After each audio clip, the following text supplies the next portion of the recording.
Hello, one and all, and welcome to Hearthstone Grandmasters. It's a beautiful Sunday morning here in London, and I could not be more excited to kick off our third day of action for this week, Gia. It's been a couple of cool days, bit of wacky decks being brought, crazy plays along the way, but the usual brilliance that we expect from APAC undeniably along the way.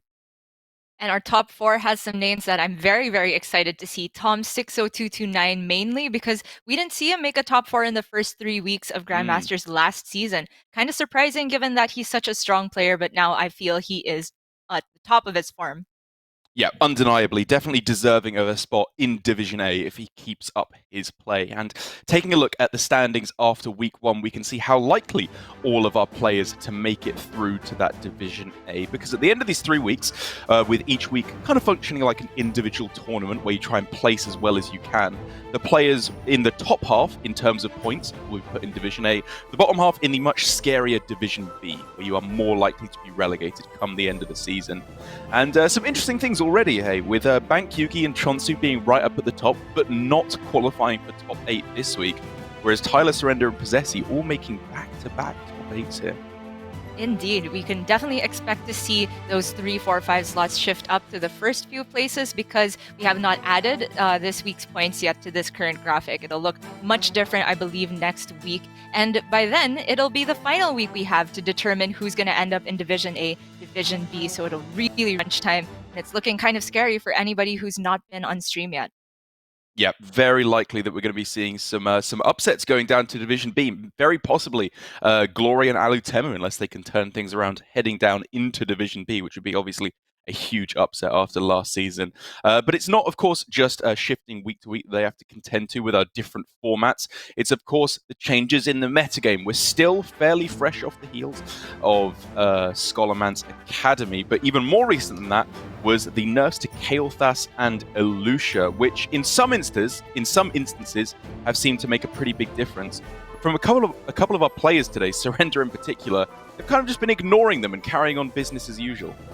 Yeah, Surrender's list has seemed to gone all in on the Beast package still with the double survival of the fittest and having the broomstick. It performed really well for him yesterday as he got a sweep, but on the other hand, we have Tyler who has also made it to our top four but is not running Kael'thas at all in his Druid.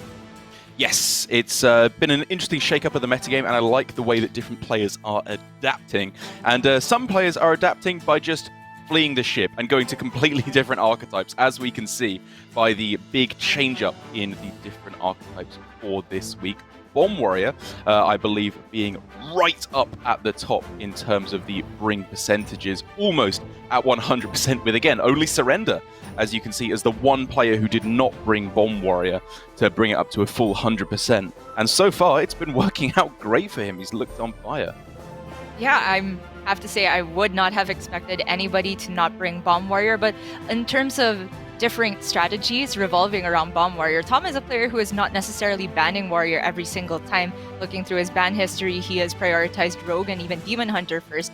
Maybe we see some players also just believing in the power of weapon removal. Tyler definitely showcased that yesterday, prioritizing a priest ban instead of Warrior.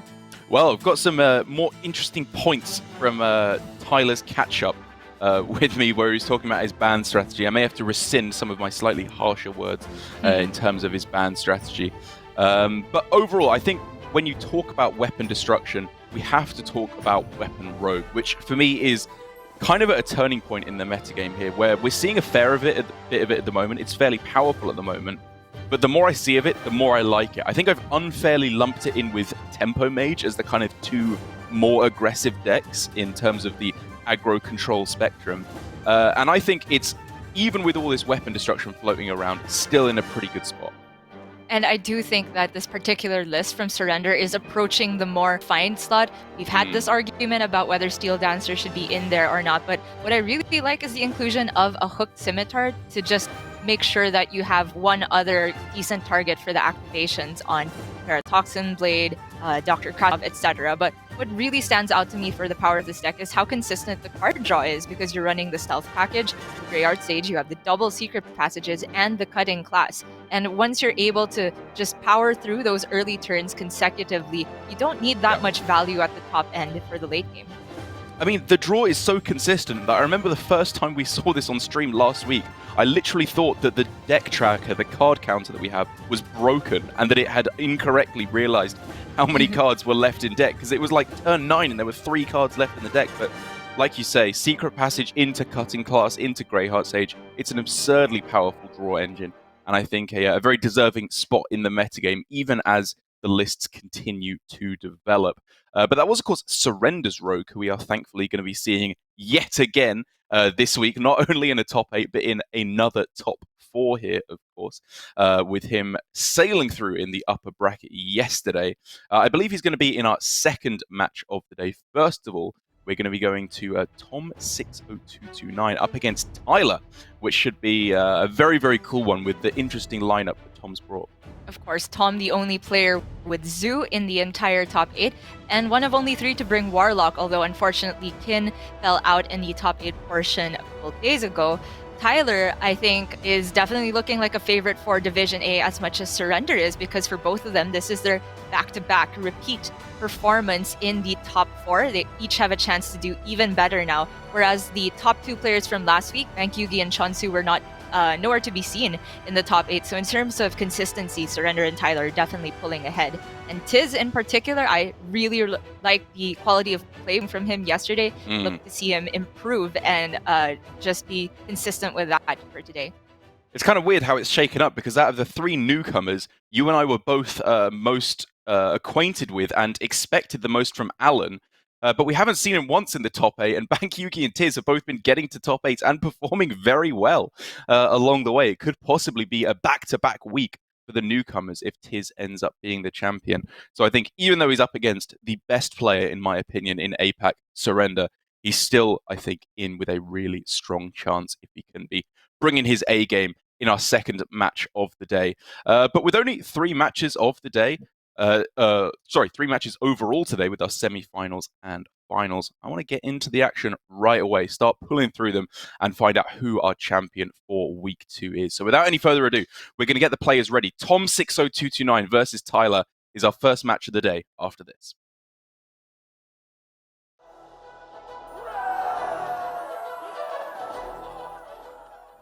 Hey guys, Doa here with Surrender, easily one of the most friendly players in all of Hearthstone. How are you feeling today? I'm feeling good, thank you. You and I both know when you play Hearthstone sometimes, it's not all a bed of roses. We experience things in the game that may anger us, and you know, even for a player like you, it's okay to kind of show some of that emotion sometimes. So I think what we're going to do today is go through some scenarios and kind of explore some of those emotions and maybe connect with them a little bit deeper. Does that sound good? It sounds great. I hope so.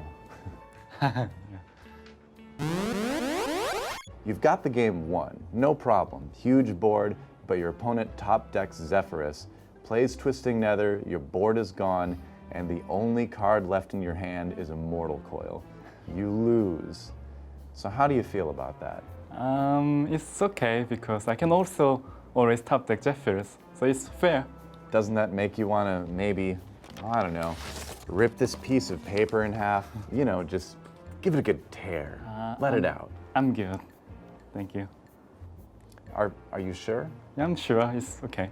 Okay, I guess we'll try a different scenario. You're in a game and you're winning by a lot. Like you took control early and you're crushing this guy, but he starts letting it go down to the rope on his turn every single time, every turn. And so what should have been a 5-minute game is now like a 20-minute game. Doesn't that make you a little bit frustrated that this person's wasting your time? No, it's fine because it means I have more time to think myself, so it's kind of fine. Are you sure it doesn't make you want to just, I don't know, punch this punching bag, really let it have it, let that anger out, you know? No. Give it a good bop, you know, let your anger out, you know, let it have it. I don't want to. I'm fine, thank you. All right, well, one last scenario then.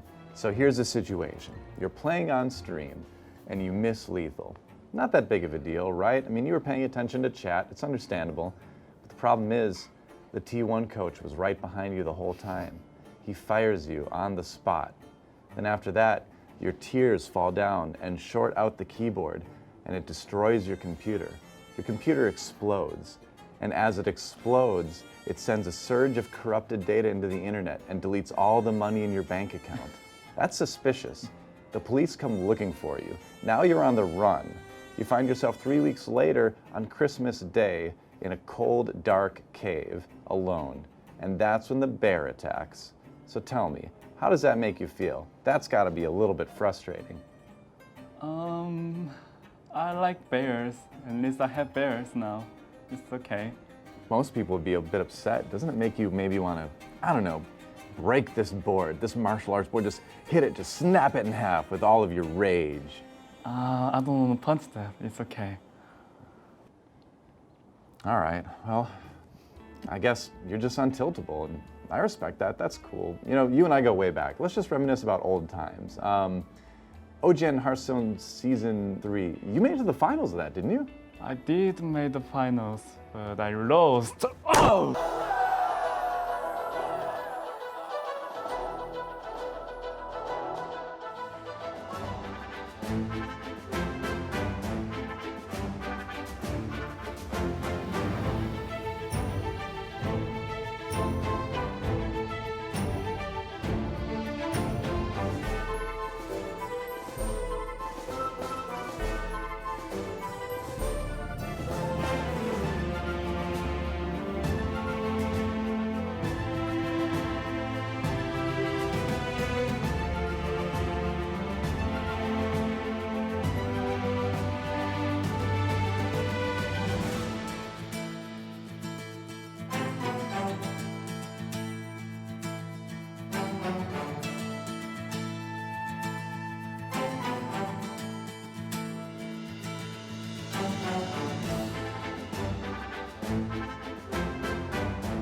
You're watching Hearthstone Grandmasters, and you're just in time for the first match of the day. It's Sunday, of course, so that means the finals day for our second week. So it should be a little bit more of a palatable day of Hearthstone all around in terms of the length of broadcast, I think it's fair to say. And our first match is going to be Tom60229 up against Tyler. Tom with his slightly off-the-wall lineup in terms of his brings, with the Zoo Warlock thrown in there that most people would not trust in. But Tyler, in his own right, has a slightly different lineup to what most people would expect. That's right. Druid saw a definite downsurge in its bring rate because of that nerf to Kael'thas. Tyler has still brought it, but is going in the direction of cutting Kael'thas altogether and having the Mount Sellers in there as a more consistent play on turn 7. However, the consistency is hurt a little bit because to make room for the broomsticks, you're cutting one copy of Crystal Power. That's right, yeah. It does make for a somewhat unfocused list, I suppose you could say. Maybe not the final iteration quite yet. But one thing that I do fully agree on is the power of animated broomstick, specifically when you have double Lake Thresher in the deck. Despite broomstick being a very flexible card, the Thresher for me is the real kicker. That's where you can just clear off boards that Druid has absolutely no business being able to clear, what with it supposedly being weak on removal as a class overall. But one thing that I do want to get your opinion on right out the gate is just the rogue ban. This is one of the very, very few rogue bans that we've seen all week, whether it be off stream on the Swiss or on broadcast the last couple of days. And it does seem like it's maybe well positioned, but definitely not the intuitive ban. Yeah, based on Tom's ban history, he has banned Rogue a couple of times, including his matches in the Swiss. He Okay. has never banned Priest, however. He's banned Deer before Priest and Warrior a couple times, but mainly when his opponents are not running Rogue. So it feels to me like Tom prioritizes Rogue and even Demon Hunter as the ban priorities. One time he left up Demon Hunter was when he faced Shaxi, which had a not so conventional Demon Hunter list whatsoever. Could be that Tom is just not confident facing down the Rogue beatdown because it gets going a lot faster than, say, Bomb Warrior. Yes, yeah. I think the main thing that people underestimate against Rogue is that I'm on the brink of wanting to call it like anti-control Rogue, because it is an aggro deck, but it's one that really struggles, in my experience, against the other aggro decks because it doesn't have the best tempo swings when you're some of the lists are taking out backstab. You know, you don't have most of the kind of tempo swinging spells that Rogue usually has access to. But it's great against the control decks because you equip a self-sharpening sword, get it up to like 10 attack, and then just kill them very swiftly unless they have an ooze. And the ooze is right there for Tom, but for the Bomb Warrior matchup, where I'd argue it is just as, if not even more, relevant. We saw Tyler prove why he believes in not banning Warrior and instead prioritizing Priest, as he absolutely destroyed Possessi with consecutive weapon removal from the ooze, from Zephyrus, from Raised Dead. We could see a similar story going on, but Tyler has already drawn all three of his weapons, and Tom currently has just the one ooze. That's right. It's already a very interesting situation because, again, Tyler isn't playing Horde Pillager, which is the big kicker in the matchup. Because if Tom is able to find Zephyrus or Raised Dead to resurrect his acidic Swampoos, that's both of the Wrench Calibers gone. And as we saw yesterday, that pretty much deletes the win condition from Tyler's entire deck. And this Mind Vision is low-key tons of information for Tom now. He knows that on top of the currently equipped, the second one is there for Tyler. So Tom might be hesitating about ripping the first ooze immediately. Not to mention the ooze is not a great usage of his mana, so it looks like we're just going to see the Wrench Caliber thrown back the other way.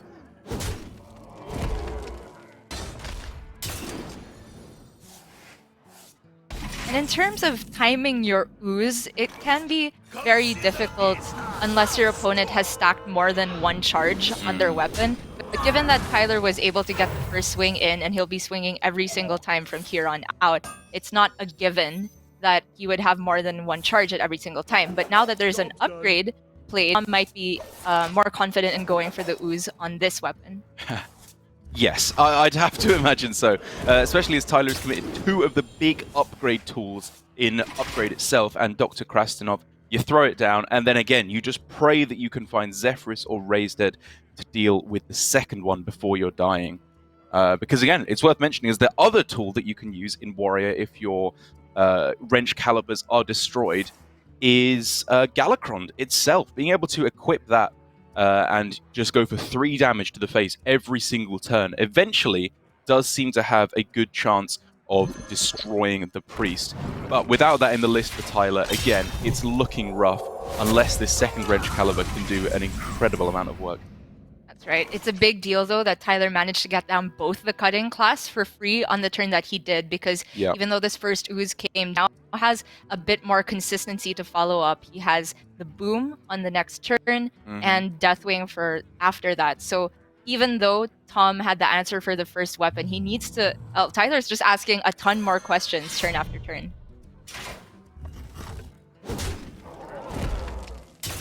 And I think rightly so. You know, he's seen the first ooze. You can wait for as long as you want to try and find second upgrade or Captain Greenskin in order to get an immediate buff. But I think the point at which they're least likely to have the extra weapon removal is always now. It's always the soonest possible time that you can throw down the weapon and then hope they are unable to clear it off. That's right. And Tyler, of course, just prioritizing getting the maximum number of bombs in the deck. Early Dr. Boom. Turn, he had the option of setting up a risky sipper preemptively, but I think it's to the point where you'd rather get the maximum amount of bombs instead of having them go off all immediately, because Tom has managed to stay at a full 30 health. And to be fair to Tyler, despite facing down an ooze and having used up multiple of his upgrade tools, as I mentioned, He's got the Dr. Boom down on time. He has a decent hand. Zephyrus still a while off, of course, but still powerful when it does come down for maybe a Tyrion, a Doomhammer, if he can finagle it to work in that way, perhaps. This turn for Tom is crucial about how he wants to go about removing things. The Kel'Thuzad Shadow or Death looks pretty tempting just to get rid of the boom and resummon it. It depends on how much Tom wants to respect these boom bots, because there's also, of course, a Soul Mirror option. I tend to prefer just the Kael'thas Shadow Word Death because it leaves Tom with a board, whereas he might just be ceding initiative to Tyler if he goes for a Soul Mirror. Yes. Yeah, I mean, the thing is that this 3/6 coming taunt as well is a pretty big deal in terms of being able to fight back against all the bomb activations. But in the end, he's just saying, let's play some bomb ping pong here and see what happens. Yeah, with the amount of bombs going off, I would have to say it is optimistic to hope that the taunt survives. But you could be... Wow. Wait a sec. Whoa. Why did that deal so much more damage to Tyler? Because it's And Tom Tom had- 60229. That's how it works. Tom had one less bomb as well because he had one less board space. Yeah. That is pretty crazy. Well, the And now good thing is, suddenly bombs in Tyler's deck become kind of relevant to think about. that's true. No Armor Smith yet does mean that the health gain is a little ways off, of course. Well, while I was advocating for saving Soul Mirror and going Kel'Thuzad, if the follow-up Tom expects from Tyler is just the one big minion on turn 8, say this Deathwing in hand, then it works out even better for Tom, because then he goes Kel'Thuzad, Shadow Word Death on an empty board.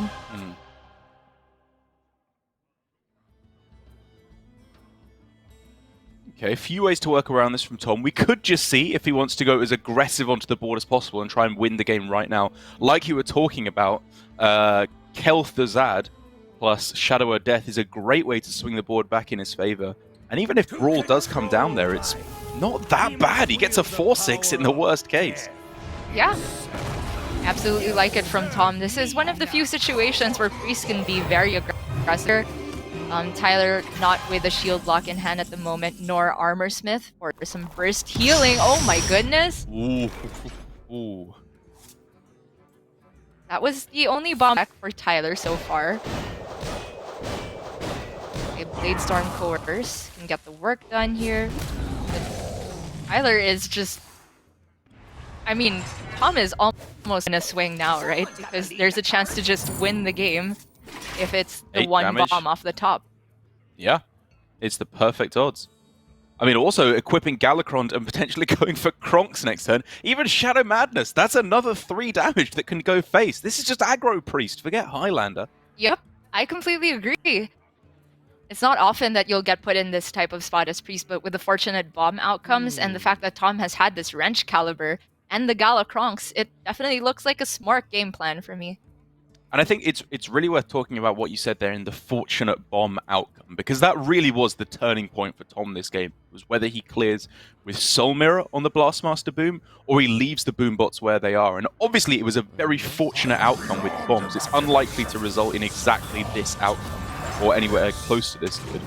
But it does mean he gets some damage to the face, and it opens up an aggressive win condition that he can try and go for in the next few turns. And he's been massively rewarded for that. While Tyler does have this armor to stack up and get out of range of just the Kronk's hero power, Tom now, because Tyler has to spend that little bit of mana every turn to gain that armor, Tom might have more freedom to press that hero power and put down some minions to support the smart game plan. And again, even if Tom wants to here, he could put Tyler in bomb lethal range with Kronk's Shadow Madness, in order to swing around the deckhand. It's probably not quite worth it here, but the opportunity is always there. Yeah, it's worth pointing out, I think, that makes more sense to hold on to that, of course, as a surprise for Tyler. And it's always going to deal 5 at some point if you wanted to, but it makes sense to hold on for if you'd rather have the 8/8.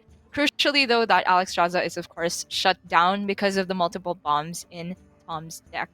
The Zephyrus is active because there's just one bomb in Tyler's deck.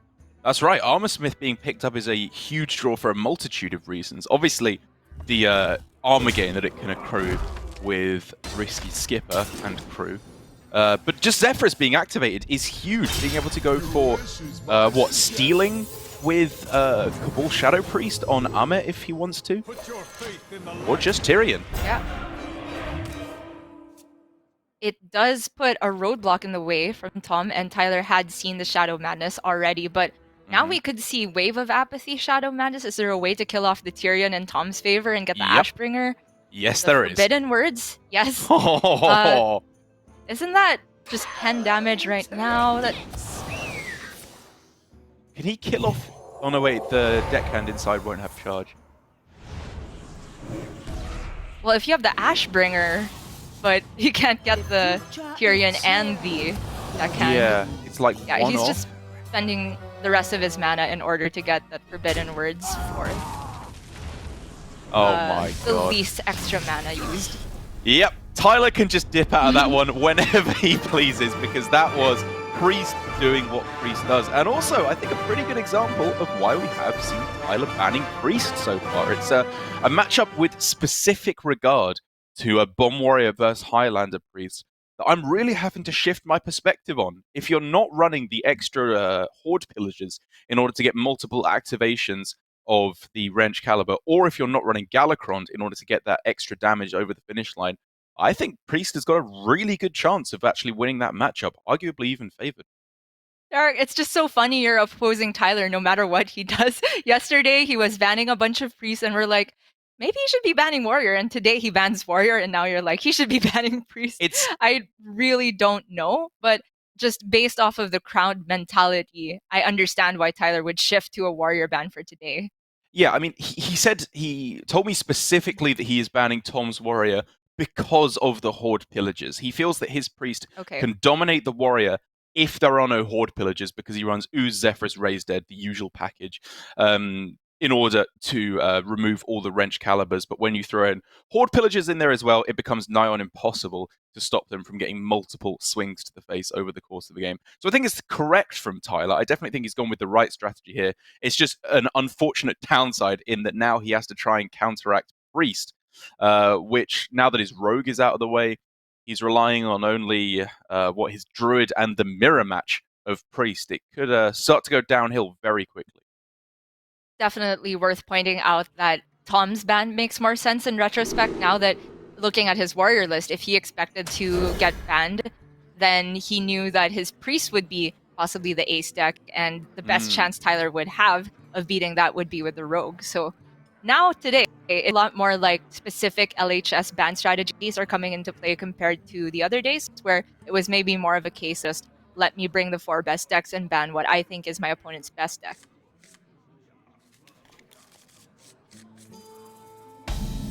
It's not to say that Druid has an extremely hard time versus Priest. I think this matchup is very winnable for the Druid, but certain draws from Priest, if they're able to get past one wave and have a timely Murazon, for example, it can get really tough to come back on board for Druid. Tyler's list in particular, with one Survival of the Fittest, but the Mount Sellers in there, it gives it a little bit more gas. I think you would rather have more waves of threats instead of more buffs stacking onto the current threats. Yeah. Already a tough choice here for Tyler, because the curve is very smooth if he goes Fate Growth, Overgrowth, up to 7 mana.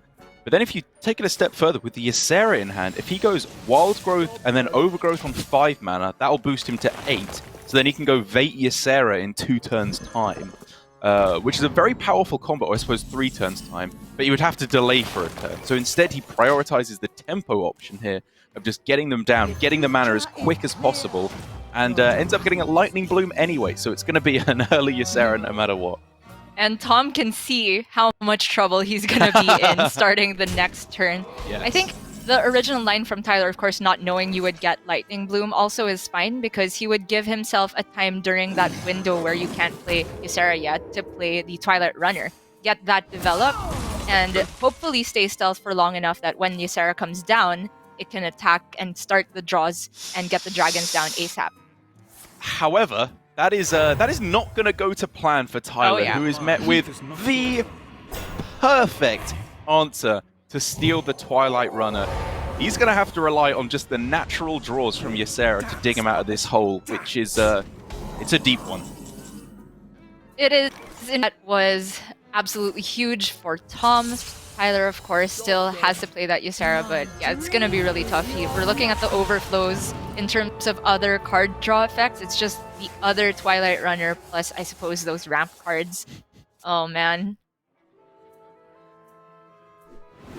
Whereas Tom has endless card draw and the ramp for himself, so he could just play out the Galakron to remove this Ysera if he likes. I mean, what he could go for that. He could go for Mind Flayer, Bloom, Forbidden Words if he wants to go for like having the 412 Ysera inside his Kaj. Mm-hmm. You could even see something like pre-develop the Headmaster Kel'Thuzad and then go for a Forbidden play for the next turn. I don't even know what's best. Yeah. I mean, looking at this Kronks, I like the idea of getting the Galakron down while it's guaranteed to snipe a good target. And even though Kronks won't be available for the mana next turn, in 2 turns' time, you could just be a lethal setup. Alright, that's a portal. Tyler's maybe in with a chance. That's an innovate, though. Uh-huh. It's just Thresher, gain 1. Oh no. I didn't even realize Tyler was below half HP at this point, staring down 10 on the board. There's an Apotheosis. Tyler just needs 3 damage. Not going to be doable with the amount of mana he has, unless it's exactly Zephyrus, but I don't think Tyler can do this in 1 turn. I mean, I guess you just, go for the killing off of the Thresher so he can't clear your board so easily. I concede. Yikes! Oh. Well, that was a quick couple of games to start the day off here. Tom 2-0 up now with the Priest. And you've got to imagine, even with Tyler having strong reasoning behind switching up his ban strategy, going for the Warrior instead, instantly getting 2-0'd by the Priest in one of the most dominating couple of games I think I've ever seen, I think quite quickly has to put some doubts in your mind as to whether or not it was the way to go. It's a small sample size. I feel like Tom's draws have been on point. Tyler shouldn't be thinking that he absolutely made the wrong ban strategy. It could just be the luck of the draw sometimes. But I just find it funny that at the beginning of the broadcast, you said it's going to be a more palatable day. In APAC, it's very, very digestible, the amount of matches we have, because they tend to go very fast. Today, with only 3 matches, and if one of them even becomes a sweep, it might be over in a blink of an eye. I mean, this is an amuse-bouche and nothing more of a day of GM. There is no meat so far on these bones, unless, however, Tyler can turn things around with a full reverse sweep on the Highlander Priest. Sorry, he's shown great proficiency with the deck thus far. I think playing a huge amount of the deck on ladder, but still, it's going to have to be a steep climb to 3-0 all of Tom's remaining decks. Glad to hear you've caught my bug of comparing the day to various foods. It's a very effective metaphor. And I don't know how to spell amuse-bouche, but I'm pretty sure that's the little finger foods you get before Kaiser even happens.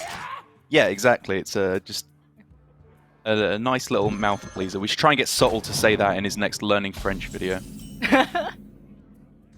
Well, in any case, Tyler started off with the Raised Dead Keep. You definitely want for ideally Zephyrus, but even as a value generator for the Vulpera Scoundrels, it's nothing to scoff at, especially when the Scoundrel itself gets you another Raised Dead.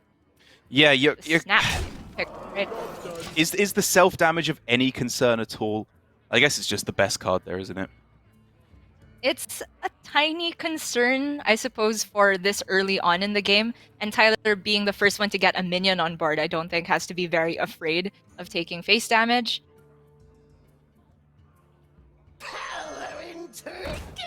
Right. I'm gonna start off the Sethic. I think that people underestimate the value of tempo, the importance of tempo in the mirror these days. The Sethic, previously, you would want to hold on to that for dear life in the mirror to get the most amount of spells. But nowadays, because there is just a curve run, we see this Cabal Acolyte, there's the Cobalt Spellkin, and the ever-looming threat of Apotheosis, or even the generated buff cards like Power Feast, Power Infusion is very relevant. That's why we see Tom go for that Ethic, and why we see Tyler going for an aggressive Pyro to clear off the board. And getting the third raise dead before he's even hit turn 5 of the game, and Tom throws down the clap. I mean, you're never running out of value from here for Tyler. These 3 Volperas have a pretty good chance of getting another raise dead at this point. Yeah, he's just playing Pain Warlock now because he pays Oh his my life God. total to just have endless value. Oh my goodness. I mean, Well, do you remember I'll that? tell you what, the pool is very, very diluted now. Tyler's That's raise true. deads might just be getting these 2 cards for the rest of the game. So you see him pick up now Plague of Death instead. I mean, there was that spate of a few years where every single game, oh my God, with another raise dead, every single game was a zombie game that seemed to come out. And it turns out Hearthstone has finally been infected as well, as every single minion is being resurrected here from the dead. What is going on?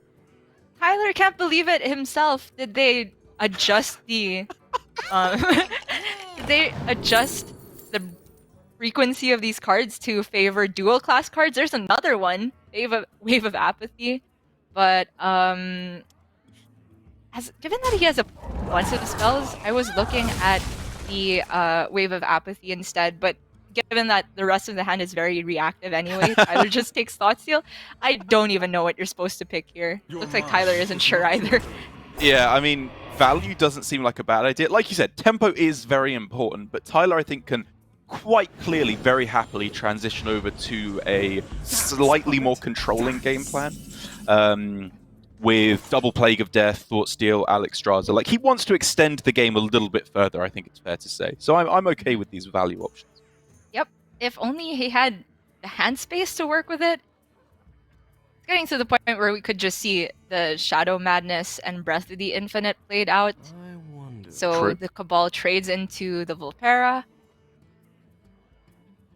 It does blow up Tyler's own board, because you'd have to trade your own Volpera first and then steal, trade again, and then Breath of the Infinite.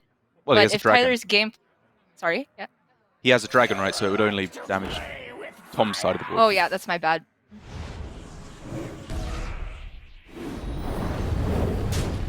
In any case, though, it would take several cards to go through. And, even though you wouldn't want to be using Shadow Madness, ideally that lightly, like people want to save it for cards, for example, it's getting to the point where Tyler wants to free up space to make sure he gets actual value out of his cards. Yeah, that's going to be a nice, easy Galakron to snipe off Kel'Thuzad before any kind of headmastery nonsense can occur.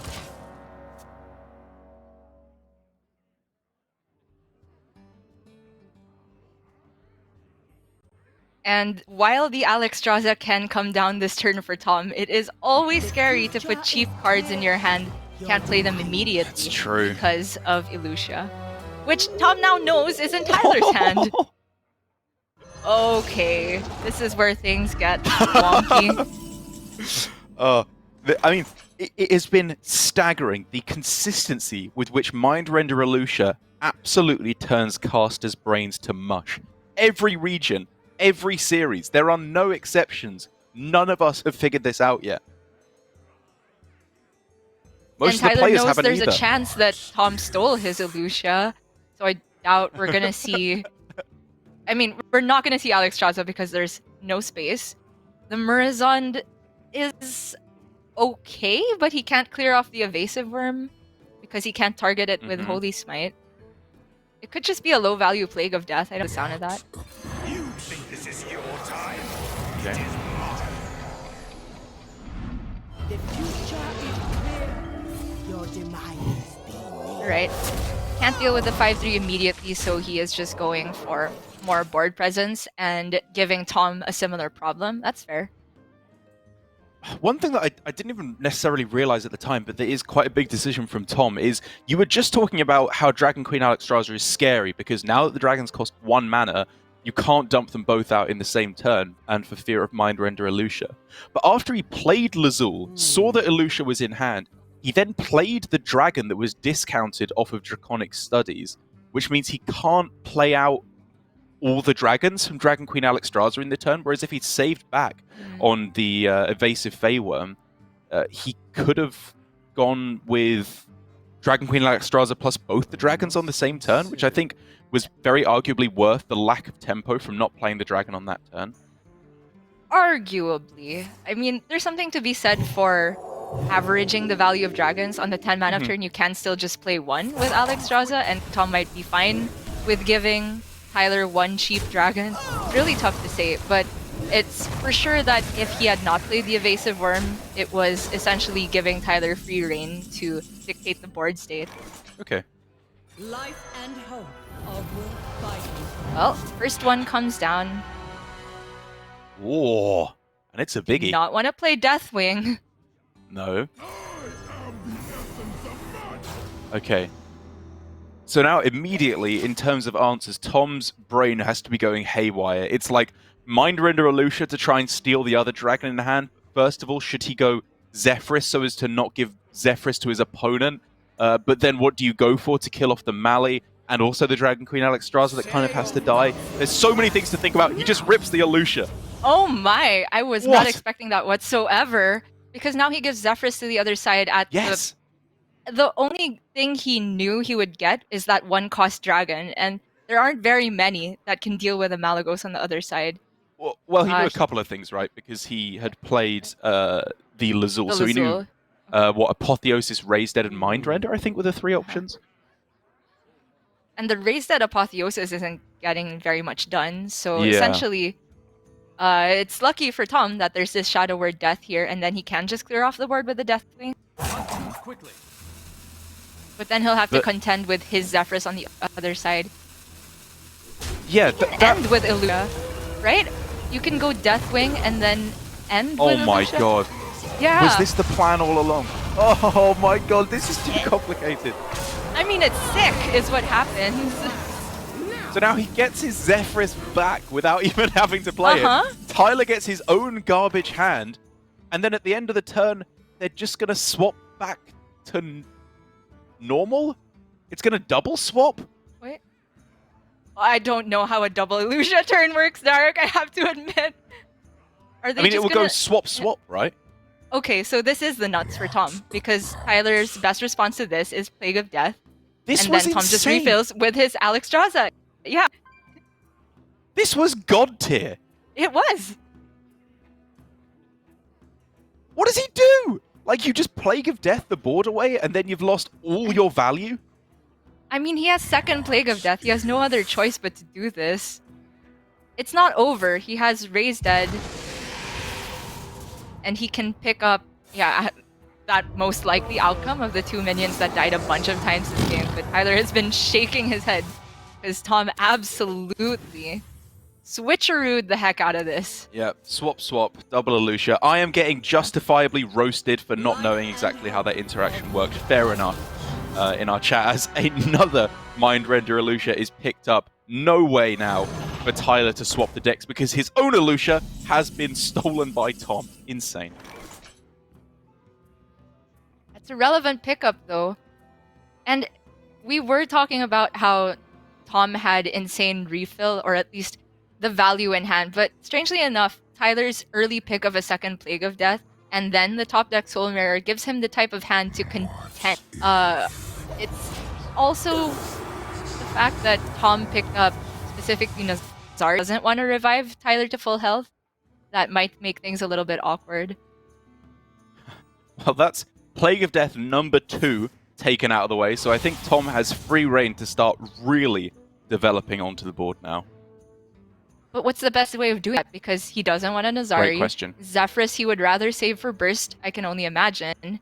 And the other options are, I guess, this Tempo Shadow, Cabal Shadow piece. Can he, like, make Zephyrus give him Doomhammer? No, I guess Doomhammer's not even that good. I'm just trying to think of ways to kill Tyler. I was thinking of that as well. I think Zephyrus is weighted a bit more towards Doomhammer if your opponent's at a low health total, but now that he's healed, we can see he's not committing to that, going for a board-based game plan instead. And the fact that Tom's hand also has tons of reactive tools make this a bit more clear to me, especially since he got rid of Tyler's value. He's now switching back to a more value-oriented game plan. Well, speaking of value-oriented, Draconic Studies does sound A simple pretty good as a way to get another big threat.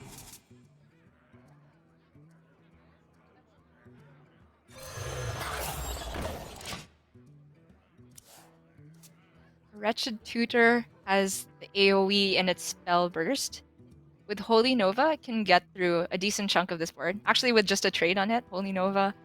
But Tom for sure wants to be trying to get the best use out of this board. We're not sure if he believes the best use is by buffing it, say with Zephyrus, Right. or just by going very, very slowly. But between this turn and last, it seems that Tom just wants to take this to the long game, and it's justifiable to do that because he has a second Illusion, or third Illusion even in hand.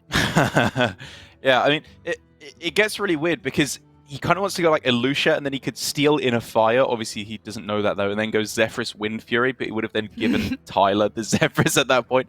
So it doesn't quite work out as the way you would want. And for Tyler, now that he's seen Tom go a little bit slower, I wonder if he's thinking of a way to take this to the long game, which is also a just of thinking because he was the first to Galakron by a long margin, so he could be generating a bunch of minions in this time. The 4-12 is always going to be scary because he's not seen Zephyrus yet, so that could become a 12-12 at any point. Time is running out. Your head isn't as empty as it looks. Hero Power made sense. With the amount of time that he had already gone through, I can't imagine it was going to be a Sethek train turn.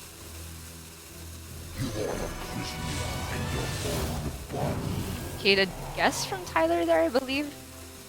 Yeah, I can't remember him ever having concretely seen that in hand. It's fair to rule out Galakron because that's probably would have been played if it were in hand. Yeah, I mean, I take it back as well, right? Because the hand swapped earlier with Elucia, so I think he probably did know that that was just in hand at that point. That's still impressive to keep track of that yes, after double of swap. course. It's almost more impressive. Okay, so that is a stolen card with a nice big minion inside it that Tyler has to find a way to steal back, ideally, which he cannot do at the moment. He can copy, though, the Soul Mirror, but sure. Leaving a lot of damage on board. That gets quite scary as well because he knows Zephyrus is a possibility. So this is just going to be the Sethek train turn, and if things don't get answered efficiently, he can still force end with the Wave of Apathy. Okay, Gift of Luminance is interesting. I mean, Did he not want to copy Kaj there? I think he wanted the Rush minion, but I was thinking you take the Rush minion if you also immediately buff it with Apotheosis, but that's not really getting a good trade.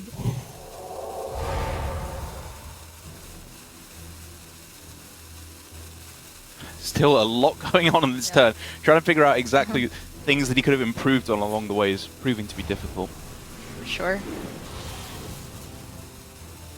Well, I think the main goal for Tyler there was just to get the Sethek train online and with Wave of Apathy, which is like making it so that the Sethek can likely survive or take some very awkward trades to get rid of for the next turn. Which he succeeded with that goal. He did. The heart of the turn was there, the core of the idea. I still think that copying the Kaj, like I would accept giving my opponent's Kaj Divine Shield in order to have a 1-1 with a 4-12 inside of it with Divine Shield on my side of the board. Well, for Tom, the Mass Dispel looks tempting, but I'm also just staring at the Zephyrus and Apotheosis and trying to find ways for lethal. It's just not there with so few minions, though.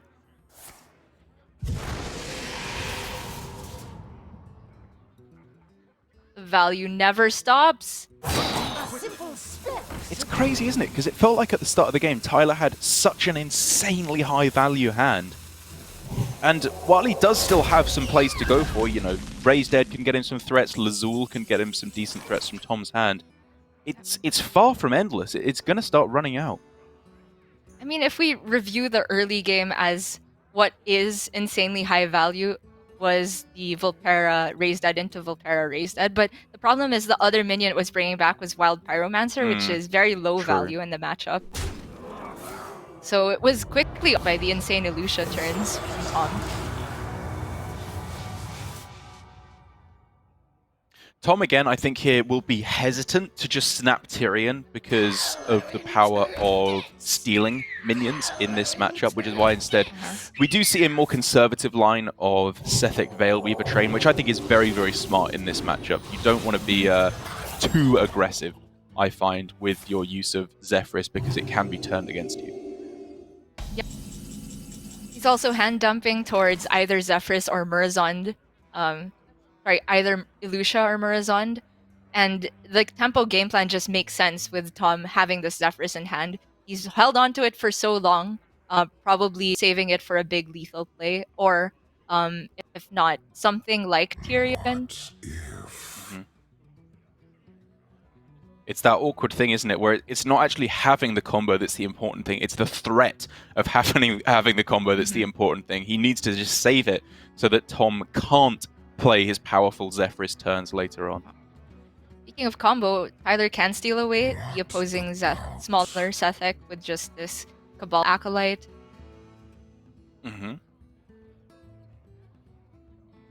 There's a way to guaranteed steal the bigger one if he goes Penance first, then Cabal Acolyte plus Wave of Apathy. Yeah, it's powerful.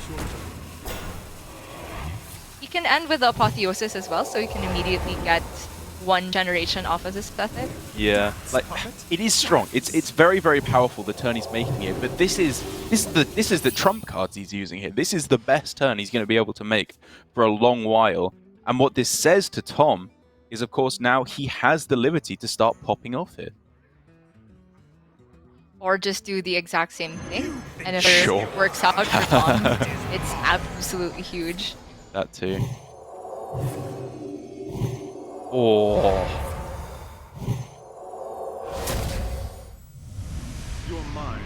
Okay, probably the worst possible order to get things, but the buffs did land on his Murazond, so overall, a win for Tom.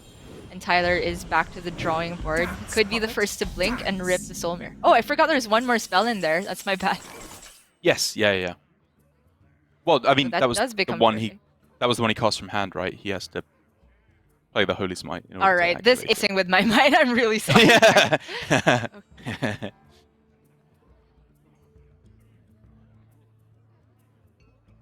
So the Soul Mirror is my first instinct here, but he doesn't have a targeting spell to immediately use with the Sethic.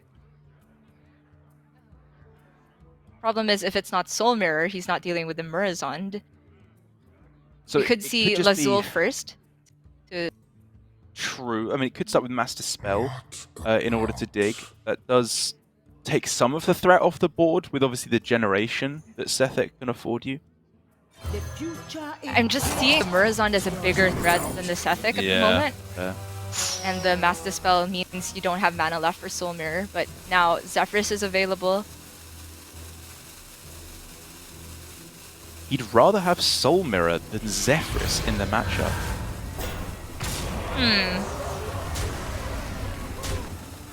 That is surprising. It is surprising. Like, Soul Mirror is a fantastic card, don't get me wrong at all. But Zephyrus, at the very worst, can just be used to clear the board with Twisting Nether as well. The Zephyrus, of course, is way more flexible, but it could be that Tyler's thinking that he doesn't need those options of hold on to Zephyrus for a lethal later on. I think Tyler feels like he needs to be the responder here, in which case you can make an argument for Soul Mirror being better than Zephyrus, because a lot of the time it's not just a board clear, but a board refill. Well, I'm curious to see how it plays out nonetheless. Just needs to be a bit careful about these trades because all the minions on the far right side, the Breath of the Infinite, he knows there's likely a Wild Pyro resurrected by Raise Dead at some point. So, I like this. Leaving one guy at high health instead of all of around 2 or 3. Okay, well, there's the Zephyrus you ordered anyway.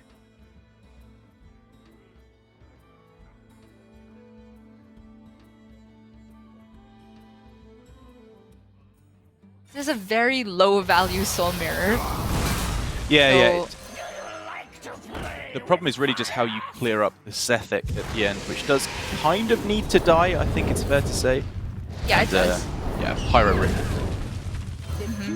It's a lot of card use, but it's very low value cards, and Tyler does end up with a pretty good half of his raised dead. Kronks, easy pick.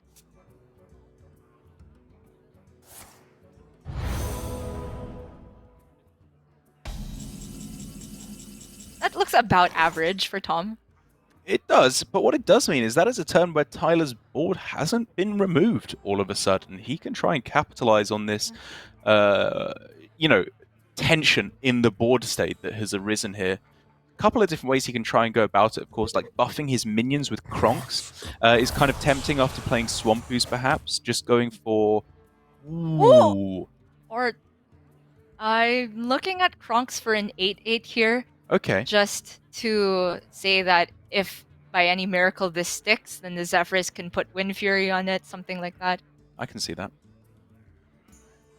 If we do look at the Kronks buff, then of course he gets some nice clean value trades, so I can see the merit in that as well.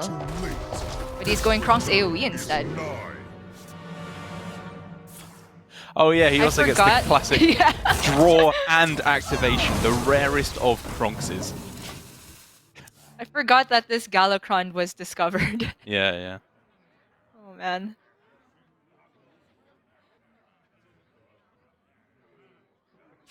Okay, so the Karj Shadower Death looks pretty clean. Mm-hmm. And again, like, Zephyrus here could be used for an Edwin, which would be pretty big here, just to get an 8/8 on board. But Tom is holding back. He's got a very, very clear designation that this Zephyrus needs to. And suddenly, Tom is falling behind on value because his Galakron has been very late. It's in the bottom 5. True. That is true. Your wish is my suggestion. So he is just gonna go Tyrion here. Doesn't seem very likely to get there. And now Tyler has to be thinking, right, how do we capitalize on this? He's got Zephyrus, he's got Elucia. Something has to be able to be done. Even the Soul Mirror has an argument for it. Soul Mirror, Zephyrus, Silence? In order to take out the weapon from the other side, it feels a little bit low value.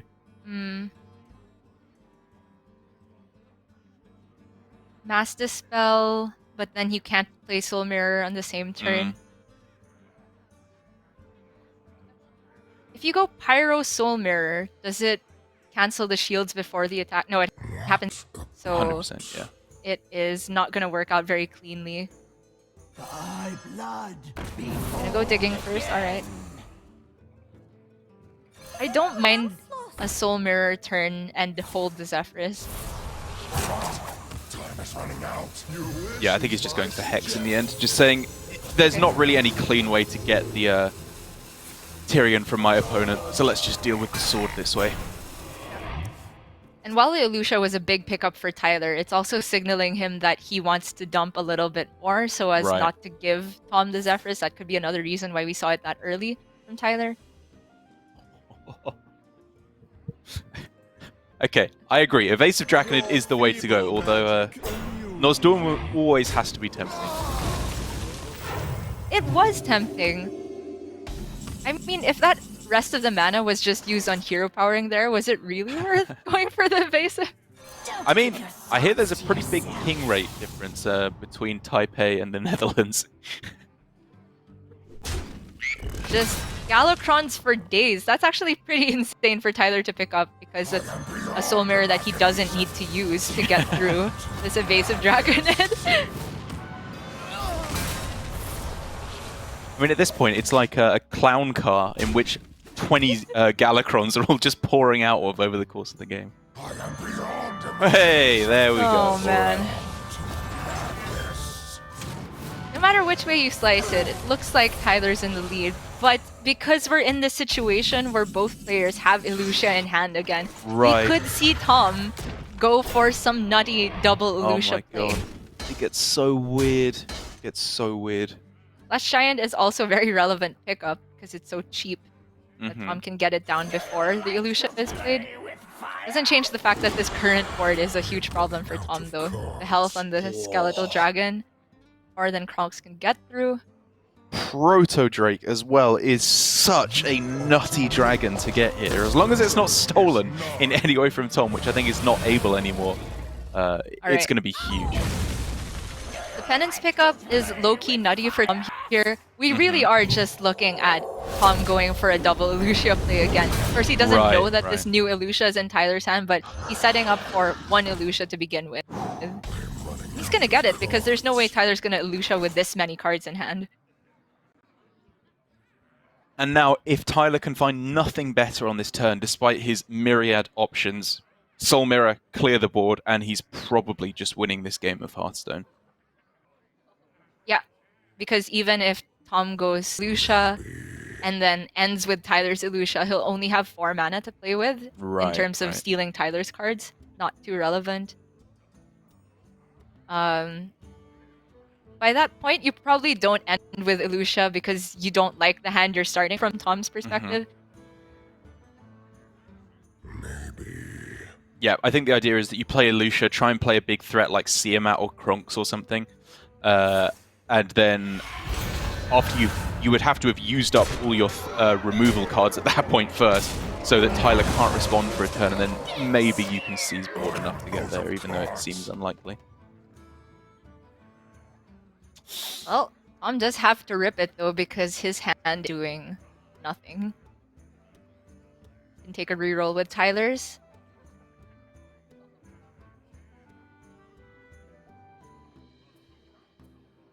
Share your thoughts with the class now. And so the best thing Tom can do with 7 mana, looking at Kronks, but the Sathak isn't that threatening, right? Because Tom knows that Tyler's hand that Tom has given him can't. I mean, I was almost looking at there if it was worth going Mass Dispel just to draw the last card from Tyler's deck and speed up his fatigue.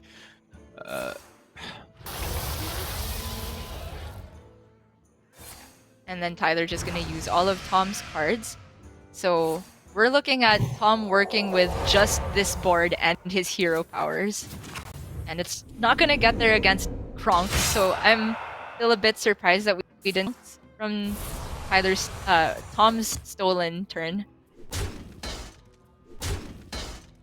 Yeah, I mean, I think no matter what you do there, he knows it's not getting there, because if he plays Kronks, he knows that there's Shadow Word Ruin in hand, so the board is just instantly wiped. Yeah, no matter which way you slice it, there was just too many resources that Tom couldn't use up all in one turn. And this is the legacy of an earlier Galakron for Tyler, which I really thought would have been offset by that insane turn where Tom had double Lucia in the mid game. Yeah, I thought so too. The tempo counteracted each other, and even the insane stealing with Lucia ended up not being the most important turn. As cool as it was to see, it was just too much value being generated from Tyler over the course of the game. Sorry, the little brittle boat not doing much here. Well, have they activated because he took fatigue on that turn? They were green-yellow. Ah, interesting.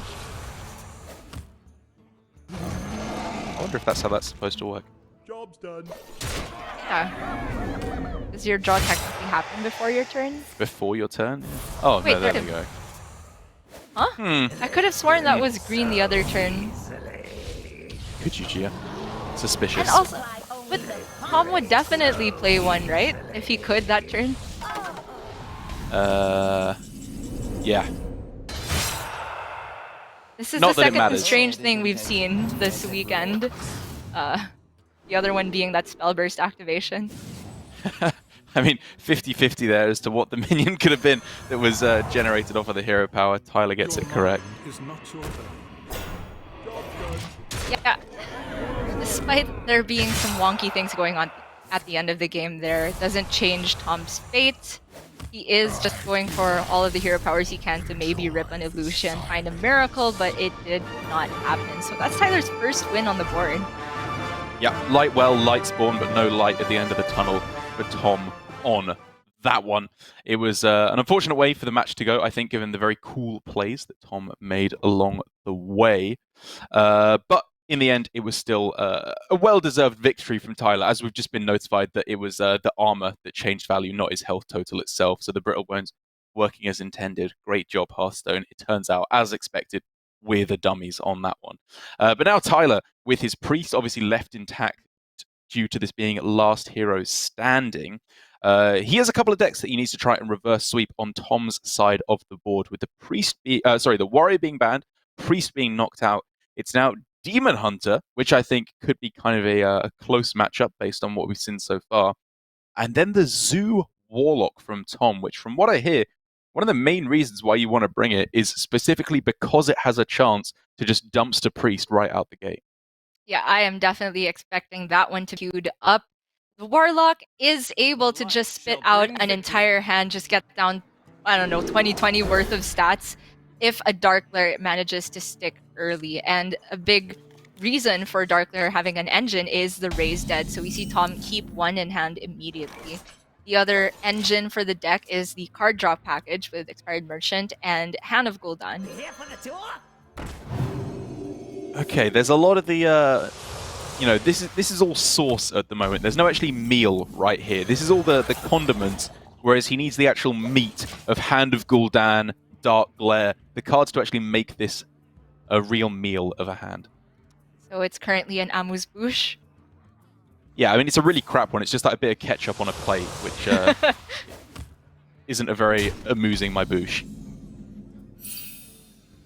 Right, I'm not going to touch that with a 10-foot pole, but doesn't change the fact that Tyler's opener was very, very powerful indeed. He picks up Power Infusion, which will guaranteed have a target on the File Fiend for next turn if he wants. All of the choices are nuts, I have to say. Yep, I really, really like this option with the Vile Fiend in play. This is a great way to lock down the board, because this is what you got to do against the Zoo. Removing for as long as you want eventually is going to run out, because they're going to keep drawing cards, keep developing over and over again. You got to hit proactive domination of the board, which is exactly what Power Infusion does. Very curious turn from Tom here, where he is trying to free up space in his hand because he wants to keep tapping, and he's tapping towards Hand of Gul'dan, which you also need more space for. But trading in the Tour Guide there immediately just so the Volpera couldn't trade over the Expired Merchant without a heal was something that I did not spot. Powerful plays are going to start coming, though, for Tom. It can only be so long before these Flesh Giants start working. You know, a Dark Glare is found, Hand of Gul'dan is found, something to make this pop. Stones shall break your bones. I mean, yes, that's true, but everything Tom has done so far has been damaging himself, and this 5-9 is just looking to close out the game in a couple turns. True. Or at the very least, just take this value trade and make things very tough for Tom. We've seen Tom, though, go for these very patient game plans that are not the ABCs of the deck, holding on to a bunch of Flesh Giants and getting them all down on the same turn. I love this from Tyler. It's, again, just trying to lock out the game right from the start. He's seen that Tom clearly doesn't have the hand. He hasn't hit the nuts this game. And so he was relying on this strong development at the start to get there. But with the pickup of Broomstick, Tom has a clear now, at long last, on this must-kill Vile Fiend. Yeah, I absolutely agree that it's a must-kill. You can rush out the 8-8 and use the Broom Rush. And he's doing that type deliberately just to get 1 mana extra. That's pretty clever. Yeah, I like that. It's a full clear now because he fits in the Guardian Merchant as well.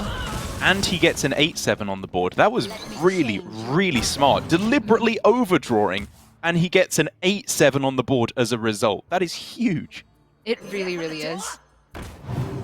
And this is the hidden value of the Expired Merch. Well, just multiplying his Flesh Giants, even though it's indirect.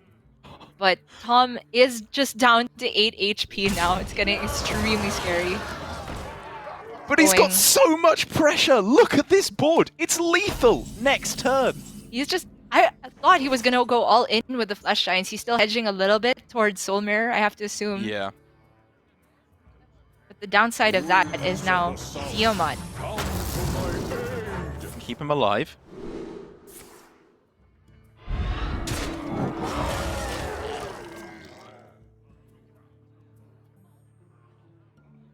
Couple of ways to go about this again now, though, for Tom, as he gets himself down to 5 health right at the start of the game and misses out on the Flesh Giants.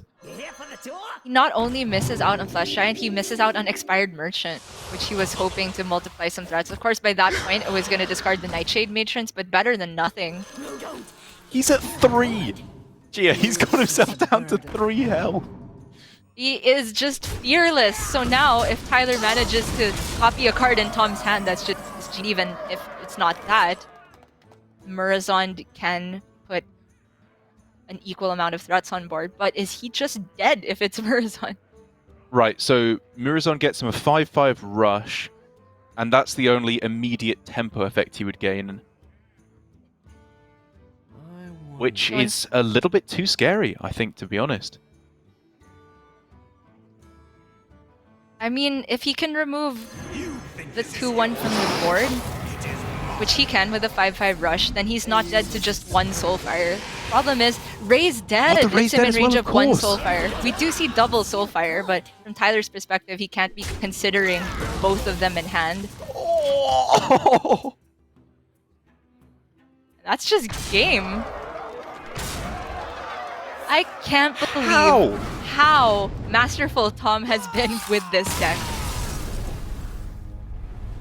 That was so sick. That tap to overdraw a card to get down the Giant in play. Somehow getting Tyler down to the perfect life total, even winning despite holding back the Giant to play around Soul Mirror. Getting both of the terrible tour guides there off of the Raised Dead when he much, much more heavily needed a Flesh Giant there to be able to threaten the lethal. On the last turn, you do have to question Tyler's choice to leave himself dead to literally 1 Soulfire. That's not an especially tall order from his opponent, when he could have gone potentially for the line of playing out the Cabal Cultist and playing Apotheosis on it instead, steal a minion, get a nice big life steal in play that could tank 2 hits potentially from the Flesh Giants. I think was a little bit more safe and could have led to a win there afterwards. But still, what a sick win from Tom. An absolute masterclass. There was also a Galakron line, possibly for Tyler, with the Holy Smite into Galakron and try and hit a 2 and 3. But yeah, we really should be putting all the focus on Tom here, because yet again, he's proven that despite not having the Galakron or even the Hand of Gul'dan type of opener, just multiplying Flesh Giants and playing it what looked to be like a flashback to me of Handlock, it felt like, with just giant after giant coming down for extreme, and as you mentioned, that spot to overdraw to make sure he could also include the Guardian Augmerchant for a full clear was so sick. I'm just so blown away that this deck can be played a completely than I thought it was built to do. As am I. I think that Tom has shown such great understanding of even the fringe cases that you have to play to at all points. A well-deserving player to get through to our finals, to be played out as the final match of the day. Tyler, sadly, we do have to say goodbye to here for this week. But that's back-to-back top 4s for Tyler, which puts him in very, very good standing to get through to Division A, no matter how things go for him in week 3 in Specialist, where who knows exactly how that could go with an entirely new metagame that will have to be developed for the players. But still good things from Tyler, even though he ends up losing. The real story now, though, Gia, is who has the honor of facing Tom in the finals. Surrender or Tiz? What are we thinking right out the gate? I'm thinking I see a Warrior left up this time. I think Surrender has been banning Warrior pretty consistently, but maybe Tyler has just been the trailblazer for this line of thing where you don't necessarily have to ban it. Could also be that this particular list from Tiz is one that Surrender doesn't see as threatening. But again, the fact that Surrender doesn't have Bomb Warrior means that we're always seeing different bans come out when people face his lineup. This time it's Rogue. Right, and that's the second Rogue ban that we've seen today, despite there being only 14 rogue bans, I think, over the entire weekend so far. So this is number 16 that we're seeing here from Tiz getting rid of Surrender's rogue. And I think what it speaks to, again, is how well it plays against these control decks. In a warrior deck that runs, no weapon destruction, it doesn't have the sticky finger, it doesn't have the ooze. The rogue, I think, is honestly just going to dominate that matchup. And so it's really not a bad ban at all from Tiz. In terms of the warrior, the mage and the demon hunter, I think, is where things get a bit more interesting, because those two decks, in my opinion, have a pretty decent matchup against the rogue. Yeah, I thought so as well, but that just the certain version from Surrender, people feel that they cannot outpace the weapon damage. It really just goes to show the difference between including oozes in your list and not. For Surrender, it doesn't change the fact, though, that his Druid is left up, and that's a deck that he has been performing extremely well with. And if I recall, he's been starting off most of his matchups with it, and we did get the news that he is queuing up Druid for game end. Oh, it's so interesting from Tiz, the ban there, because I was about to say, well, first of all, I was going to say you should ban the warrior, but again, Surrender doesn't have one, so that's off the table. Then I was going to say you should get rid of the priest, because with Sticky Finger and Ooze, as well as Raise Dead and Zephyrus to bring them back and get more weapon removal, his warrior could struggle there, but he has double Horde Pillager in his warrior list, which then again makes it a little bit more amenable in the warrior matchup. In the priest matchup. It's so many layers deep there in terms of all the different matchups that you're trying to consider.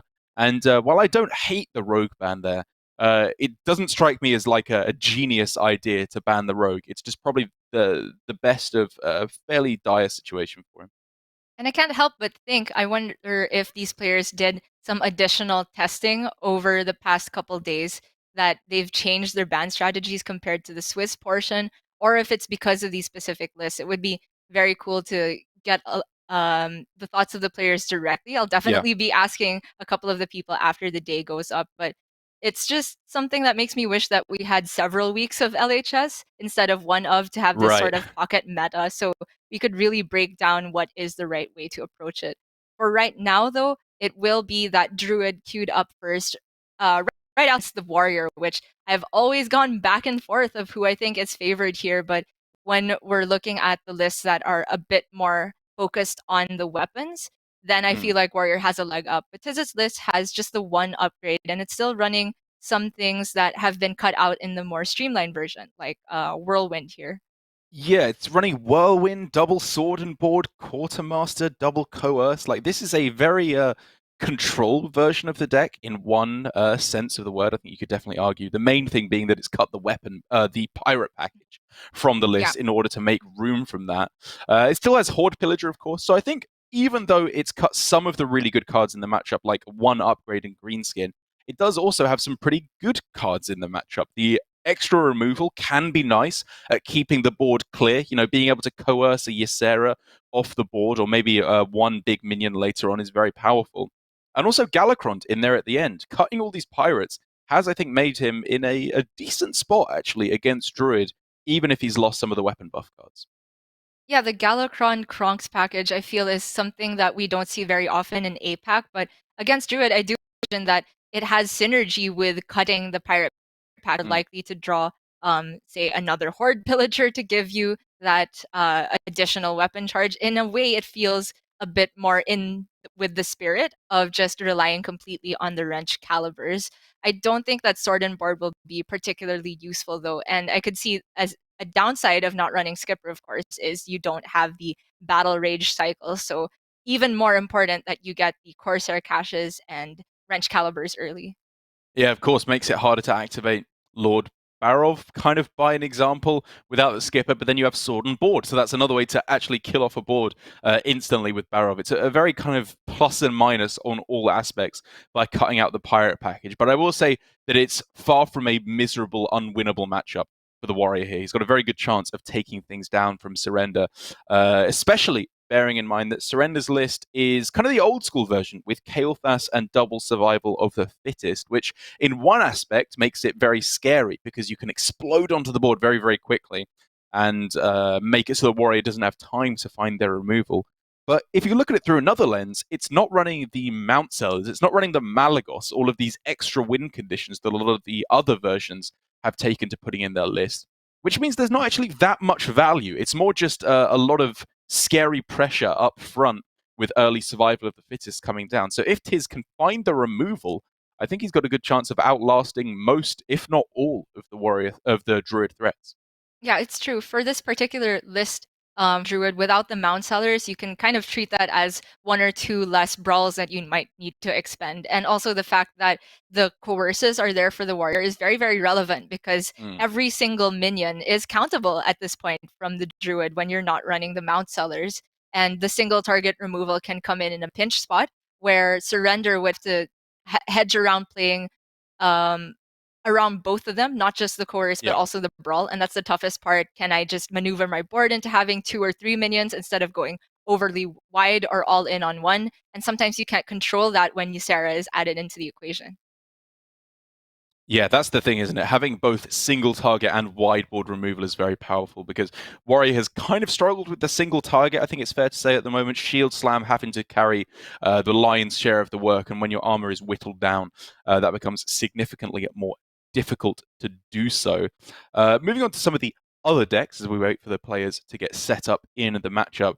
I think the real question point for me in terms of the overall strategy for Tiz revolves around the Demon Hunter, because he wouldn't have specifically anticipated an exact lineup from Surrender to be going up against, of course. But if you're bringing Demon Hunter and banning Rogue, it does for me start to raise some questions of the overall strategy of your lineup, especially if you think Demon Hunter with Ooze isn't good enough to leave Rogue up and try and get a counter queue. It's really tough because the Ooze can come in handy for several matchups, not just Rogue, of course, Warrior, and for the Mirror. And I stand by my point where I feel like this meta is, despite it being LHS, you don't really have a set deck that you absolutely want to counter queue into anything. I don't even feel like there's many 60% matchups, let alone 70. I feel like everything is hovering around the 55% margin to call it already. And so it could be that the inclusion of just as a card that has potential targets in several matchups that are common to happen, not necessarily things that is bringing Demon Hunter to target specifically. I mean, it's a good point you bring up about the meta being very close to the 50% mark. If we look at overall win rates of the different archetypes, we can see number one is Rogue with a 51.9% win rate, which is very, very close to even. And then the worst that you goes down to is Demon Hunter, actually, interestingly enough, with a 43% win rate, with a decent sample size. You know, there's Warlock that doesn't have too many games that's rocking a decent win rate, but it's surprising to me to see Demon Hunter quite so low down when you and I were hyping it up quite a lot last week. But as you can tell, we are trying to fill for time while we try and wrangle Surrender, find out where he's gotten to. So while he does his hair, whatever he does to make himself the gorgeous man that he is, we are going to go to an ever so slightly quick break to find him, get him into game, and when we come back, the second semi-final of the day, Surrender versus Tiz, we'll be right back.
And we're back. Quick as lightning, we found Surrender, and we're ready to head into our first game of the match, which, as we were just talking about, is going to be Druid up against the Warrior. Warrior for Tiz, and Surrender, obviously without a Warrior of his own, is going to be playing the Druid. I think it's going to be a very close one, but also a very impactful one to decide the course of this series, because as we talk about with Last Hero Standing, if Warrior can take a win right out of the gate, you believe in particular that's a very strong sweep deck, I believe.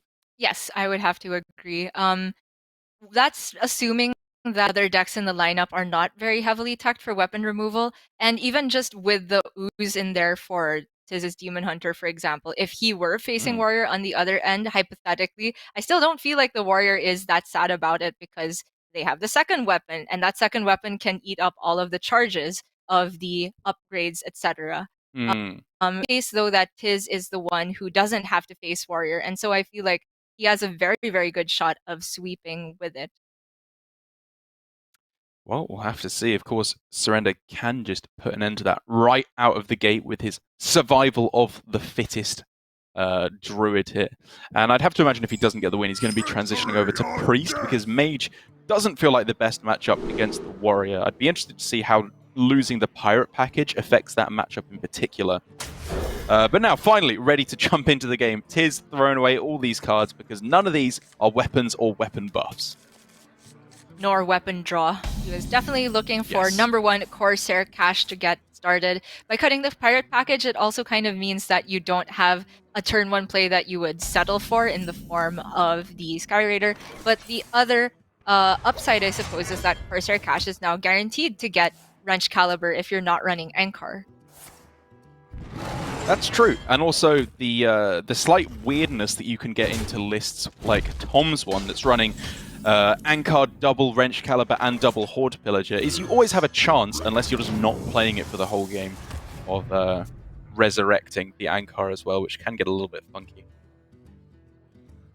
Surrender's hand, devoid of ramp, but he does have a minion curve. The Gidra can come down here, and you probably don't expect it to live, but if it does, you can buff it with the Bog Beam. Alternatively, just Bog Beam in Twilight Runner seems decent as well. I'm on board with that. It's kind of tough because with these situations where you have like early Bog Beam and no ramp, I kind of want to try and save the coin to set up for Coin Gidra Bog Beam, which actually just puts a lot of pressure on the board and can be quite difficult for the Warrior to clear off. And there's also Coin Guardian. I would ideally want to get down as soon as possible, but just with the way Surrender's hand is shaped, I can most realistically imagine a coin into 5-drop play turn 4, 5-drop turn 5, Gidra Bog Beam turn 6, if nothing better, and then Guardian Animals. It's very slow and it seems extremely honest for Druid, but that just seems to be the way Surrender's out. Although I think it is worth bringing up now with the kind of the one card that we're not talking about in hand being Broomstick, how worth it is saving Twilight Runner to go with Broomstick. Like, does he have to guarantee the attack and thus the card draw? Because if he just plays out Twilight Runner, he is walking pretty hard into a Blade Storm. That is true. Because I discussed that the hand has curves up till the 7-mana turn naturally, the card draw is 100% crucial, especially since the Guardian Animals could pull out the second Twilight Runner. The alternative to not playing this out, though, is just giving Tiz all the time in the world to potentially equip his own Wrench Caliber. So I like that Surrender went for it despite it walking into Blade Storm. Yeah, I mean, that's a good thing that's worth talking about at this point, is we've seen, at this point, we've been talking a lot about Surrender's hand. Tiz clearly doesn't have the Wrench Caliber. Whether or not you can see his hand, he does not have the ability to start swinging with that and upgrading it. So Surrender doesn't have to play super aggressive here. You know, he does not have to go Lightning Bloom Guardian Animals on this turn in order to go as quick as possible, although it is still Lightning Bloom Guardian Animals, and it's very much worth considering. Yeah, it's just getting the pressure online as soon as possible after he's seen a Blade Storm, which would potentially be the best answer to this type of board. Tiz's hand, I'm glad you pointed out that we didn't talk about it at all, because it's been so awful. It's everything that benefits from Wrench Caliber, but not Wrench Caliber. And to the point that we see him play the cutting class as an Arcane Intellect. It's big yikes. He's just considering whether this Shield Slam is worth using on the 4-5. I was actually about to advocate for it because the armor might be shaved off soon, but the Doom is low-key pretty insane for Tiz. Yeah, I think that Tiz has, with the shield block in hand, a reasonable expectation that shield block will be able to get, oh sorry, shield slam will be able to get some kind of value when comboed with it. Yeah, that's definitely fair. I wonder. Surrender has second GA in hand, but of course he's overloaded. I would imagine that the turn still starts with drawing with the Twilight Runner by trading it into Doomsayer. Yep, I agree. I mean, I don't think there's anything especially to be upset about at all with this Doomsayer, to be honest. It's annoying, of course, that you have to sink damage into a minion instead of to the face. But it's no damage on your minions, you know. You're still rocking a very healthy board. Yeah, it's kind of like an ice barrier getting played for Tiz. And the draw of Overgrowth is absolutely huge here for Surrender. Smooths out the rest of his mana, and he has a lot more to work with because Kael'thas has now entered the hand. Yeah, he was otherwise pretty much straight up just looking at Ghidra, I think, or Pass, very possibly as well, if he wanted to save that. But now, ramping up. Kael'thas, double spell plus 1 mana Guardian Animals, if he wants to go for the most explosive turn possible, which maybe is a little bit overcommittal. The point being here, he's got powerful plays for days. And Surrender just generates the best 3-drop beast, King Mukla. Of course he does. That's pretty insane. Whoa. Best beast, best draw, best player? Could possibly be the case. That's gotta As be for- tempting. There's an argument to be had for the second GA coming down Uh-huh. because of the chance of drawing the last couple beasts, and also it's more immediate pressure on the board. But because of the way Ysera interacts with the Twilight Runner... Oh, sorry, both runners have been played by this Yes. point, right? My dream. Yeah, I mean, it's a good point you bring up about drawing the beast, because there's only 2 left in the deck, I believe, with 1 Thrasher, 1 Teacher's Pet. But it's Ysera in play right now. You just want to get it down and get that constant drip, that life support of dragons coming down 1 or 2 at a time over the course of the game. Yep. Oh my gosh. Oh. Gosh, the draws for Tiz have just been so bad. No Wrench Caliber to unlock anything. The Brawl is not something he wants to play on just 2 minions. And Surrender just... That's gotta be the play. It's really tempting, isn't it? It's just a question of whether he wants to commit Kael'thas with it. I think that if Tiz did not have an answer for a 5/5/4/12, Yeah. and you've seen a Bladestorm played, I'd like to just see Survival come down and smash a bunch of damage to the face. Yeah, again, the only thing for me is that Survival doesn't buff dragons that are in portals in your deck. It buffs dragons that are on board. So there is some reason to hold on to them. But I think last time we had this discussion, you know, you pretty much persuaded me with, if there's a bunch of dragons on the board, you're probably winning the game anyway. It doesn't matter if they're buffed or not. It's just a question of how much Surrender feels he needs to commit, that Tiz does not feel comfortable spending 5 mana just to draw a couple cards. This, I feel, absolutely merits a response from Tiz. And if the response is there, Surrender has Guardian Animals to follow up, if not dragons coming off the deck. Ah, cash. Cash money. Let's go.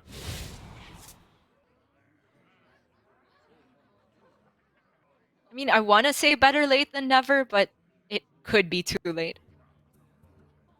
Equally terrible as never. Mm-hmm. And the fact that this Bladestorm coming down, while it does get rid of the Mukla, it's Tiz's activator for the Barov also.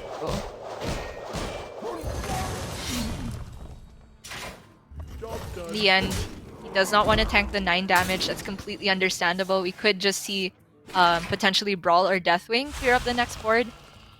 But the Barov will have to wait for a Shield Slam to activate it. Or... Ooh, I believe that was an overflow off the top for Surrender. Again, needs to be very careful about overcommitting onto the board here, because Brawl is the constant concern. And at 13 attack on the board already, this is a threatening enough board. He doesn't have to commit anything extra here.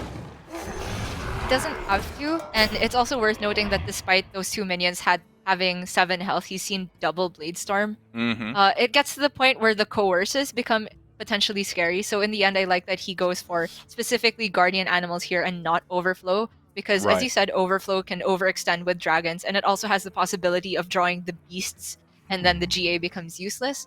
So I like that Surrender prioritizes this. I'm waiting for no one.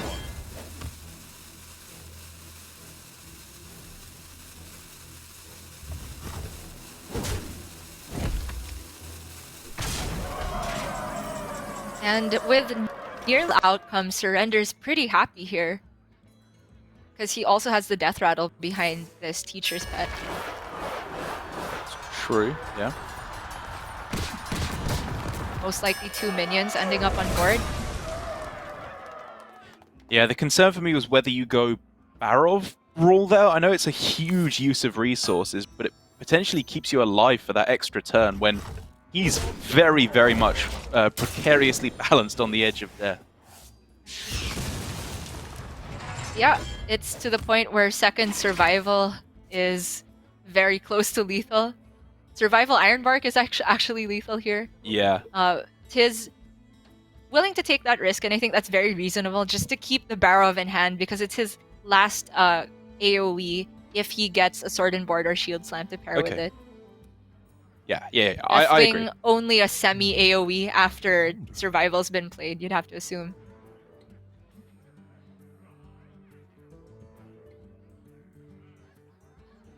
So it's unfortunate again that there's no instant Kael'thas activated, because trying to go for a lethal hit with drawing and playing the Survival of the Fittest I think would be a big draw, a very tempting play from Surrender. But I really don't hate the idea of just like playing Overgrowth in order to get the 0 mana spell, and then playing either, Ghidra or Lake Thresher on this turn. Wow. In the end, though, he's going Overflow as well instead of the Overgrowth, and he is going to be massively filling up this board. Surrender smells blood. Looks like I'm here just in time. It's weird because to get the maximum value on the Ghidra, you do have to commit the draw. But we could have seen Ghidra Overgrowth there instead.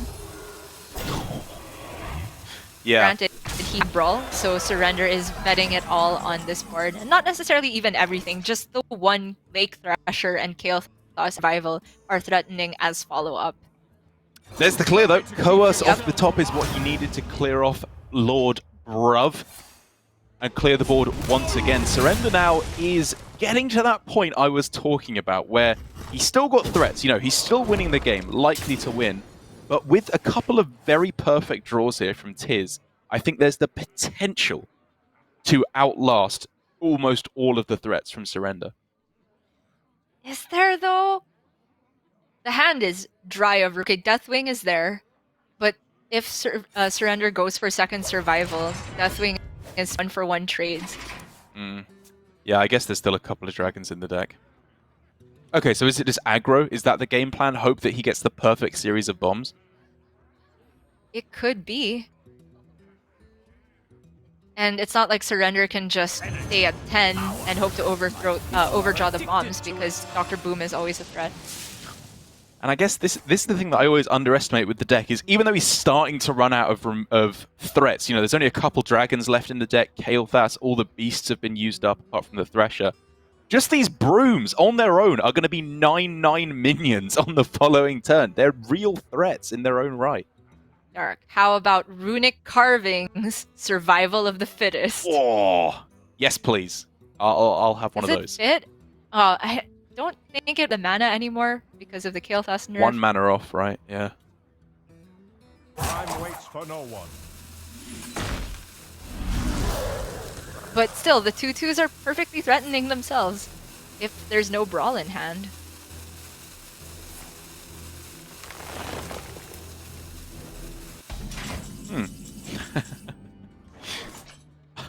Excess mana costing 1 there instead of 0, kind of unfortunate.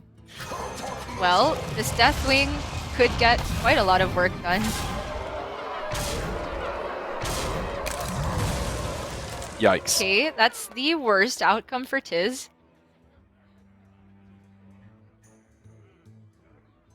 Couldn't tell you if it was likely or not, but these two tutus are threatening survival buffs. Yeah, You so could see the wrench caliber sink into one of them. 11 health here, 13 health if you press the hero power. Survival of the fittest would be one off lethal because he can't fit in the hero power as well. Is that worth? Have we seen both of the iron barks? I think just one actually. So that is what he's playing around, I suppose. Immediate Mm. time being, at least.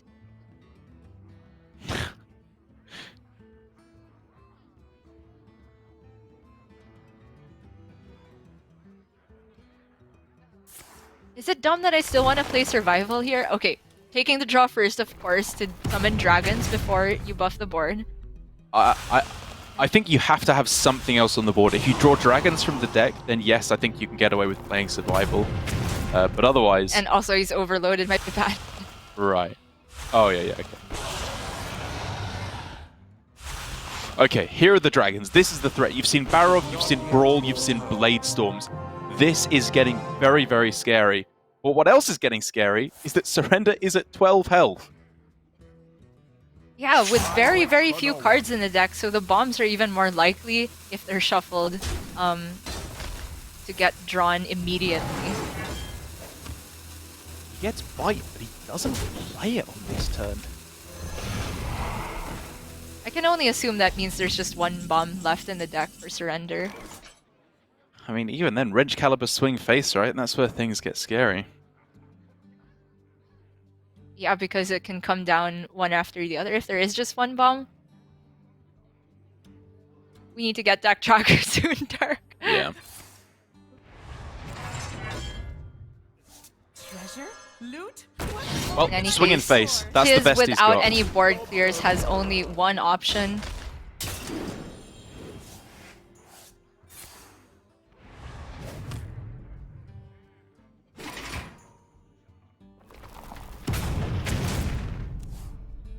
And he's alive. Very, very close there for Surrender. Oh, excellently done there with the Druid, lining up first and taking down the Warrior. As we were saying at the start, you know, Warrior has a real shot at swinging things around and going for a full sweep, but Surrender taking it out of the way with his Druid. I think he, of all players, has perfectly highlighted the sweep potential that Druid has in its own right, with his first series of the weekend being played yesterday. A very, very clean sweep with the Druid. He's in a good spot, I think, to just potentially go all the way with this list. Yeah, it's could be a repeat of what we saw on day one. And despite me saying that Warrior seemed like the deck to take a lot of sweeps, it has been going the other way every so often. It has to be noted, though, that Tiz's draw was really slow, probably the worst one I've ever seen from a war. To be fair, Surrender has not gotten the ramp in the beginning of that game and still managed to get there. Yep, I think nicely played there by Surrender. It was a good doling out of all the threats over the course of the game, not going too far in. The one turn I have a small question about is the Gidra overflow turn. But even then, he'd just seen a Brawl, he'd seen the Blade Storms. It wasn't ridiculous to assume that the board clear wouldn't be there. And he knew, even with all of that, he should be able to get over the finish line. So very nicely done by Surrender, representing South Korea, going up 1-0, trying to get his spot in the finals up against Tom as our next and final game of the day for APAC. We're going to find out if he can complete the full 3-0 sweep against Tiz, or if Tiz can start to put his name on the board with a win. Right after this, we'll be right back.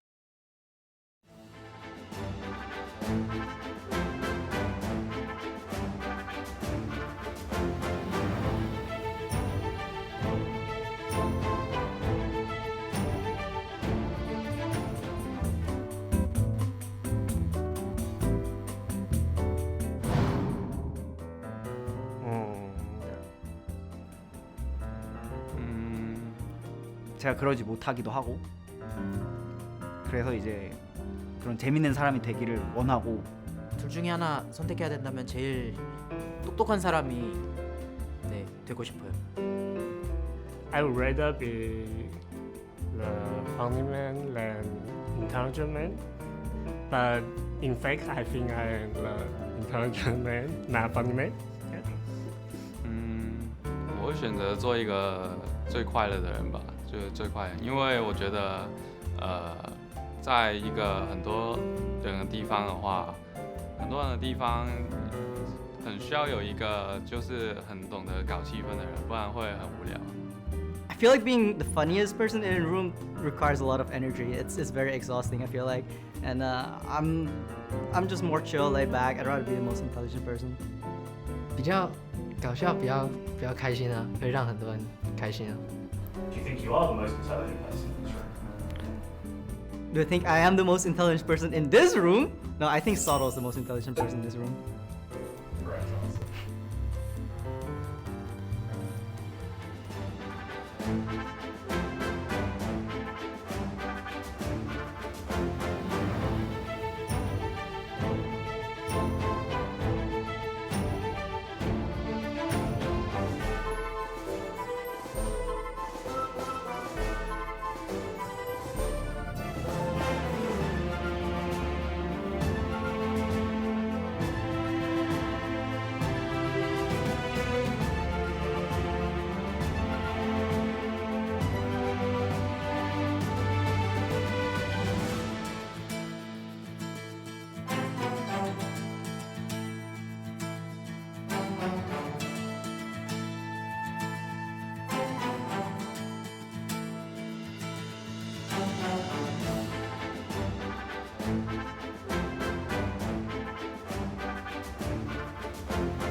This is Hearthstone Grandmasters. You're watching APAC, and it's the second semi-final match of the day. It's also day 3, of course, which means that we are crowning our champion for week 2 to dethrone Bank Yugi after his very strong performance last week, coming in strong as a newcomer to Grandmasters, but still able to get a very well-deserved win, in our opinion. And I think you and I can agree, Gia, that whether it's one of the old guard, be it Tom waiting in the finals, Surrender, or Tiz, as definitely the newest and least well-known of these players, all would be very well-deserving champions based on their play thus far. Absolutely. For Tom in particular, though, it'd be cool to draw a parallel between him and Bank Yugi, because Bank Yugi, hands down, had the weirdest lineup last week, at least in the top 8, whereas Tom is also bringing the most off-the-wall one, but he's also had the most dominant performance thus far. And if Tom's previous results against anyone else in the semifinals have something to say, it does look likely that could take the victory, because he has faced Surrender, Tyler, and Tiz last week and beat all of them. Well, kicking things off now with Tiz fighting back on the Demon Hunter. As I was saying just before we had to go to a break a little while ago, Demon Hunter is the worst performing class for APAC this week before the start of the day, taking a big dip since the Swiss portion, which is a little bit disappointing for me, I think it's fair to say, because I was a big fan of this deck last week. I thought it was a very clever bring, and I'd be curious to know why it isn't working out as well as I might have expected it to. Yeah, I'm curious as well because I feel the lists this week have even become more refined compared to last week. Now with the Glaive-bound Adept package, some people running 1-drops. It could be that Shaxi's list is been underperforming because that one is a bit fair. different from the Demon Hunters that we're seeing. But what I do know now is to never agree with Raven, as I learned on Hot Takes, because it was Yumi and Raven that were touting this deck as the bring for this week, and guess what? It has not been performing in APAC at least. Yeah, I know. If we don't learn from history, we are doomed to repeat it in listening to anything Raven says. Well, the opener for Tiz has been pretty good, though. Spirit Jailer into Cycle, and he's already sitting on both Marrow Slicer and the follow-up of Soul Shard and Glaive-bound Adept. Very powerful in terms of a curve, whereas Surrender has hit the ramp, though, and with that Kael'thas draw, could be pop, he just gets a GA soon. And while Tiz made that turn look very easy and simple with the obvious play of the Marrow Slicer there, I was again wondering there if it should have been a Blade Dance, because if Surrender has the Guardian Animals, you don't want a Blade Dance there. That I can definitely agree on, because he's going to draw the cards from the deck, refill his hand, and it doesn't matter, really, that you're denying him the card draw. But if he doesn't have any extra card draw, we have seen, with, I think, surprising consistency in Grandmasters, the power of killing off a Twilight Runner when you have the chance to deny any card draw. It's a fair point you bring up, but I feel that because he has Twin Slices and that Marrow Slice and also the Soul Shard Lapidary, that's argument for just holding on to Blade Dance as a huge bomb of a board clear. Fair. This is the rare type of hand that Blade Dance can get in the range of dealing minions that are buffed by Survival of the Fittest. It just gets scary if there's more than 3 on board at once. I immediately stand corrected. As soon as I actually start to count up the amount of damage that he has available, I would say to Surrender, draw a million cards, see what I care, because he has got so much damage. And yeah, like you said, being able to burst through the taunts in one massive swing is probably more important. So upon reflection, I like it. I think it's a nice example of sweeping the minions away and attacking to face with the weapons. Ooh. So obviously the skull can be outcasted, but I'm still looking at, being able to push as much damage Same. this turn as possible. We could have seen a Blade Dance play with the Mana Feeder, just Hero Power, Mana Feeder, and Blade Dance. That's true.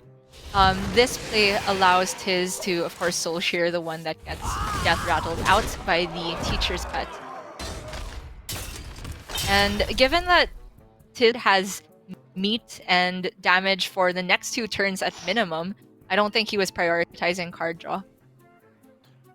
Interesting cards found one after the other here for Surrender, because it does appear at first glance like it should probably be a Kael'thas turn. It's just how you go about it, the question is.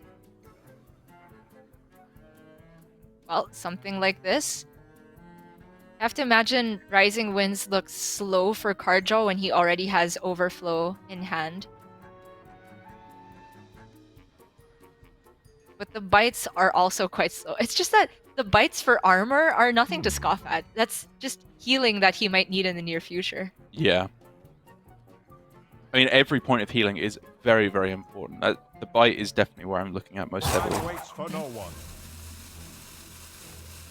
Just a nice interaction that the Nature Studies discount occurs after the Kael'thas sets everything to 1.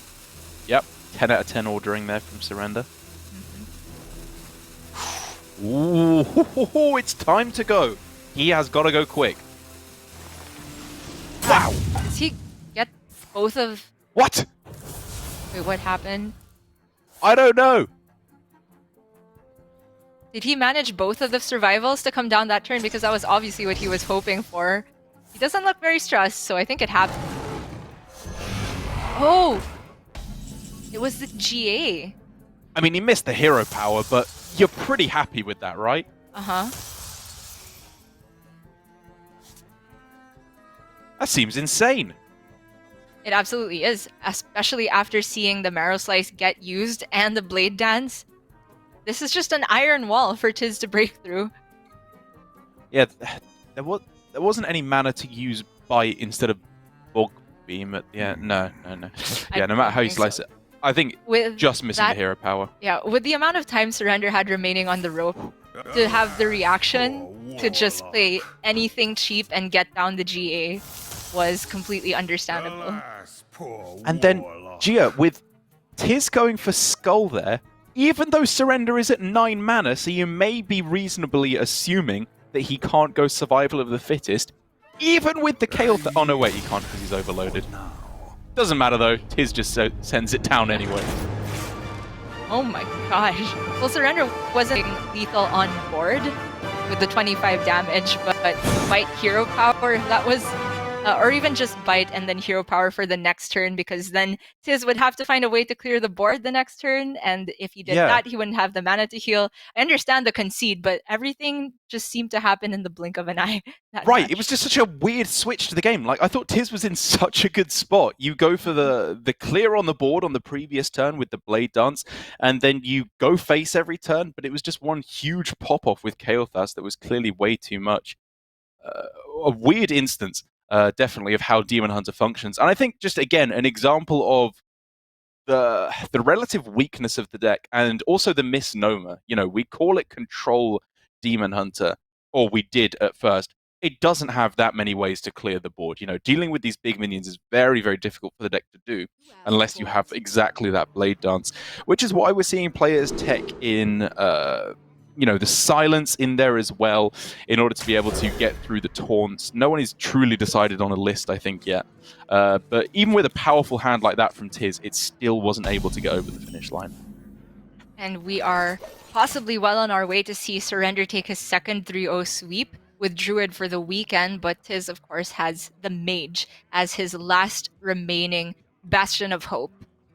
And this is a matchup where I tend to believe Mage's first game plan against Druid is aggressive. You want to curve out, getting down early Shinvala or Jandis can really help. Right. But if the Druid is able to ramp really quickly, switch gears and start looking for freezes and ways to scam instead.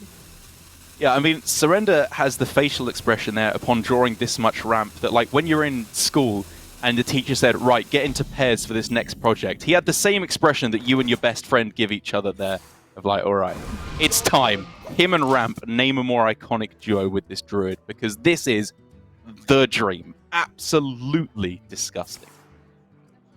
I recall a specific game from last season where we called this the dream hand as well, but just none of the payoff cards came off the top here.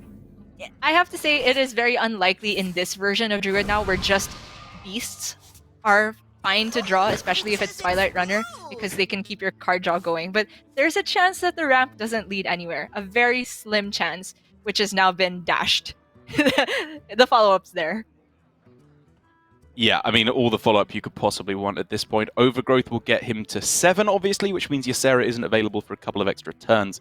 But even the fact that this minion is in play alone is low-key fantastic for Surrender. He can go Overgrowth, Twilight Runner, Broom, guarantee the card draw, bait Ysera the turn after.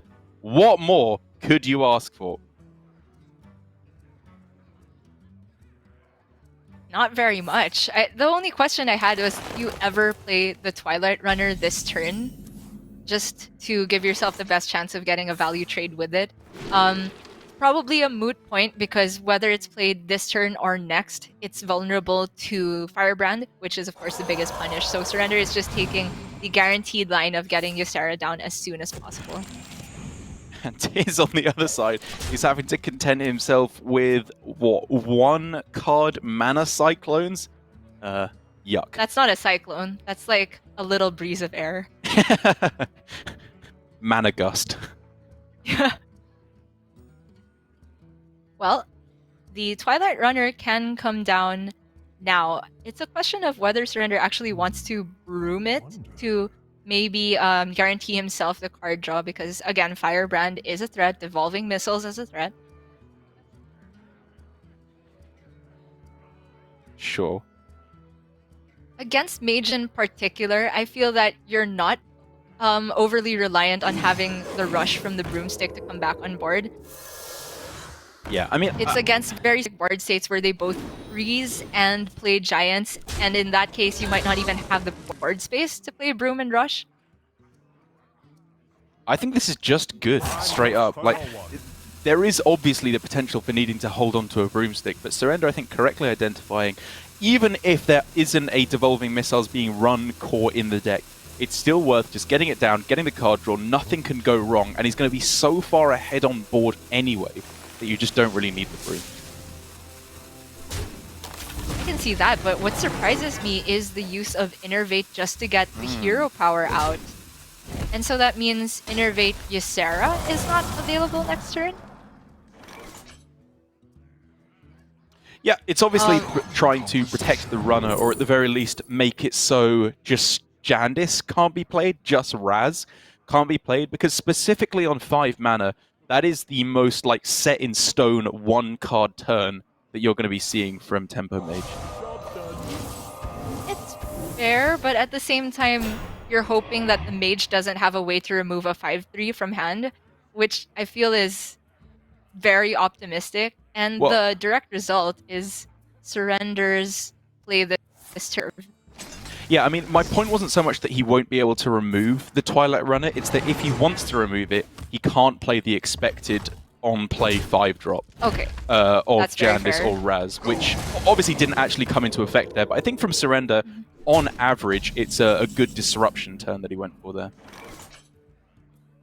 And I'm just very unused to seeing Druid play disruption turns. A lot of the time, they're the ones that have very specific mana points where the opponent wants to disrupt that. But I suppose if it ends up with Surrender still ahead on board and just going for Twilight Runner again, it's not all that bad that the Ysera comes down a turn later. Anyway, this is looking much more like a proper Cyclone for Tiz. Yeah, I do like this play from Tiz. I was wondering if he should go for Frost Nova there, even if it results in directly less spells immediately, because we've consistently seen with Mage against Druid, especially in these games where things aren't going to plan, that Frost Nova is really your only win condition a lot of the time in order to freeze the board and cheese your opponent's health total.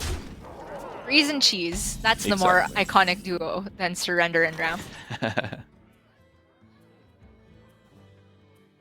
Okay, that's a piece of freezing, and the Vaporize can also be set up. However, this looks as good a time as any to go for the conj. These results are awful, though. Yep, very, very lackluster results on the 8 drops. But again, it's Twin Spell. He can go again next turn, assuming there's no immediate strong removal from Tiz on the backswing. And the Guardian Animals from Surrender will pick up a Thresher and Teacher's Pet because one each are in hand and both runners were played. So he can make use of the Thresher, but it's still not a complete board clear. Oh wait, the other minion rushing. It does look like it can be a full board clear on the 8 drops, which is the reason that Surrender would want to clear the board at all, is to deny Conjure. I mean, it seems worth it, right? Yeah.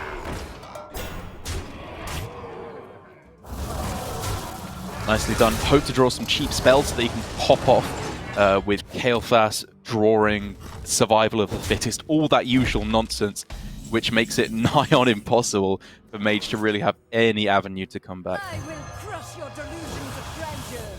That's why we see Tiz trying to get this Solarian on board so that it can die as soon as possible and shuffle the Prime in, give himself a different win condition.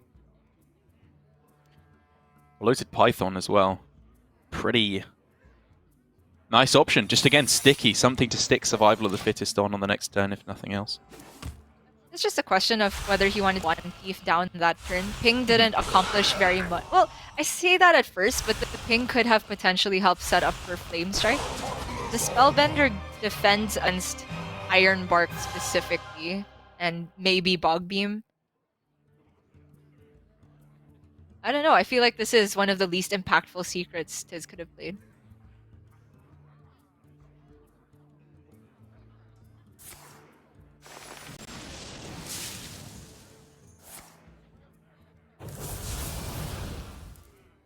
Okay, playing around Counterspell. counters, of course, with the innervate. Sees it's not there, and now thinking about more Ice Barrier, and either of those, I think, you still go face.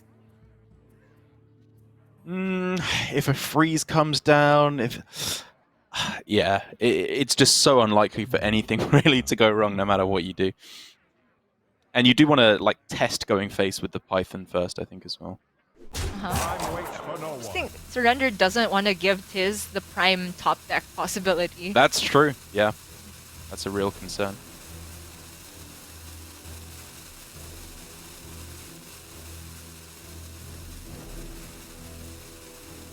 The reason for trading the prime is what you said about freeze, but it would have to be freeze plus a bunch of spells that justify the spell damage being scary. Right. And I think the odds of that happening is probably less than immediately top decking the prime. Wow. Okay. Some things are happening. Potion being generated can get you another apprentice, which can get you played again, and then you can play another potion. Like, this is starting to become insane, depending on what other spells he can generate. But Coilfang Warlord on the other side is a huge minion for Surrender to get. Is it? I mean, it's all the same if there's freeze, right? I guess so. I guess so. And it's not there. That's why he went fishing with the Wand Thief. Basically, nothing is being killed. Yeah, he just is fishing for the Rays of Frost. Still not there. One more AI can get played. But if he's playing AI, then he's not playing the potions. But if he doesn't find freeze, he's dead. So it does have to be, from what I can see. He's got to be thinking, what combination of taunts can I get that keep me alive? I think it's better odds to go AI into Magic Trick, into freeze, but it's there. A lot of stuff happened there, but not the things that Tiz needed. Yeah, I think there were very arguably some minor optimizations that could be done as well with playing the Wand Thief first of all in order to clear more room from the hand, because you could possibly get a 1-mana card. But even then, that is questionable in its own right. But the upshot of it all is that Surrender, for the second time already this weekend, just gets the easiest peasiest 3-0 sweep with his Druid once again. It's a solemn reminder, Gia, of I think just how powerful the deck can be, even when Kael'thas saw the nerf just this last week. Yeah, it could be a case of people did not have very much time to test at all, and they just immediately saw the nerf and said, Kael'thas is dead, I can't play Druid. That's a fair line of thinking when you only have, 3 days between the end of the last week of and when you need to submit for the next week. It could be that people just overlook the deck. Surrender still believed in Druid, and particularly the Kael'thas version. Tyler still believed in Druid, cut Kael'thas, but still ended up with a pretty good top 4 showing. I think we're due to see a Druid resurgence in next week a Specialist. It could be anything then. Yeah, I mean, next week you never know at all. But I agree, once we hit the round robin phase of weeks 4 through 7, that is where I think you're right. Druid is going to be a real contender for a top deck. But one other thing I want to talk about is just how much of a god Surrender is. Yet another week in the top 4, this time getting all the way through to the finals, taking on the newcomer after last week he lost to Bank Yugi in the semifinals. It's going to be an incredible final between Tom60229 and Surrender, two of the absolute best performing players, both in terms of their tournament results, their play, their creativeness, their adaptability. Any metric you want to throw onto the board, they are the absolute best of the best. And while we do have to give our commiserations to Tiz, I think he can hold his head high after a very well-played week in just his second week of play in Grandmasters. Yeah, I would have to agree. Tiz, we didn't get to see him shine very much in that last series because it was quite a stomp, but I would definitely recommend people checking out Tiz's games from yesterday because he really gets to show his level of talent, and it's just not something that we get to see that often because he is a newcomer, somebody who just broke out in a recent Masters. Wouldn't be surprised to see him perform well next week and be a contender for Division A as we head into round robin. It'd be great stuff. Love to see more representation from the newcomers and from Chinese Taipei, one of the less well-performing regions last season, but definitely one of the stronger regions overall, in my opinion. And Tom60229 is going to be doing a great job representing them in the finals. So while we give Surrender a bit of a break, get ready for the finals, get a cup of tea, sort out his band strategy, whatever he needs to do to set up for this absolute barn burner of a final up against Tom. We're going to go to a break, and when we come back, the last match of the day for APAC will be ready. Tom versus Surrender after this.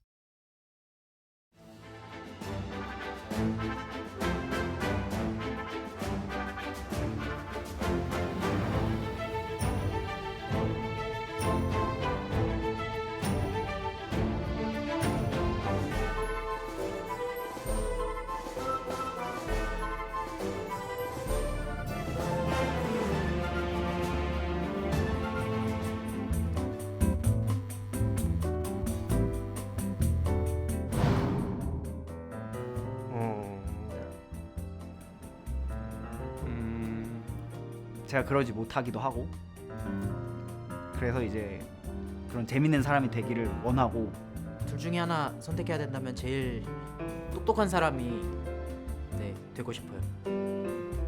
I would rather be the funny man than intelligent man.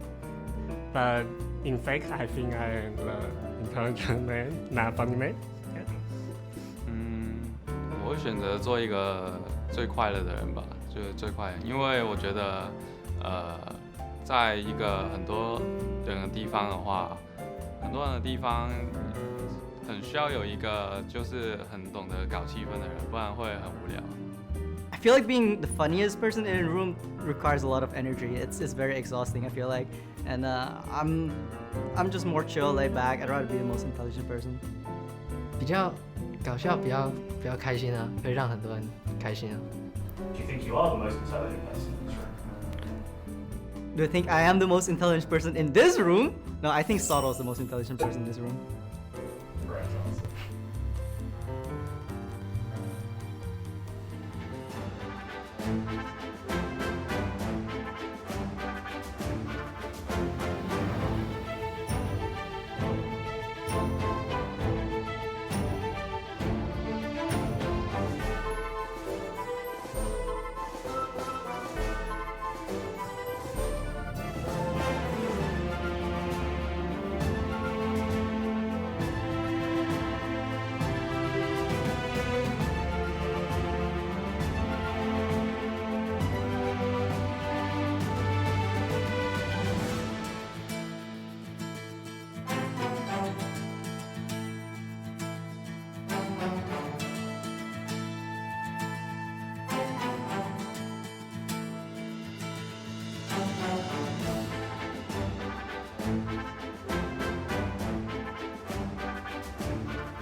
rather be 10 minutes late or 20 minutes early? Probably 20 minutes early. I think that's already the norm. Gives me time to just chill and, you know, get ready for whatever I'm about to do.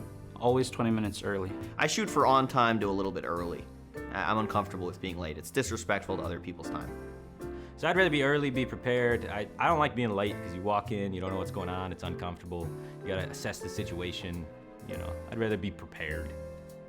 I would rather be earlier than later. I'm always late. I'm trying, but it's not easy.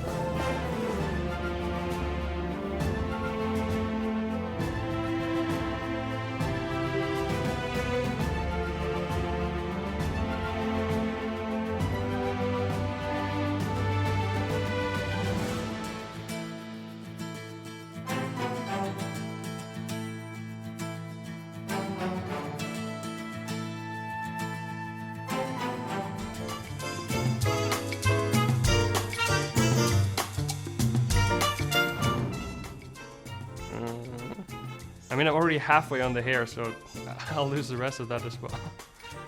Half my money. Half of my money. All of my hair. All of my hair. All my hair, yeah. I think I will prefer losing my hair, actually.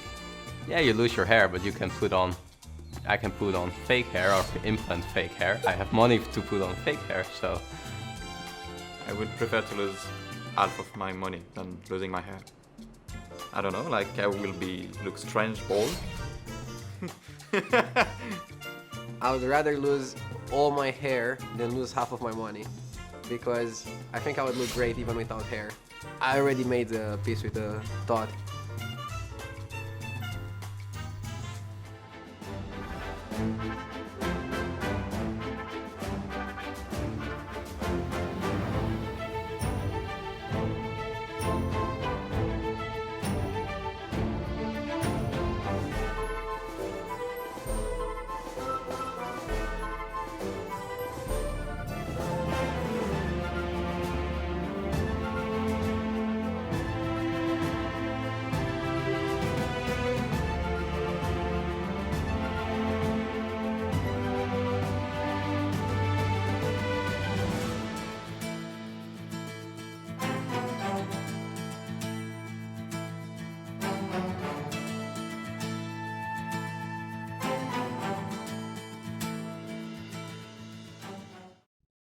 You're watching Hearthstone Grandmasters, and it is specifically the final.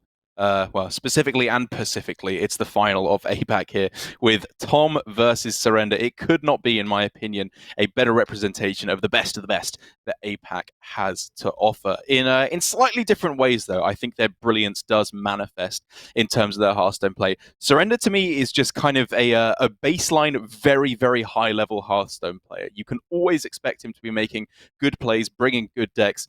Whereas from Tom, he seems to fit more into the kind of the mad genius category, where we often see absolute strokes of genius from him with his gameplay, and sometimes weird plays that we don't understand for a long time, even after we've seen them. It is so true. Surrender is very consistent. The decks that I feel we've never seen anything particularly innovative from his list, but whenever we see the lineup, there's always some solid thinking behind it, very clear logic, and he has the gameplay to back that up. And the results. Surrender has had, I believe, the most top 4 appearances, including the first season of Grandmasters this year for the first 3 weeks. Whereas Tom is somebody that we didn't see very, very often, at least in the first 3 weeks, performing too well. But this week is looking nigh on unbeatable. Just getting so many games in. Zoo gameplay in particularly has been so impressive. Yeah, finally butting heads together here in the final. Both of them have been looking nigh on unbeatable, for that matter, with Surrender taking an incredible 3-0 sweep there over Tiz on the second semi-final match of the day. Granted, it was with some pretty fortunate draws along the way with the Druid, but I think he showed a very good understanding of the deck, even with the most recent nerf. You know, the fact that you can go Chaothas and then played Nature Studies as specifically the second spell of the turn to still get a 0 mana spell even after the nerf. It's small things like that, I think, that show great practice and understanding of his decks from Surrender. So to get things going right out of the gate here, we are starting off with the Tempo Mage, my favorite deck of the expansion thus far, undeniably, but also a deck that I feel is not the best positioned, if I'm going to be brutally honest, in the current metagame. I would have to agree. At the beginning of this weekend, we were talking about Rogue and Mage being the weak points, but as it went onward with the matches, we saw Rogue perform pretty well for both Tyler and Surrender, and to the point where Surrender's Rogue has been banned twice today. It's getting already, I think, pretty clear that Mage is the only one that we were justifiably ragging on, and it's to that reason that Surrender, we've hardly even seen him play it on stream. It's LHS, so you can't afford to lose with the deck once, as long as what you believe is your most powerful one can get several wins to make up for it. So right out of the gate, as is always the case, in my opinion, with the Tempo Mage, interesting decisions to be seen from a certain caster who makes excellent mulligan and early game decision guides. I saw the tip that Shenvala should often be played out just on turn 3. Do you believe this to be one of those games? The situation I was campaigning for it was against Druid with nothing else on board. There is some reason for playing Shenvala against Priest, but with its Sethic, particularly on the other side, it feels a little bit too risky, because if there's a removal spell or even a buff on the Sethic, then it can get a train going, Shen might not survive, and the end result could be Priest just not even having spent cards by virtue of Sethic regenerating value. Is it cold in here? Or is it So already a pretty interesting hand shaping up here, and Surrender, despite not going for the Tempo Shenvala on turn 3, we do see Tempo Shenvala on turn 4 instead, the board having been cleared up. And I guess if you look at the arsenal that Priest has available to clear off boards early on in the game, with no Shadow Word Pain in the deck, there are pretty limited answers to this Shenvala. Yeah, with the Sethic cleared, it definitely has a bigger chance of the Shenvala surviving, even though you won't necessarily get that on the turn it's played. The big punish, however, is the Cabal Acolyte that could have come down and just stolen the Shenvala straight up with the coin.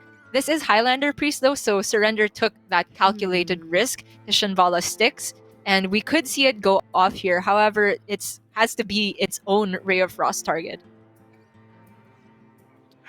You've got to think here from Tom.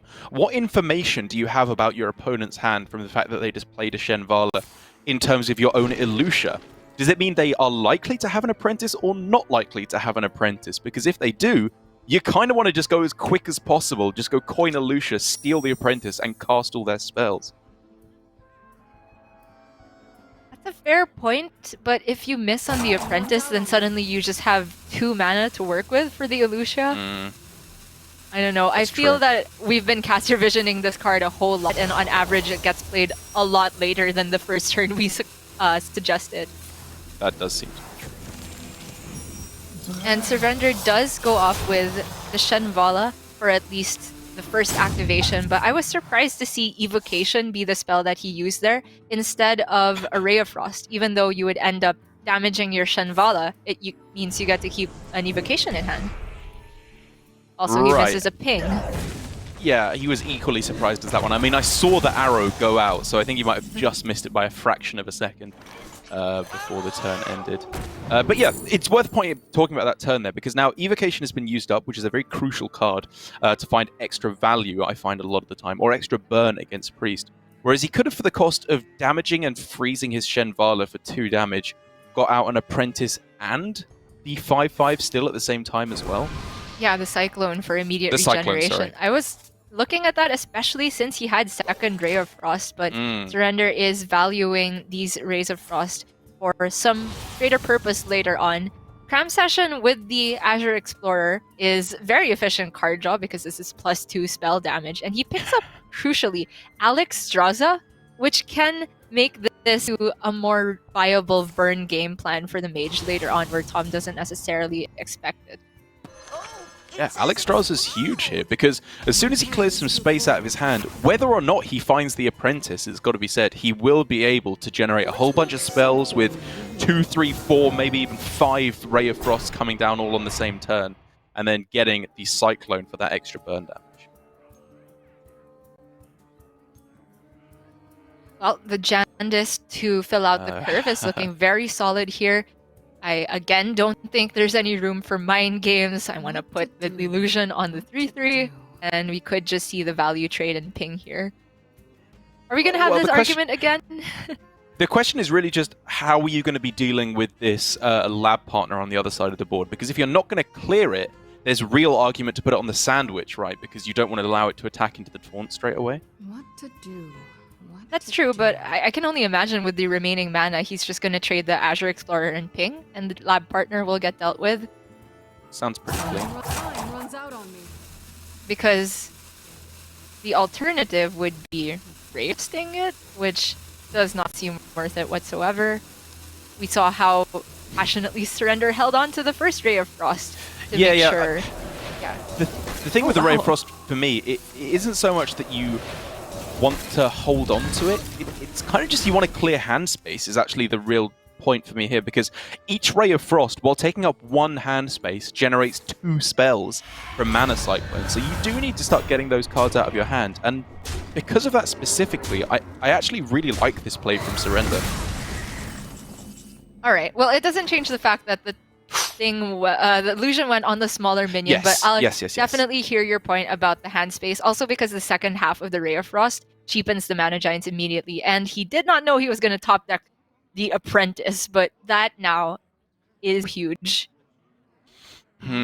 So he can go Apprentice, quadruple spell, I suppose, with the Ray of Frost, but the question does have to be begged as to where everything is going in terms of the actual spells. He could start with Devolving Missiles, I suppose, and hope to get like a higher health minion to just have more health to throw these spells into. Yeah, I think it's 5 spells here, and even though hand space is a small issue here, because the Mana Giants will go down to 2 mana minimum after the end of this turn, assuming that all of the Rays of Frost gets played, then you don't really need to worry about overdrawing something from your deck, because you can end the turn on the Giant. Ooh. Box! It finally got generated after Mage Game and Mage Game that we were talking about. This is the only out. It has finally showed up. But it's definitely not Surrender's only out here, because he's managed to stay quite heavily ahead on board. I am a little bit... I have questions about the end of the turn there from Surrender, because he's just in the Soul Mirror, right, in terms of the clear. So getting every single minion down that you can on the board is a pretty big deal. And so I think going for a double Ray of Frost at the end there that would have allowed him, even if it's targeting his own minions, however you want to do it, it would have allowed him to get down Giant and Cyclone on the same turn, which means he has a big threat in play, and also generates significantly more spells on this turn. Yeah, it's a very fair point to bring up. It could be that he was just hoping to save a spell for a second round with the Mana Cyclone, but we were talking about how Zoo can be very powerful because it goes all in against Priest. I wonder if there was room to go all in against Tom there. You can see, though, that it's not just Soul Mirror, of course, that he needs to be worried about. There's that natural Shadow Word Ruin, and of course, Zephyrus. Tough choice here, because Power of Creation looks fantastic, but Arcane Breath, there's a dragon in hand. That's going to generate another spell, which can generate another spell when you pair it with the Cyclone. So I think I'm leaning a little bit closer towards the Breath on this turn, even considering you're passing up a lot of value from the Power. I was about to agree with you.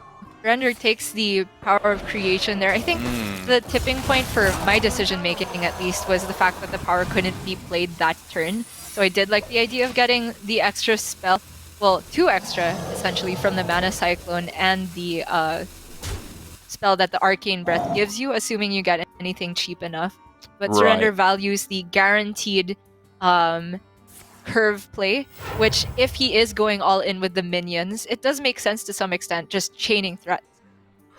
So already with these 2 Giants in play, this is the potential, of course, for Alex Straza lethal on the following turn. Tom's going to put a swift end to that predictably with the Shadow Word Ruin, which is, again, a pretty big boon to Surrender because he went with Power of Creation. It's just another huge threat that he can throw onto the board now and try and once again get that Alexstrasza surprise lethal on the next turn. He was definitely just looking at this as guaranteed follow-up. He was asking the first question with the 2 giants, answer was there, and I think it's reasonable to assume it would be there, whether it's Shadow Word Ruin or Zephyrus, but is the answer to the Power of Creation going to be there? Ooh. I'm looking at the beast, I'm not gonna lie. Right. Yeah, because, well, the kicker is, right, it's more than 15 damage that you are then putting on the board. Whereas Reckless Rocketeer, the charge damage is not useless. It's still good to get that to face. But if Alexstrasza is coming down, it does somewhat overwrite that extra value you're gaining from the charge. My thoughts exactly, Dara. And while this is a card I don't even see very often in Battlegrounds, it's looking very strong here. Shadow Word Ruin just played. Tom out of answers in his regular hand at least, but there's things he can discover potentially. Yeah, there's a few ways he can make this a bit more amenable. Can't be accounting for Alexstrasza in particular, but either way, he has to do something with Surrender's hand because even Cobalt Spell can... Okay, you can try and hit Wave of Apathy as well. But that's true. You would have mana for doing that even after a Lazul turn. But he just plays Alex. Amber Watcher, nice heal. Yeah, Tom is just dead. Of course, he would not have expected natural Alex. That's... Oh my goodness. That was so brave from Tom. Oh my god, what a win from Surrender! Picking the Power of Creation that we weren't even advocating for at the start. Getting the Beast, getting the Alexstrasza, all working together so beautifully. That is a Surrender win, if ever I've seen one. The game plan was very, very straightforward from Surrender after he took Alex and played the double beasts. I wonder if Tom had some room to be a bit more reactive there. Yes, he could have whiffed if Surrender's had 0 freeze. And more I think about it, he saw a bunch of Rays of Frost, so that could be why Tom was thinking I should just prioritize getting my own board down. But we have to also consider it's not necessarily just Alexstrasza that lets Surrender deal a swift lethal there. He could have generated fireballs or even a preemptive Pyroblast or a turn leading up into that. The taking 18 part was very iffy.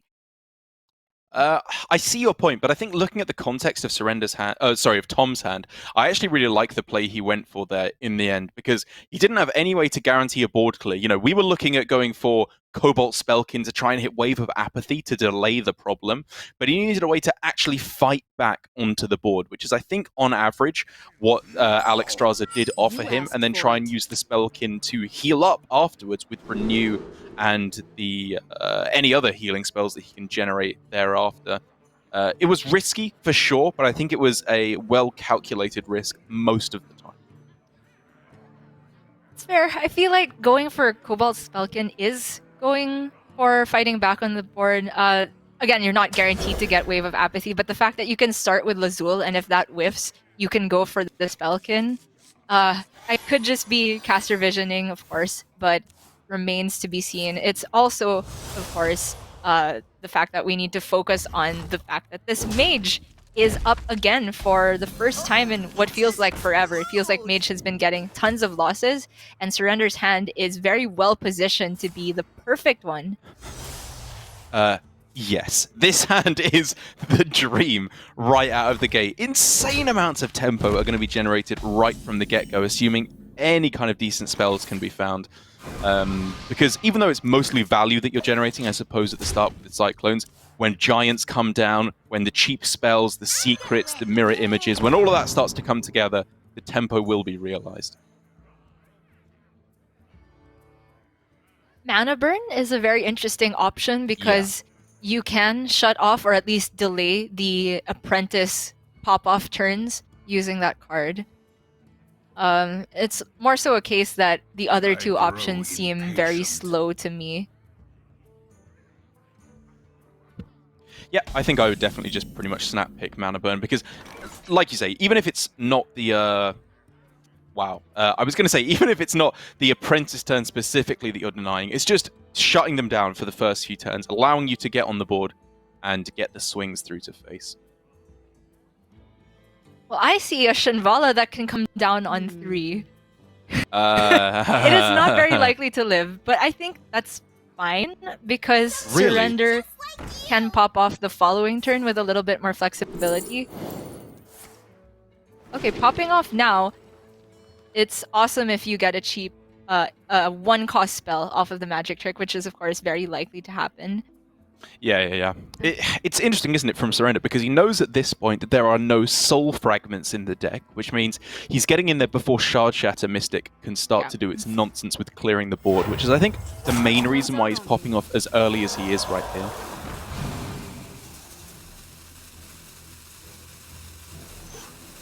Okay. Elemental Allies has a good It's not chance bad. of getting activated, actually. Yeah. Cyclone and Mana Giant. You obviously And treat Shinvala. this card bonus most of the time. You're not actively gonna wreck your curve just to draw 3 spells, but it can happen fortuitously more often than you'd think. Well, there's the clear he was looking for. Shard Shatter not needing to do anything at all here with Hero Power Blade Dance. Able to sweep up the entire board here. It's looking all right for Tom, given how powerful of a starting hand Surrender had. So going back to the point of why I wanted to go Shinvala last turn is that if you pop off and don't hit anything to follow up with this turn in terms of minion pressure or card draw, which he only had 3 spells generated, it makes everything rather awkward. But the fact that Surrender did hit Azure Explorer, I think, smooths out the curve pretty nicely. So you're thinking that's the line instead of draw with AI? That's also very valid. Both of Yeah. these are generated, so they cheapen the Mana Giant. Mana Giant is definitely where my head's at, just trying to turbo that out as soon as possible. Yeah, I think I like going for the AI here, because even though Apprentice has come down, this hand is not doing it at the moment. You know, it doesn't have the insane combos that you need to start popping off right out the gate with.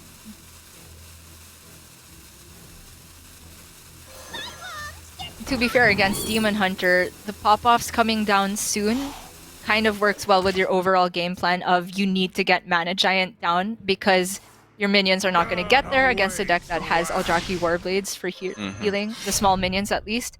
And freezing their minions is not going to do much either because they're mainly relying on these Marrow Slicers to go face. So Render's first priority is trying to get down his bigger threats.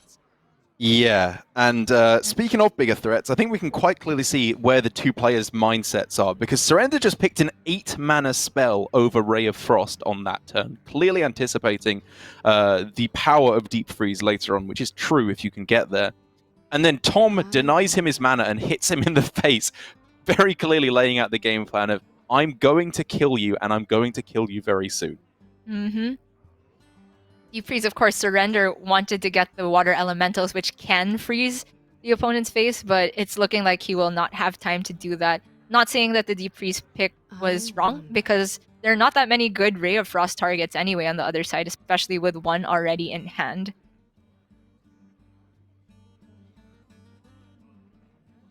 I kind of think Shinvala just as a bait here is where I'd be at. I mean, it's almost more dire than that even, is there? Like, you kind of have to freeze just to stop even this 2 damage from coming to face, because that on its own is already too much. That's fair. Hide behind your circles. I will still find you. Oh, Tom, however, falls into Surrender's trap, playing the cane before the mirror images comes down. Checkmate, my friend. Right, how is he removing the cane? Technicality, nothing more. Because you can freeze the cane, but you can't silence its effect with just a freeze. So, Yeah, obviously a slight amount of sarcasm in my point, but yeah, it's not looking good here is the point for Surrender. His hand is way too clunky, no way to clear up the board effectively and stop any of this damage coming to face. Why do you have to throw in the disclaimer there? I wanted to go along with your sarcasm and bait some people into thinking you were serious, Dara. I mean, I think I do a good enough job already of making people think I'm stupid. I don't need your help along the way. I am not seeing the line here for Surrender. He can freeze the minion damage, of course, but it's always scary for things to go over the top, weapons. And in the case it's not there, it does make sense, of course, for him to set up his own amounts of... It's not close to lethal, though, for Surrender.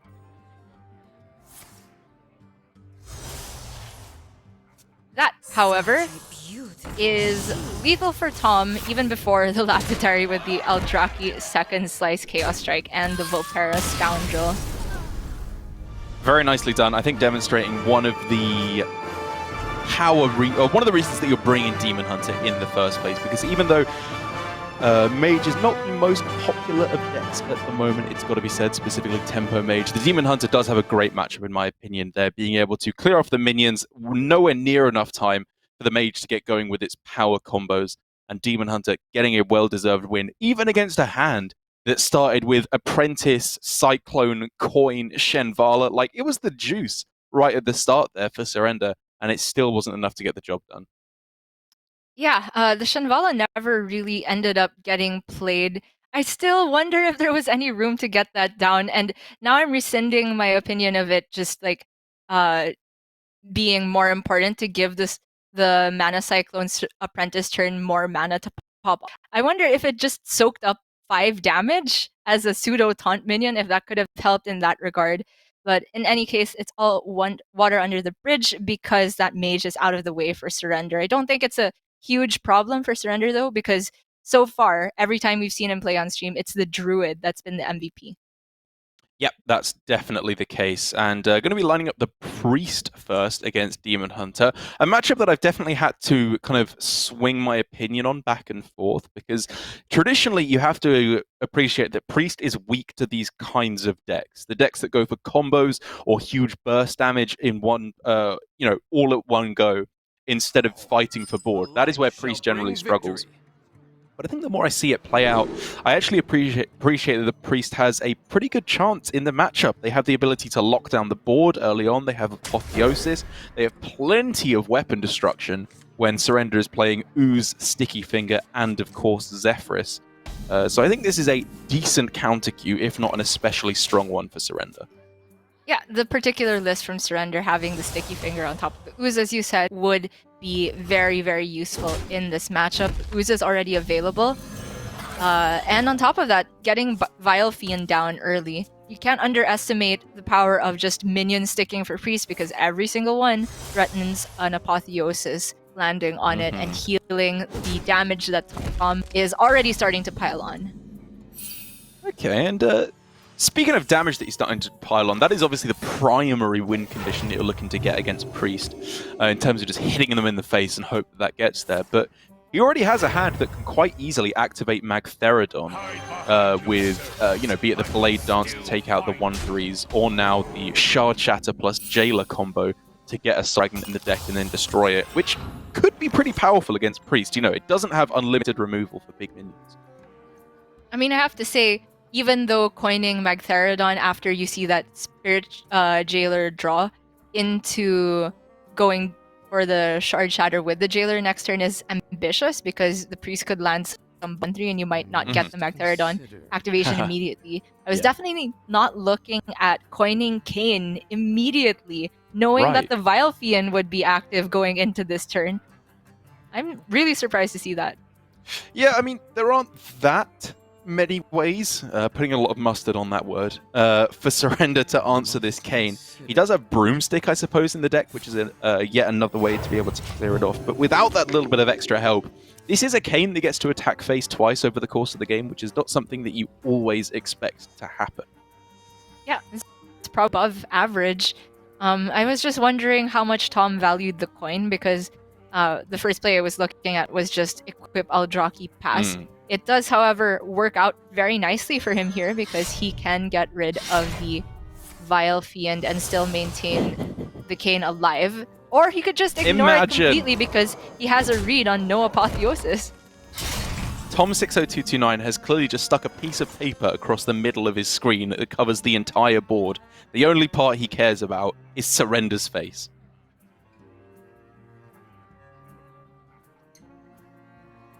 Which is how I think most of us feel, to be perfectly honest. God damn, is he handsome. I was about to make that joke, but then I found it a bit awkward, so I'm glad you did it for me. Okay, Surrender now at least has the mana to remove that Kayn with the Time Rip. It is very slow, and of course this is a weapon, so the ooze has to be playing on his mind as well, but in terms of weapons he would rather deny Tom, I'd have to imagine the Marrow Slicer is more threatening, because it's not like Surrender cares about Tom healing up more, as Surrender is the defender in this matchup. The future is clear. But I'm wrong once again. Just trying to go with... I'm not even sure if he's going to go for the ooze or the hero power, because this isn't really the weapon that the thing that you want to ooze away in the matchup by any stretch. Yeah, with the pick of Soul Shear, we could just look at Trade Soul Shear instead, which good. is, removing more damage than the weapon. Yeah. Looking at it again, it could be more so that Surrender values the Time Rip for a better target later on, with Magtheridon being a possibility. I can also see that. That is an awkward skull, however. Yeah, gonna get locked in from the right side later on.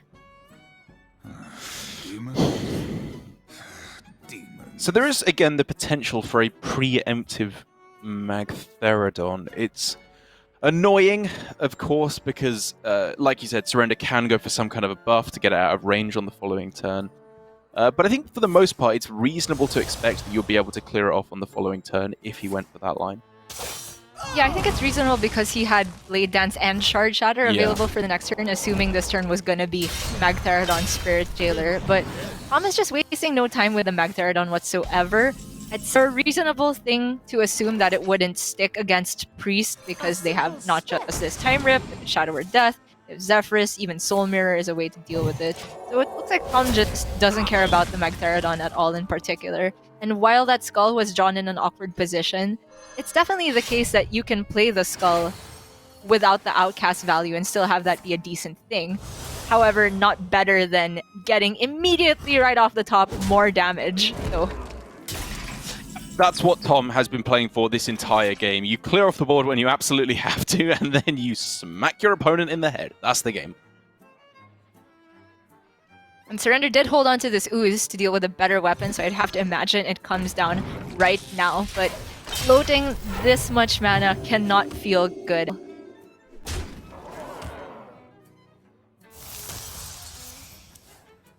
It's very much the case that Surrender is not hoping to race or pressure down Tom 60229. He's just trying to outlast the damage, which is a very, very tall order without Apotheosis, without Renew in hand yet, and just the penance for healing at this point. Interesting. I was gonna say at the start of that turn that it looked like Tom's master plan of saving the Magtheridon to come down on that turn was coming into effect. You save it for turn 7, Magtheridon plus Shard Shatter. It's a great combo to go for. But he holds back on it there in the end, not even wanting to go for it because I guess he thinks these two minions are more likely to be able to connect face, weirdly enough, than a 12-12. Or it could be that he just doesn't think minions will be able to connect at all because Surrender's hand could be all removal. And so Tom just wants to fit in the hero power every single turn, which is fair, I have to say. One thing I didn't notice, though, as a big side effect of Surrender playing Soul Shear is that his Zephyrus is not active because of the Soul Fragments. Disaster. I wonder.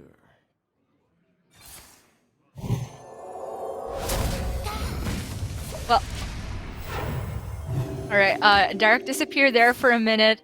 I teed up that big reaction for nothing at all, but it is the case now that Surrender is able to remove a couple minions, goes back up to 20, which is not so bad whatsoever, but if Tom can follow up with another Soul Shard Lapidary, find his other Marrow Slicer, then things will get dicey really, really quickly. Tom with the Spectral Sight off the top makes things a lot easier to get his card draw going. The Skull, however, is well locked in the middle now.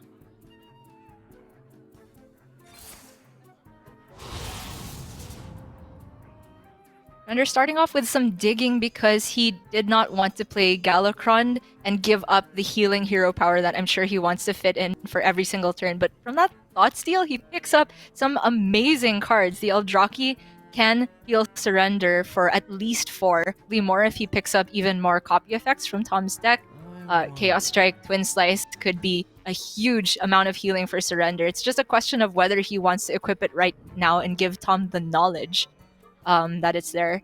He also picked up the Ooze though, so he knows it's not in Tom's hand, so Surrender can just equip the weapon and be reasonably sure that it can connect a couple times. And Surrender having the Ooze in the first place is big because that's a second way to remove a weapon from Tom. Yeah, it's a pretty cool little combo that he has available there, where it gives him the information to equip it, and also an extra ability to clear things off. And I really like that he is equipping it now. Whether or not he had the Ooze information, I think what you want to go for there is just getting the damage to face. You know, there's no other weapon buffs that you're going to have access to, so the healing is as good now as it'll ever be.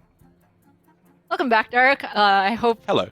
You find it funny to know that I lost you at the exact point where I said this Zephyrus is not active because of the soul fragments, and had a very awkward silence afterward. Well, For Soul the Mirror. meantime, it doesn't seem like it's a huge deal that the Zephyrus isn't active because Surrender still had Soul Mirror and Plague of Death to answer boards, and he's healed all the way back to 24.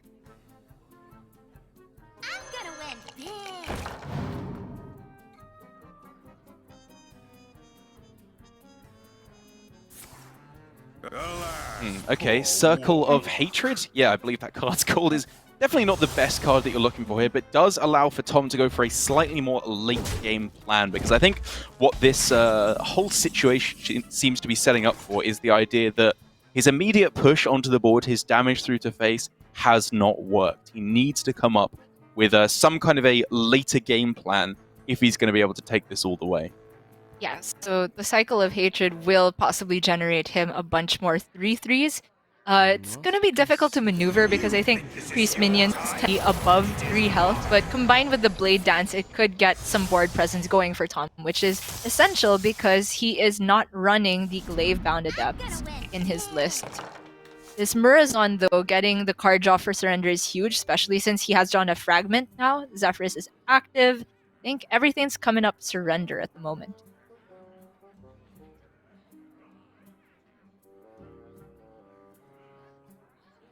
For the rest of the turn, I wouldn't even mind just seeing a Wave of Apathy thrown away to not overdraw.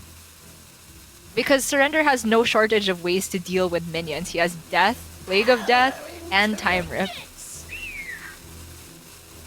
And that's the big thing, right? Is that here Surrender has multiple ways to clear off these big minions, be it Magtheridon that comes down, even be it just the bunch of 3/3s that come into play. The Plague of Death should be able to deal with the Cycle of Hatred. So for Tom, even though he's going for this alternate game plan of sweeping up all these minions, trying to generate big board after big board, it is, I am doubtful as to whether this will be able to get there. Doubtful as well. I'm already thinking in the territory of this Volpera Scoundrel needs to give Inner Demon at some point. Right. Or the damage to pile up.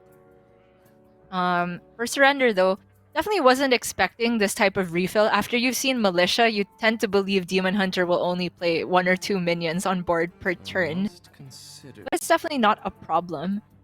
He has either Zephyrus or the Plague as a way of dealing with these.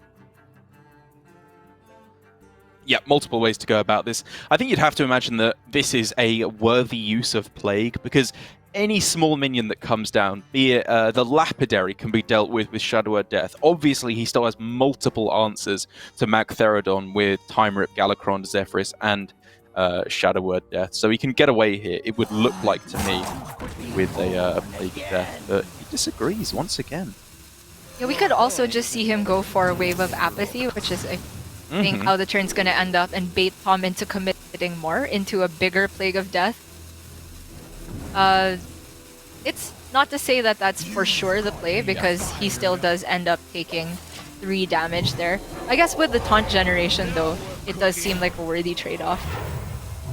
It's the wrong option there, and it's one of those weird situations where I think it was probably correct to just click on Eldraki Warblades no matter what, because that's the only one that you want in that situation, to be honest. Yeah. You don't want the Magtheridon to clog up your hand space. Yeah, not really. Well, that Lapidary pickup for Tom is absolutely huge. Crimson Hothead blew by this 10 damage, and Tom gets to connect. This is what he was setting up for. And Surrender deliberately chose to leave 3 damage on the board. We'll see whether or not it's going to be relevant. I think he's still very fine since he has Eldraki and Zephyrus. That is an interesting card to get there all of a sudden for Surrender. You can't really afford to go for it quite yet until you've played out the Zephyrus as the main thing there, and probably Apotheosis as well, or Tom will just throw that away and your healing is gone. But it's another tool in Surrender's utility belt the Priest seems to always have access to. Yeah, it would be very cool if he could steal ways to buff this Eldraki Warblades and then just heal up like a Demon Hunter would, but definitely risky this turn. I would agree with just taking the guaranteed clear here. He has seen most of the natural damage in Tom's list played out already. Just has to account for this other Vulpera Scoundrel. And while you do have to think about a more long-term game plan here, and Plague of Death is the board clear, you know, he has to be somewhat greedy with that. I'm still kind of... I have questions about Surrender's line to go with loading up the board and playing Wave of Apathy there instead. Because 3 damage connecting to the face is quite a big deal at this point. It's not like Wave of Apathy deletes all damage for the turn. It's every single little difference that makes a big deal. Whereas this single target removal is what he has plenty of here. Conversely, though, you can see the reasoning for Surrender trying to get some board presence in that window where he was okay with 3 damage, because he really wants to stick an Apotheosis target. And now that the Ooze has been drawn for Tom, that's the 2 damage heal from the Eldraki delete from Surrender's hand as well. I have to imagine Ooze will come down this turn. For the rest of the board, though, it's very awkward because I'd imagine he wants to maneuver Zephyrus into giving him healing.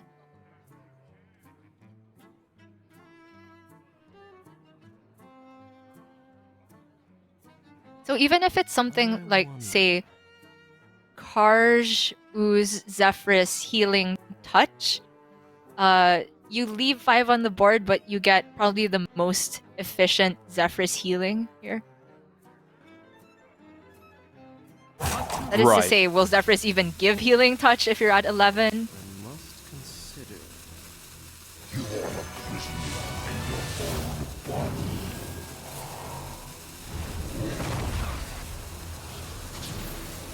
Alright, this is Surrender saying, I have seen double Lapidary, I have seen twin slices, and I have seen one of the Vulpera cards played.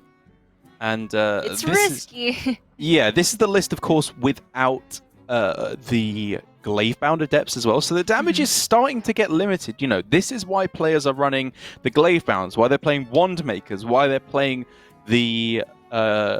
just any way to generate those extra 1-mana spells or extra damage to get the twin slices to close out the game.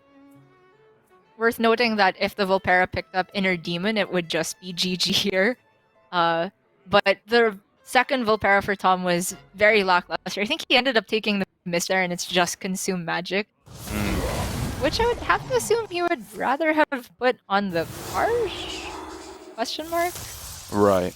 Like, he could I-beam the Ooze and silence the Karj. But I guess it's all the same if he's just going Shard Shatter with this Magtheridon anyway. And Tom, you can see how reluctant he'd been to play out the Magtheridon over the course of the game. As it gets longer and longer, he knows Zephyrus, Time Rip, Galakron, so many different ways to clear this off.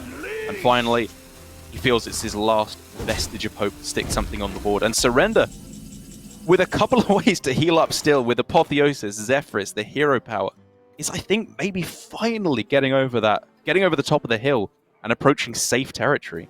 Yeah, it is huge also that he picked Haunt on top of this, so I think he can very confidently just go for Shadow Word Death, Cabal Acolyte, heal his face, and if that thing sticks, then Apotheosis means he is home free. Alternatively, we could just see Death and then Zephyrus for healing. One way or another, whether he gets healing now or sets up a minion that's likely to stick for Apotheosis later, I think that's just pretty much everything Tom has to offer. Right, I mean, that's the one thing to consider, right, is if you go for Natalie Celine here, even though it seems way too greedy at first glance, if you stick Apotheosis on that, the game does end. It's not purely a meme at that point, I don't think. Yeah, it would have to be with perfect knowledge of what Tom has left by that point, which Surrender should have with Deck Tracker, to be fair. And he's seen both of the Volpera spells. Okay. I thought Zephyrus would give Holy Light there. Yeah, so did I. So did I. Such a beautiful Whoa, huge chunk of damage soaked up by the Cabal Acolyte there. That is a big deal again to keep Surrender alive and in the game. The fact that the taunt came down was so crucial here. Okay, if you're going to go Ruin, let's get this order correct, Surrender. Apotheosis second, or you're going to be in some big trouble. And that, I believe, has to be GG now. Damage is just not there in Tom's remaining cards, and that means Demon Hunter has fallen yet again. And this is a huge deal for the matchup overall. Also, it's got to be said specifically for Surrender, because this was his counter queue going into the Demon Hunter after it took down the Mage. If that went down, he'd be relying on only his Druid to try and complete all the reverse sweep to take down Tom. So a huge deal there, of course, for Surrender in taking down the Warriors. Oh, sorry, the Demon Hunter, sorry, with his Priest. But now the real big difference is that Tom, contrary to almost everyone else in Grandmasters, apart from like Briarthorn over in the Americas Grandmasters, he's got his Zoo Warlock left waiting, ready to go to try and take down the Priest. And Tom has played this deck absolutely out of his mind. Even the times we've seen him miss the Dark Lair and the big all-at-once pop-off turn, he instead just set up patiently for a much later pop-off turn with the Flesh Giants. And he's just been fearlessly putting himself at, 4 HP, 3 HP, as long as there's no minion on the other side. Priest doesn't have burst damage naturally in the deck. He was taking advantage of that fact. And we could see Tom maneuver this to a victory once again in the matchup that I believe is the reason for bringing Warlock in the first place. Yeah, exactly. This is why people are going for it. I mean, also in addition to the fact that if it does hit the dream with Dark Glare cheating out like 10 mana in a turn, getting you these Flesh Giants down right at the start, there's nothing that can beat it. It doesn't really matter whether you're playing against Priest, Druid, Warrior, Mage, Rogue. The list is endless. You're going to be beating all of those matchups. And I think the real thing that I've started to realize upon seeing this deck played in a different way is the flexibility of it. You know, we always talk about the power of Dark Glare, but the more I've seen Tom play it, it really feels like there's so much more to be explored in the deck than just cheesing out the game by cheating a bunch of mana. Yeah, it seems aside from the Dark Lair game plan, the only other game plan is the one we've seen Tom execute so beautifully, which is multiply the Flesh Giants and get them all down at the same turn, which you need to do with Expired Merchant and good timing, because there are some hands where after the Flesh Giant gets too cheap, suddenly the merchants are discarding the Nightshade Matron instead of the Flesh Giant. So it takes a lot of maneuvering there. We saw Tom with a very cool overdraw to get the full board clear. I would have to expect no less than that quality of gameplay to beat Surrender, because even if this Zoo gets past the Priest, the remaining deck for both players then would be the trump card for each of them, I would have to say. Right, yeah, exactly. It's going to be a very, very close end to the series no matter what, because you've got to say for Surrender, even though he's up in the series now, 1 game away from being our Week 2 champion, if he loses against the Zoo with his Priest, he's going to have to take it on with the Druid, which I'd have to imagine is not the best matchup up against the Zoo, which can hyper-dominate the board at the start of the game. So a critically important game at this juncture for Surrender if he wants to be crowned champion. And right off the bat, I'm interested by this mulligan from Tom, where the tour guide is kept, despite the Flame Imp also being kept. So to me, these two don't work together very well unless you have, of course, Dark Lair. Flame Imp as a turn 1 play, sure, and I could also see Tour Guide as a turn 1 play, but if it's just, you don't really want to be playing Tour Guide on 2. So, in my opinion, it made more sense to say toss the Tour Guide and look for Dark Lair, but of course Tom has way more experience on this deck, and we'll see if that plays out for him well later on. For Surrender, no question about just keeping the penance here. Yeah. It's just a nice way to keep the board clear at the start of the game. Flame Imp must die, or you're going to be taking an awful lot of damage right out the gate. And the card that Tom has drawn now, even though it's not playable on 2 mana, is something that, as we were doing our testing, I did advocate for keeping against Priest. It makes a lot more sense to do so when you are on coin and able to pair the Thrasher with Dark Lair. That's when things get really out of hand. But just the 4/5 body is something that Priest really struggles to deal with if they did not come onto board first. And I think already, even though it's not an especially in-depth interaction once you get to know the deck a little bit better, we're seeing from Tom the reason to hold on for Tour Guide. It's to not use the hero power. That's why it's powerful, because as soon as he finds himself Diseased Vulture, Dark Glare, Flesh Giant, any of these cards that benefit off of a cheap hero power, he can just let rip and be in an incredibly strong situation. But for Surrender, coining out that and seeing this window as, with this board, you can't deal with both halves of this, is huge, because now he gets to land Apotheosis. Oh! That's the nightmare for Tom. That is absolutely insane. Even with here, Tom being able to go Nightshade Matron, which is very powerful, make no mistake, especially with the Dark Glare. Surrender has, I think, kept himself in with a chance of winning this game, where previously there was no chance.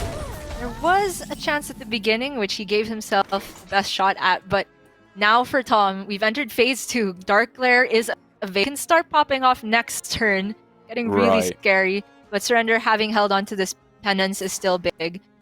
Surrender can gain back the tempo this turn, but Tom can pop off next turn.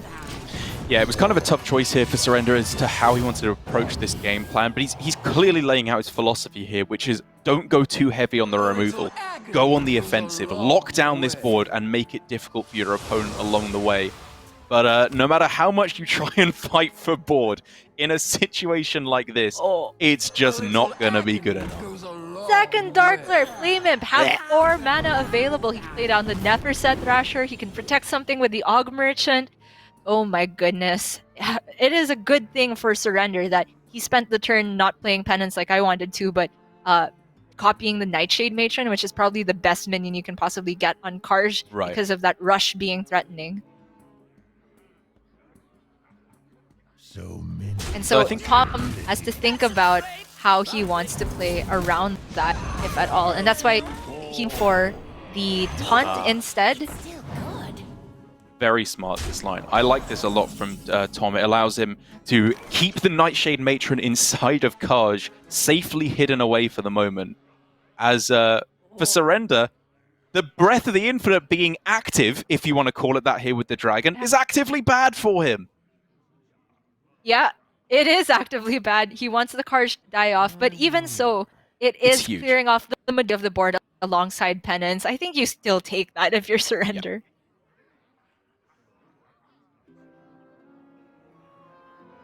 So just trade Breath and get rid of 1 Dark Lair. Then Tom has a 3/2 Dark Lair and 2 Neferset Thrashers in hand. So it's immediate activations on the other Dark Lair outside of the hero power. Right. Still pretty insane, though. It's got to be said, just being able to tap for 0 mana, double Thrasher. It's a lot of pressure that's coming towards Surrender's side of the board, but even having said that, he's approaching the late game stages here. If Renew can find him a little bit of extra, sustainability until he hits Plague of Death, he's getting there. Yeah, he is absolutely holding on, and it's a big deal that there's a Nightshade Matron in this Karj, but Ray's dead for Tom. Oh my gosh. Flesh Giant. Flame Imp generated. Okay, this whole hand is looking like it could come down very soon. Flesh Giant, Neferset, yep, sign me up. Uh-huh.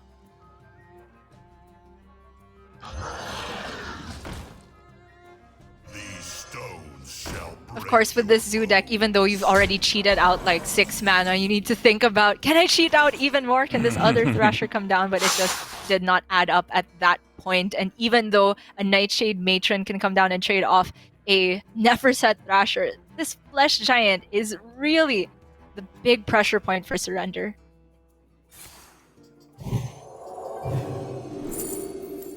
Fishing for Shadow Word Death. It's the smaller one, or Penance rather, would be better. Yeah, I mean, he was really fishing for the, I think, Wave of Apathy as well. It would be insane with Cabal Acolyte to lock down this board. But like you said, the Nightshade Matron in the Kaj is still a very nice way to make this a little bit less instantly kill-youable. So I think this card is always trading into Dark there. It's just the question of you want to whether you want to trade Matron into 4/5 and Penance on Flame Imp, or Matron and Penance on the Flesh Giant, which is technically removing more damage on board. And also the Thrashers are getting to the point where Tom doesn't have that many attacks with them left before he's close to dying himself. Of course, you can't deny the relevance of having a 5/1 stick on the board. Oh, interesting. He leaves up the Thrashers on purpose to allow Tom to damage himself. This is 6 damage straight to the face. He will be left at 8 health. So Tom can't go all face here. And Surrender realizes that he's only dead to double Soulfire, I believe. And they would discard themselves if that's the exact hand from Tom. Tom can fit in a tap, of course. But yeah, this is very brave from Surrender, but I like it. Same. I think it's how it's got to be played. And speaking of bravery, Tom is the one who has just not shown any fear whatsoever to go down to the bare minimum of his health. But is he willing to take 8 damage between these Thrashers and his hero power this turn? I mean, there's extremely limited burst in the priest deck at all. You know, you're looking at them having to get Shadow Madness or generate Shadow Madness, something like that. Even Holy Smite now, to the recent change, cannot go face anymore. And also the fact that Tom doesn't have any Shadow Madness-sized targets is very relevant as well. It would have to be actually some combo with this Inner Fire for Tom to die, obviously. But Tom did not tap there. And he's not attacking with... Wow. This is... It's Zephyrus, of course, is the burst that he was scared of. Is this lethal? You can go Inner Fire, attack, and Fireball. That's exactly lethal! Oh my god! Yep, Surrender's counted it up once, twice, just making sure, but that is 5 plus 6. Perfect mana. Tom absolutely hates to see it. Brutal way for Tom to be kicked out of week 2 as the 2nd place finisher, even holding back on the Thrasher to try and stop any kind of Zephyrus lethal from being able to get there. But with his hands up in the air, clearly elated, Surrender, after just endless, it seems, top 8 performances both last season and this season in the Swiss, takes such a well-deserved victory here, doing it again with style. That last game was so well played on both sides. Tom, there we couldn't think of the exact burst he was playing around until it actually got drawn by Surrender. Yep. Not attacking with the Thrasher and not tapping there meant that he was alive past Fireball from Zephyrus, and if his minions stuck, then he could just deal a counter lethal. But that exact combination of Inner Fire, Fireball, was what he was not expecting. And it's all the legacy of Surrender's plays of going very aggressively for minions. When I was talking about Penance turn after turn, it never got played towards the end there. Yeah, exactly. There were some alternate lines I think that could have been taken to clear off the board a little bit more aggressively. But I think what Surrender was showing there was a constant philosophy of keeping the board is so critical in that matchup at the expense of health, at the expense of even giving your opponent free taps, because as soon as you have board, they are just dead because of the amount of self-damaging that the Zoo does over the course of the game. And as a result of that, taking a look at the bracket, we can see just how things shook out today with Surrender ending up our week 2 champion. And with a top 4 performance last week, I'm just going to say he's absolutely 100% guaranteed to be getting through to Division A, because you can't really expect any better than that. Absolutely. This was a banger of a final despite it not going to the full 5 games. It was our only series today that wasn't a 3-0 sweep, both Tom and Surrender getting very dominant performances against Tyler and Tiz respectively. Although we also have to focus a bit on Tyler because this has been his second top 4 in a row, also in a very good position to make Division A. And for Tiz, I do expect great things from him as the weeks continue. It's looking very scary now, though, for any player who has not made it on stream yet. Yep, despite what Tyler's been playing a lot on his stream, I don't think he's going to be one of the guys falling down to Division B. Division A looks to be where he is headed for sure as we head into the round robin. There is, of course, one final week of Swiss that we are going to be playing out next week, which is going to be Specialist. That's going to be an entirely different kettle of fish. You know, Conquest and Last Hero Standing are comparable in how they work. You both have to bring 4 different archetypes to each. It's just how you have to win with them that differs. Specialist, you bring in 1 class and you have 2 side decks where you get to swap out 5 of your cards each. So who knows how that is going to shake out when that rolls around, and who's going to be able to prey on the slightly different play styles that Specialist does afford you. Should be a lot of fun. I'm super excited to see if this week is any indication. I believe the majority of APAC holds Bomb Warrior as the strongest deck in high regard, at least in the LHS format. But that could be turned on its head for Specialists, because if you make the read that the majority of the field is bringing Bomb Warrior, you could just bring a deck that has a lot of weapon removal in it and go all in on that. It's a lot of mind games to be had, and I think people that prepare very hard will be especially rewarded going into week 3. Absolutely. And as you just saw there, you can go to playhearthstone.com/esports if you want any further information about any of our Grandmasters, the schedule, how Grandmasters works in general. All the information is to be found there. And also here on the Hearthstone Esports YouTube channel, make sure that you are subscribing so that you're always notified when we go live. But while we are done here in APAC for the day and for the week overall, still plenty more Hearthstone to come for today. We have Europe coming up next with Raven and Sottle. Can X-Blies do the undoable and just continue to absolutely dominate the European scene? Or will there be an upset of literally anyone else winning? We'll have to see coming up next. And then, of course, Americas at the end of the day. So from Gia, myself, all of production, thank you for watching us here. We will see you next week. But for now, joining you alongside us, I'm sure we'll be watching Europe. Enjoy.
Hello everyone and welcome to our final day of this week of the Hearthstone Grandmasters European region. I'm Raven and joining me is Sottle. We're going to take you through only 3 matches that we have today, but they are 3 very important matches, Sol, as we have the 2 semis and then the finals to decide who is going to take the most points this week.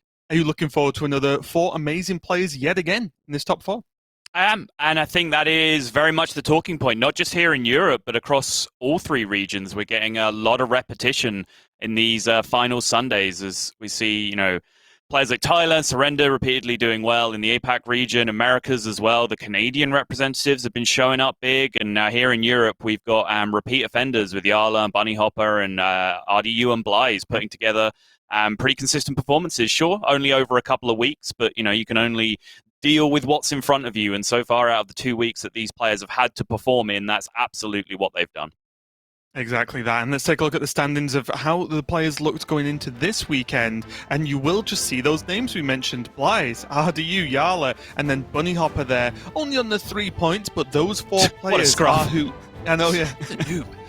Those are the players that we have today in top 4. So, although those are the numbers going into this weekend, they are not the numbers that represent where we stand today, and definitely not of where we'll stand by the end of the day. As, Blythe, RDU, Yala especially, could just be, off in the distance, basically, in terms of how the other players view them with their points. Yeah, they absolutely are out of sight at this point. Perhaps the more important ones are some of the names that haven't been updated on there with their points from this week, like Viper, for example, Falcane, for example, who did pick up some points by making it into top 8. So they're shifting away from that right-hand side of the screen over to the left-hand side of the screen a little bit more, and suddenly putting some of the other players who we haven't seen at all, including a couple of our new GMs in A-Rock and Varma, perhaps in a little bit of trouble and facing down Division B unless there's a huge performance from one of those players going into week number 3, Specialist Week next week. Yeah, definitely going to be a spicy one as we move to our last week of Swiss, but we have had some of these changes and balance changes to the meta as well. So what's been interesting for me, Sol, is although we've had 2 cards receive nerfs this week, they're still seeing play in top-end Grandmasters, right? And they're still getting wins there. Mindrender Lucia was the lesser of the 2 nerfs, just the 1 mana change. It does, it has impacted multiple potential turns if it was 2 mana so far in Grandmasters, but this KT doesn't look as weak as honestly I thought it was going to be with this change. Yeah, and honestly, it's the best kind of nerf, right? Like, although I'd argue that maybe we could still keep creeping Mindrender up a little bit more, these are the kind of nerfs that you do like to see, where, okay, this card's too strong right now, we'll change it a little bit, and then the player base look at it and go, okay, that's still playable. You don't generally want a Warsong Commander too many cards, as the term has become known in the Hearthstone community, because, reducing play options for your player base and completely making a card unplayable probably isn't good and healthy in the long run. So yeah, if a card's a problem, you tune it a little bit and it still sees play afterwards, that probably tells you 2 things. You were right that it was too strong in the first place, and that your nerf has been pretty fair and balanced, if you want to look at it that way, because some players are still choosing to bring it and it sees play. So yeah, good job all around. Yeah, and with these, we're talking about these cards being included, that means we can see the bring rates now where Priest is up there, and the big talking point now is with Warriors being 100% represented in the EU at least, and being, or at least sharing the majority of the bans as well, it is Highlander Priest in this last hero standing format that has been the kind of wall you have to knock over, right, to actually win a series of Hearthstone this weekend. Druid in there as well has been performing all right, even with that KT nerf. But the big question for me, Sol, is just what decks people are choosing to bring with this to go up against Highlander Priest, specifically if they are choosing to leave it up. Yeah, and Priest has very much been the story, as you say, and we've seen multiple series where Priest has just kind of been seemingly the unbeatable deck. Like, it's been the mirror. That's the only way that Priest could lose. And then if the Priest mirror has 1 victor, suddenly people are really struggling to find the counter queue. And I think our meta is a little bit different to the other regions where we've been seeing more warriors being left up and more priests getting banned.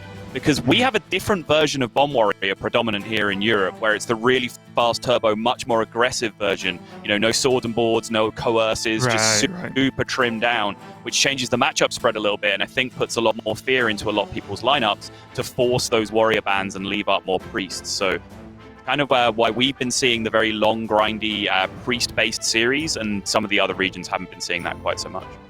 Right, and that is the big question then. If Priest is the deck to beat in Last Hero Standing, what have players been bringing? Well, although I like the weapon rogue, Bunny Hopper has been bringing a different rogue of his own, which is very similar to his list from last week, which is Burgle Rogue, TJ, not secret.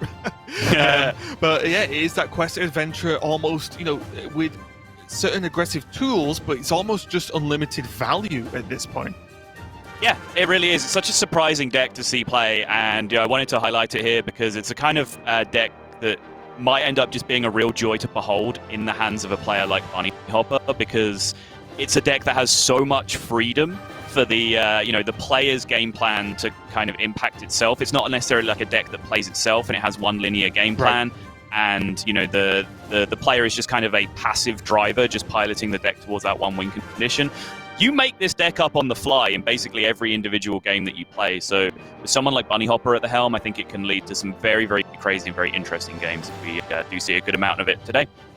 Yeah, and we have definitely seen both sides of that deck, I think, so far in the past week or two, where we've seen it kind of flop, at least in my opinion, and then we've seen it do pretty incredible things. So yeah. Regardless of what happens, it is an exciting deck to watch. But we also have 4 exciting players to watch here as well, as we can take a look at how our day is going to break down with our semi-finalists here. With RDU versus Blyze, we're getting off to a roaring start here, going to be in our first match. And then, going down a couple of gears, at least in terms of speed, which will be Bunny Hopper versus Jarla, pretty much 2 of our slowest playing European Grandmasters. But that is going to, again, just lead to a final kind of no matter who wins of the 2 different halves of the player base, right? Sort of the faster, more intuitive players, and then the players who like to sit back and slow the game down to their pace. Yeah, I mentioned at the end of yesterday that we might just be about to achieve balance in the Force with our finals day today, because that series on the left, we've seen it once already in our broadcast last week, and it was an absolute lightning bolt of a series, as neither player really gave an inch in terms of slowing the pace down. So I'm looking forward to see if they can replicate that again. But as you mentioned, whichever way this pans out, there is going to be a real clash of styles in the final. But play styles aside, I think most importantly the thing to focus on here is just the quality of the 4 players that we have. Who, if they don't have a long-standing legacy, as Jarla, Bunny, and RDU have at this point, then they're Blyze. And, the less said about Blyze, the better at this point, because he has absolutely been the star of the show of our first 2 weeks of broadcast. I think absolutely rightly so. Just been an absolute whirlwind and a breath of fresh air in terms of just his play style and just how markedly different the way he plays the game seems to be from everyone else. That's it, isn't it? It's I've even seen some people say, winning back-to-back Masters tours was a fluke, right? Well, okay, how long does this have to go on before you call it a fluke? Even though calling that a fluke is a stretch in itself, but how long does this success have to go on before people accept it in general? Yeah. He just hit the 1 in 350 back-to-back. Yeah, all right, sure, dude. As you do. Okay, good story. Well, we are getting ready to go into our first match, but before we do, I just want one big prediction. Sol, you do pretty well last week, getting it right with the top 4 and the results of the final. So I'm going to give you the challenge once more. Who are we going to see in that final, and who's going to take it? So I'm going to take Blyze again in his semi. He hasn't let me down up until this point, so I'm going to keep backing him. Bunny versus Jarla, I think, is the hardest one for me to call. But I think I'm going to lead a little bit towards Jarla. And then actually I'm going to back Jarla in the final as well. So I'm going to go for Jarla versus Blyze in the final, and then Jarla coming out on top this time. Yeah, that just goes to show subtle flip-flopping as well, as just no longer a believer in Blyze, saying he'll only get second place. There's no faith whatsoever there for Sol. But without further ado, we are going to get ready to go into our first match, so don't go anywhere, and we'll be right back to kick that off.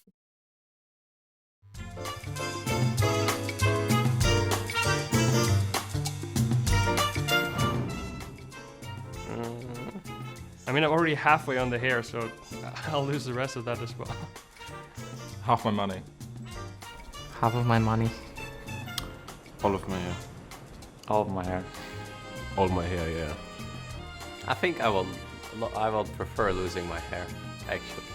Yeah, you lose your hair, but I can put on fake hair or implant fake hair. I have money to put on fake hair, so I would prefer to lose half of my money than losing my hair.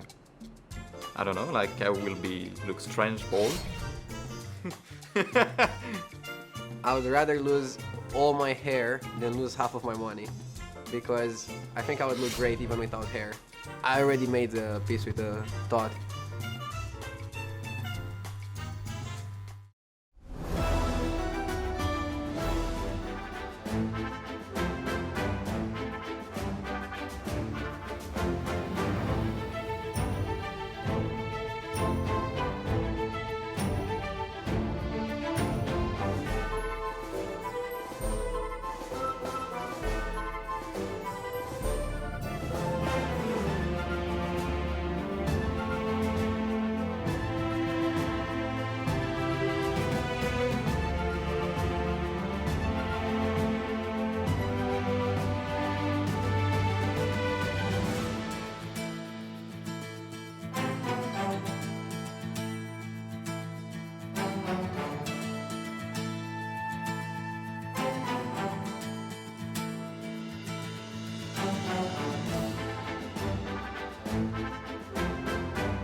Welcome back, everyone. We are ready to go into our first match of the day. This is semi-final number 1. Only 3 matches today, so plenty of time to get into some Hearthstone, but also you should have time to watch a ton of matches too. So we have RDU versus Blythe here, and we are going to see warrior bands across the board, Subtle. So already we are diving into the question of the weekend. Are the players just going to queue Priest first? Because other than just a couple of matches here and there, it has seemingly been an ongoing theme, at least in Europe. Yeah, certainly has seemed to be the case. RDU has a little bit of a different lineup, the kind of the ubiquitous lineup that we were seeing yesterday, because he does have that aggro rogue thrown in there, which is not something we've seen a great deal of in the top 8 in Europe outside of RDU. Interesting because last week he had the Mali Druid, which he's now backed off of, which is something that perhaps could break that kind of Priest dynamic a little bit, because your Druid then has a slightly greater favor against the Priest with the Mali Druid, but he's gone with that Rogue instead, which might still leave him in pretty good standings here. But this is the list that we, this is the lineup that we score a large of in terms of just Priest and Mage, and with a third deck. Blythe has gone with that Druid, and that we were kind of talking about yesterday is a bit of an older list, but actually seeing the success of some of the other players, like Surrender, for example, like just won the week in APAC, also with a Kael'thas still in his list, and looking like it was kind of an old-fashioned list. So maybe this is just a happy accident. Maybe once again everything is just coming up Blythe, and he should be happy that he's still got kind of the outdated list in this regards. Although could argue that missing out on the brooms is a pretty big deal for him overall. That is very true, yeah. I'm sure that, KT looks like it's performing, but that doesn't necessarily mean there aren't still improvements to be made to the list. And maybe with some nods to KT just being a little bit slower than he has been previously. But for me, honestly, I am just got all eyes on RDU's Rogue. I think we started off this weekend of Grandmasters with a 3-0 sweep with, I think, Viper on Rogue. And although the lists are, different, the idea is kind of the same, which is play some minions, get some weapons on the go, and get them, basically, with RDU playing that sort of the heavier stealth and aggro package there, with the Ashtongue Slayers in there for extra damage as well. I think Rogue might be the deck that a few of the players have kind of skipped and missed out on to help with some of these Priest issues that they've been having. Yeah, I was curious about it because I know when I was playing a good chunk of Bomb Warrior to prep for this week, that of course I know, Raven. I know I was playing Bomb Warrior like a good chunk to prep for this week, and the weapon rogues, aggro rogues, were one of the problematic matchups potentially.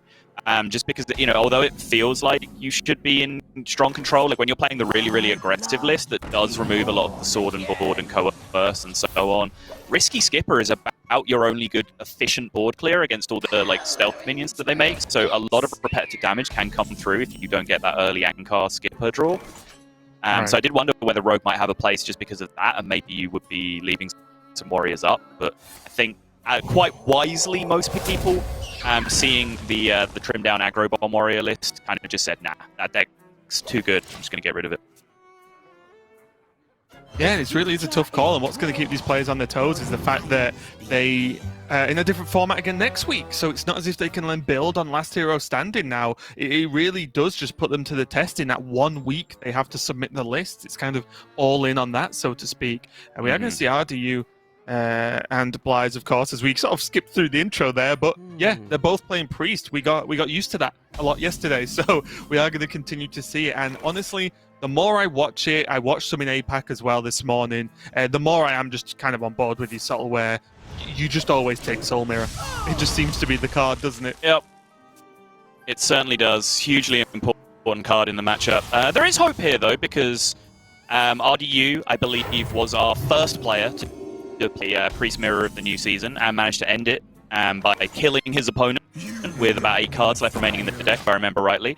And Blythe is Blythe, and I haven't really seen any game of Hearthstone where Blythe has not tried to efficiently murder his opponent as rapidly as possible. So there, you could still hold out some hope here for a tempo-based victory. And on that note, genuinely, tempo is a lot more important in this Priest Mirror than people might expect, and probably more important now than it was in the previous expansion as well.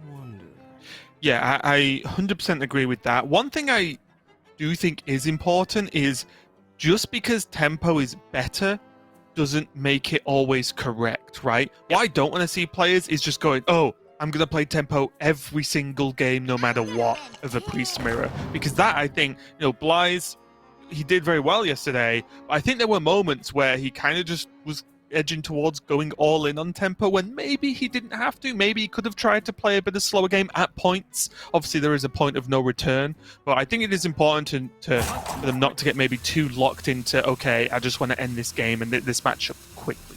Sure. Yeah, though, Power Word Feast, a card that honestly I thought was going to be a lot more impactful to the meta than it has been. Quite frankly, I not played in lists right now. I think the card is very good. Maybe just the current Priest archetype does not really support the style that card helps out with. But yeah, Blythe's still just going to get the good end of the stick with the much more powerful cards of Cabal Acolyte and Wave of Apathy once again having a huge impact. Yeah, huge board already. RDU does have the counterpunch of essentially the exact same combination, but the problem is he's not pushing minions with it. Like, Blythe's turn was much more effective because he was already in control, and on top of which, Blythe just gets the absolute worst outcome, stealing by far the smallest minion on the board. Blythe's just going to go straight for that coin Galakron. I do like this. He does have the board. RDU stole the worst minion, and why not just keep going, right? Keep putting the pressure on now with very limited options outside of that raised dead. Now Blythe has the ability to just keep pressing hero power as well. Yeah. That was actually a pretty big 50-50 as well, just in terms of overall board control and kind of that tempo factor that we were talking about at the beginning. Sniping the 2/6 there and being able to push more damage and really leave RDU with essentially no board state. Either, Blythe could just take efficient trades through the 1/2 with his shrunken minions, or he could just choose to push the free face and leave up the 1/2 if he wanted to. But either way, RDU would look a lot further behind right now, but obviously that's only a byproduct of Blythe getting pretty lucky in the first place with his smallest minion getting stolen from Yeah. Your mind is not your own. So, if it didn't work the first time, go again. At least you can guarantee which minion's going to steal this time with hitting that Cabal Acolyte. And look at the army now.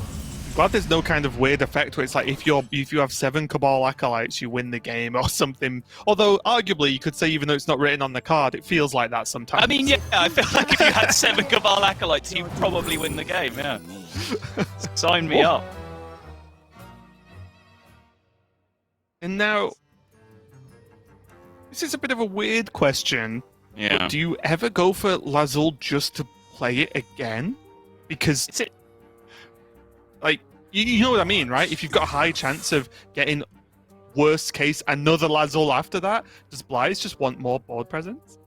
Yeah, I do know what you mean, because I had pretty much the same thought. Mindrender or Zephyrus aren't really immediately super useful. Like, you can get kind of a Shadower Pain type deal off Zephyrus right now. But there is that Raised Dead in hand. So take Zephyrus, play Zephyrus for low value. Might just be really, really appealing just to try and fire off that Raised Dead before too many additional minions die. There was also, wow, there were so many options there. Because there was also the take something and press hero power anyway. If you know, just to get, again, like, maximum value, he did instead go for the trades there with the Shadow Madness, holding the Zephyrus, and using that Raised Dead for, guess what? Another Cabal Acolyte. Seems good. Yeah. And I think quite importantly as well, Blythe does have that knowledge now that there is a Lazul, there is a Zephyrus. Maybe that's why he could have picked a Zephyrus and played it, so he couldn't get Lazul back to steal another Zephyrus for RDU. I don't know. That's get really weird when you go that deep. And there we go. Yesterday it was just Soul Mirror back and forth. Now it's just Lazul Zephyrus back and forth. That's what we've got now. Although, we are off to a different start because neither player just played Zephyrus for Wild Growth in this game, which seemed to be the opening over the most of yesterday's worth of mirrors. It was a fairly strong Mirror's-Ond, but probably not the value that you're looking for overall in the Priest Mirror. He would have got an 8/8, a 3/2, and Shadow Madness to one of his opponent's minions, which essentially kills one of his opponent's minions. Like, whichever one he steals, he gets to kill the Madame Lazul. So it's pretty good, but yeah, probably not high enough value overall, especially when Blythe is a little bit behind on value right now, although that will catch up pretty quick since he has the Galakrond advantage currently. Right, and that's what I like to see. Blythe's just saying, the Mirror's-Ond's okay. I could just press hero power and maybe get a much better Mirror's-Ond later. And I do like him just digging for this value and just pressing his hero power as often as possible, because when you're light on value, it means you're light on cards as well most of the time, which means that pressing your hero power is fine because you've got the space to hold on to it. Love this tempo swing again. Sets it up for the Shadower Death. Means that 8/8 dies, 2/6 is the guaranteed steal. Huge tempo swing. Pushes Blythe back into the driver's seat here. Doesn't have access to the Mindrender, which would have been pretty nice here, since RDU passed turn with both 1-cost dragons in his hand, which was potentially a little bit dangerous. There's very weird amounts of information on RDU's side of the board, right? Because so he knows Blythe stole a card, which up until now was unknown because it was the Zephyrus that just got played, right? Correct. However, he played his own Lazul and saw the Zephyrus in his opponent's hand and then took it back himself. So that kind of suggests a little bit that Zephyrus was the card that was stolen from your hand originally. So I think RDU saw like 60% of Blythe's hand at that point, and one of the cards was a card that he would have stolen from you if it was the option, which gives you a pretty decent hint that Zephyrus was the option that was stolen and not Mindrender, for example. But there's no like official confirmation right now from RDU's side. But having now seen the Zephyrus, of course, there is, as long as he was hand tracking sufficiently. And look at this play on the board here for RDU. I'm gonna go another Lazul and probably go for a. I was looking at the Flesh Giant mainly because RDU doesn't have any spells to go with that Sethek outside of the Nightmare now, of course. So I didn't know whether just a second like big threat was worth more to him at this moment in time, but also the game's probably going to go on for quite a while, so the Sethek doesn't have to be good right now for it to be useful in this game. Exactly. I don't think that's the point. And I think outside of perhaps Soul Mirror and Mirror's-Ond, Sethic is a pretty close runner-up in terms of best cards in the matchup, just because it's kind of all-in-one value and tempo a lot of the time, and quite a lot of the time the opposing priest actually struggles to remove it. We've had to see in multiple priest mirrors, so one in APAC, I think, where there had to be very creative methods put together to kill opposing Sethic Veilweave. It's like Tyler's Pyromancer triple raised dead into triple Valkyras into more raised deads, for example, to kill the opposing board. What is the outcome here for this Zephyrus? What is RDU actually looking for here? This is interesting. I'm not sure if he's trying to set up some kind of double Zephyrus lethal here, but that's very, very hard to do because the first Zephyrus you play doesn't recognize that you're going for a 2 Zephyrus lethal. Yeah, he's setting up Shadow Flame, right? He's forcing the Shadow Flame for the Lazul. Yeah. At first, I couldn't quite see what he was doing because I was looking at the 6 mana plays. Yeah. But then when you saw RDU just heal himself, it's a pretty clear signifier that he wants a 4 mana Zephyrus play, which does equal that Shadow Flame, does clear the board, and RDU is still sticking this Ysera, which means he's getting tons of value with this Ysera Awakens in hand as well. Yeah, exactly. So there was potential there for like dumb things like Nightmare your guy, Zephyrus Master Spells, Zephyrus Wind Fury, for example. But as I was saying, the problem with that is that the first Zephyrus doesn't know that you have a second Zephyrus that's going to give you Wind Fury, so you don't end up getting the first option that you want most of the time. It's very rare that double Zephyrus lethal actually is able to be executed. Yep, very much playing multi-Zephyrus is like some kind of scavenger hunt where you do need to do the first one first before you even know what the clue's going to be for the second one. Right. Luna's going to come down. Knows that is an awfully sticky board and a good timing as well from RDU because he has just seen that Plague of Death, which means it is unlikely Lies he's going to have access to another one right now, and this board is pretty rough. A second Zephyrus in that hand for RDU means he can be setting up for this Bloodlust too. Yep. Yeah, this is being really nicely executed from RDU so far, kind of finessing the situation where he wins board overwhelmingly, forces the mass removal from the hand, be it the Plague of Death or the Soul Mirror, which you can kind of account for your opponent having, one of those at this point. And having seen that, just goes all in with the stickiness, knowing that he has that backup Zephyrus to end the game. I think this is a really concisely executed game plan right now for RDU.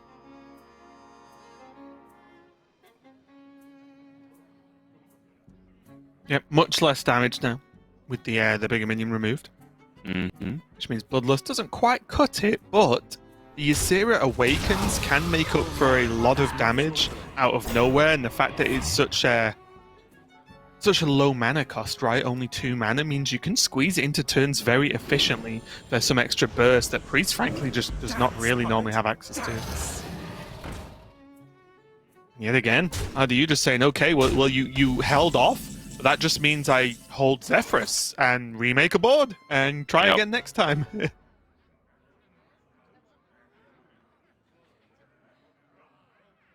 Pyromancer into Breath of the Infinite does a decent amount of work, but does it actually just leave enough on the board regardless? Like, what is the follow-up going to have to be? The Radiance to help with an extra 1 damage clear, but is that actually good enough to secure Blaize this board?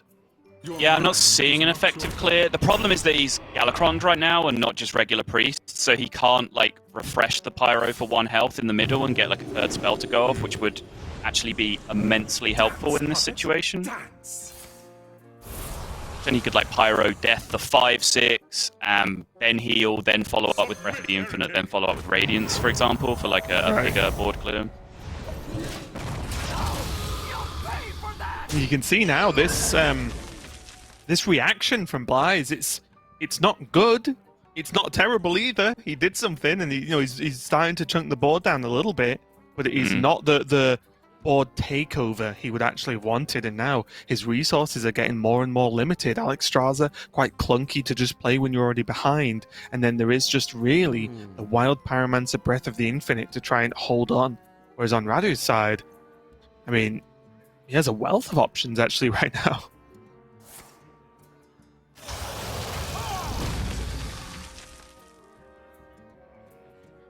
And RDU is definitely taking, I feel like, almost the totem shaman approach of all he's going to do is just try and stick waves of minions, and the second they do stick and have access to that Bloodlust, that's going to be the game, and I think that's the plan he's taking for the foreseeable future, honestly. Well, you say for the foreseeable future. I'm not sure how long the foreseeable future is, though, is the problem, because he's kind of running out of threats at this point. He has done really well on tempo up until now and has been threatening lethal on multiple turns if Blaiz didn't have a good response. But this is where the downside of not having access to Galakron Jet comes into play. Is, you know, he's never going to run out of minions if he can constantly generate threats from Galakron. But little bit of danger that his push here is going to run out of steam if he doesn't keep picking up some minions. Oh, that'll help. Sure will. Like double trade. So he does want to pop this 1/1 open before he plays Krunks, right? Then just go Krunks Breath. Yeah.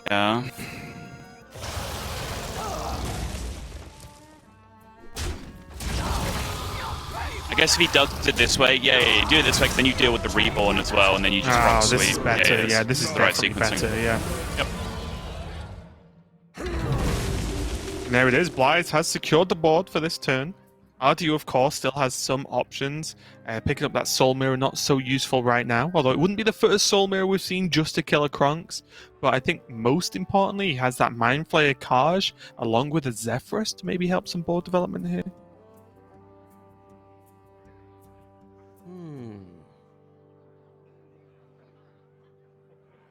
He might just have to do it. Otherwise, his hand is kind of just gassed out. Might have to say Tyrion here and just hope there's no big answer. Natalie was a viable alternative, I guess. It's slightly more of a tempo swing over time, but 15 damage from Ashbringer plus Sarah Awakens, it's kind of just already adding up to lethal, right? If RDU can just get 1 or 2 minion attacks to go through. And that's what's important as well. The 15 damage with the Ashbringer will almost certainly happen because Blaiz is not running an ooze in his normal list. Obviously, if he gets a Zephyrus from one way or another, then he can generate weapon removal, but he doesn't have any natural in his list at all. So that weapon is going to start swinging. I think that's the difference between Celine and Tyrion. That turn And that's a huge 3 damage, by the way. The fact that Zephyrus sticks, that is pretty enormous for RDU to get that to go phase. And now RDU also has the potential to set up a dynamic that I've been talking about all the way since the beginning of day one, when RDU was playing the Priest Mirror, about the ability to use Mind Render as your checkmate card, to remove all removal from your own hand, and then potentially just set up lethal and play Mind Render to make sure that your opponent can't answer it on the following turn. It's a little difficult, because he does have a Plague of Death in his hand, which is not really something he's going to be super interested in playing anytime soon. Well, I think you are correct, but I think it's also just a little bit different here. I think with this weapon, it might be more important for RDU to use that Radiance and get rid of the Skeletal Dragon, and then do it so there's no heal, because with the weapon, he's nearly got lethal in itself anyway. Yeah, you are absolutely correct. So now Death, Dragon, Radiance? And then set up for the next turn and hope so. The problem is he's just 1 damage off making that super clean. But I still think it is a very, very good setup. Yeah. Minor issues, you give, Soul Mirror? Soul Mirror Kaj over to your opponent if you go with that line, which they can use to defend. But do you still set up lethal through that? Because you still retain a 4/5 on your side of the board. Right. And also, he can still play his cards, right, next turn. He can play cards and then Mind Render anyway. So, for example, he could get rid of cards, or now he can get rid of this taunt, and so on. It does give Blaiz more options, but it's less about Blaiz being able to Soul Mirror and gain, like, minions. It's more about, well, does Radu just get to swing for lethal? Hello? Okay. Is that helpful? Not really. Not right now. Is that helpful? Funnily enough, if he isn't going to use anything this turn, then no, because for Radu, you could just swap it back, right? Yeah. And there's a Broom. Oh, Broom! That has to help, surely. Broom, start your engines, RDU. That's just lethal, right? He just gets his own allocate. Yep. Nice. It's lethal in a variety of ways, I believe. But the cool way is to get your own allocate. That is the cool lethal, let's be honest. And there's the concede from Blaiz. RDU. putting on just a little bit too much pressure for maybe just a little bit too long there. Bly's, although going a little bit aggressive in the early game, did end up on the back foot at just the wrong moments there, having to use that Kronks to do a really good board clear, but then everything after that just got a little bit too slow for Bly's. And like you said, RDU just going for that Tyrion, with the knowledge that Bly's doesn't have access to weapon removal, that 15 is almost always bankable as just direct face damage. So pretty well played there from RDU. Bly's is on the back foot. And on top of which, he broke his record by one entire turn, Raven. I think on day one, he won the Priest Mirror with 8 cards remaining in his opponent's deck. There were 9 cards remaining in Bly's deck that time around. So RDU, if anything, is just getting quicker at destroying his opponent in Priest Mirrors. RDU needs to host a workshop to teach all the other European GMs how this is done, okay? Because this is how I want to see Priest Mirrors get played. None of this fatigue nonsense, just kill them. Look at that as well. The record backing it up as well. And that's the thing. I mean, less about hosting a kind of workshop or seminar, but maybe we just have a speedrunning competition of the Highlander Priest Mirrors. RDU currently holding the world record for that. So that's clearly the next event we'll work on at some point. But it does mean that Bly's has to choose either his Druid or Mage to go up against RDU's Highlander Priest. And that stat you saw in the bottom corner of the screen is even scarier, because we are in last hero standing. So it's not like, oh, he's doing well with the Priest, he got his winning conquest, let's move along. Well, if he's doing that well with Priest and he gets to play it multiple times in a game or series because he's winning, that is even scarier. Oh, going into game 2.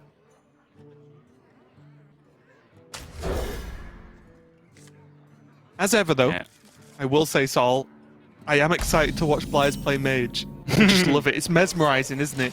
He just does stuff, and it's pretty crazy. Yeah, instant pass on the turn 1 because he wants to be able to combo his 1 Thief here on 2. Standard stuff.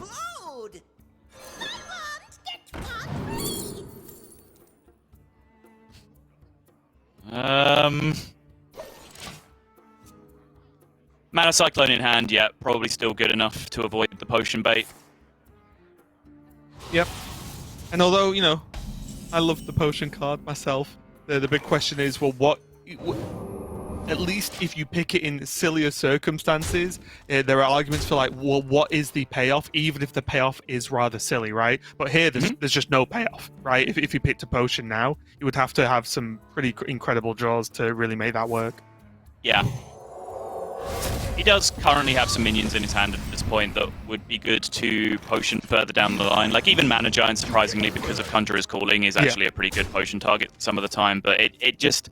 There's a reason the card isn't played in the deck, even though getting extra copies of just about every minion in the deck does seem powerful. There's a reason you don't play it in the first place, and it's because it's expensive, it's hard to set up, and it doesn't really play into the game plan of what you're doing.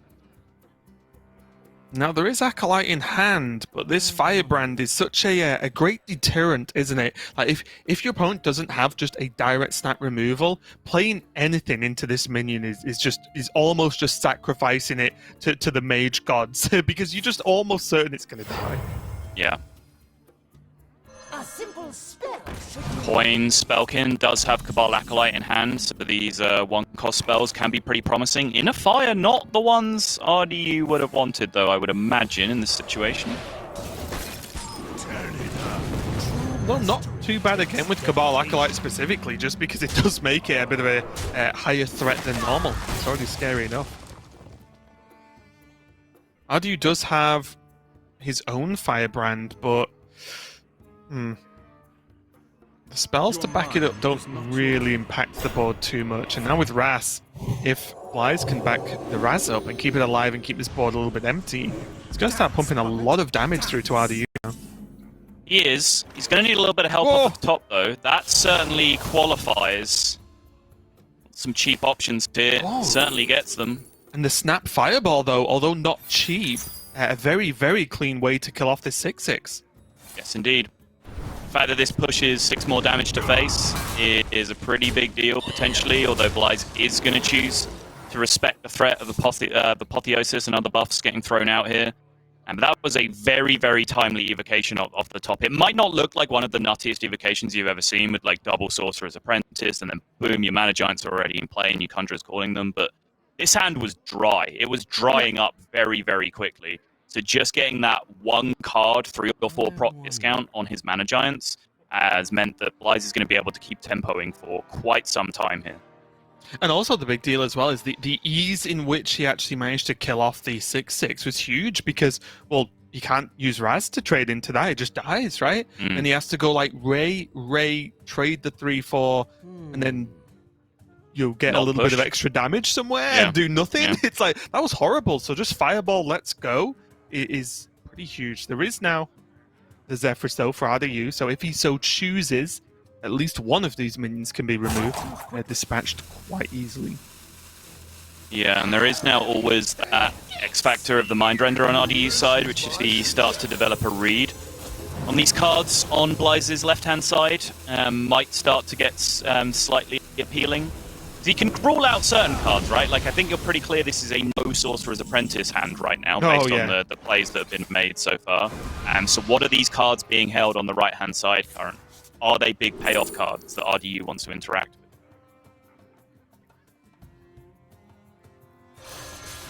I wonder if a Tome of Intellect instead of the Cram Session probably is. It's just an extra cheaper spell to play to go off with these giants, I imagine, here. This is terrifying. Do you think Blyze is going to hold one giant because of going straight into a potential Soul Mirror turn? He's holding one giant because he couldn't play both of them first and foremost, right? He could have if he played the Tome, right? Puts them both to one mana and doesn't play the Violet Spellwing. Yeah, okay, fair enough. So there's a lot of factors. Yeah, firstly, I don't think you want to all load in against removal, as you were saying. But also, his elemental allies is low-key kind of popping right now. So having a second Mana Giant in hand, which he can kind of always just play and it'll be good, as opposed to like maybe having to use the Mana Cyclone without getting particularly good value, does mean that he then draws the spells and can pop off harder with the Mana Cyclone afterwards. So I think weirdly spacing the elementals out on back-to-back turns actually ends up stronger for Blyze here as well. Yeah, and here we go. I just want to give a quick shout out to the awesome combo that is Firebrand Apotheosis, because the damage heals RDU as well from the spell burst. But Blyze is about to go off. Do not blink, guys. You will miss this. And this is what I was talking about. Mana Giant drops, completes the side quest, draws 3 more spells. Sorcerer's Apprentice was the absolute perfect draw to go alongside this, because now this is going to be a 10-card Mana Cyclone at the end of this turn. Well, I guess -1 because the Power of Creation is going to keep us space. Oh, he keeps drawing minions, though, off the draw. Does hit the Conjurer's Calling, though, which is enormous. Big reminder, this Incanter's Flowy cast much earlier has made this turn even more powerful, because everything was already reduced by 1. Drops the Mana Cyclone, everything's still discounted by 2. Learn Draconic plus a Secret is where the turn is going to end, though. I mean, it was a great turn, but he didn't really solve the pressing issue, which was the big Firebrand on the other side of the board. But his board is so enormous that it might just end up not mattering. And most importantly, although it didn't directly solve the issue and doesn't, like set up lethal perfectly or anything, you would expect it would expect some level of removal.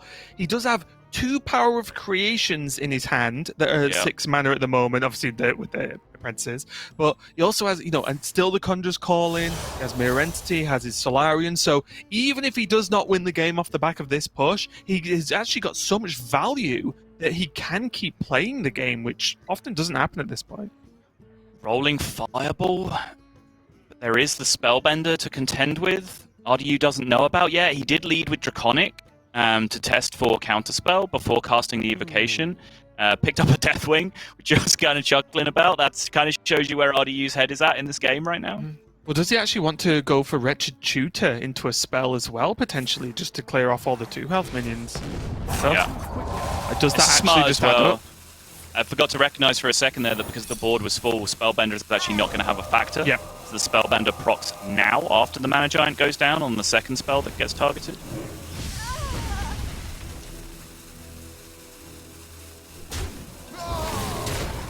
That is 15 damage, I think, on board there, if I just quickly counted. That's 20 health for RDU. So there is a chance that Power of Creation is just lethal right now. There's a chance that One Thief is just lethal right now. There's a chance that Conjurer's Calling is just lethal right now. He got a freaking 0-0 again, Raven! Okay, he got potion. No! Yeah. He got there. He got there. Frostbolt ping. Gonna end it alongside the spell damage. What could you like? Blythe squares it up. 1-1 in our first series of the day. And this is very, very important because we kept saying it. The winner of the Priest Mirror did seem to start running away with the series a lot of the time. Blythe's not having his Priest available anymore, falls back on this Mage. Mage seemed like a kind of a pet deck for him up until this point. Certainly a deck that he seems to have a lot of fun playing, whether he's being successful or not. And that was an incredibly clean game. His deck certainly helped him out a little bit. That Sorcerer's off the top on the turn, where he was planning to pop off anyway, was huge. But as I was explaining, that was the pop-off he planned anyway. Like, you asked the question, second mana giant or no? And the hold there, I think, was so smart because that was the turn he was planning the whole time. He wasn't planning to top deck Sorcerer's Apprentice and have the turn get 3 times better than it would have been otherwise, but he was certainly planning to have the Mana Giant, Conjurer's Calling, draw extra spells, have the big Mana Cyclone to end the turn out then, and potentially get a lot of value to end the game. It just so happened that his deck dealt him the perfect card really to play into that strategy as well. Yeah, and just looking at what it's actually left for RDU to queue into here, with the deck list so similar for the Mage, I can't imagine that he would want to just queue a Mage Mirror. I think, or at least I think Rogue is okay, especially the Stealth version, which although Mage has access to some, like ping tools that hits through Stealth, there's still a ton of damage going through at quite a fast rate, where suddenly Ray of Frost doesn't often get the work done. So I don't know if you have any strong opinions on if you would prefer the Rogue over the Mage Mirror, but honestly, mirrors just make me, I don't know, squirm a little bit anyway and just not really want to queue them. So I like Mage in the aggro Rogue matchups generally, as long as you're playing some form of actual damage missiles, not necessarily devolving missiles. So you can be playing natural copies of Arcane Missiles, or you can be playing Violet Spellwing. Blythe is only playing 1 copy of Violet Spellwing, and that's it as far as that goes. So maybe that's not enough to really give him that good of a matchup, because I think a lot of times if you're playing aggro Rogue and they drop Violet Spellwing on turn 1, like, you just kind of run out of plans at that point. Like, it seems like a really tough thing to deal with a lot of your openers. But RDU's build is a little bit different as well, as we can see Evil Miscreant in his hand, which does make him a lot less all-in on these small stealth minions that can just get swept away. So I'm not sure entirely how RDU will feel about this matchup. His slightly different build against Blythe's slightly different build. But generally, just like ladder decks clashing into each other, I've liked to be the Mage side of this one. Right, and looking at this, here's a tough question already. Is this worth a Shadow Step, Sol? Because of the ability of Blythe to potentially get a way to deal with the Stealth minion, and with Greyheart Sage in hand, he could attack, face, Shadow Step, and then play it with the Sage, and still get off his One Thief. Or he could take it a little bit slower, which at least looks like what he wants to do. Okay, yeah. What do you think of that turn? Because I think it looked a little bit difficult. Yeah, this seems logical to me. Obviously, there is a risk being run here that, you can get Magic Trick into Arcane Missile, you could get Evolving Missile, which is exactly what's going to happen here from Blythe. And then you see exactly how RDU feels about that situation. So this is a risk you run, but Magic Trick into Arcane or Magic Trick into Devolving is very fringe. They have to hit the out. And as I mentioned, Blythe plays 0 natural Arcane Missiles in his deck, and only plays 1 copy of Devolving Missiles. Hadn't played his Violet Spellwing yet. So the actual chances of that happening were pretty slim. So from RDE's perspective, I think hold and then just play my Greyheart Sage on curve next turn, and then I'll trade with your minion then, I think was absolutely the most logical way to look at it. He just kind of got punished by the 1 outer from Blythe.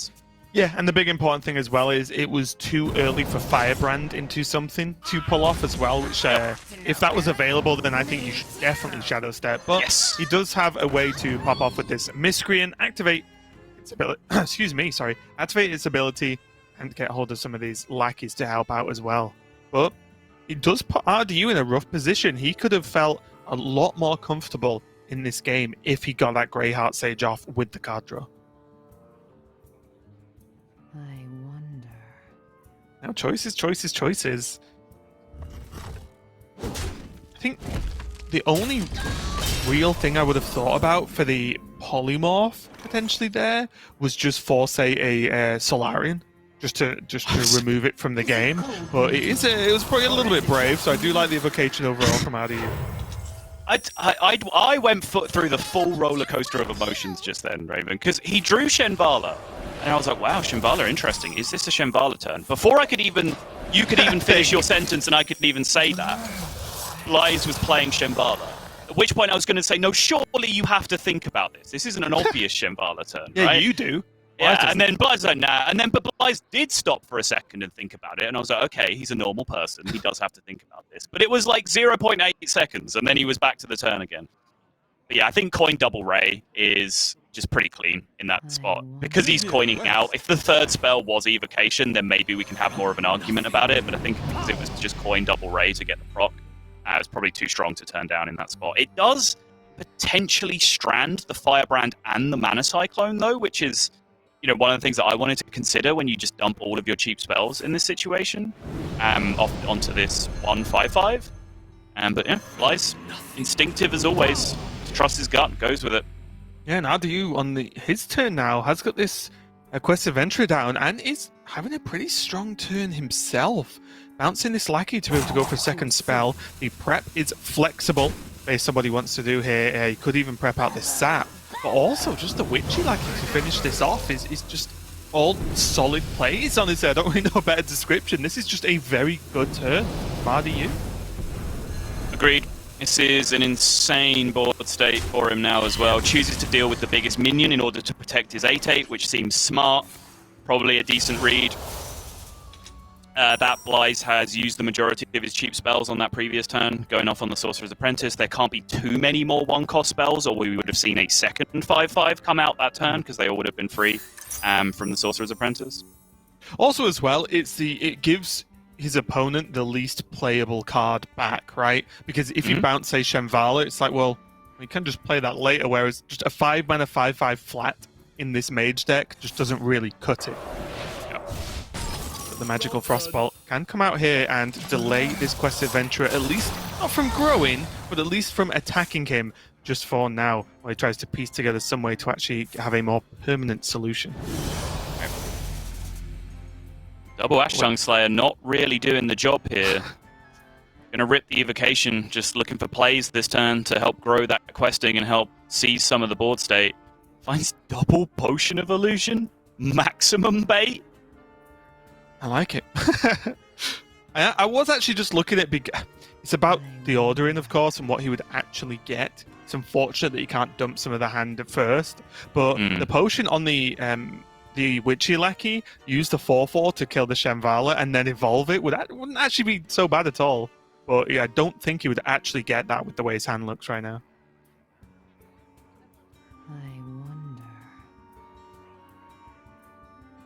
Just Combustion and Incantator's Flow, or Combustion and Ash Tongue Slayer, if he really wants to. Which kind of looks like the most solid thing to me. I think I do like the Incantator's Flow. Doing it without the overkill is actually better. I wasn't even looking at that, I will confess. I kind of feel like anytime you do get the overkill and the spread damage, that's automatically going to be better than Combustion, but it wasn't in that spot, because he would have had to have traded his Dragonmaw Poacher into the 5/5 if he'd have done it the overkill way. Doing it that way around is actually just better trades.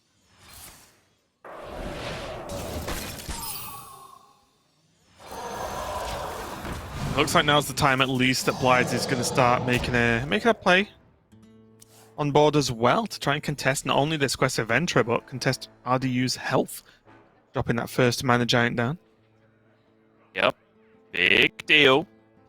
And this is not an impressive looking turn now for RDU, which means it looks like Blythe might have free range next turn to either be aggressive or just clear up and take the trades and kind of reset the game state to neutral. And honestly, with a Firebrand and Arcane Explosion, it's a lot of damage just from that, even without having to trade everything in. Yup. I think RDU's just got to play the lot here. He needs maximum stats on that questing to try and protect it from this giant. It's one broom away from a good time right now as well. Oh, dude, the broom! Oh my goodness, the broom would be popping off right now. I will crush your delusions This turn, though, Solarian Firebrand Arcane Explosion. Yeah. Get out. Turn it up.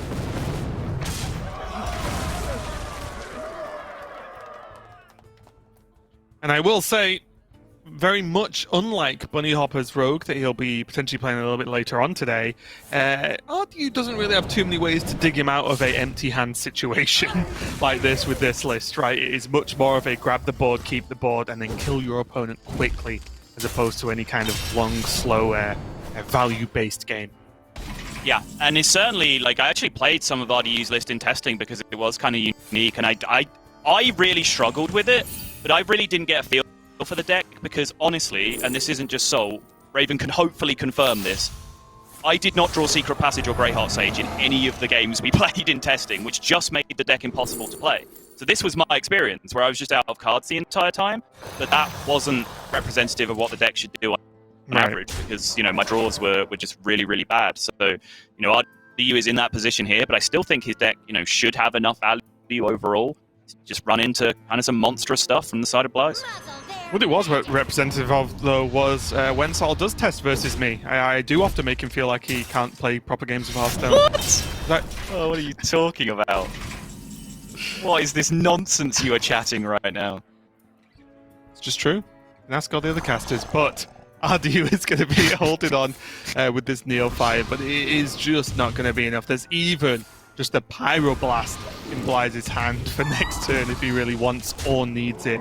And I don't think outside of a Secret Passage there is really anything that RDU even has that can make any impact on the outcome of this game right now. And there is that concede. So Blythe is going 2-1 up, but 2-0 with this Mage. Now, a few nods there from Blythe, just saying, yeah, it's just how I play Mage. Just play Mage, win games.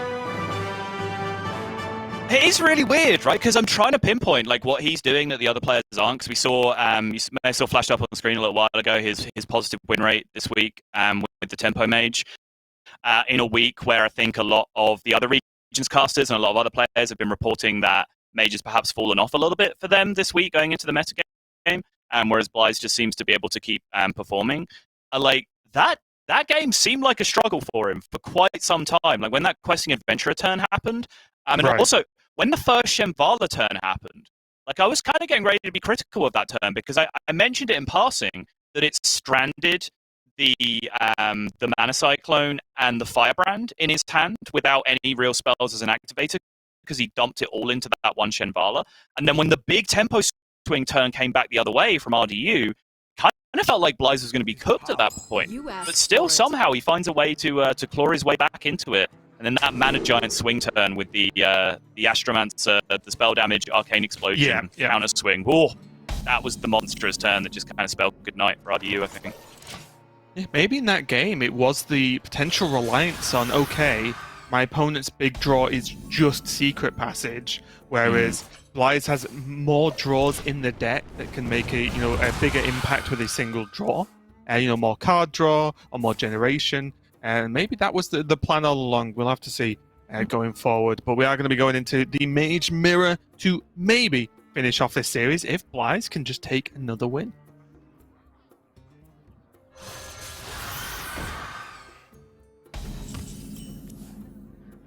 It is definitely a tricky matchup, though, because I think it isn't necessarily clear, or at least to me, whether you want to be the aggressor or the defender. Because right now, RDU is winning on board, but there are cards such as Firebrand in the deck, which can just snap a board back very efficiently. Yeah. And if your opponent doesn't have the Firebrand back again, then suddenly you got ahead because your opponent started first, right? Which is very weird, backwards way of thinking about it. But in the mirror, I think it's true.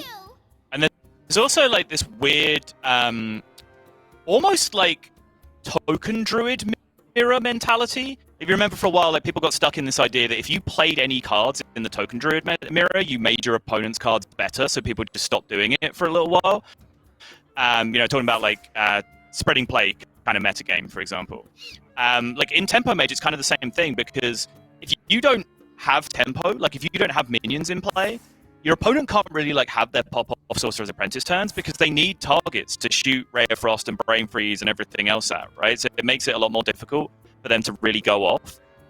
So there are certainly like downsides to being ahead on board, as weird as that sounds, but given the option, I would still rather be ahead on board in the matchup in most situations. Right. Fine. I'm going to see how it's paying off, because RDU is... I'm not going to say going all in, but getting close to going all in right now. This cram session does need to be pretty good. It is going to draw him a ton of cards, though, which is why I didn't want to say RDU's going all in when he has, draw 4, 5 available. Yeah, it turns out it doesn't matter if you're dumping your hand in a turn. If every card you play has spell damage and you're ending the turn with Cram Session, like that's not going all in. That's just like you just played Secret Passage that turn. Essentially, you drew 5 cards and played them all. Okay, this game is going so fast. It's going to annoy me. Can we just steal some of Bunny Hopper and Yarla's game time to talk about this match? Because I feel like we're going to need it. Why do you just cast an Arcane Missiles for 6, which is obviously insane damage-wise, but it means the rest of his hand doesn't look as clean, right? Was that actually better saved than just pushing 6 damage to face?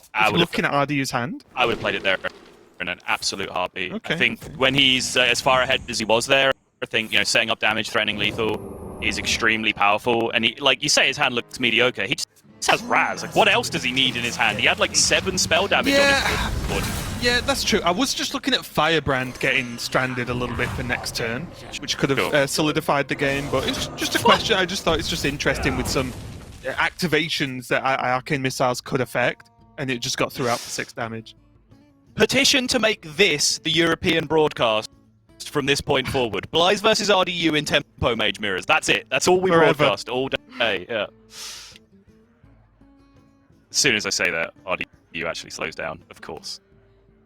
Observe and reflect.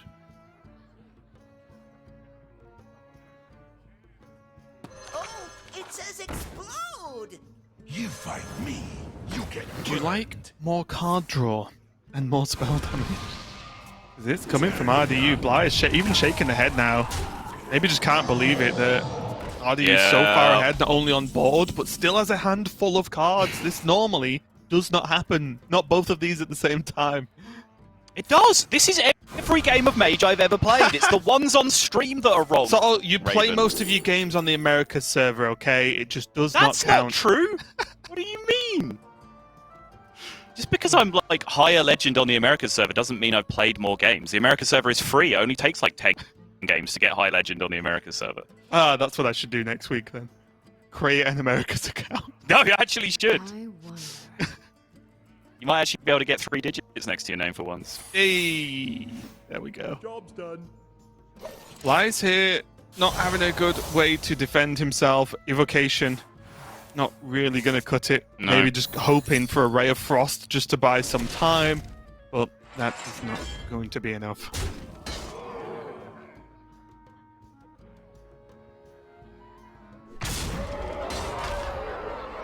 Is this just worth the evocation from RDU just to try and end the game? I think I'd have a look, yeah. Don't see why not. You'd make some space as well. Drop the Ray of Frosts, have a dig. Yep. Frostbolts, Yes. Arcane Missiles, Fireballs, Apexis Blast, a lot of outs here.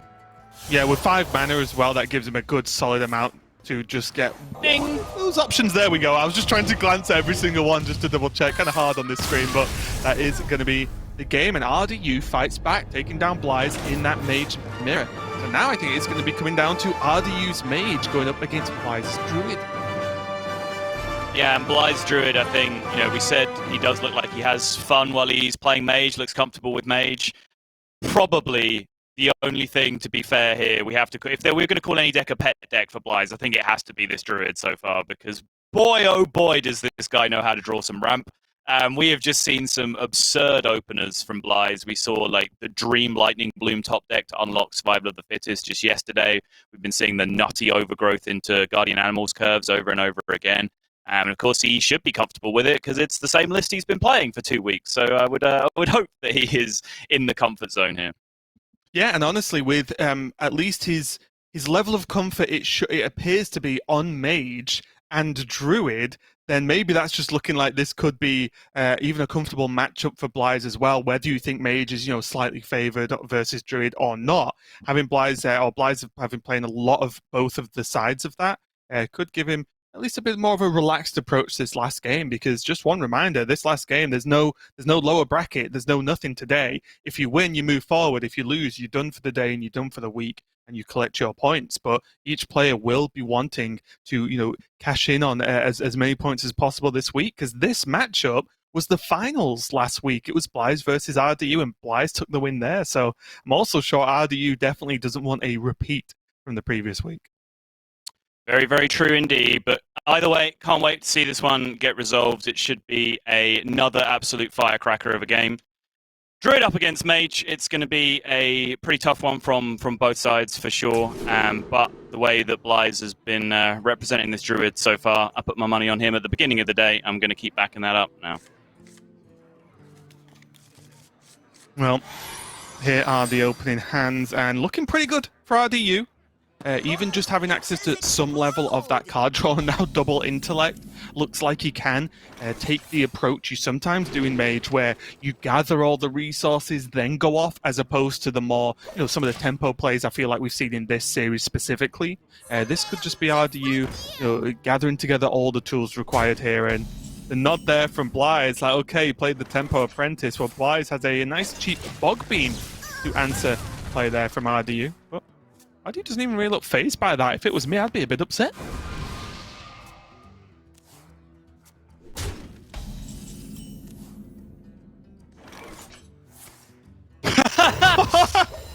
Tell you who is not upset, though.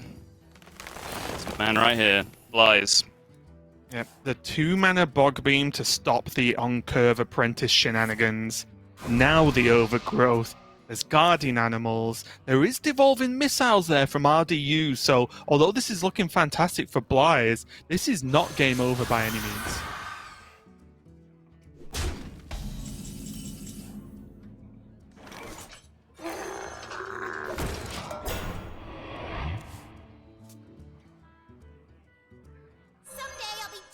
What do you make of this playstyle? Blythe did have the opportunity to go for the Vate into the guardian animals, and instead just wanted to play out the teacher's pet.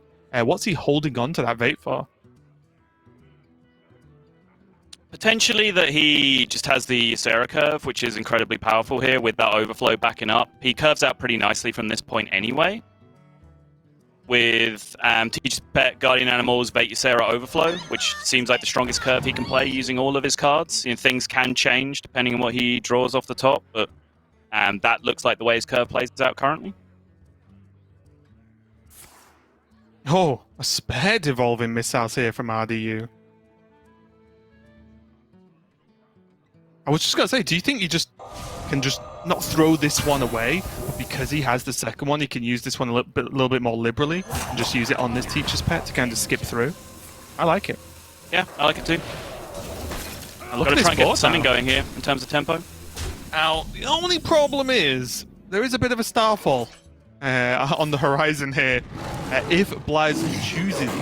And he is going to go for the Guardian Animals instead. The double Twilight Runner going to be used to clean this up. I was a little bit surprised he didn't actually go for the Starfall then, just because it did just obliterate the whole board. But I guess this obliterates a lot of the board anyway, so you can just hold on to the spell for a little bit later in the game.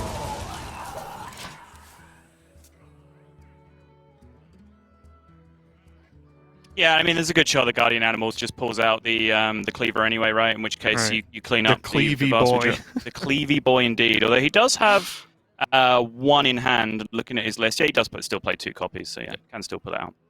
Yeah, remember, he's on last week's tech, right? Yeah, that's true. And reflect.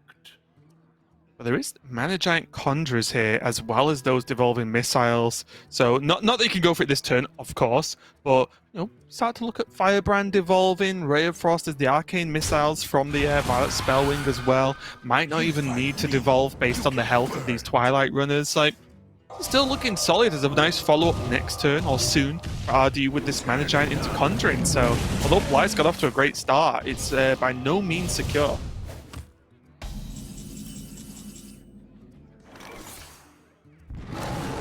Another Guardian Animals coming down now. And as we mentioned, Blythe does have that second Thresher So he does have the ability to go cleave, picking up a swipe as well, just for even more removal. I think that's what Blythe is really aiming for right now, is just that an answer to anything RDU is going to do, as opposed to trying to do any big pushes on the board to try and end the game quickly. He just wants the answers. Evolving missiles coming down on that second Guardian Animals from RDU, but he is running a little bit dry for resources.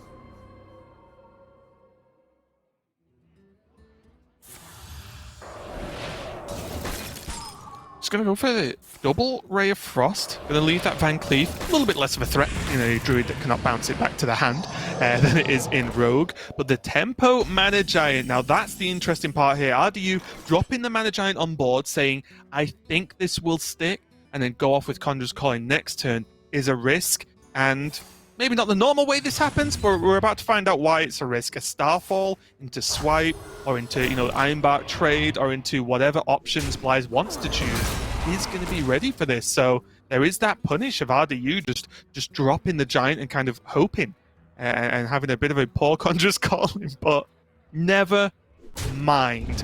He's just going to rip the Mana Giant off the top like an absolute god anyway, and just have the choice to do it all over again.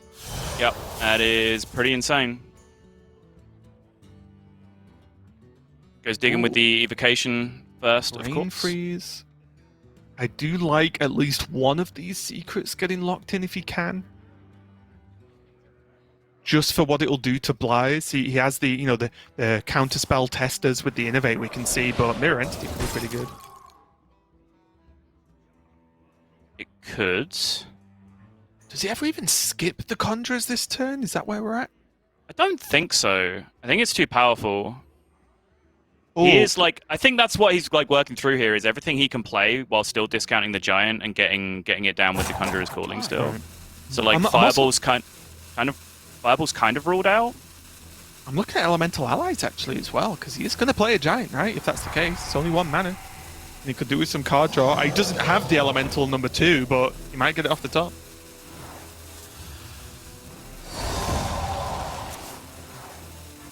Oh, never mind. If you needed card draw, there it is. That's absurd. That Octosari is absolutely nutty.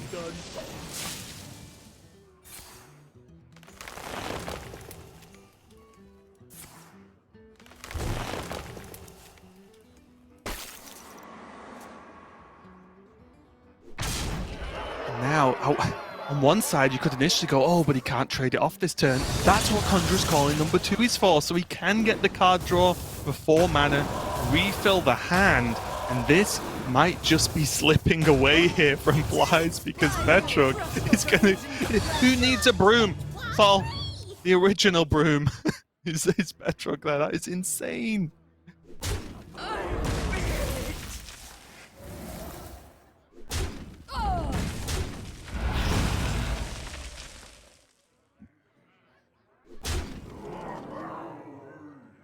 Petrog going to be going in. And that damage now. I do like the Conjurer's Calling on the 5/6 there. Much less impressive than the Petrog is right now on board. But you know what's even more impressive? The Alec here pushing even more damage. And Blythe has had some pretty impressive Druid turns over the course of the past couple of weeks. Wait a minute. Wait a minute, indeed. I was just going to say, that's some pretty impressive plays, but is this going to be enough? And can he do it once again? Maybe. Did go for the overflow, though. My dream is your nightmare. So he needs Bloom, right? He got the Bloom! He finds it off the top. Sol, he's not going to do this, is he? It's very possible. He gets double Anubasath alongside this now. He has double Survival of the Fittest in his hand. He is overloaded for the next turn. RDU's face is exactly like mine. That's exactly what I was looking like as I was talking. How does he know? Oh, RDU gets Raz! And another Raz! That's insane! He has spell damage to back it up, or at least a little bit. Maybe Raz is just too expensive.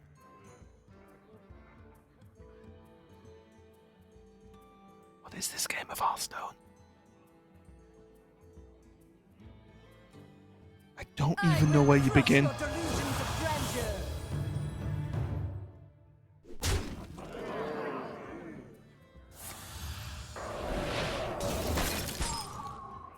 RDU definitely taking a measured approach here, not getting, thrown off too much by the looks of it, just thinking, okay, what can I actually do? Betrug, with not so much card draw, is no longer as powerful as he has been the past turn or so.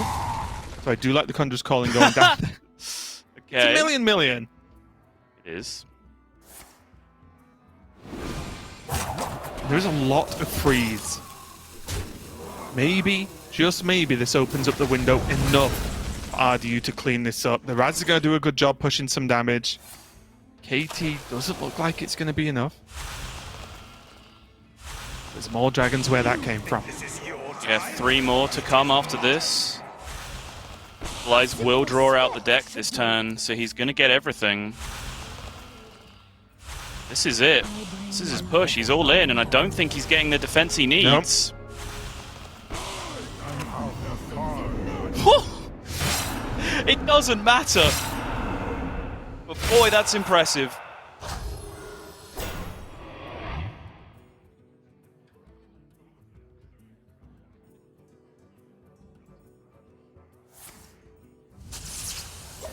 I think at this point, yeah, there's no reason to not Lightning Bloom hero power, right?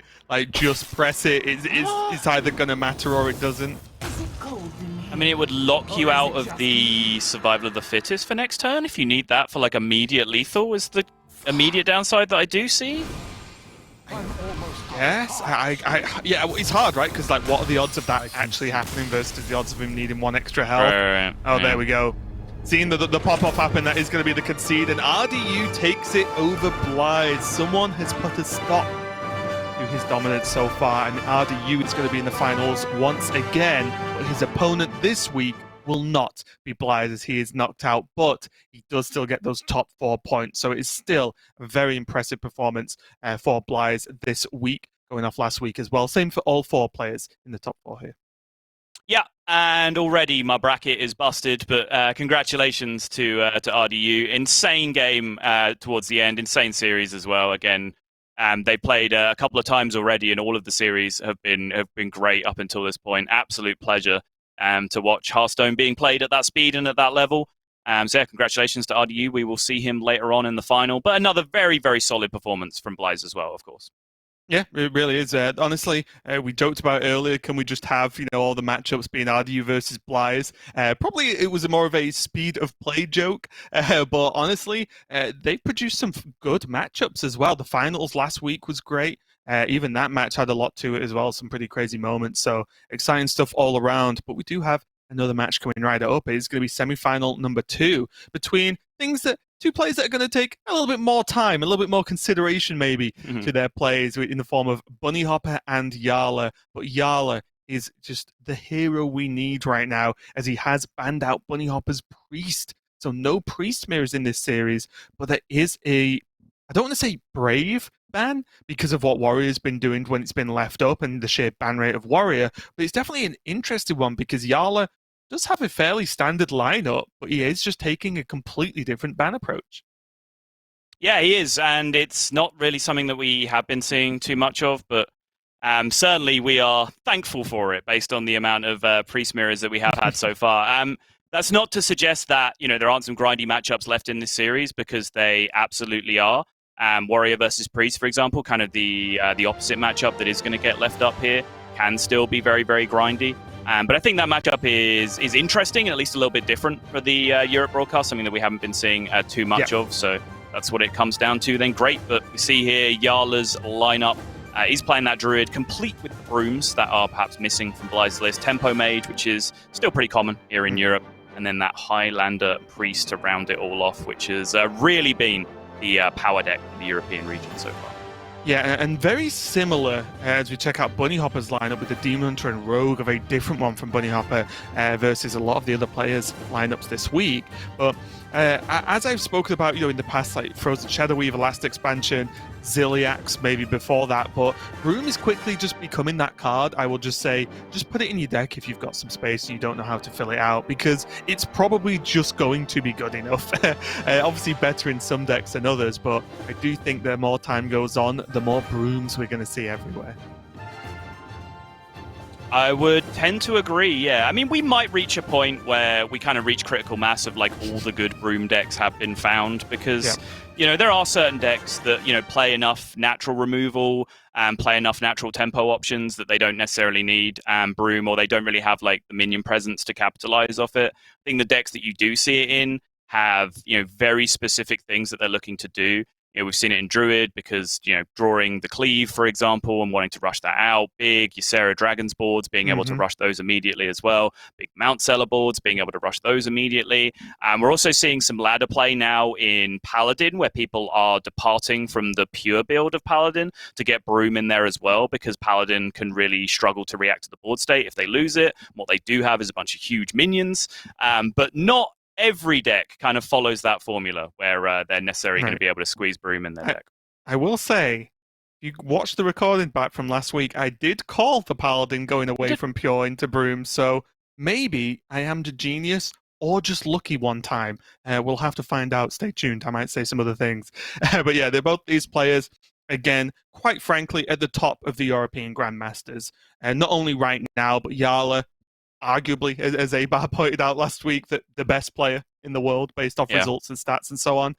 Bunny Hopper, since he did well in the initial sort of few tournaments and the championships we saw him at first, he has not stopped doing well. So that's not a surprise either. So really, you know, this day and today for us, we are seeing the cream of the crop here, even in the European Grandmasters, which is, you know, pretty easy, the best region anyway. So it's going to be some top level Hearthstone coming right up for this game number 1 at least. And Yala versus Bunny Hopper. I do wonder if there's any deep thoughts into the queue order from these players, or if there's any matchups they definitely want to avoid. Sol? I mean, it's tough. It's not the matchup dynamic I'm used to considering so far today. But I think the lead out, I was going to say, I think generally, like, potentially a throwaway deck for Bunny is his Rogue, is something that he can just potentially lead out with. If he picks up wins with it, great. I think the matchup spread is fairly even, so it's not necessarily something that he needs to be a counter queue. So I wouldn't have been surprised to see him lead with that. The Rogue and the Mage, again, we touched on this a little bit earlier this weekend, but two similar-ish decks in just the sort of controlling the way you go is kind of rough. In that, not rough, but difficult. In that the decks can just be so, or the games can be played out in so many different ways that it does test these players pretty consistently. I do like, or I do prefer, the Mage in this matchup, though. It remains to be seen. I think I don't necessarily know where I fall in this one. I do think Plagiarize is an enormous problem for the Mage to deal with, and that can be a bit of an issue in the matchup. Speaking of which. But the decks do end up doing fairly similar things in the mid-game, where it's kind of big minions coming down while dealing with the opposing side of the board. And sometimes it feels like Rogue is slightly more efficient at doing that, because they have such clean answers with Blackjack Stunner and Vendettas, whereas Mage, on the other hand, kind of just has to like freeze and set things up over a couple of turns a lot of the time, and like the swing turns just aren't quite as clean. So yeah, I'm still a little bit torn on how this matchup goes, and honestly, it's a hard matchup to get a read on, because, you know, all the iterations kind of are different, you know, day on day, week on week, and game on game, because there's just such a large amount of generated cards that get played in the matchup. Well, mulligans in the first turn seem to be taking about as long as our whole previous series. It is interesting just looking at these double Sorcerer's Apprentice in hand already for Yala, which means whenever he wants, he can either drop a tempo play for one, or just, you know, charge them up and get ready for that big turn. My only worry is the ability of Rogue to just take apart either tempo plays or even one big turn plays with the help of this Blackjack Stunner, some additional tools from Plagiarize, you know, backstabs and so on. It is a little bit scary, a little bit tricky than, say, doing it versus Druid, right? Where their answer is they either have rush minions or some of their small removal, or they don't.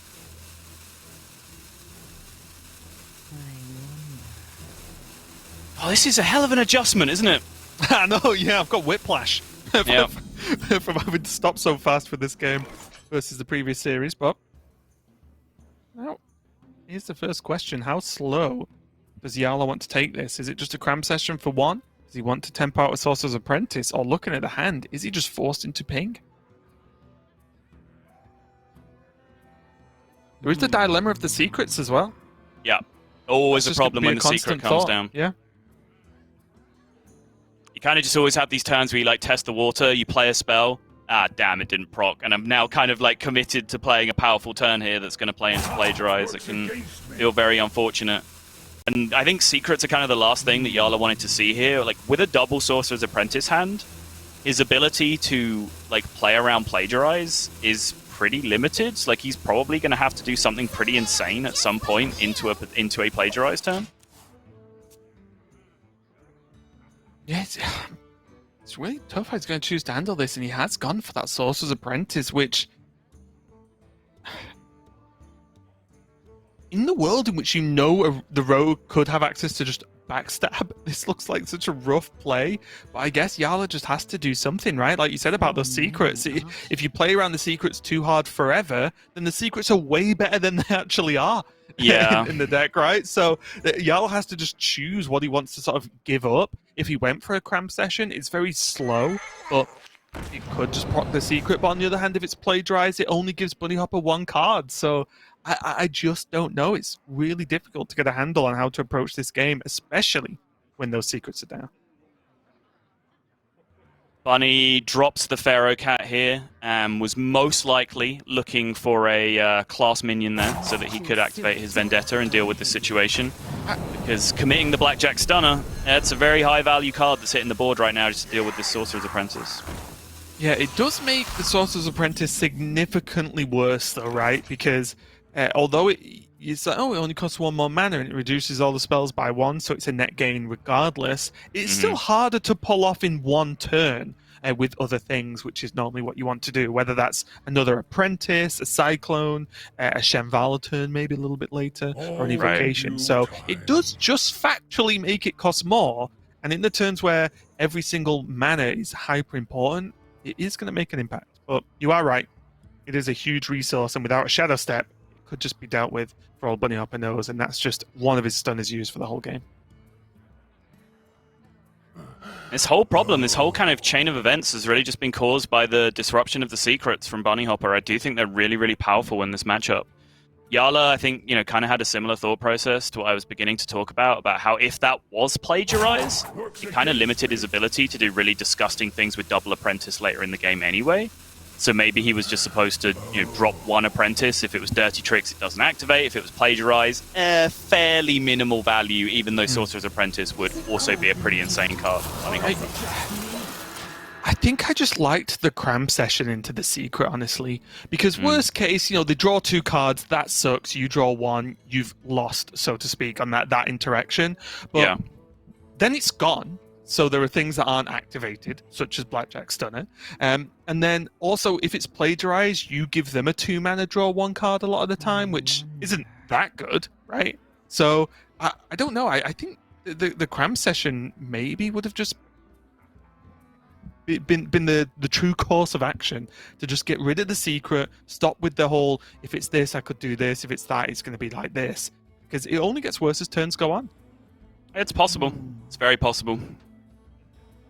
Honestly, this draw from Bunny Hopper is being very, very awkward, and a part of that reason is Yala very deliberately playing around this Dirty Tricks, right? Like, Bunny having access to 2 more cards right now, his whole hand could be doing significantly more powerful things than it is at the moment.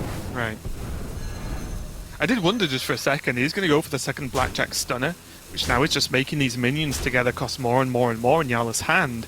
I was wondering whether that was just okay, it hurts, but just play Vendetta and trade one and just be okay with it. There's secret passage for next turn and so on.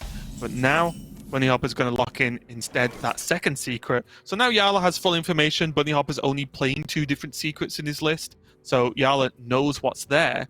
And this is where... this is my fear when I don't proc secrets on as early as I can in this situation. Because now no matter what Yala does, is it trouble, right? Like that's what it feels like. It's going to be a huge problem no matter what now. So how does he even go about it? If he wants to try and negate this, is he really going to play one card and pass on 4 mana and give Bunny Hopper a whole free turn again? Oof. Scary. I mean, it is interesting though, right? Because you could kind of argue he has the freedom to do that because he hasn't activated the dirty tricks yet, and therefore Bunny Hopper hasn't, found himself a questing adventure or an Edwin or something to actually represent pressure. If Yala perhaps dealt with the dirty tricks earlier and Bunny Hopper had drawn more cards, this plagiarize might actually be more powerful because Yala would have to be using like Ray of Frosts or Devolving Missiles or whatever to deal with a board state and then give the plagiarize more value. As it is, it's only 4 damage on the board. Like Yala doesn't really have anything to panic about right now. Okay, there we go. I was gonna say, I think it's play a minion and try and proc them one at a time and hope for the best. And I do like this. Secret Passage though could change this turn quite dramatically, especially with the Sorcerer's Apprentice now for Bunny Hopper. It's gonna be pretty huge. Could. He does have to get something going fairly soon. Also, the Vendetta now, just to bat this away seems reasonable. Yeah. Now the plagiarize is dealt with. Yala can really save up for a particular swing turn here, and I think that nod from Yala goes to show you something else that he was, considering over the coming turns was what implication playing into plagiarize or dirty tricks would have for Vendetta in Bunny Hopper's hand. So I think that nod he gave when the Vendetta was played kind of confirmed that he had some kind of read on that card being in hand right now based on the way that Bunny had played. And after that passage, there is Shadow Step, so some value available there. Whether it's from Jandis or maybe getting some more value onto the Blackjack Stunner. Because Shadow Step does put it outside of passage, right? That's a Barista. It's kind of cute. I might be getting the equivalent of baited by potion here right now, but you were saying like, which of these Battlecry minions does he want to Shadow Step and get extra value out of? Well, potentially all of them with that Barista Lynchen, but the problem is that the Shadow Step was a temporary card from the Secret Passage, so he kind of needed to use it immediately to get value out of it. And if he just Shadow Stepped the Barista and kept it off board, there's no, like, Yala would react to that situation, right? And just start killing other Battlecry minions on the board, so no real guarantee that you get strong value out of it. And the biggest problem is Yala would definitely know which one had the weakness on it in the Jandis. It says it. True mastery takes dedication. Yeah, that's the issue, isn't it? You can see that now. Yala plays up, obviously not everything, but it would be close to everything if he'd Shadow Stepped the Barista and the 2 Blackjack Stunners go away, which is the biggest issue. I think that the biggest target there was definitely just re-going on those Blackjack Stunners, since there's still 2 secrets left in Bunny Hopper's list. Now though, Sorcerer's Apprentice, there's Vendetta. You could go questing Vendetta, Apprentice, Dragon Horde.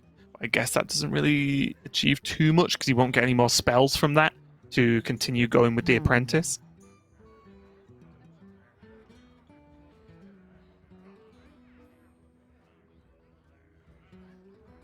Right, in which case the alternative is maybe just to go questing Jandis and Vendetta. It doesn't... I mean, the problem is the Vendetta isn't really great on board right now. Oh, what about if it's just Dagger? Yeah. With Vendetta. The Dagger just kind of seems more efficient right now than anything else, right? Yeah, and you get to keep the Water Hoof, which is pretty big, right? Yep.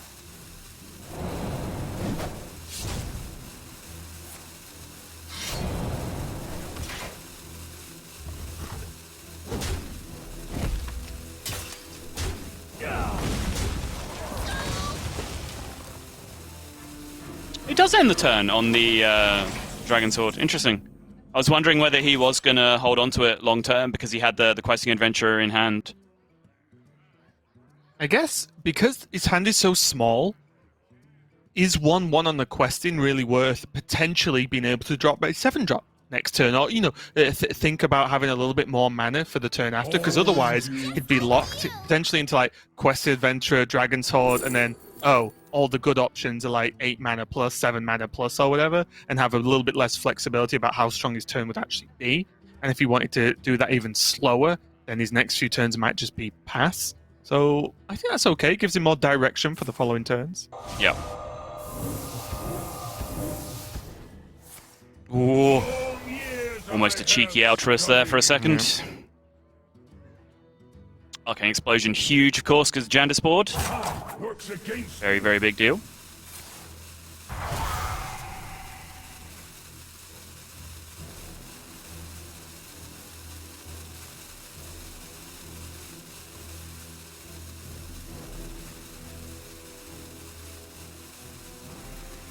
Yeah, being able to clear this up. Or at least get close for anyway. The brain fees. I think that just worked on me. Then the brain freeze is going to be nice to help just secure some of this board as well now. It's not perfect there for Yala, but it's definitely not bad. The only problem is now, outside of this cram session, Yala's hand is... It's not bad, but it's slow, isn't it? It is, yeah. And it's kind of devoid of answers, and answers is what he's still going to need a little bit of here, because the Questing Adventurer is about to come down into play, and there is still big threat on the other side of the board from Bunny Hopper.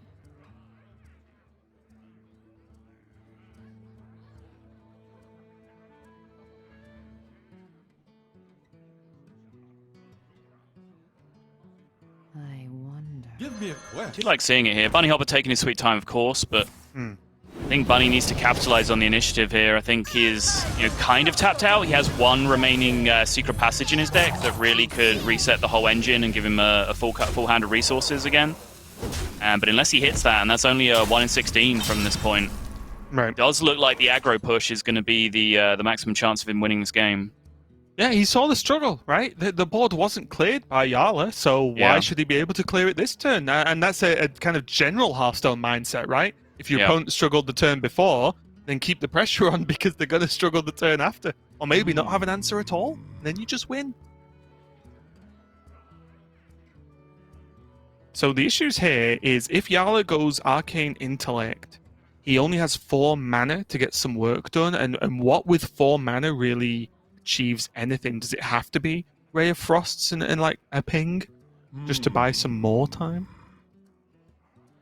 What makes something... Or do you think he could just be locked into Jandice ping? Yeah, okay. I mean... Ugh. With this, Yala wanted something like super impactful. Even a taunt minion would be good, right? You can get the ping off there, but the one silver lining is Bunny Hopper probably doesn't have access to a ton of procs this turn to make this questing too big. So I do wonder, though, he's probably going to dagger down one of these minions, right? As well, just to go for the tester of the weakness. Yeah, as long as he gets it right. I do kind of like this play from Yala, though, like all things considered. Right now, there's 14 damage on board, 15 showing with Dagger. And this isn't like, an Eviscerate, Sinister Strike, big weapon deck that Bunny's playing, right? So the chance that Bunny draws damage is pretty low. It's much more likely that he just draws one card off the top like this, which just adds +1/+1 of damage. And then Yala is alive, and then at least has these minions to kind of fight for the board, plus what he can play on the following turn.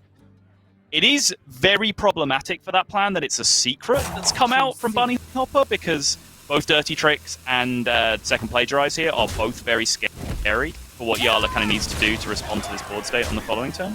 Right. Yala, Bunny decides just not to take the guess and just kill the 2/1 there, which is honestly pretty smart, potentially, since the 2/1 challenges key minions here anyway, as much as the 5/5 does, really. Like the Sorcerer's Apprentice and the 3/2 are just representing lethal themselves anyway. So the punish for sort of stabbing something there and getting it wrong is probably a much bigger deal than you might expect. Yeah, and he's the aggressor, right? So it's, well, okay, you trade your big guys into my big guys, and that's no problem. It kind of works out equal, if not in Bunny Hopper's favor. So yeah, I do like it. And like you said, one of the key minions is that Apprentice that's still on Bunny Hopper's side of the board. And if a bigger minion trades into Apprentice, then seems like a win for Bunny Hopper as well. Evolving missiles, though, pretty big deal, along with that mirror image. And arguably Vaporize. These are all pretty okay options. Dependent on what you can make the board state look like, of course, afterwards.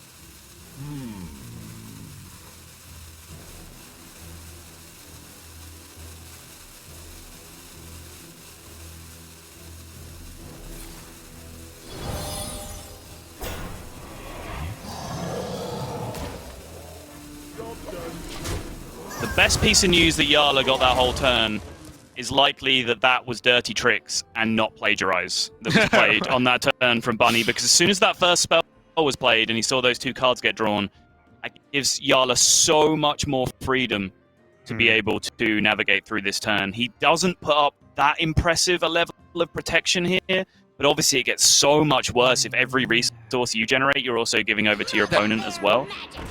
It's almost like if he played the card, the card, and nothing happened, then it's almost like he doesn't get to play the game, right? Because anything he does, Bunny Hopper just does it back at him, and Bunny Hopper's the one who's ahead, so it's worse. But there's Plagiarize. Secret Passage gets one played. thief. Double one thief. Yeah, That's Frostbolt. It's the Frostbolt off the top with the spell damage.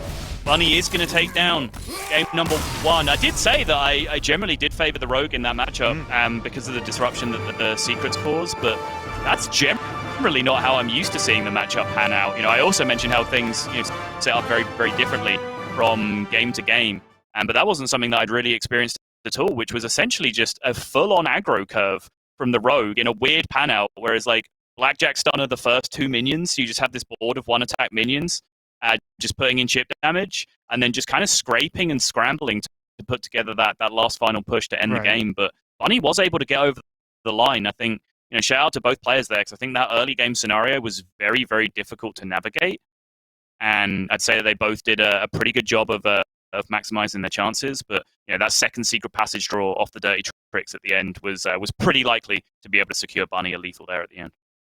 Yeah, and my big question is, maybe we'll get to see more of this matchup in the future if players like Bunny Hopper still stick to this rogue archetype. It's just the mage does get disrupted by the secrets, but how much is that of their own doing, right? That them almost choosing to be heavily disrupted by the secrets versus maybe just playing a little bit more loose and just letting things happen and dealing with it. And again, I do just liken it, not strictly, but similarly to the Hanar turn of like, oh, I don't want to attack in and proc all these secrets. Well, but then they're still there next turn. You have to do something, right? And the longer it takes to deal with, the worse it's probably going to get, because the opponent is the restricted one, not the rogue in that scenario. So very interesting to see, and hopefully we get to see some more of that matchup. But we are going to go to a break before we see more of this matchup. So don't go anywhere, and we'll be right back to continue the series.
Welcome back, everyone. We are ready to get into our game number 2 of this series between Bunny Hopper and Yala. It is semi-final number 2. But just before we do get into that game, I just want to let you guys know we are aware of the technical issues. We are not crazy. And trust us, as casters, we want our voices to be heard. So it is not something we are loving right now, but it's something the team is working on, and we are looking to get it sorted and fixed ASAP. So we're doing our best, guys. But we can get back to this game. So Yala has lost his mage, and that leaves Bunny Hopper to maybe what would be quite impressive for me, at least, to see a sweep with this rogue.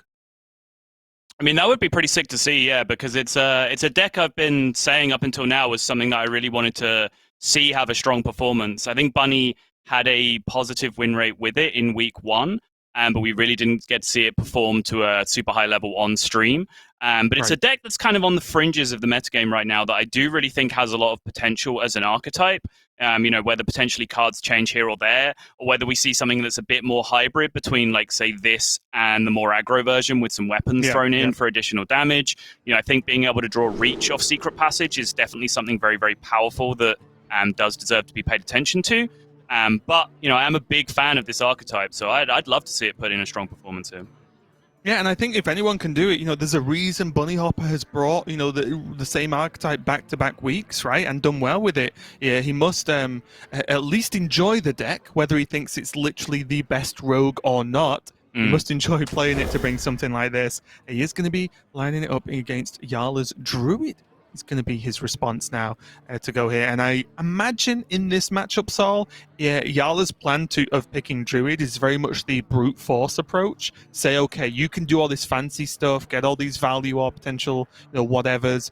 I'm just going to kill you with big stuff.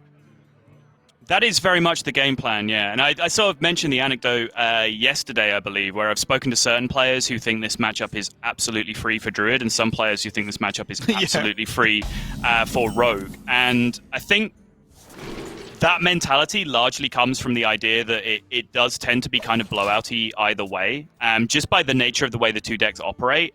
For example, if Rogue just hits really early Edwin Van Cleef or very early Questing Adventurer, Druid just isn't really equipped to deal with that. I think it's changed a little bit with the addition of Brooms to the deck, which for me, I think is where the kicker comes in. I think, Druid might actually have a much better shot in this matchup now because they actually do have the ability to remove large minions with Broom, which is something that they didn't have before. But then on the other hand, if Rogue does just have that slower build-up kind of draw that we saw perhaps from Bunny in the previous game, where it's just a couple of resource generators early on and then trying to build into more of a mid-game power spike, by the time they hit that mid-game, Druid's already got like 40-40 of stats on board, right? Because that's just what they do, and you're kind of dead from that point. So I can understand why people kind of have polarized opinions on how the matchup goes, because it does seem like it would be a blowout win one way or the other most of the time. Well, here, look at these openings. A little bit slow for Yala. Does have that one of Broom already drawn, and the Wrath can be helpful to not only remove maybe an early play, but also not to be used like this, but isn't the worst card to give a rogue into, say the plagiarized turn. For example, it is a card that's a bit of a throwaway one if required. Yala is going to get his first test now, though, because a secret has appeared on Bunny Hopper's side of the board, and he is very quickly going to have to decide how he chooses to deal with it or not. Mm-hmm. Unfortunately for him, I don't think he can afford to just go, if it's plagiarized, I could Broom and pass. I don't think that's quite good enough right yet. So even though Yala's not going to be able to proc any of them either way here, I do think that's very much okay for now.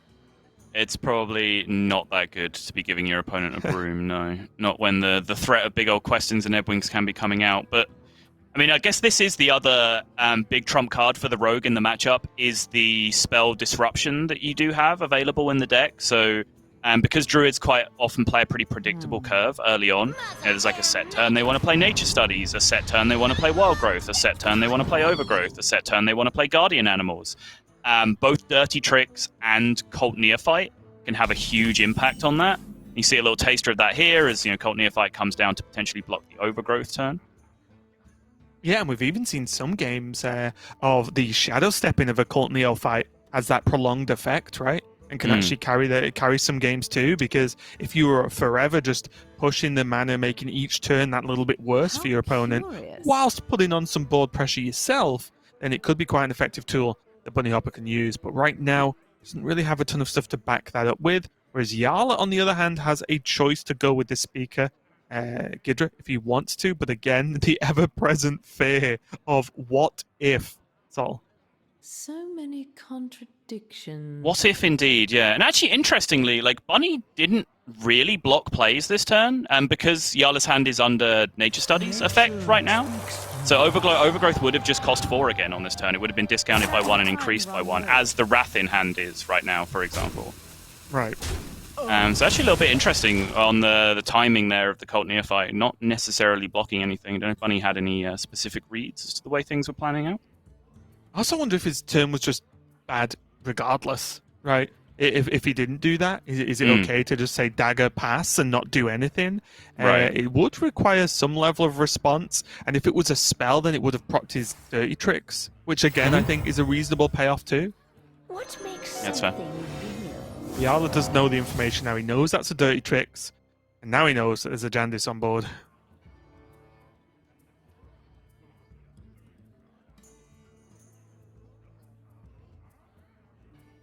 When you put... Is it ever too crazy to say he's put the weakness on Elise because he might Shadow Step the Warlord? Shadow Step the Warlord? I thought he was going to do it. I was excited for a second then. Raven, you have had some crazy ideas in your time, but Shadow Stepping a Frostwolf Warlord might have just come in at number 1 with a bullet. Not that turn, the turn after. No! He could have. It looked like he was thinking about it. So many Did it? If you look at a very certain angle and close your eyes, it did look like he was thinking about it. Yala with no ramp just has to drop this Twilight Runner and hope the attacks can go through to get some draw, because otherwise he could just be in trouble here. He's been doing a whole lot of nothing this game, and Bunny Hopper actually has 8 evolving missiles too, so he can even remove this card draw if he wants to. Yeah, it's a big deal. A very big deal. Jandis. Or we could go Big Cleave with the One Thief. Yeah. Options are there. I guess you can see where the Devolve leads first. A little bit annoying, actually. It's got taunt. What makes something real?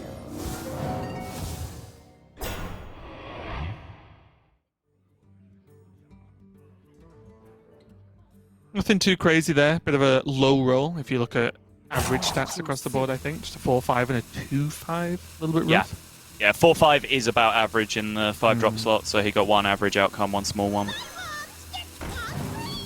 Guess the taunt's nice, actually. Like, having a decent taunt minion as one of those choices, like, defends the weak one as well, so I guess that's a reasonable upside. Yep. Love it. And suddenly, Rogue just giving Druid the business here. Those blowout positions I was talking about. Yala does have access to some powerful stuff in a couple of turns' time, where he can have a big Mount Seller pop-off with a broom. But for now, it's just kind of Guardian Animals and Prey, it looks like. Yeah, the Guardian Animals, he does have only 1 Thresher left in the deck, still he does get it. Mm-hmm. So he can start cleaning some of this up. He can go the Twilight Run into the 4-5, and then Thresher the Wand Thief in the middle. All this is very good placement, by the way, from Bunny Hopper, because none of these attacks really feel good, do they? Exactly. It's hard to always stay on point with paying attention to players' cleave positioning these days, but when you see it in front of you, you can see how well this has been positioned. Some of this Bunny had control over, some of it he didn't. You know, the fact that certain minions are next to each other that have come from Jandis, for example, he doesn't necessarily have control over, but his then placement of the Wand Thieves around them has created a really nice position. You see it now, just 4 damage. The Warlord ended up just soaking its full health worth of attack, which isn't so bad. The cleave helps, of course, but still, that technically could have just been hero powered away. How big do you like a quest in, Sol? Mass illegality is occurring this turn, Raven. Even Shadow Step the Jandis again. Shadow Step, I think, yeah, you step the Thief, I think, because not only can you play it immediately this turn, which is +3/+3 to your board, because I think you're also intending to end Edwin here, but you can also get a better spell to prep than Frostbolt here, potentially, which Ancient Mysteries absolutely is, because now that's prep, 0-mana spell, draw a 0-mana spell, take the easy trade into the 4/2 and drop a massive Van Cleef to round this turn out. Absolutely insane. Because of that, Yala has to be terrified of any response he might even have, then Bunny Hopper might get to just do the same back, which is horrifying. And honestly, that might, in a weird way, just be checkmate for Yala here, because we know it's plagiarized, right? So many contradictions. Bunny Hopper's done. He's already won. He's just got, don't need to mess around anymore. I'm off. Oh, Mic drop. Later, idiots. I'll leave you here to try and figure this out. I'm going to go and make a drink. Yeah, but the timing's so perfect as well, right? Like, largely this was dictated by the hand, and he probably would have popped off this turn regardless. But it also lines up so nicely into Yala, this being like the last turn where Yala can't really react. Because past this point, he could have Mount Seller, 3 or 4 0-cost spells, and Broom. And then that can take down most mid to enormous sized boards. Might struggle with the Edwin Van Cleef still a little bit here, depending on what the which beasts get summoned and how many bog beams that you've got thrown in there. But you could certainly have some say in proceedings. Whereas right now, there's just no game. There's just no game to deal with this board state. And you can see that from the response from Yala. Yeah, okay, you know, that he has a big Mount Seller, he did get another taunt, but does it really matter? Oh, Vendetta. And Frostbolt too, to make up some numbers. The Ironbark is 0, so it's also a free buff on the Quest Adventurer, whichever way you look at it, whether it's just as a free spell, but also whether you put it on the quest in. It's lethal. So if Vendetta, Frostbolt go into the Mount Seller, no, he's still slightly short of being able to deal with Silverback Patriarch, I think. Actually, that being the taunt roll may have just saved him. At least for one turn. But we can see what comes out of these Evil Miscreant draws, because this could have something to say about it as well. Yeah, Evolve Lackey's not going to get it done. Evolve your opponent's minion into not a taunt. Go. Yeah. Is this ever then like a... Oh, it doesn't have a secret active. I wonder whether it was, you know, like passage for a Blackjack Stunner, potentially. But there's also just the thing of, well, if Bunny Hopper does all this, is he so far ahead anyway? There we go. I was going to say, even though it was not like lethal to actually end the game in that way, if Yala is just that far behind, does he even have the cards capable to fight back? And he decided he did not. And Bunny Hopper is going to start. He's taken the series so far 2-0 with this rogue. And I mentioned it. It would be quite the feat and a good match to go over again if he just sweeps with this rogue list. Because frankly, not that many people are playing it, even say on ladder. I think a lot of people are going for a weapon variation of some description. And Bunny Hopper's sticking with it. And he is one of the few players that are proving that it is a worthwhile deck and it is getting work done in this format. Yeah, and it's again, it's a deck that I really enjoy, so I'm really happy to see it doing well here for Bunny.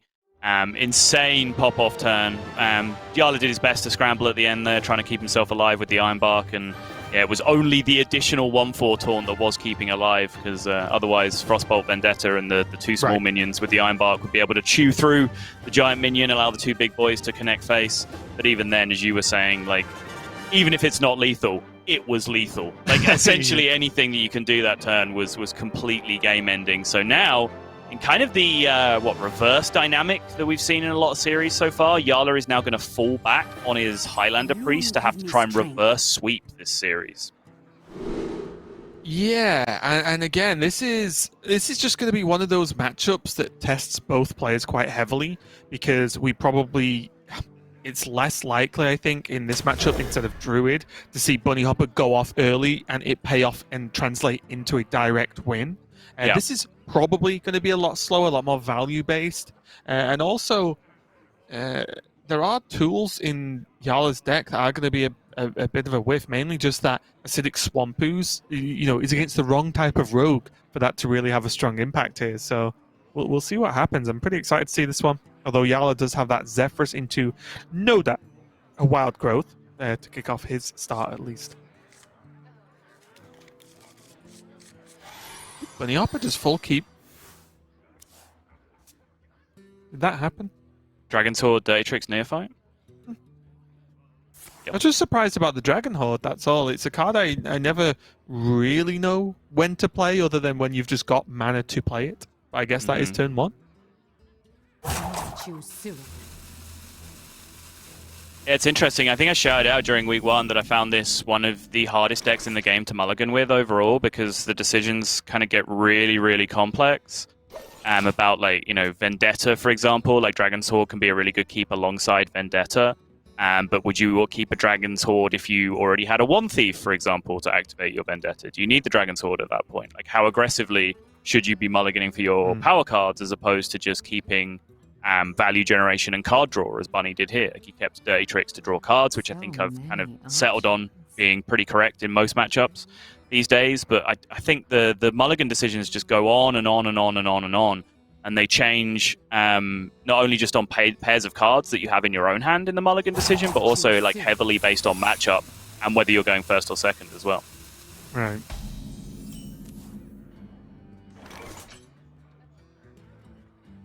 Okay, the Dirty Tricks did come down, so Bunny Hopper is going to draw some cards eventually from that. I imagine, at least just going off what we've seen in the majority of matchups, that Zephyrus into Wild Growth just seems like the play. The only issue here is if Yala plays Zephyrus, I mean, he's not bothered about giving Zephyrus to Bunny Hopper, I imagine, with a Plagiarize, but I feel like now he has to assume that it's actually a Dirty Tricks. I think so, yeah. It was a kept card, so I would say most of the time against this rogue, if they play a kept secret, it's Dirty Tricks. And also, against Priest, is Bunny Hopper really going to Plagiarize on turn 2 into a Priest like what maybe 1 minion play? I feel like there are much better times to put Priest in a rough spot or steal some stronger Priest plays. So I'm kind of curious as well, as Acidic Swamp Ooze was just randomly in the mix there, going into the rogue matchup. Very, very interesting indeed. I know we've seen Zephyrus into Wild Growth with Priest over and over and over going into this, but like I wasn't necessarily convinced that this was the matchup for it even. Especially since you now know that like Wild Growth is going to activate your opponent's Dirty Tricks on the following turn anyway, although based on your hand you really don't have much of a way to avoid that. Yep. But the way I've seen this matchup playing out on quite a few occasions is just if Rogue does start to get on the value train and starts to, generate a lot of stuff to keep refilling boards, that's kind of the pattern of the matchup as I've seen it pan out on multiple occasions, is just board after board after board from the Rogue, and then answer after answer after answer being required from the Priest. Now, obviously, Zephyrus into Wild Growth changes that on 2 axes. One, you don't have Zephyrus anymore unless you end up getting it. So you have one less big board clear available to you later in the game. However, if you Zephyrus into Wild Growth, maybe you can skip that entire business and just start like being more aggressive and getting bigger threats onto the board earlier and just fighting straight up with minions and threatening to pressure yourself. Yeah, it's a tough one when it is a little bit solved, right? Just with this Wild Growth, it does get him to that Cabal, or would have, if it wasn't for the Neophyte, get him to that Cabal instead, a little bit faster to maybe steal. But it does look like, especially with this...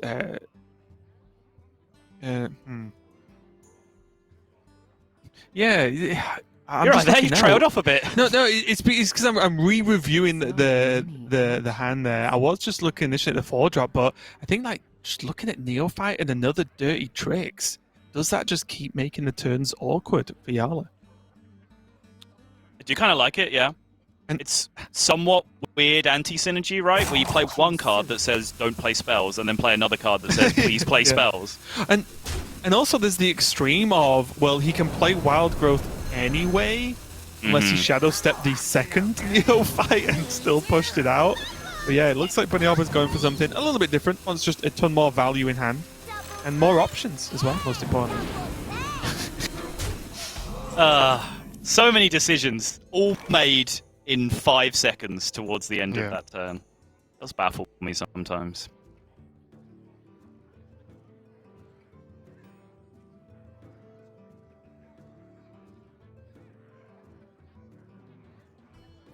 And this is this is an awkward turn again because Yala's wild growth got delayed. There's something in your brain, even if you know it's wrong, it's like, oh, I didn't cast it last turn, I have to cast it this turn no matter what. Because suddenly, the Zephyrs will feel pointless if he doesn't.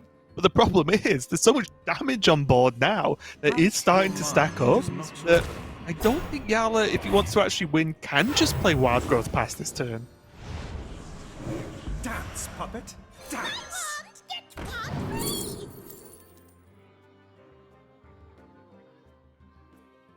I think I like the look of the combustion here. It's probably the most I'm flexible certainly tool. gravitating left. Combustion, Flame Strike I can certainly see an argument for as well. Doesn't really feel like a Pyroblast to me. Although if it was Bly's, he would pick Pyroblast and on exactly turn 10 have lethal with it as planned, of course. Yes.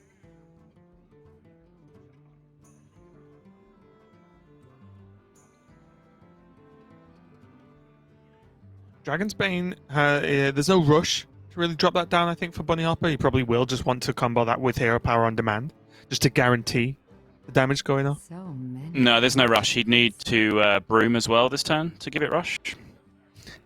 The first of many rush jokes. How much? Really? Oh, you just going to sweep that joke to one side, Raven? I'll sweep you to one side in a minute, Sol. Excuse me. How? Okay, this was the turn I was going to ask about before you made some terrible jokes. Expect more from you. But Bunny Hopper prioritizing the board this much, do you like that? Like, Polymorph into Lackey was a slow turn, a lot of mana just to remove one minion, but it did preserve a lot of his board in a much more aggressive way. Do you think that's what Bunny Hopper needs to do right now to win this game, or is Bunny Hopper just testing the water a little bit here? I do, yeah. Like, generally how I've seen the Rogue have success in this matchup, and the few times I've played the matchup without going completely insane, this is how I've had success in the matchup as well. It's just this kind of like irritating small board over and over and over again, and you can just do this every turn until the very end of the game, as long as your draws aren't too cruel to you. So yeah, I think using a tool that you might look at Polymorph and go, wow, I mean, Priest is going to play some big threats later on in the game. Maybe I should hold on to this. Problem is, if he didn't use it there, he was kind of giving up all of his initiative now anyway. So I think every turn you can keep initiative as Rogue, you absolutely should, because you want Priest on the back foot in this matchup, which is kind of what I was interested in exploring at the beginning when Yala took Wild Growth. So maybe that is a good idea, even though it's it's been a little bit slow for him here. Maybe that is a good idea because the Rogue does constantly struggle to stay on the front foot in the matchup, and maybe just the ramp forces them onto the back foot a little bit quicker, and that can actually pay out for you. Yeah, he gets to Murazan a turn earlier, Soul Mirror a turn earlier, so on, so on. So, the Wild Growth unlocks a lot of the Priest's most powerful tools, and you can see that now. Wild Growth into Hanar, leaving this much damage on board when he just has Combustion in hand. He could have easily played. You see Yala's really on the same thought pattern as I guess we are, in that the actual banking the Wild Growth now will pay off for him enough in the future. Because with that Apotheosis in hand, his health doesn't... I'm not going to say doesn't matter, but isn't the highest priority. The highest priority is clearing this board, then sticking a minion, because then the Apotheosis negates a ton of this early damage itself.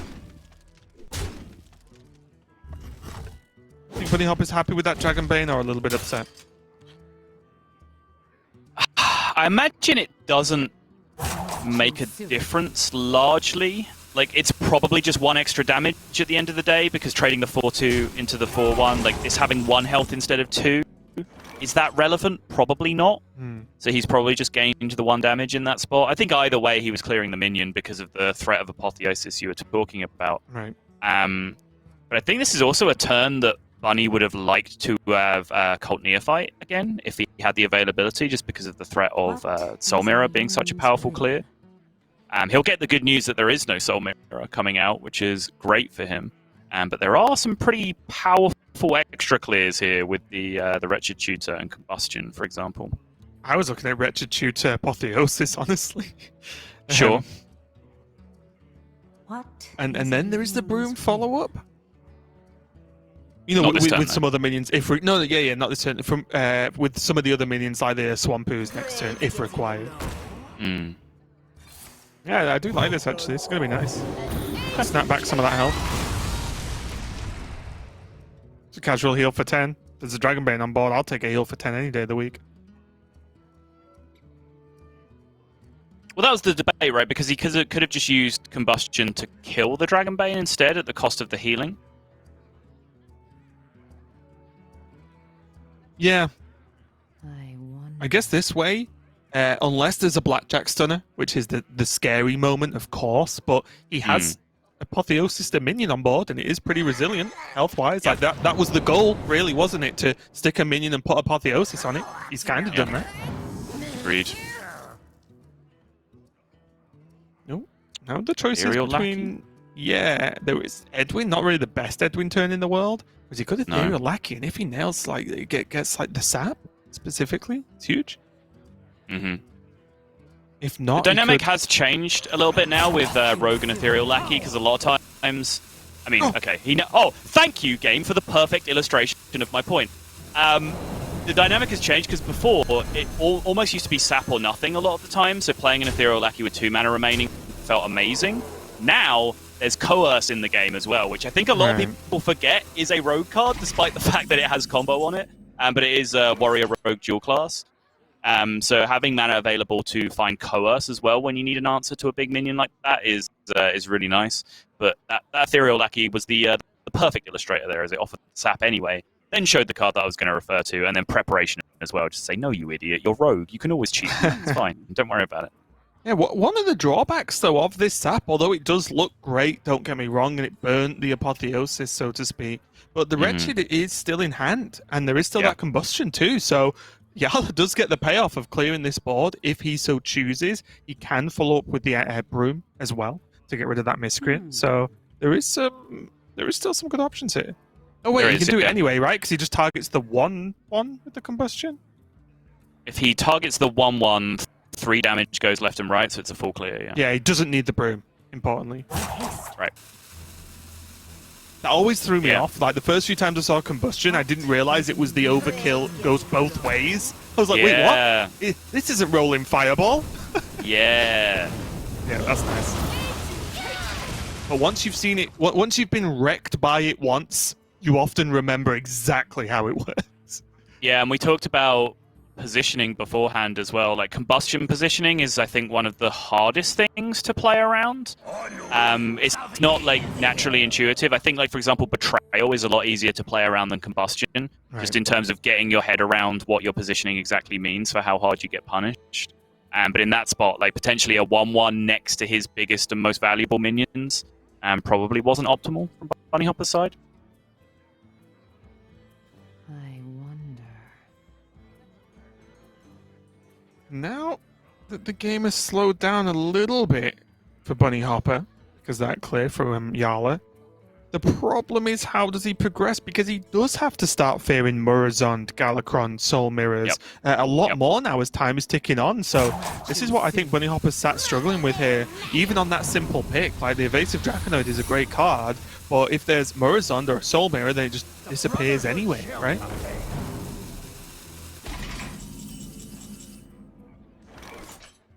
The Neophyte is pushing Yala out of Plague as well as Dances Van Cleef. Again, just these little interactions with Neophyte continue to impress me. I just think the card gets better and better the more I watch it be played.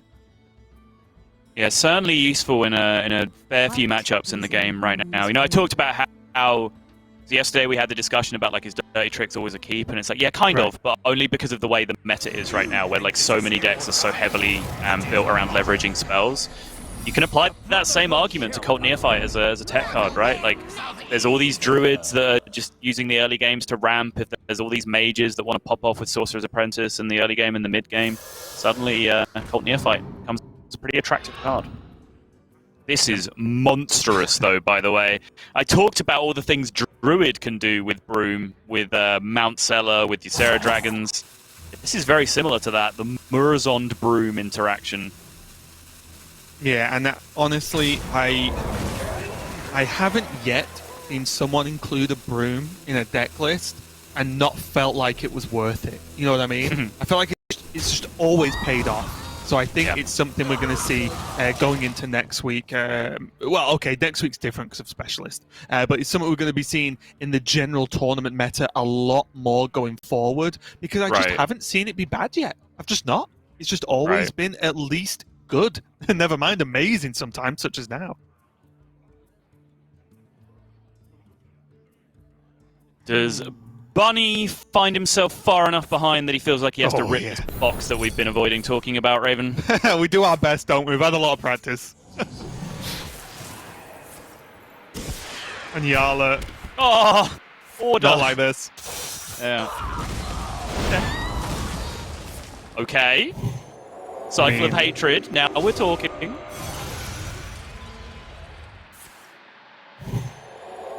I love those. I love the artwork on those minions, by the way. I just wish we'd see them more. Toxic reinforcements? Interesting.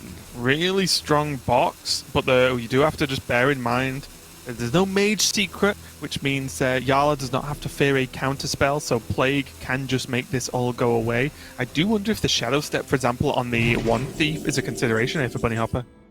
Yeah, I was about to make the same point, is that, this looks like an insane box, and it is, because it, makes Yala press Plague most of the time, which, you got the Plague of Death out of their hand. That's fantastic for you. But actually, what Bunny would have loved there is just value generation, more so than board presence. Obviously, Bunny doesn't know that there's a Plague on the other hand, so he'll be extremely happy with this outcome.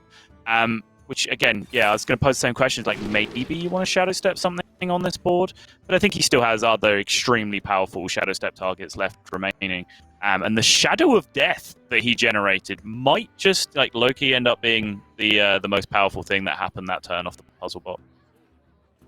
Yeah, Onyx Mage Scribe, along with the Shadows, could be a pretty big deal, actually. It's a lot of value.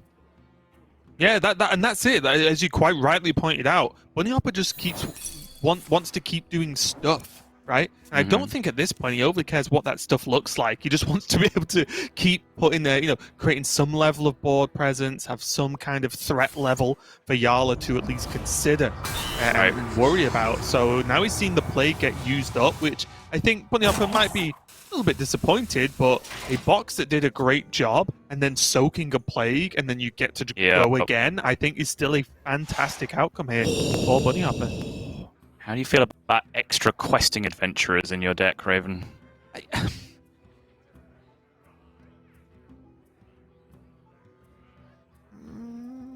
I think I still like the Mage Scribes, but I definitely wouldn't be upset to see Questins. The Spellburst effect is huge on those things, though. It is. You're not wrong. There's also this toxic reinforcements that Bunny has to navigate his way around this game as well. That's it's a relevant amount of damage, especially when he's got Yala all the way back down to 18 again after the huge Apotheosis refill. And this is what I like the most about it as well. Not only the spell burst, but it's a 4/9 against Priest. I don't want to be that caster, but it's a 4/9 against Priest. Like, that's just good. Raven, let's be real. We know you are that caster. I'm still here, though, so... Yeah. He's really making the mistakes. Don't fire me. The Galakron... the Galakron pick up from Yala. It's going to be able to deal with the first 4/9 here, but there is more where that came from.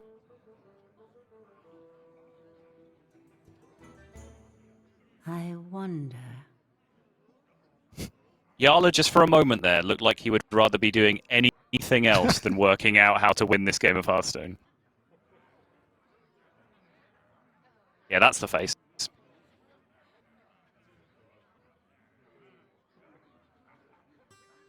I wonder.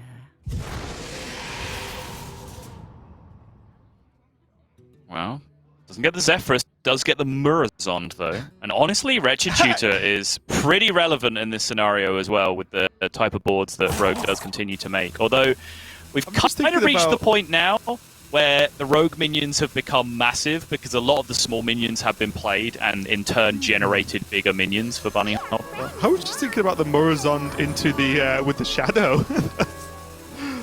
Well, I was looking at that turn. Well, Kargath's a big deal as well. That's a good point, actually. Yeah, I didn't even think of that. What, the shadows? Yeah, it's pretty. Just give yourself some free minions on board now and again as priest. Seems good. Hello, Oh, wow. Okay. top of the deck. Okay, easy. Give me a quest. Yep. Bunny popping off. So much of his hand just costs 0 here.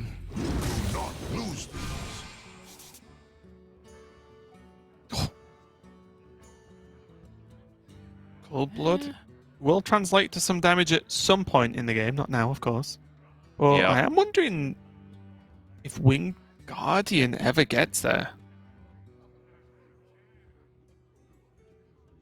Possibly. It puts the quest into a 4/4. It does leave it small, but maybe resilient. I don't know. I think Bunny Hopper landing this Winged Guardian could be quite powerful. I'm just not sure when he fits it into any of these crazy turns. It's tough. This was my instinct. Although actually, okay, I wasn't expecting this prep necessarily to come out. But my instinct was Betrayal, just to take care of the Sethic problem, and then Jandis to follow up. And we'll see if Bunny is still doing that, just using up the additional prep Shiv as well. So yeah, this was the turn I was looking at, where you just go Betrayal, Backstab, and the Jandis.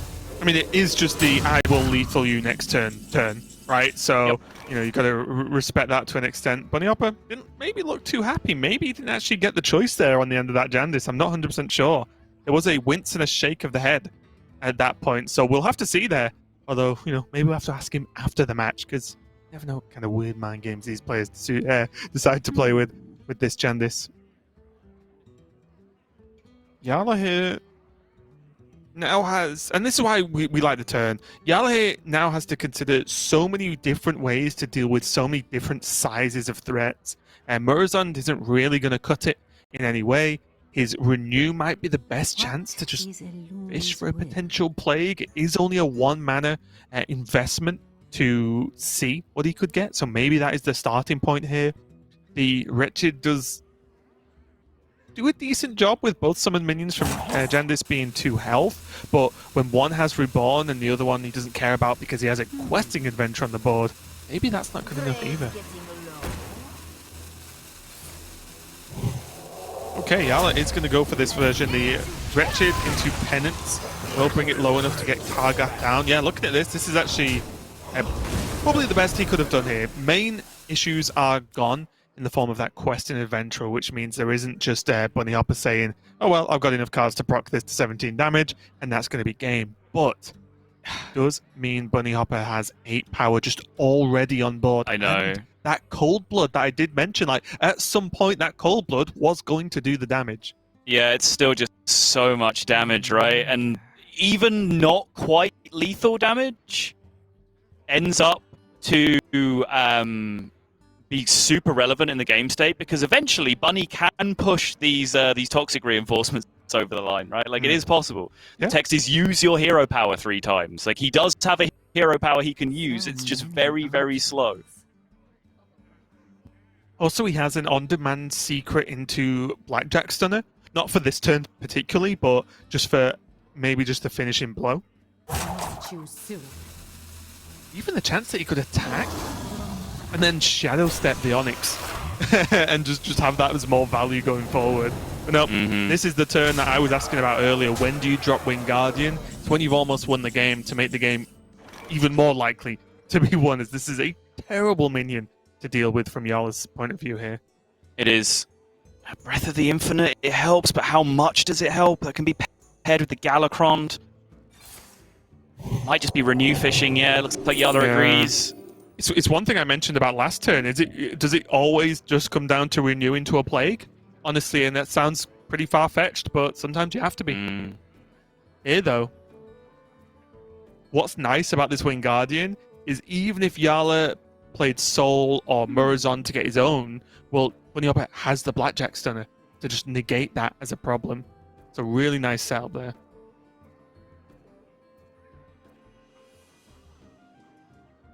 Yeah, for sure. And with the Plagiarize in hand as well, I'm sure if Bunny doesn't win the game immediately, he will be holding on to that in combination. Yeah, I was even looking at Raised Dead Zephyrus as long shots for Yala, but what does that achieve? It's like, I think you might have to go for it, but you know, it's so tough. Wait, you can rush that sheep! I wish the Wingardium's gonna get out. Oh yeah, that makes way more sense. Try and put it on the Murazon. Go off the first bit, go off the second bit. But again, the Blackjack Stunner now. With that, the secret's been held onto for Bunny. Even just on board, Yala recognises it, that just with the dagger being equipped, to be able to push through that Wingardium. And yeah, that deck certainly does look like it's exhausting to play 5-game series with. So Bunny will be A, relieved that he got out of it with a 3-0 victory. I think also B, maybe reconsidering his life choices of subjecting himself to playing a deck that complicated game after game after game. But if anyone can pull it off and get a handle on it, it's certainly Bunny Hopper. And you can see already, even if you've never seen a deck played before, you could watch this one series and just quickly understand that there are different ways to play it, right? There are completely different ways to drive it towards victory, dependent on matchup, dependent on what cards you've got access to dependent on how you even generate cards going forward. So definitely a cool deck to watch. Whether it's the best deck, whether it's the best rogue, we'll find out as the meta continues, but definitely a cool one. And you can see now Sottle's predictions have just been completely demolished. So he loses, and I think I win this week. And although I didn't make a no, I'm explaining. I didn't make a prediction as to who's going to be in the finals and win, but I predicted kind of ish that Bunny Hopper would sweep 3-0 with Rogue, which I think is a much more difficult prediction to pull off. So really, I am naming myself the victor. I'm taking a nod from TJ and just deciding I win sometimes. So yeah, it's 1-1, Sol. It's 1-1. What is happening? You can't just role play as hot takes, TJ. Like last week, to get 1 point in this imaginary scoring system that you've come up with, I correctly predicted the outcome of an entire day of Hearthstone and got it all right. Mm-hmm. And you're saying that it's now equal because you got one series a bit right, sort of? What? What? You 3-0 with Rogue? Fine. That's exactly right. You can have it, Raven, and we will settle this next week. That's how confident I am. That's fine by me. We are going to go to a quick break before we settle this week, though, as we do have our finals coming up. It is going to be RDU versus Bunny Hopper. So don't go anywhere, and we'll be right back to finish off our day of the Hearthstone Grandmasters. Hey everyone, it's Gia back again with Mullet Over for Hearthstone Grandmasters 2020 Season 2. To kick off the Scholomance Academy meta, I want to shine the spotlight on a deck that was brought by no less than 100% of European GMs for Week 1. Tempo Mage, also known as Small Spell Mage. As we're still very early in the meta, most players haven't agreed yet on what the best 30 cards are for the list, but I'll be using Psychos for reference because it runs a bunch of the flex cards. These one-of copies might not be run at all in some lists, or have up to 2 copies in others, and legendaries such as Jandisbarov and Shinvala don't always appear. Other lists even run cards like Mirror Image, Wormweaver, and Violet Spellwing. But no matter what the tech cards, the defining factor for this archetype is Sorcerer's Apprentice and cheap spells, supported by card draw and spell damage. Because Apprentice is the enabler for what we call payoff cards, it's nearly always kept in the mulligan. Also good keeps are on-curve early plays such as Lab Partner, Astromancer Solarian, and Primordial Studies, which often gives a cheap spell damage minion. But keep in mind, because the deck usually wants to go for combos and big pop-off turns, you shouldn't evaluate most of the other cards in the mulligan on an individual basis. Instead, consider how each card synergizes with the rest of your hand. For example, let's take a look at this mirror between Yarla and Swids, where Yarla instantly full keeps these 4 cards. This makes perfect sense because with the coin, he's able to do a big Apprentice plus Cyclone combo turn as early as turn 3, likely for at least 4 spells. The coin, 2 halves of Ray of Frost, and the arcane missiles he'll get from his turn 1 Violet Spellwing. In the mirror, he's also very likely to have good targets to hit with a Ray of Frost, so it's just about an ideal opener. However, notice how both Mana Cyclone and Ray of Frost are much weaker if Apprentice had not been available to go with them. In fact, we can contrast this directly with what happened in Yarla's game versus Swid's Warrior. Yarla kept Cyclone on coin, and at first glance, it's very tempting to do that because Cyclone can generate so much value necessary to refill after Warriors removed your stuff. But this is not without its risks. Later on, Yarla draws Chanvala and the second Cyclone, both of which are payoff cards. But he finds neither card draw nor Apprentice, which leads to a very slow series of turns. He's eventually forced to play the first Cyclone for just 2 cards, and he eventually gasses out in the late game. To smooth out your combos and save up cards for the payoff turn, it's wise to keep card draw, mainly in the form of Cram Session. Because of Lab Partner and Primordial Studies, Cram Session is usually a cheaper Arcane Intellect, which is why Psycho and Frozen keep those cards together. And sometimes, it gets even better. Speaking of AI, though it's less efficient than Cram Session, it's still a decent keep versus slow matchups like Warrior, as Muzzy shows us here. When you have the time, you should prioritize card draw. But of course, versus say Aggro Rogue, you absolutely do not have the time, so Surrender tosses it here.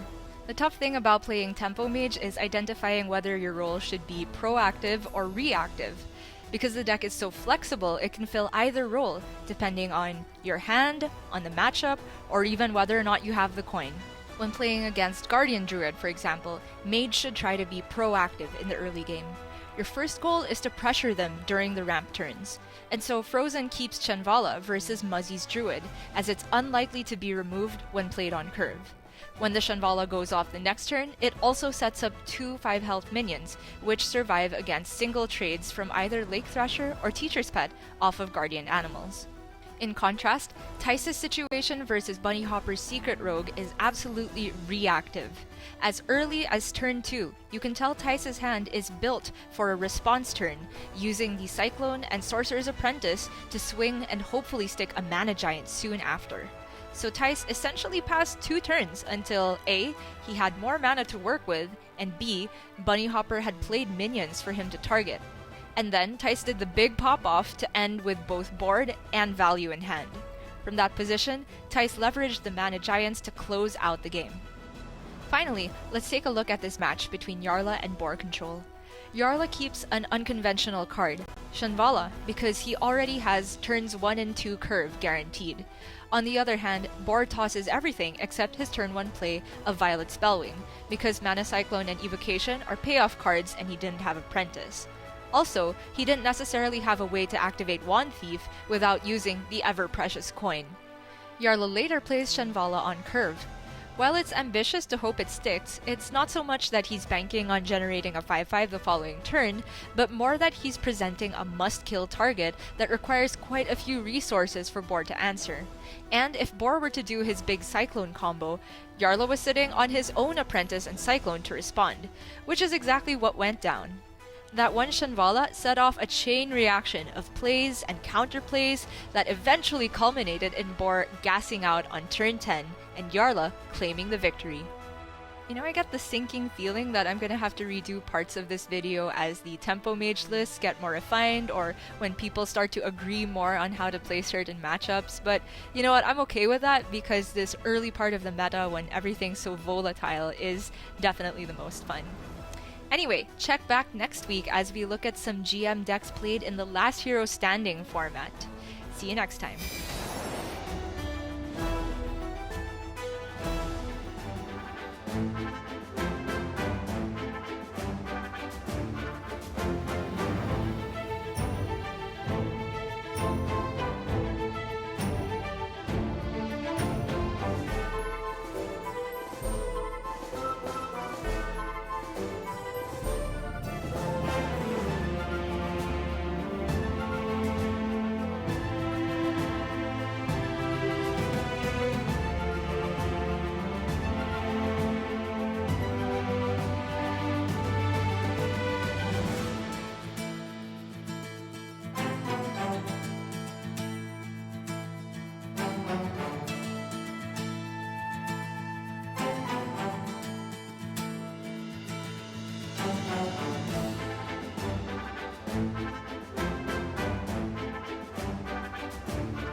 Welcome back here to the European Hearthstone Grandmasters. We have our final match of the day, and it is the finals of the week here in the European region. We have Bunnyhopper versus RDU as our finals match, and RDU, he was in the finals last week, just becoming a thing now.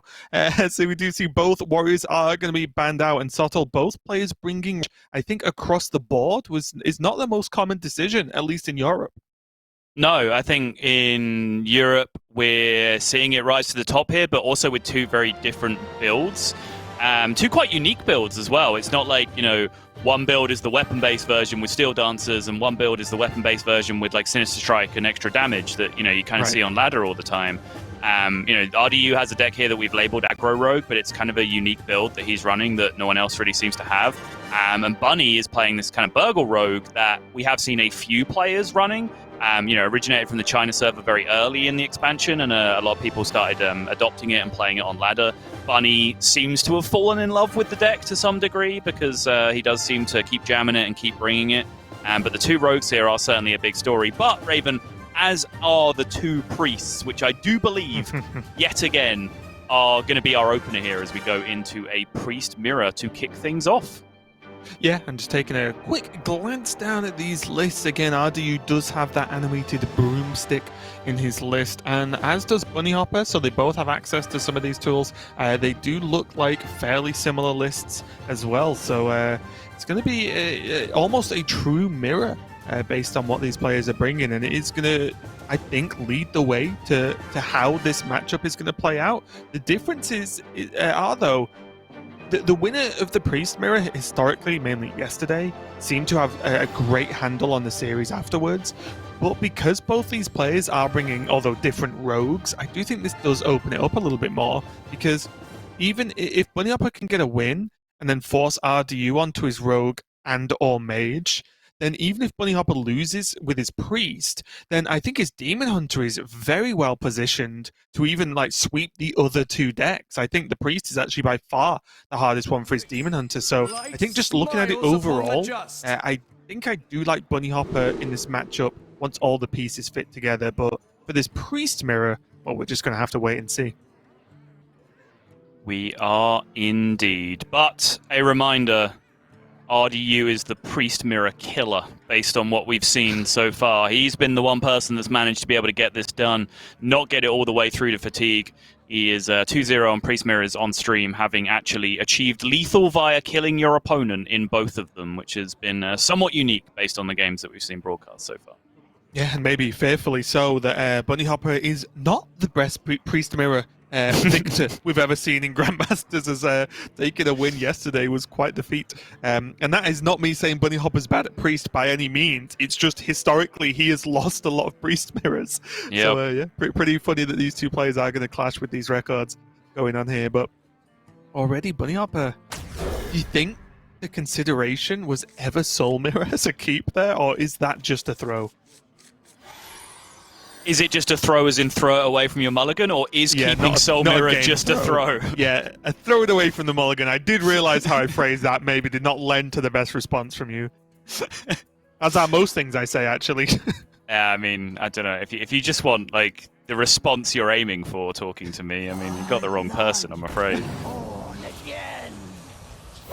Honestly, I think there was a period in the Priest Mirror, perhaps last expansion, where it may have even been a keep, but even then, I think Galakron was much more important previously than it is now, so maybe you'd still have to throw away and look for Galakron in the opener. But yeah, the more I watch this matchup pan out, even though it had the majority of the games that we've seen have gone to Fatigue still, I do still stand by the idea that early tempo is actually very, very important, and problematic things early on, just Zephyr's Wild Growth that we've seen a bunch of times to get ahead of your opponent is really strong, and also just early Sethic Veil Weaver is something that we've been really been really strong in the matchup on multiple occasions as well. Just dropping it early, 1+1 spell, just to potentially clear your opponent's first early minion, and then it's actually pretty unlikely that they have a clean clear for your early game Sethic, so you can potentially then pop off with multiple turns of value. Well, Sol, my mind is already blown, because RDU passed on the Zephyrus into Wild Growth play, and I have to believe that Madame Lazul is the reason it seems like he wanted to play the Lazul on 3 anyway, and if that's the case, then why ramp? You know, if you're not going to wild growth on curve, why bother? Do you agree? Do you think the Lazul is worth this? I certainly agree with your analysis. I think that is the reason why these things didn't happen. And personally, yeah, I mean, honestly, the amount of wild growth surprised me initially when we were just kind of seeing it every single priest game, and this kind of seemed to be the ubiquitous strategy from all players. So yeah, to me, I think curving out here into Lazul does seem pretty powerful. I think particularly in priest mirrors, a lot of key cards will be kept in the mulligan, making Lazul pretty high value early on. Yeah, and I'm even just trying to take a glance here. It's pretty difficult just because of the nature of Highlander lists being long. But I actually think both players are running card for card the exact same list. So I was just seeing if there's any differences that would maybe lend RDU to a more aggressive play style in general, as opposed to, maybe a slower, rampier style. But no, both players are bringing the same list. It's possible even that these two are practicing together. I struggle to keep full track of how this practice group evolves, but I know, for example, Casey quite commonly practices with Bunny Hopper, and Casey quite commonly practices with RDU as well. Whether those things happen at the same time or not, I'm not sure. I do feel it's tough in the European region, isn't it? Because it seems that in Asia Pacific, at least from my experience and from watching this year as well, that the separate countries and mini regions often stick together in practice groups if they are going to play together. In Americas, it feels like they're almost fixed practice groups, at least again, just from my surface knowledge. But in Europe, it is. There are general groups, but that players do seem to dip in and dip out with every other week. Tempo, tempo, tempo, says RDU. Very early apotheosis.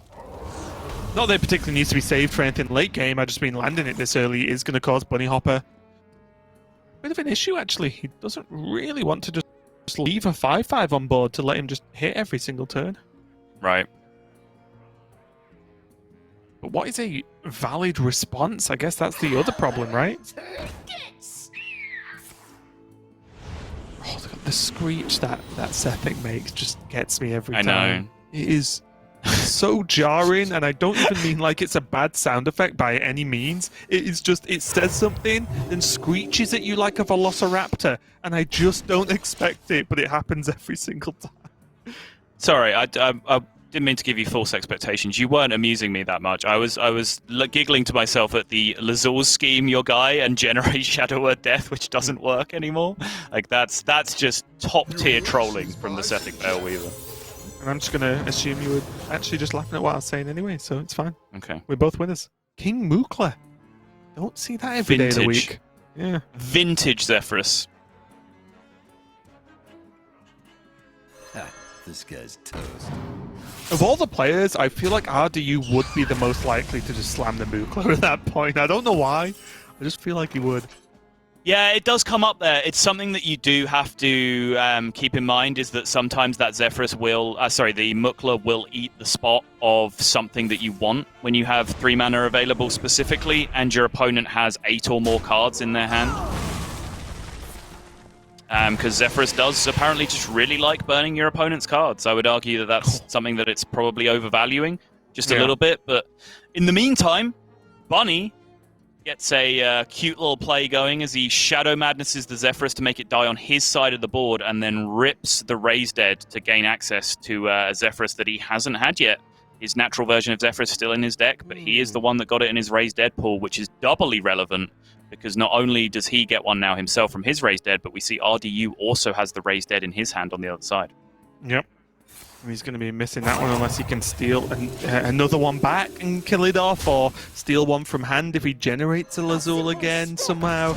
It all just start to get a little bit crazy from, this kind of point in the game when the steals are already happening. Even though there's no Cabal Acolytes available right now, there is the Cabal Shadow Priest, the original. As minion steal from way back in the base set of the game.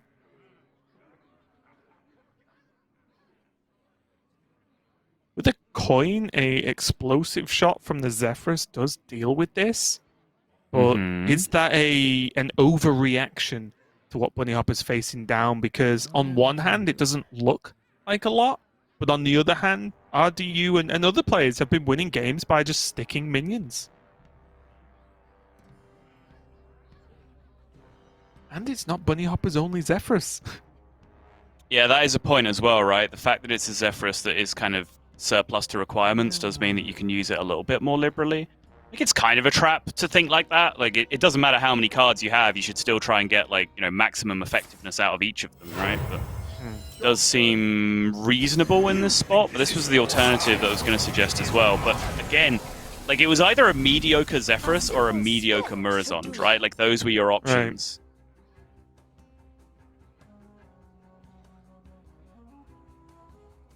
Right.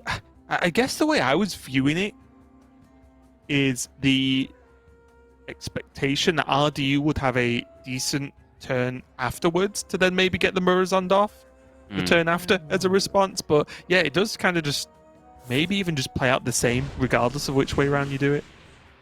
I mean, this is just sick, though. Yeah. This is a Reduced really by good steal. 6, Cabal Shadow Priest. Insane tempo swing. Even the embalming that can be played this turn. Yeah, it's fair. The only thing he has to worry about, and this is why I like the embalming not on the 2/8, is because it's the only 2-attack minion on board right now, a Cabal Acolyte plus any spell would steal it, as opposed to it having to be, you know, the Wave of Apathy lottery, so to speak. Yes. So I do like not playing the embalming on the biggest minion, which generally looks like the best minion. It could have maybe gave Bunny Hopper the present back if he did that.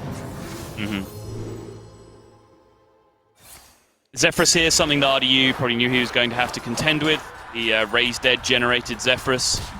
But at some point, you kind of have to shut your eyes and say, you know what?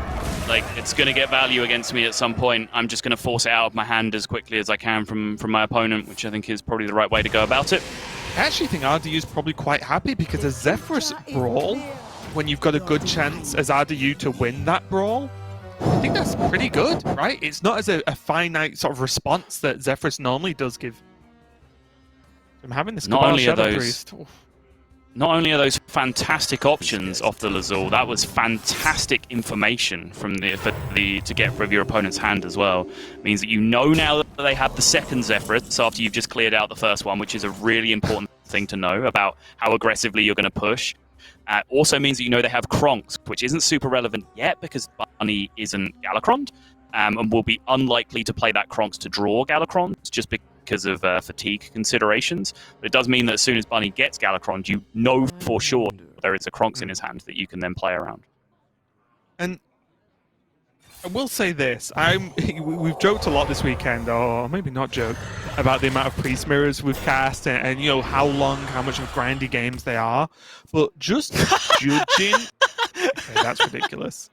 Just judging from the way we've seen RDU play and going off his win rate in the mirror, is like, does this deck actually, should it ever start running maybe a couple more board focus tools? You know what I mean? Like, you start to just think, well, if it wins this matchup in this way, can it be just altered a tiny bit to do it more consistently? Interesting. Yeah, there was a list Huntrace posted on Twitter. Obviously, Huntrace, relegated GM last season, who, if you weren't aware, is regularly streaming in the early mornings EU time for a few hours, getting some games in. So if you do miss a bit of Casper action, go check him out. He recently posted a list on Twitter, which he said, you know, he hadn't really played too much with Priest, but this was his experiment, and he ended up pushing it in a slightly more board-focused direction, as you're describing. So. Yeah, I mean, look at this, right? Like, this is scary. Bunny Hopper does have the Zephyrus to have some kind of forced removal here, but as well as the 3 Alexstrasas, which is what you were laughing about earlier, I think. But again, if this is a turn that's Zephyrus removal, and then RDU just goes, okay, Alexstrasza, Dragon. What now? You know, and then, Shadow Word Ruin. Okay, Alexstrasza, Dragon. There are currently 5 Dragon Queen Alexstrasas in this game of Hearthstone, and they could still propagate further because Madame Lazul could still just get another one from RDU. I don't know if the game is going to last long enough at this point for all of that stuff to happen, but here we are. I think as well, a big deciding factor that we've not seen is the Mind Render this game, right? It's been missing. Yeah. I think we're used to seeing it pretty early in most of the Priest mirrors, but not having any involvement whatsoever does limit Bunny Hopper's abilities as well. Oh, okay, he won that one. Okay, sure. Wait, something got pointed at the face there. Did he get regular Alexstrasza generators? No? Okay. Just visual bug, I imagine. Yeah, looks like it. Twin Tyrant, though, pretty nice. Just to pick off this Zephyrus. And again, RDU, very obviously here, just showing that regardless of what everyone else may or may not think, he is definitely a fan of this board-focused, kill them approach in the Priest Mirror.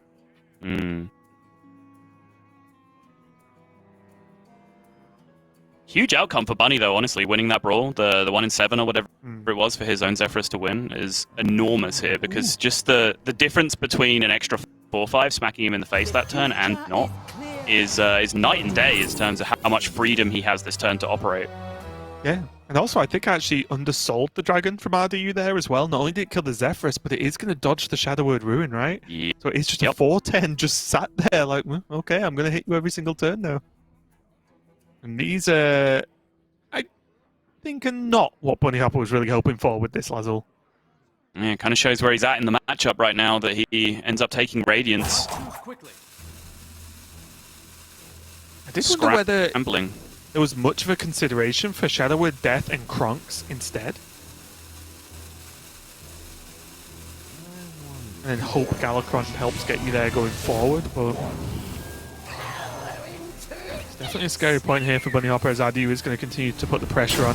He does get to deal with the Alexstrasza and put one in, what's that, the 6th Alexstrasza, I guess, is in that card right now. Yep. RDU continues to have the initiative on board. Wait, is this just a great Soul Mirror?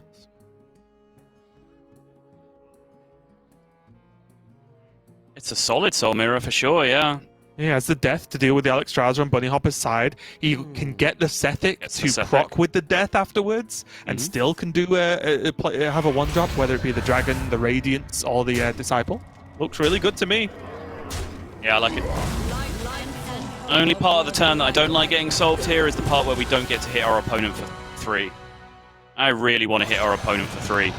There's a Sethic Veil Weaver still alive on the board, so I think that might just be illegal, and RDU agrees. I agree. Yep, I agree too. Oh, okay, well, Soul Mirrors for everyone. But everything just feels too slow, doesn't it? That's the problem. RDU has done a great job of just, even if Bunny Hopper responds with these brawls, even winning the brawl, and these other removal tools, RDU's never took his foot off the gas. Yep. And that is causing Bunny Hopper progressively more issues, because he is running out of good removal options right now.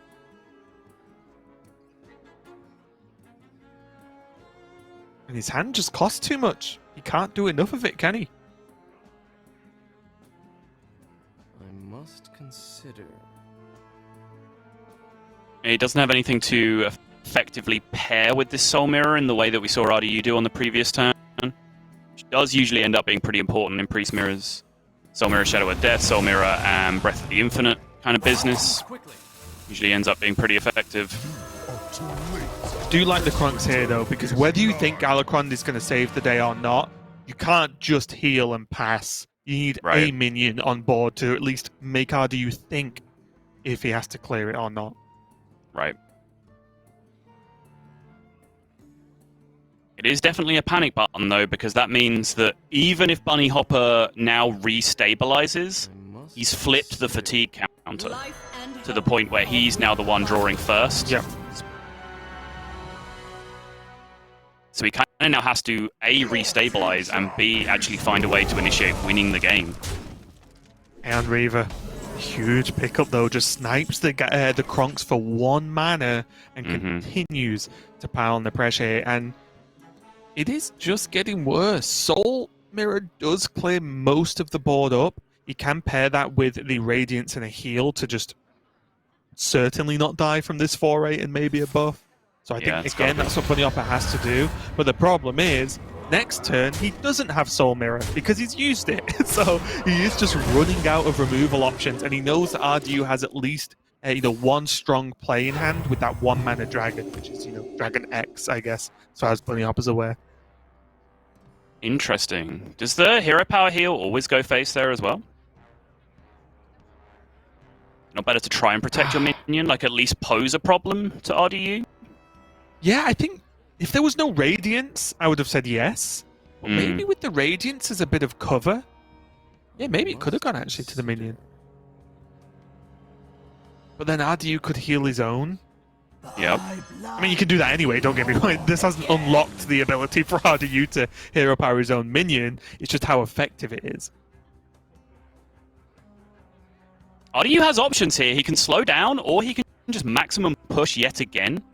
The Murazon Soul Mirror yet again, just to clear out the 4/4, generate another 8/8 of his own, and he can drop Nozdormu alongside that as well, just for yet another huge board. I think I like this. Just get the Temple Enforcer down, get the trade-off, get the Nozdormu down. Yep.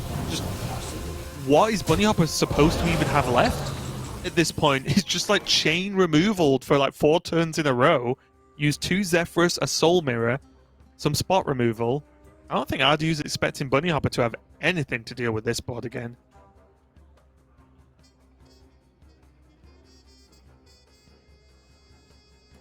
I wonder.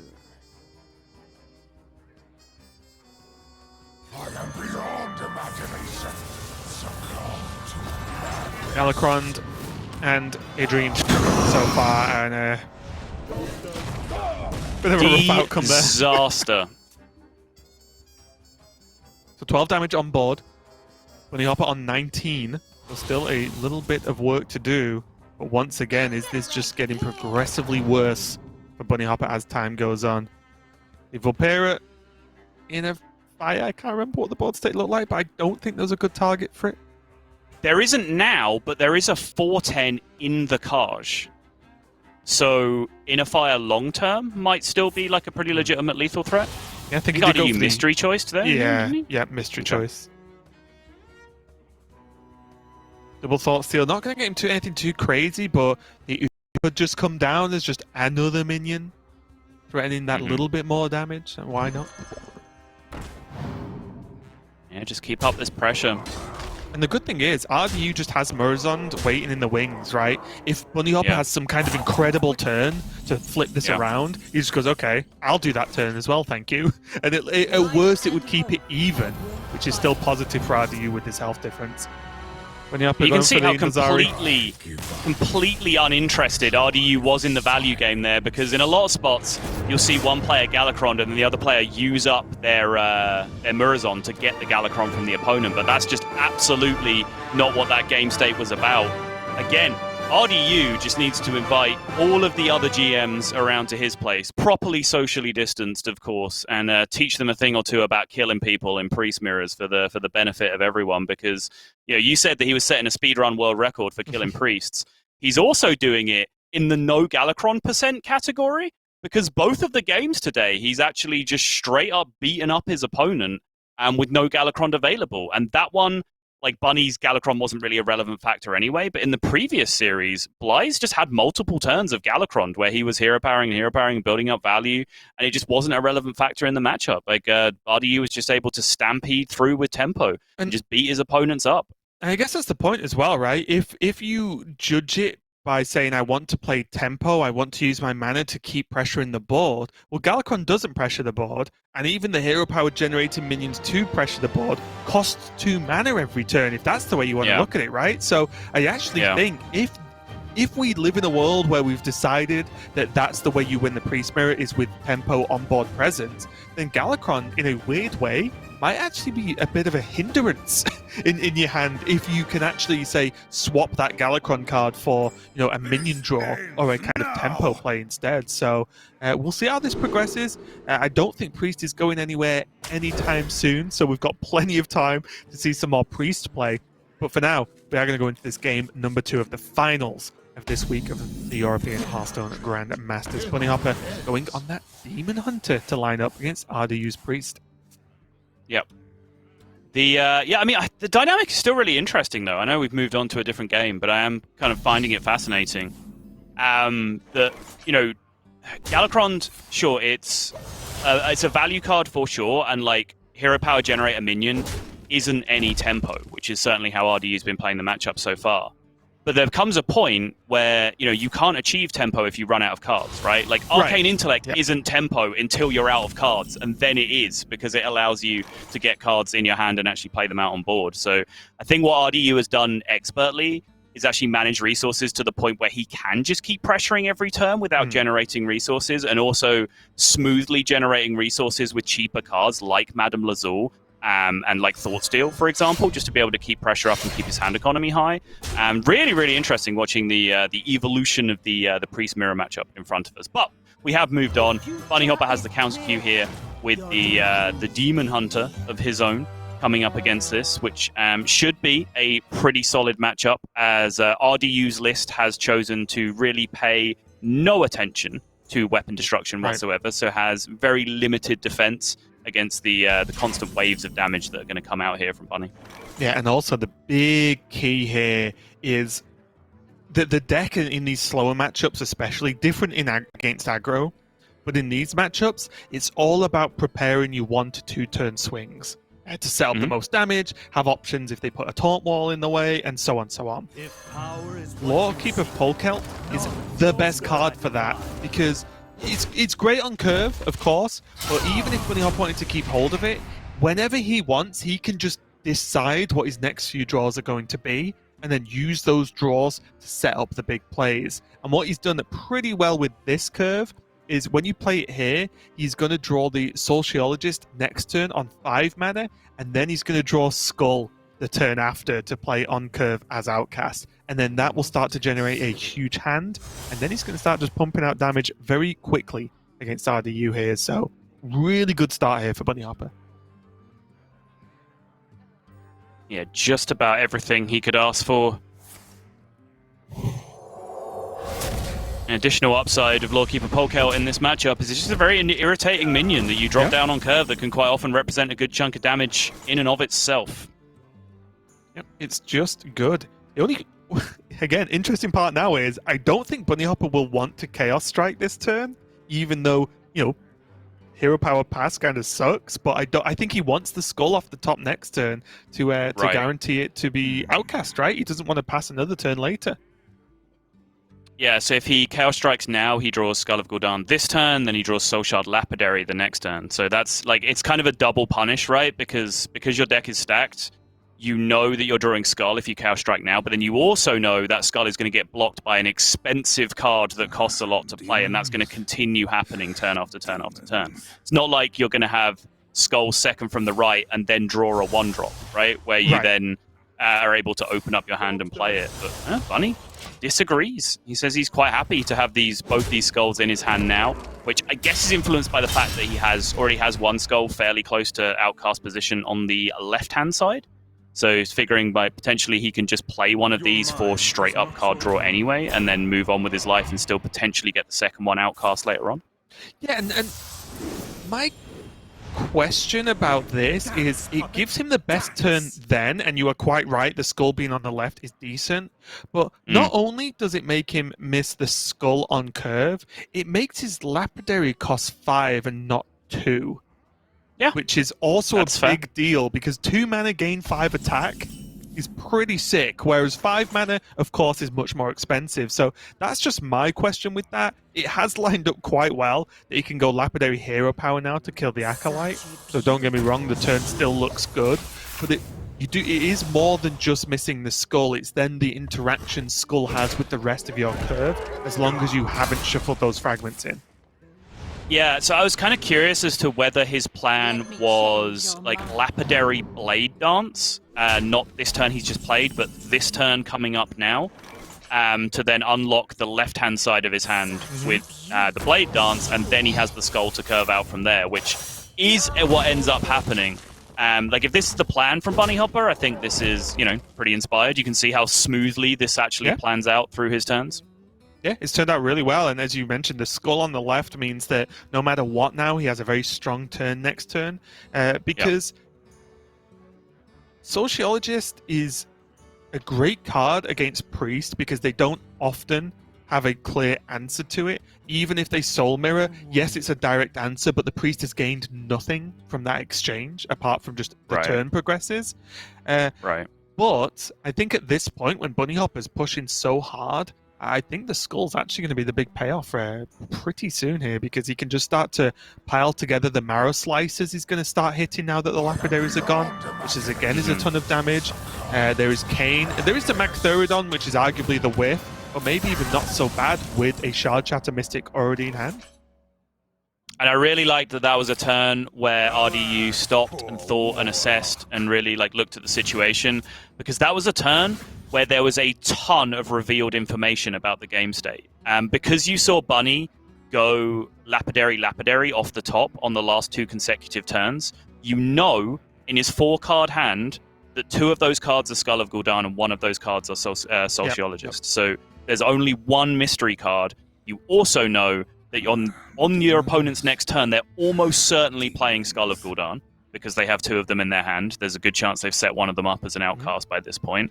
At which point, you know exactly what their draws are. They're going to draw 1 of Kane, Double Marrow Slicer, Magtheridon naturally, and then they're going to draw the other 3 discounted. Right. So I think that was the longest turn that RDU actually took to consider there, which it was a difficult turn on his side. Obviously, committing to Galakrond is a big break point in the matchup. But then, obviously, he has to all of that information that he can potentially process and log and note down whatever he wants to do with it if he would like. Right, and this was a huge important turn from Bunny Hopper as well, because now the deck is reshuffled, redone. It's just a randomized deck once again, because he's shuffled soul fragments in with the Marrow Slicer. Yep.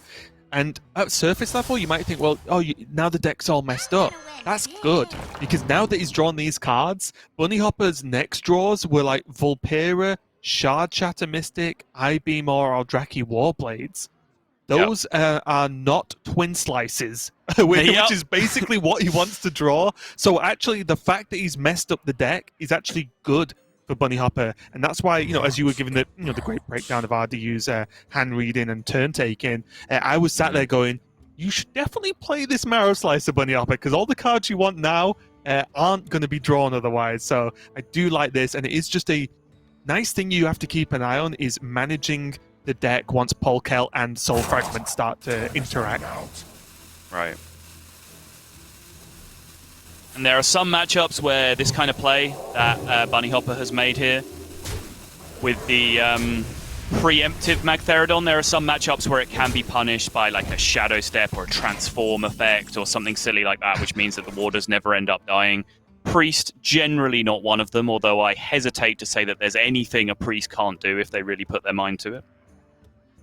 Well, already now, RDU has made this a little bit more difficult for Bunny Hopper, because he has buffed one of the 1/3s. Yeah. I grow impatient. Could just go for double Shard Shatter, as I believe he does have multiple soul fragments in the deck. He does. He has 2. So he should be fine if he wants to go for that. The problem is, it's a lot of commitment for a 12-12 that then could just get death. I know it's easy for us to say staring at a death in RDU's hand, but it is quite a slow turn for Bunny Hopper there. I did even wonder if he's considering just a Skull of Gul'dan instead, even though it's not going to reduce the cards down. It's like I said, he's really fishing for those Twin Slices right now. Yeah, I mean, the thing is, there's an Apotheosis minion on the board, right? So he kind of has to kill that minion, first and foremost. So if he's killing that minion, he might as well kill the other warders as well, right? Because the must-kill minion is just a warder to begin with. Right. So I feel like either way, you're having this kind of turn. It's just whether you wanted to put the damage into the minion and give the extra healing over at the cost of a Shard Shatter, or whether you wanted to just potentially do what Bunny did, sacrifice a little bit of damage just to preserve some resources and build yourself a bigger board. I do like this a lot more, though, just because it does preserve that second Shard Shatter and does something a little bit more proactive instead. Yeah. But this is getting towards that fear factor, as Demon Hunter does have a finite amount of damage. And RDU's on 20 now. There are no Twin Slices in Bunny Hopper's hand yet. And the longer that goes on, the lower the chances are that he can actually burst RDU down. He might not have it. There's now the Radiance in RDU's hand too. It's getting worse. Yeah, Radiance and Renew, really probably the two you're looking for in this matchup. Wave of Apathy can have some usage as well, but Renew and Radiance pretty huge. Yeah. He could even just Shadow Madness that Kayn and sacrifice it off into the Mag Theridon if he really wanted to just get rid of it. He's going to go with the Broom instead. It's interesting because I was wondering, I was going to bring up as a talking point, like whether this Broom was going to be paired with the Apotheosis at some point before RDU ended up going with the Apotheosis on the Warders, which it probably could change plans because RDU wasn't necessarily expecting to have a minion in play at the start of any turn. When Bunny Hopper just kind of gifted him 3 at the start of his turn, he went, okay, fine, take my Apotheosis, make it a little bit more difficult to clear. But I certainly think that is a very useful combo in the matchup, just to be able to rush out your lifesteal as soon as possible. But picking up the extra healing off of the Cobalt Spellkin, very, very nice indeed. And honestly, not that unlikely. There's 9 total 1-mana pre-spells, but one of them is the quest, which can't be offered. So there's 8 total that you can get off Cobalt Spellkin, and 2 of them are Radiance and Renew. So it happens pretty often. Kind of an interesting little point there as well, that you could look at that and go, wait, why didn't Bunny Hopper just Shard Shatter first and then play the Sociologist? But that actually reduces the amount of 3/3s the Sociologist makes. So if you're going to just play it and actually just trade one out anyway, it actually keeps the Soul Fragment in your deck and doesn't use it up. But he's going to use those Twin Slice to push, and now the Skull next turn into potentially more Twin Slice. And that was a big, crunchy, meaty noise that hit the face that turn, Raven. That's what we love to see. Yep. Double Shadow Madness, though, with this Sethic. It's going to give RDU a little bit more value and more heal as well. I guess so. Yeah, I guess that qualifies. Technically. Yep. Hey, when your opponent can just hero power you for 1 every turn, 1 matters, okay? Sure. What about?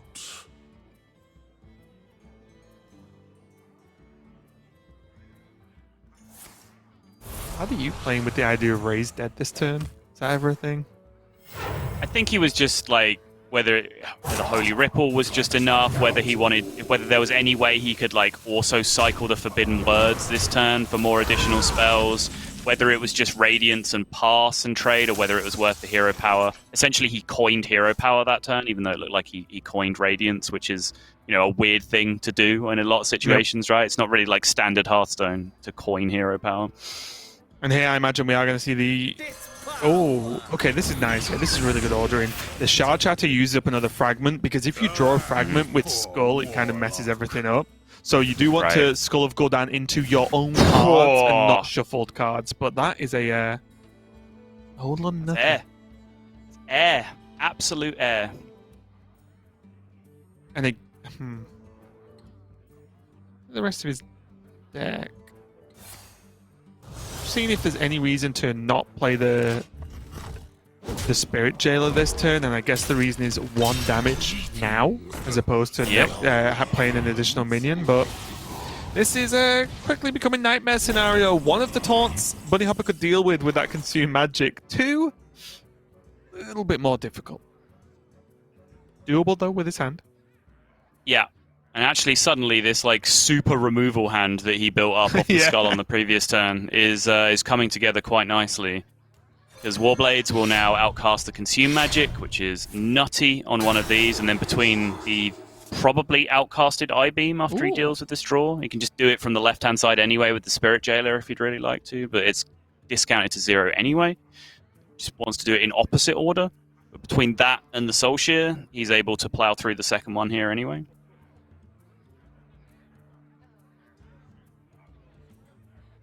I grow impatient.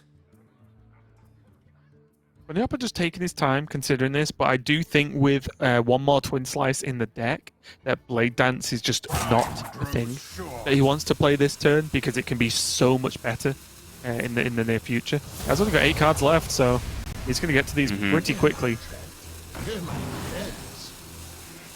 Oh, he is going to go for it and try and get his Shard Shatter to hit face. Job done.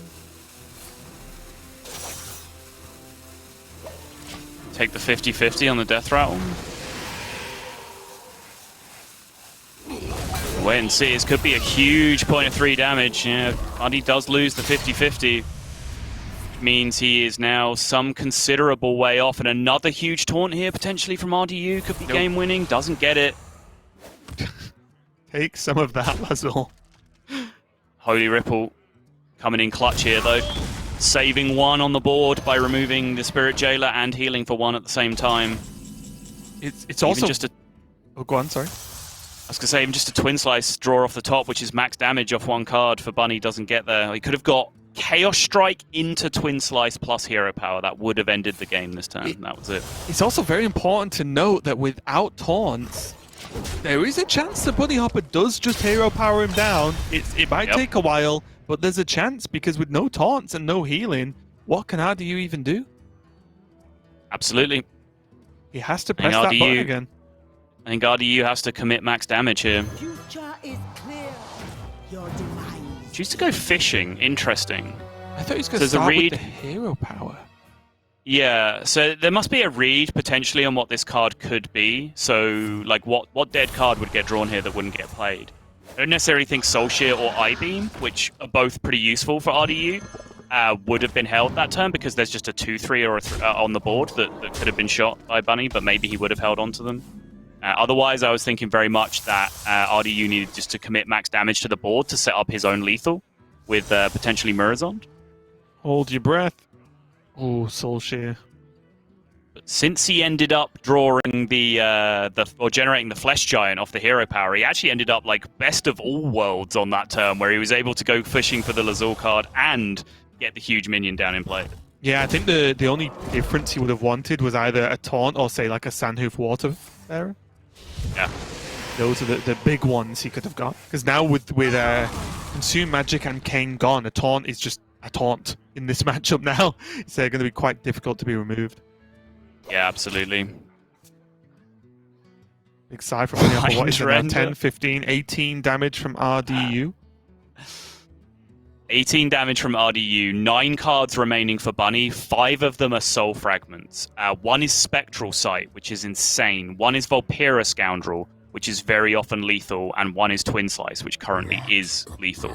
So Bunny's odds, as the game stands right now as he passes his turn back to RDU, are actually really good. So although it looks like he has 9 cards in his deck, 6 of them redraw, and the other and 2 of the other 3 kill his opponent.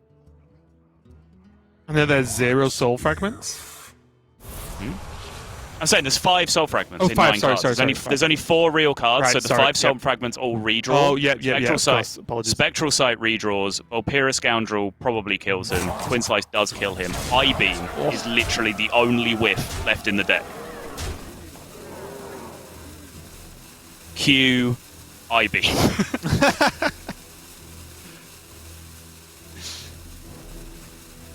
Really close game. They don't normally go this close. He's not going to let him have an out. Love it. Oh no! Absolute disaster. I love it. I love everything that happened here, though.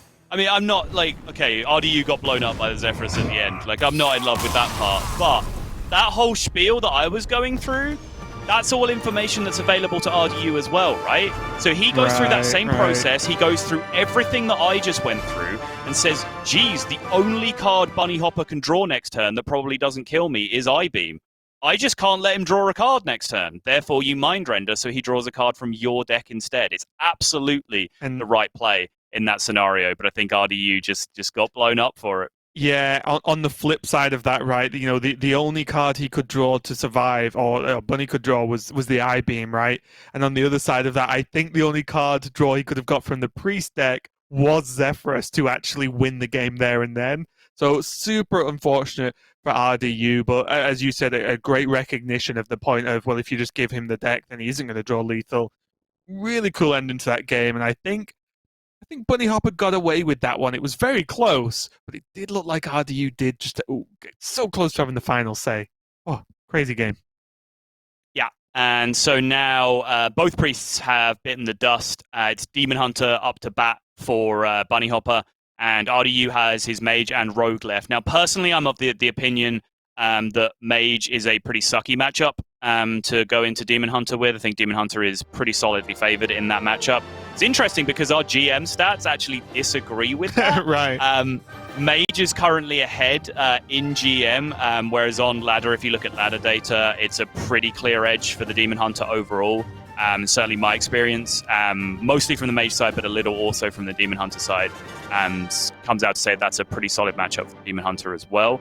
So yes, no great surprise after RDU went away, took a moment to compose himself, pet his dog, whatever he needed to do to chill out after that tilter. He's come back and he has messaged the admins that he is queuing up aggro rogue, which absolutely does not surprise me at all here. Yeah, it doesn't surprise me, and I may be alone in this fact, but I think Demon Hunter's absolutely fine, if not great, versus Rogue as well. Almost any form of the aggressive Rogue. So not so much Bunny's list. I don't have much experience playing Demon Hunter against like the lists that Bunny's been piloting today. But against the quicker Rogues, I think Demon Hunter's absolutely fine. I think the matchup, I'd go as far to say, is good for the Demon Hunter because they have multiple ways to clear off these boards. There is, namely just the Shard Shatter and the Blade Flurry doesn't care about stealth, right? It just doesn't care. So it can, drawing even just one of those can just break the early Rogue aggression. And then Demon Hunter starts to just get on top of the game after that, at least in my experience. So I'm excited to get into this game and see how it goes between Bunny Hopper and RDU here.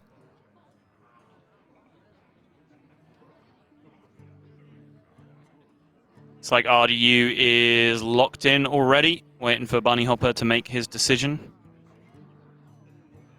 Yeah, it is important just to note, in case you've not seen too much of this deck from RDU, although, this is, aggro rogue, stealth rogue, whatever you want to call it, it is not weapons, right? It doesn't run any of the actual weapons in the deck. The only weapon you're going to see, and most of the time at least, is going to be the hero power weapon. So the Ooze, not a surprise whatsoever as a throwaway there from Bunny Hopper.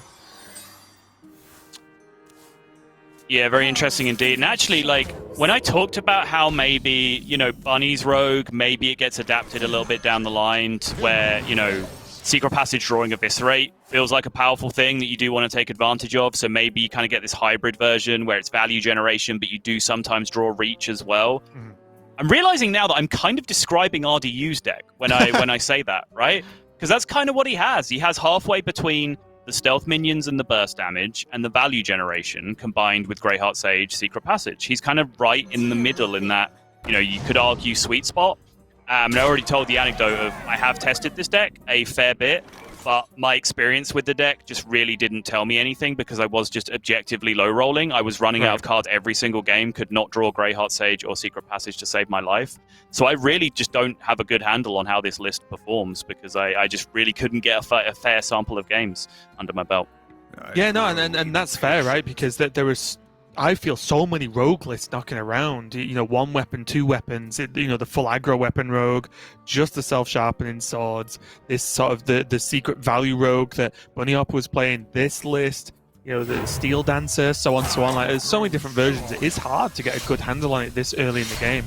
But Bunny Hopper's getting a good handle on this, at least this early in the game. Not letting these minions run away too much, and having that Eldrazi Warblades to at least blunt some of the damage he's going to take.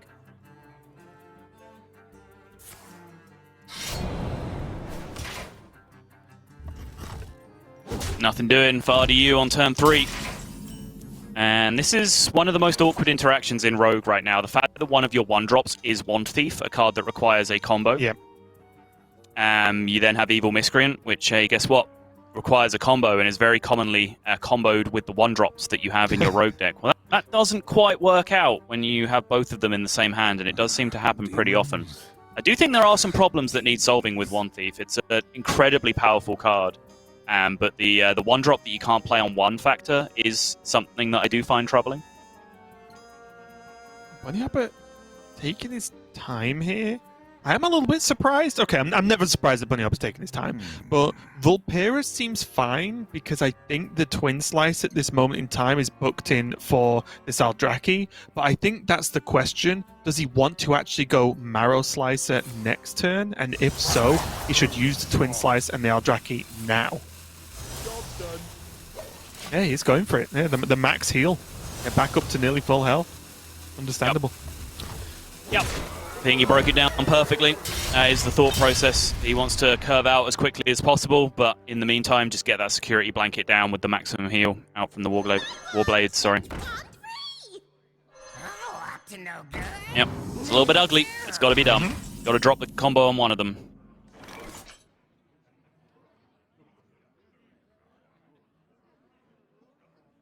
Also, I do feel Rogue does struggle with a sociologist as well, if it can land safely, but normally with the minions having rush, it can. But Bunny Hop's got to get there first, and that's the trick. Marrow Slicer does clear off this miscreant pretty simply. But do you think Bunny Hopper's looking at this Vulpera in any reasonable way?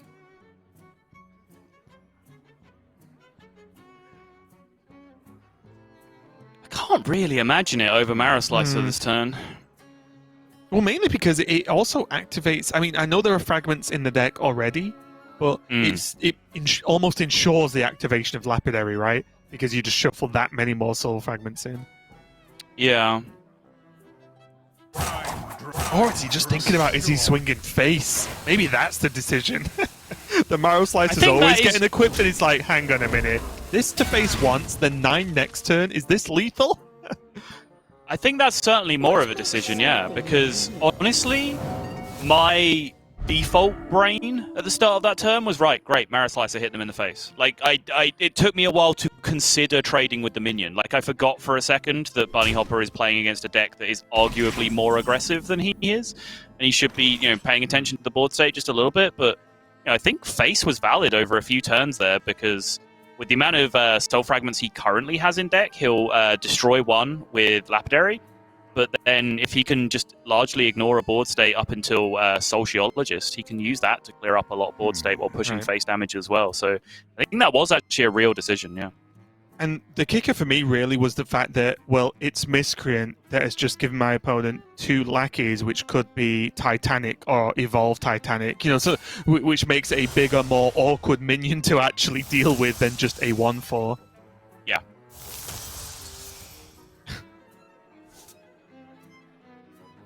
Sometimes you get those back to back. Sometimes you do. It's the weirdest looking Polkelt you've ever seen. Ooh. It hasn't been played, but all the most expensive cards have been drawn, but just in the wrong order. These are some good choices. Twin Slice, of course, a fantastic card, but the Chaos Nova might just be what Bunny Hopper needs. I mentioned at the start of the matchup, right? The strength of, I think, Demon Hunter in this matchup is its ease in which it can just dispatch all the minions from Rogue. If you're going to give them even more tools to do that, I think it just neuters the Rogue deck way too much. So I do actually like the Chaos Nova, even though there's a little bit inside of me that dies a bit when I don't see a Twin Slice get picked up. This Dalaran Crusader is an absolute monster, though. Divine Shield? Ooh, is he going to lose the Divine Shield, or is this lackey buff just purely a +1 attack? It's purely a +1 attack. I was going to say, imagine. Value trade. It's like he's putting it on the Dalaran for that exact reason, right? The fact this is the minion that isn't going to die to a Blade Dance, to a generated Chaos Nova, whatever it might end up being. Like, this is the one he wants to have extra attack. This is the one that's going to stick. Yep, and now this is looking scary. Only 1 damage off lethal here for RDU, and you saw that eviscerate before I did, and RDU is going to take the victory. Only needed 1, well, taking 4 to take this game. 2-1, sorry, up over Bunny now. Wow, that game ended very, very quickly. I tried to bring it up as quickly as possible because you were kind of, it seems pretty easy to kill a lot of their minions. I was like, there's a monstrous Divine Shield thing over there that cannot die, that is going to really, really hurt over a couple of turns. And the fact that RDU could support that with the Edwin Van Cleef turn, similar to what we saw Bunny before, where it was the questing plus the Edwin turn that just monstered out the game. Obviously, smaller minions involved, but similar concept of just if I can stick 2 big things, it's going to be way, way, way, way, way too much. But honestly, the fact it was such a sticky minion off the Jandis pool, like that's what really ended it there for Bunny Hopper, because that Divine Shield is just a disgusting thing for that Demon Hunter to have to deal with. Like, what do you do? How do you beat Divine Shield? Yeah, you don't. consume magic, I guess, is the best plan. This does mean that Bunny Hopper does have his rogue left, and that's what he's going to have to battle back with against RDU. But just again, I don't know how much you've even seen this matchup, as both lists are fairly unique. But what's your take here? Is the value and kind of generation style of this Bunny Hopper list enough to take down the more aggressive version and harder to deal with stealth version of RDUs? It's interesting, and I haven't seen these two exact lists play against each other. I've only played with RDU's list in that testing session that I was talking about. Bunny's list I've played a lot more, but certainly never come across a deck exactly like RDU's while I was playing it. So the only way I can theorize this is, potentially both decks are going to have similar openers, where it's a few minions, a few generated cards getting made, some 1/2s, some miscreants, some lackeys. And then we're going to get to the secret passage part of the game, and Bunny's going to draw more value, and RDU's going to draw more burn. And which of those is more impactful in the game state? And I think it's likely to come down to just who gets hold of the board first and who gets a better start. Because if RDU gets hold of the board first and can be aggressive, him cycling into burn off secret passage and Greyheart Sage could be huge for him, because it can just end the game and essentially just skip this entire mid-game nonsense of back and forth that Bunny wants to activate with all of his value cards. If he can't, he might just get ground out by the value rogue on the other side. Yeah, one thing I'm looking forward to is seeing if and how RDU chooses to deal with the secrets, mainly the plagiarize. Because obviously, when it's not a mirror with mirror 30 cards, but the same class, then I feel like it's almost even more powerful, because look at the decks, right? If RDU has a big turn into plagiarize, it's giving Bunny Hopper a bigger turn, because he's also rogue that can utilize all of these cheap cards to interact with the board in the game. So that is going to be pretty interesting for me as well. But RDU is going to start with Spy Mistress and a Greyheart Sage in his hand, so it's looking good on his side of the board. Hey, at least you don't activate their vendettas, though. Am I right? No. Yeah. Complete no sell? Okay. No sell. Yeah. I'll give you a hard. Okay. Seems fair. Early questing here could actually be not here as in this turn, but an early questing in general could be a little bit difficult for RDU to deal with. He isn't playing the secret package, so there's no blackjack stunners, but there are 2 saps in the list somewhere for RDU. So both players again do have answers to big threats. It's just if they have them in time.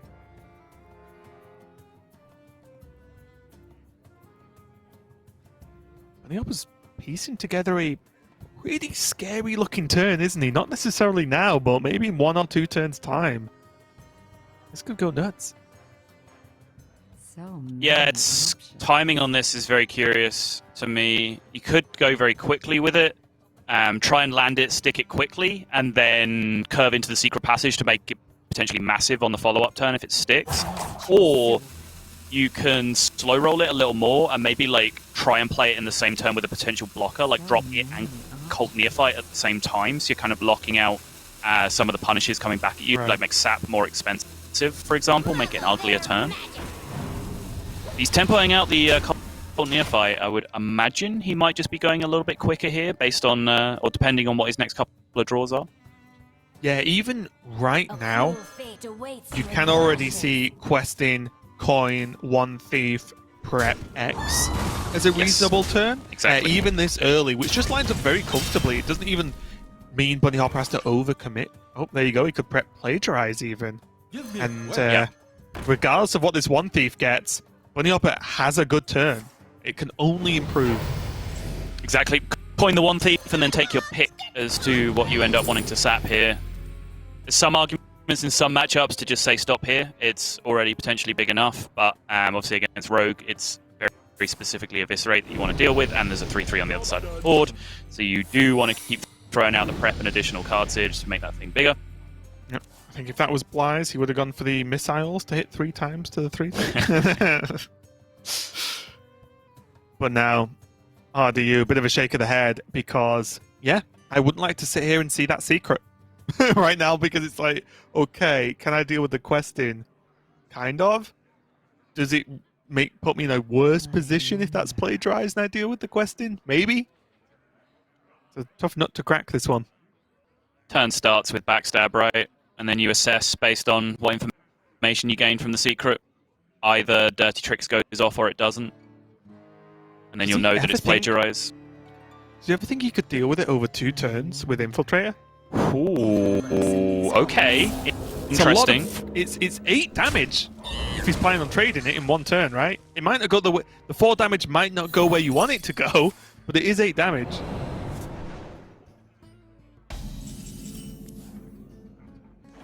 And Bunny Hopper with the response of Infiltrate Lily.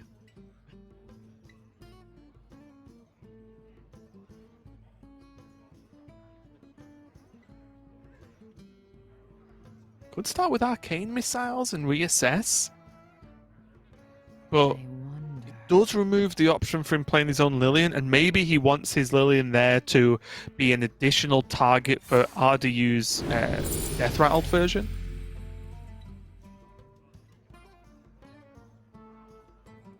Never truly gone from Grandmasters as a ace hunter. Wow. Too soon. He's going to be in there. I don't know why I'm too sooning you, and I literally brought him up being relegated like an hour ago.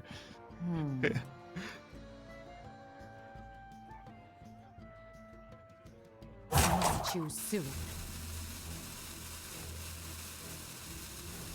Does he ever like queen trade with the question? It's okay, right? Yeah, I was looking at that. It's kind of interesting. It's kind of interesting. That's what I was into first and foremost.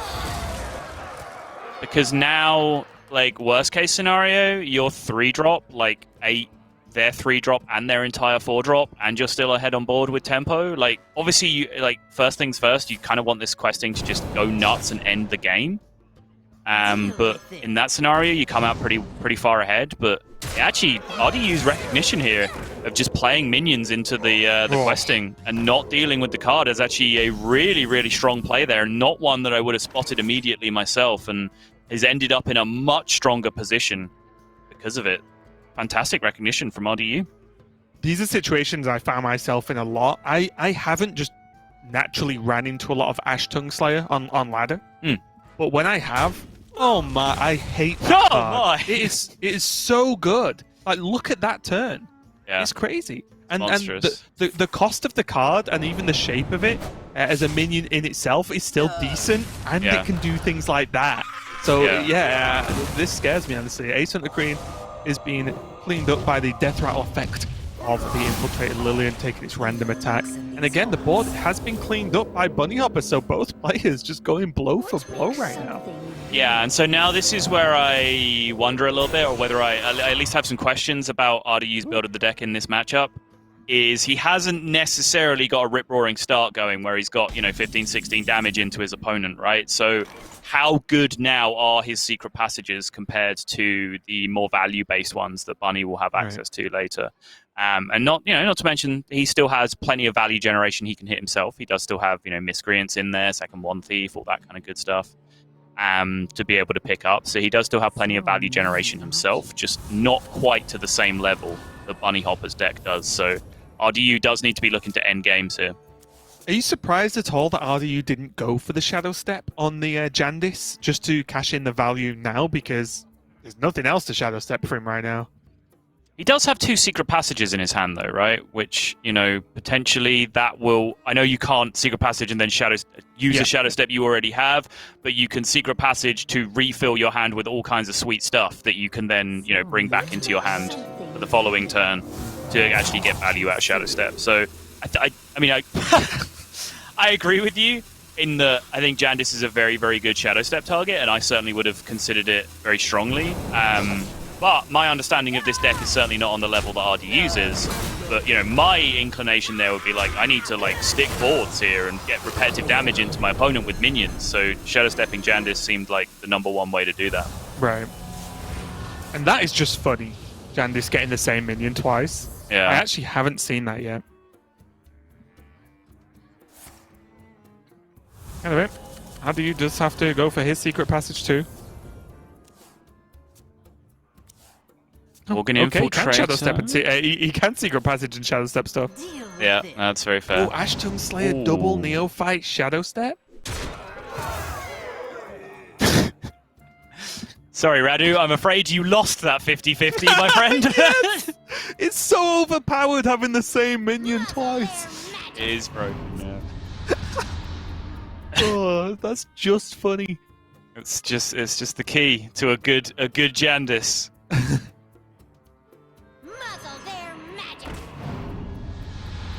Where do you like the Shadow Step going here from RDU? Because there are arguments for all of these minions, honestly. Choose soon. You could also say no and just draw a Shadow Step later. That's also a legal option. Not really something that I've ever done, but it's something that occurs to me as a thing. Like, is the third nerf to your opponent's spells really that powerful here? I'm not sure. I guess it makes a second secret passage terrible. Is that fair? Yeah, no, that's very true. Like, knowing Bunny Hopper's low on cards, RDU did have, or does have the option of back-to-back secret passage. But, you know, if Bunny Hopper has that too, then that really just locks it out. It just sucks if he goes for that secret passage. Bunny Hopper going to go for that Jandis. Not quite as good as his previous one, which I guess we could say is a fair outcome of two Jandis. One being good, one being meh. Oh. Okay. And Cleave. There's Eviscerate there. There's Shadow Step, even the Delinquent. That is not looking so bad at all for RDU. I wonder. But where does it all go, Raven? That's the question, because he can go for a Shadow Step on the Neophyte to go for an additional, you know, negative effect for Bunny Hopper next turn. But if he does that, then the Neophyte can't, or one of the Neophytes can't trade. He does actually have the mana to Shadow Step the Van Cleef, right? Just for a raw +2/+2. Right, but there's no reason to do that over doing it on the Neophyte, right? Like, you still play two additional cards, and one of them just improves your odds. It improves your, I just meant, like, nerfs your opponent's spells. That's what I was saying. The only thing is you can't trade with both Neophytes. Right, that's all. right, That's sure. the only consideration is whether you need to trade with them or not. That's fair, yeah. There was the option to throw them both away and still get Van Cleef as big. I do like the secret passage, though, while we're sort of arguing over Van Cleef sizes.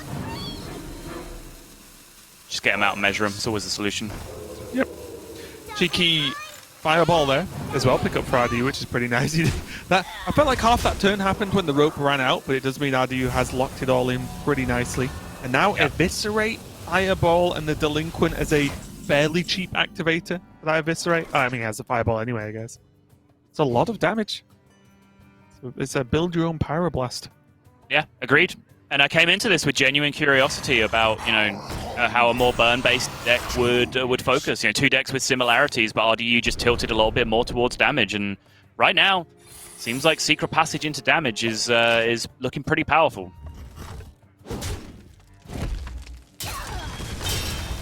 And I guess that's maybe a foreseeable outcome of if both players haven't exactly popped off with what their deck wants to do. Because I would say the game has been fairly even, maybe up until last turn. Yeah. Then, well, at worst, RDU can keep hitting face if that doesn't happen, because he's going to have something. Whereas if Bunny Hopper doesn't go off with all his generation, he just kind of runs out of cards, right? Which is maybe that's where this issue happens if both of them are like an equal footing. Maybe the burn does work out better over time.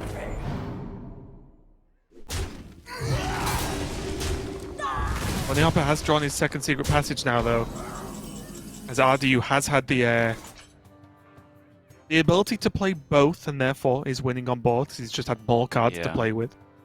Barney's going to lead Tricks here first, and then go with the secret passage. He still has two Blackjack Stunners remaining, but only one secret, so he needs that secret in play first.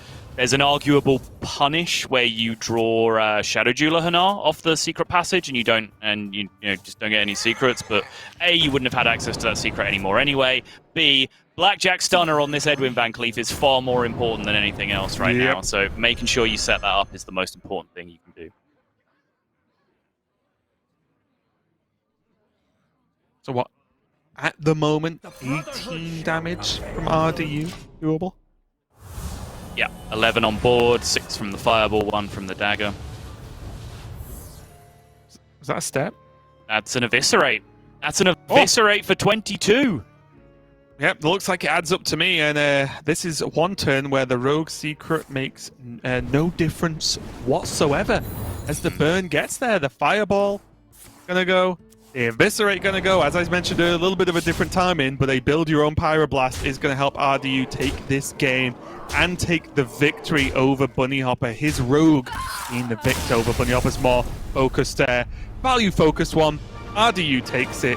He wins for the week, and he banks a ton of points yet again. And for someone who did not have the best season earlier on this year, a second place and a first place has flipped that on its head a little bit in Season 2 so far. Yeah, and be interested because I haven't actually seen RDU play any Constructed on stream this season. I believe I do watch his stream a lot. I just haven't really caught it since he's been practicing any Constructed on stream. But I know he is a player that really does feel like he fluctuates in various metas. He talks about that in Battlegrounds and in Constructed, how he feels like he understands this meta really well, but didn't really get a grip on this other meta. So I would really be curious to hear his thoughts on whether he feels like he's in a better position in this meta game than he was in the previous one, because the results certainly seem to be backing that up. But it could just as easily be variance, and you'd get that answer from him instead. I know TJ did recently put out an interview with RDU that I haven't had a chance to catch. So if that question is asked and the answer is given, I apologize. But if you're as curious as I am and you haven't checked out that interview either, do go check it out, because he is our champion, and who is more deserving of your time right now than the Week 2 champion and the beautiful Adonis of a man that is TJ Sanders. Yeah, and that does, I believe, I'm going to go out on a limb here and say RDU is going to make Division A, because a second place and a first place pretty certainly gets him there. He's done. So he is going to... It just does, right? Yeah. He is going to be feeling fantastic with the result of today, and going to be comfortable, or a bit more comfortable, in Division A. But just a note on what you just mentioned, Saul, I do push everyone to go and watch those interviews. There's one with Muzzy as well, which is very cool to watch. I watched that on Tweet Out the other day. So yeah, make sure you catch up, because I do believe we are planning to do some more and get some more sit-downs with some of these players in these trying times, of course, but we are doing our best to bring you some of the players' thoughts on the tournament and other stuff as well. So definitely check those out. But so Week 2's done. I feel like we're flying through Grandmasters Season 2, but any final words before we throw it over to Americas? Yeah, first off, RDU is now absolutely the king. Blythe is washed. Forget about him. RDU now clearly the best player in Europe. That's just how things mean. He's going to get all the hype now. I'll be calling him a god on Twitter instead of Blythe. That's just how this all works.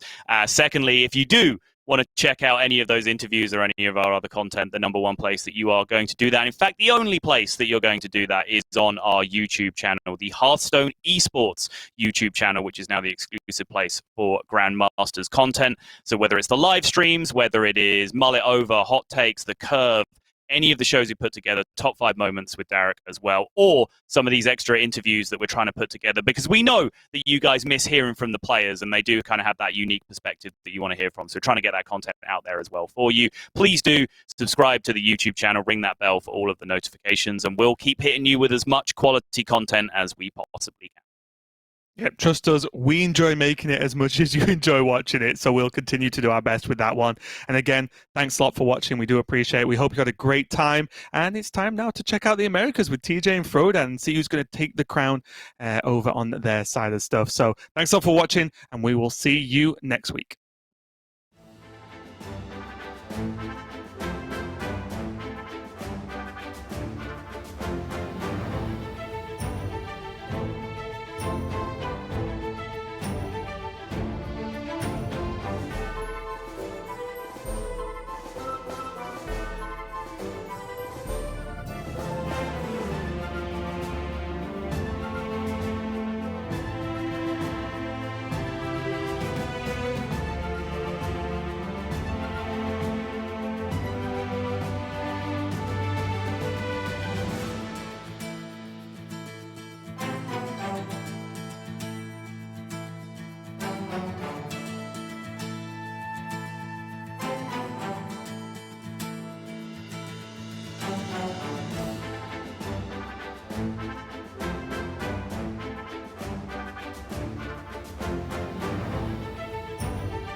Hello, everybody. Welcome to Sunday here of Week 2 Hearthstone Grandmasters for the Americas. Frody and TJ back to finish what we started at the beginning of the weekend, where we're going to be crowning a Week 2 champion and ultimately giving even more spots for Division A locked in.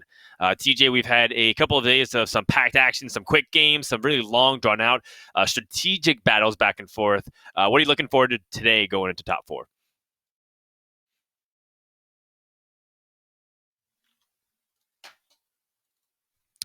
I'm going to do that intro again. Welcome, everyone, to Hearthstone Grandmasters for the Americas. It's Top 4 Sunday, as we've had a great weekend of games, some long, some really quick. And at the end of it, we have 3 Canadians and Bloodyface represented in the semifinals. TJ, what are you looking forward to today? Yeah, it's going to be a fun day today. We're taking a look on the screen at what we saw for America's Group A, which happened on Friday, which Eddie and Bloodyface were the players who advanced. There were some tough series that day, some very close ones, but ultimately 2 of the most consistent players in America's made it to that top 4 that we're going to see today.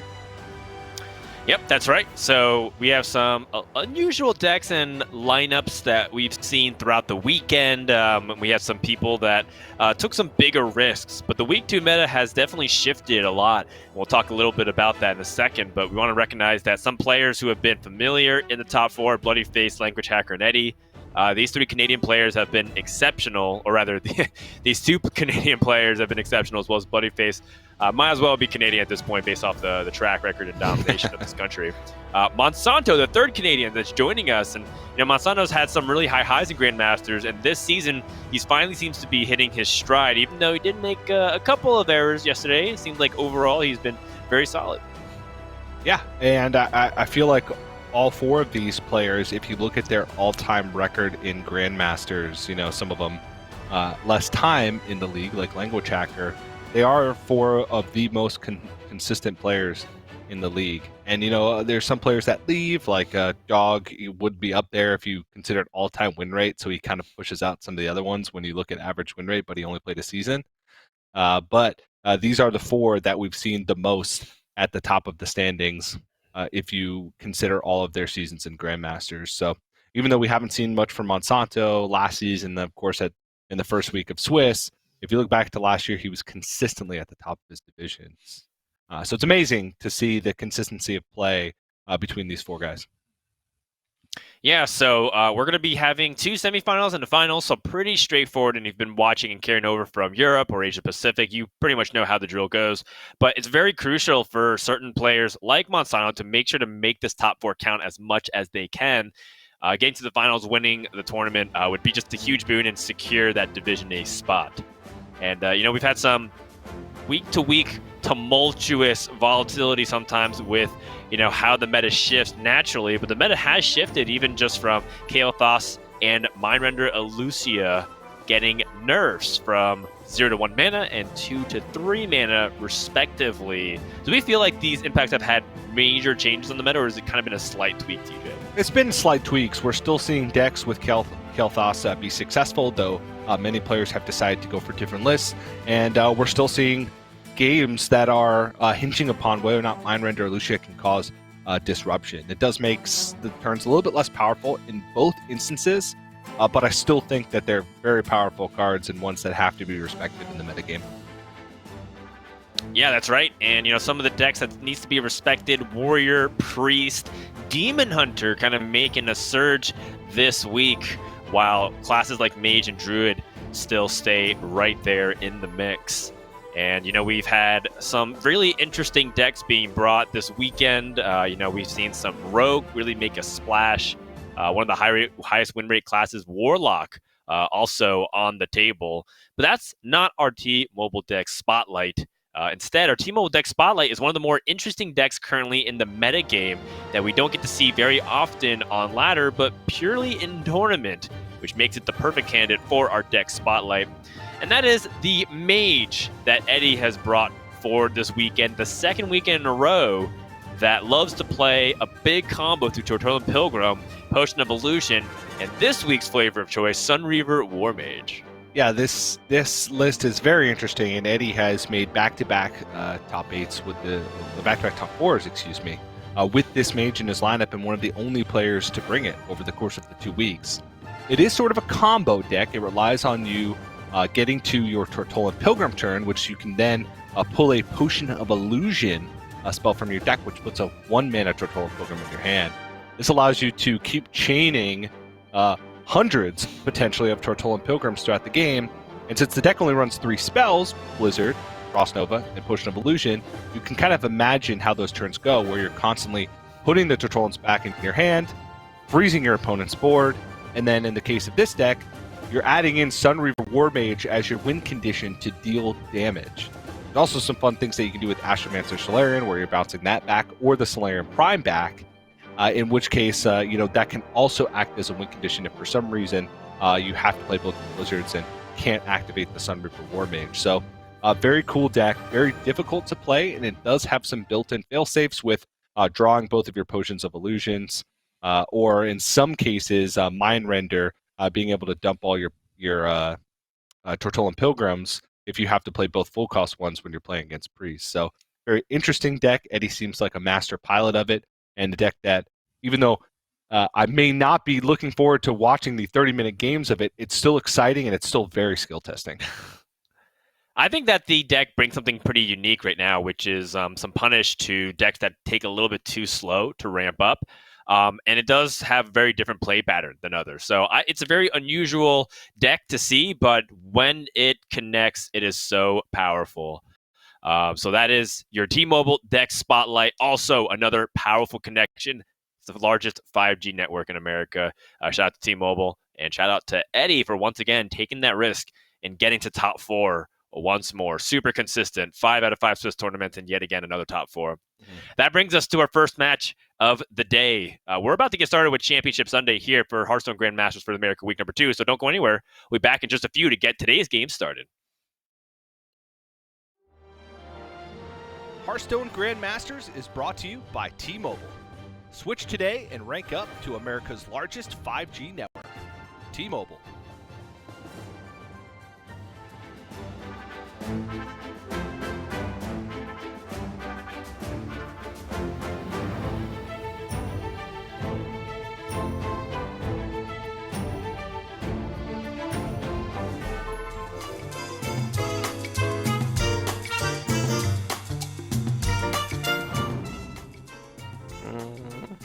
I mean, I'm already halfway on the hair, so I'll lose the rest of that as well. Half my money. Half of my money. All of my hair. All of my hair. All my hair, yeah. I think I will prefer losing my hair, actually. Yeah, you lose your hair, but you can put on... I can put on fake hair or implant fake hair. I have money to put on fake hair, so... I would prefer to lose half of my money than losing my hair.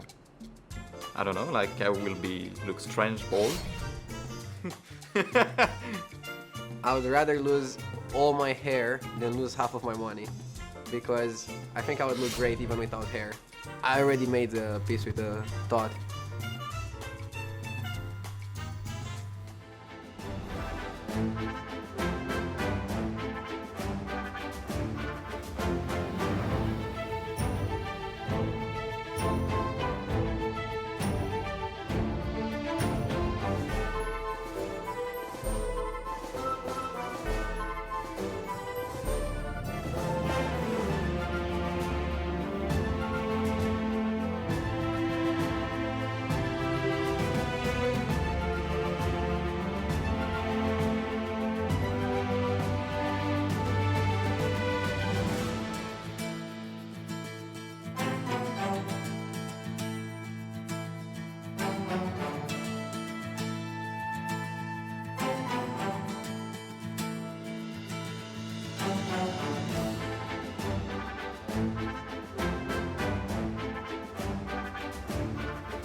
Welcome back, everyone, to Hearthstone Grandmasters Top 4 on Championship Sunday. It's week number 2. It's the finals of the Swiss. We're going to first start things off with semifinal number 1 between Eddie and Monsanto. The bans are in.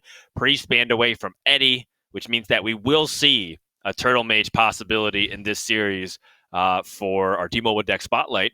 And then Monsanto has his Aggro Rogue banned, which seems to be a deck that's kind of like an X factor for several lineups that brought it this weekend.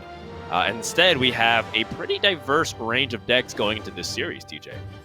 Yeah, Monsanto does have a little bit more game against the Turtle Mage than what we saw from Eddie's groups. He's got a couple more aggressive decks with the Rogue as well as Pain Warrior instead of Bomb Warrior, which doesn't seem like it would be as good, but just the fact that you have potential for absurd amounts of damage from hand, that can sometimes allow you to push through against Turtle Mage. Also, just aggressive lineups against Eddie's kind of combo-y heavy lineup with Turtle Mage and Soul Demon Hunter, being two decks that can suffer from like hyper aggression. It makes it a little bit better. So I'm not surprised at all that Eddie banned the Rogue away, because that has a lot of great matchups. And honestly, not surprised that Monsanto bans Priest over the Turtle Mage, which we actually see be a ban throughout his Swiss stages, just because he can corner it in some instances. But Eddie's going to actually start things off with Soul Demon Hunter, and I can't help but feel like this could be a throwaway deck for him, because it does seem tough with all the matchups that he's going to be going up against. Yep, that's right. Demon Hunter has been quite the surprise going into the weekend, but I think most people have kind of accepted it as being one of the better decks at pressuring some of these mid-range defensive style decks, although I guess Highlander, Priest, and variants of Highlander decks seem to be much more control-oriented. Either way, it's really good at applying the pressure and doing things to decks that take a while to get set up, such as a Spell Druid. So we'll see. I mean, the matchup spread seems to be pretty even across the board. Demon Hunter kind of coming in as like a decisive tier 2 deck where it doesn't seem to have too much polarized win rates for it to really capitalize upon. But it does feel like we're still figuring out the final version of the deck list. Yeah. As we take a look at this head-to-head with Eddie versus Monsanto. Much to answer for. It is game number 1 with the Demon Hunter versus the Druid. And let's go ahead and take a look at these opening mulligans here. So for Eddie, it looks like he only has Wandmaker as proactive play. Looks like he's just going to throw that back. Monsanto has Overgrowth, but is it worth keeping anything else here in the early hand for the Druid when you're trying to factor in how much pressure the Demon Hunter can try to put on? I mean, Monsanto answered the question for me, but no. You're just trying to find some additional ramp and really just trying to find guardian animals. That's the big one. Exotic Mount Seller is also acceptable, just because of the fact that the AoE from Eddie is, pretty one-dimensional. It either deals with a board full of small stuff or deals with a couple big things. In the case of Shard Shatter, Mystic, and Blade Dance, respectively. But when you're talking about like a very wide board where some are large and some are small, that can be tough to remove about multiple forms of AoE. So Exotic Mount Seller could be good in the matchup. Living Dragon Breath, definitely not good for Monsanto, but that's where Leaving Up Turtle Mage comes in, because he has 2 decks that now have reasonable counters to it. The rest of his hand for Monsanto, not looking too great, though. He does have the ramp, he does have cheap spells, but he is missing one of those pieces to tie that together, whether it be the Exotic Mount Seller or Guardian Animals. Oh, very much so. And, this coin into Wild Growth, I mean, that's exactly what he's looking for. Eddie does have some decent plays, too. Mana Feeder Panthera has just been such a revelation in this class, particularly because it's such a cheap form of card draw, establishes a decent amount of tempo, especially for its mana cost, and really helps it go. Eddie, of course, pretty unhappy to see that Overgrowth. The good news for Eddie is that it doesn't seem like Monsanto has the defining cards on 7 at the moment. I feel like you should have expected that. It's not often that you'll coin a Wild Growth unless you have an Overgrowth in hand as well. Because if you're trying to Wild Growth to a power turn, you'd save the coin to have the additional mana crystals later. But, hey, I guess he could have coined Lightning Bloom Guardian Animals. I think that'd honestly be worse for Eddie. So you should be happy that after coin Wild Growth, all it was an Overgrowth. Now, I suppose so. Things could get a little dicey. The Magnerodon play, Empatizado did it yesterday, where he just kind of played Magnerodon on 4, assuming that minions would be generated. If Eddie thinks that Monsanto did this exact opening with Coin Wild Growth into Overgrowth for Guardian Animals, there is a case for Magtheridon to be played and maybe like preemptively kill one. And yeah, he is going to play it just to kind of try and stop the turn from Monsanto, and also the added benefit of if Monsanto plays something, he gets to clear it. If Monsanto doesn't play something, he gets to clear it and have a 12-12. So it's kind of a win-win by just throwing it onto the board here. Yeah, I like that. I like that also, what it shows to Monsanto, which is it makes him really afraid about his development opportunities. Not that he had many in the first place, but his nature studies, if it did end up picking up Guardian Animals for that exact reason you mentioned, it's just something that he has to kind of figure out. I like this Iron Bark protecting the Warden to make sure Magtheridon doesn't get easily summoned. And he could even double down by playing this Teacher's Pet in Power of the Wild. He's just going to really make it interesting impossible stuff. to kill. Oh my gosh. Right. And I mean, does he even want to go a step further? Lightning Bloom hero power down his opponent's minions so that way he can protect all the health on the Wardens? I feel like that one's a little bit of a stretch just because he, even if this board survives, he still needs follow-up. And if he Lightning Blooms, he can't play Guardian Animals or Overflow next turn if he were to pick them up. So not quite sold on that one. Interesting. It looks like he prioritized pushing the damage as well, which I guess he just wants to protect the Warden that's harder to hit. Yeah. And Eddie does find this Twin Slice, which is kind of important, so that way he can get through at least the first Warden. Second one's protected by the Teacher's Pet, though. That's so interesting. Not a spot that you usually see where you have the opportunity to protect your Warden like this, but dead draw coming in for Monsanto, essentially. Yep. This is definitely one of the situations that Druid struggles with the most, which is the essentially, like, if you don't have the card draw to back up the ramp, sometimes you just kind of ramp into passing. Quite the interesting set of predicaments here for Monsanto. How do you set yourself up for success post Magtheridon? Because it does feel like it's almost inevitable at a certain point. Yeah, just a Blade Dance from hand would clear things off for Eddie. Right, so, he knows about the second slice. Yep. Alas, poor Warlock. And I mean, all this time spent ramping and then doing nothing is allowing Eddie to catch up in the mana count. Spirit Jailer. I guess Eddie... there's not too much to be worried about because he can use the Glaive-bound Adept the following turn. So I think the Spirit Jailer can be held. Minions that will also end up being played afterwards can also be impactful, right? You don't want to necessarily destroy your own 1/3 if it ends up being the case. Yeah. Not to mention that he also can play Spirit Jailer to guarantee the soul fragments for Sociologist Militia. It's all the way on the far left, so it might be a little bit hard to recognize if you don't have the card art and memorize without the mana crystal on top. But it's kind of similar to the idea of what Bomb Warriors like to do with Blastmaster Boom to ensure that they actually have some stuff that they can play. Yeah, or if he needs to get that last Lapidary out after he's drawn all the soul fragments, it has merit.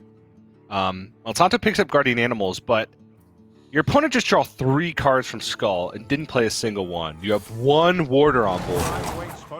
That is likely very easy for Eddie to remove because of how many cards he has in his hand. There's so many things that can go through. So with nothing for Guardian Animals to attack into and knowing that you're very likely to be facing a 12-12 next turn, I think wise to just hold on to this Guardian Animals and kind of wait to see what the play is here from Eddie. But Eddie's got all sorts of options. The tough part about using this Glaive-bound is that it will die. Right. But I don't think he had a very... Oh! Ooh, nice! All right!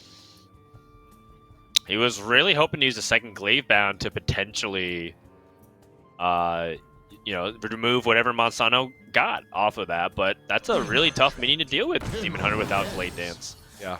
He could have actually played the Mist. He could play the Mystic here to deal with it, but it's not ideal. Okay.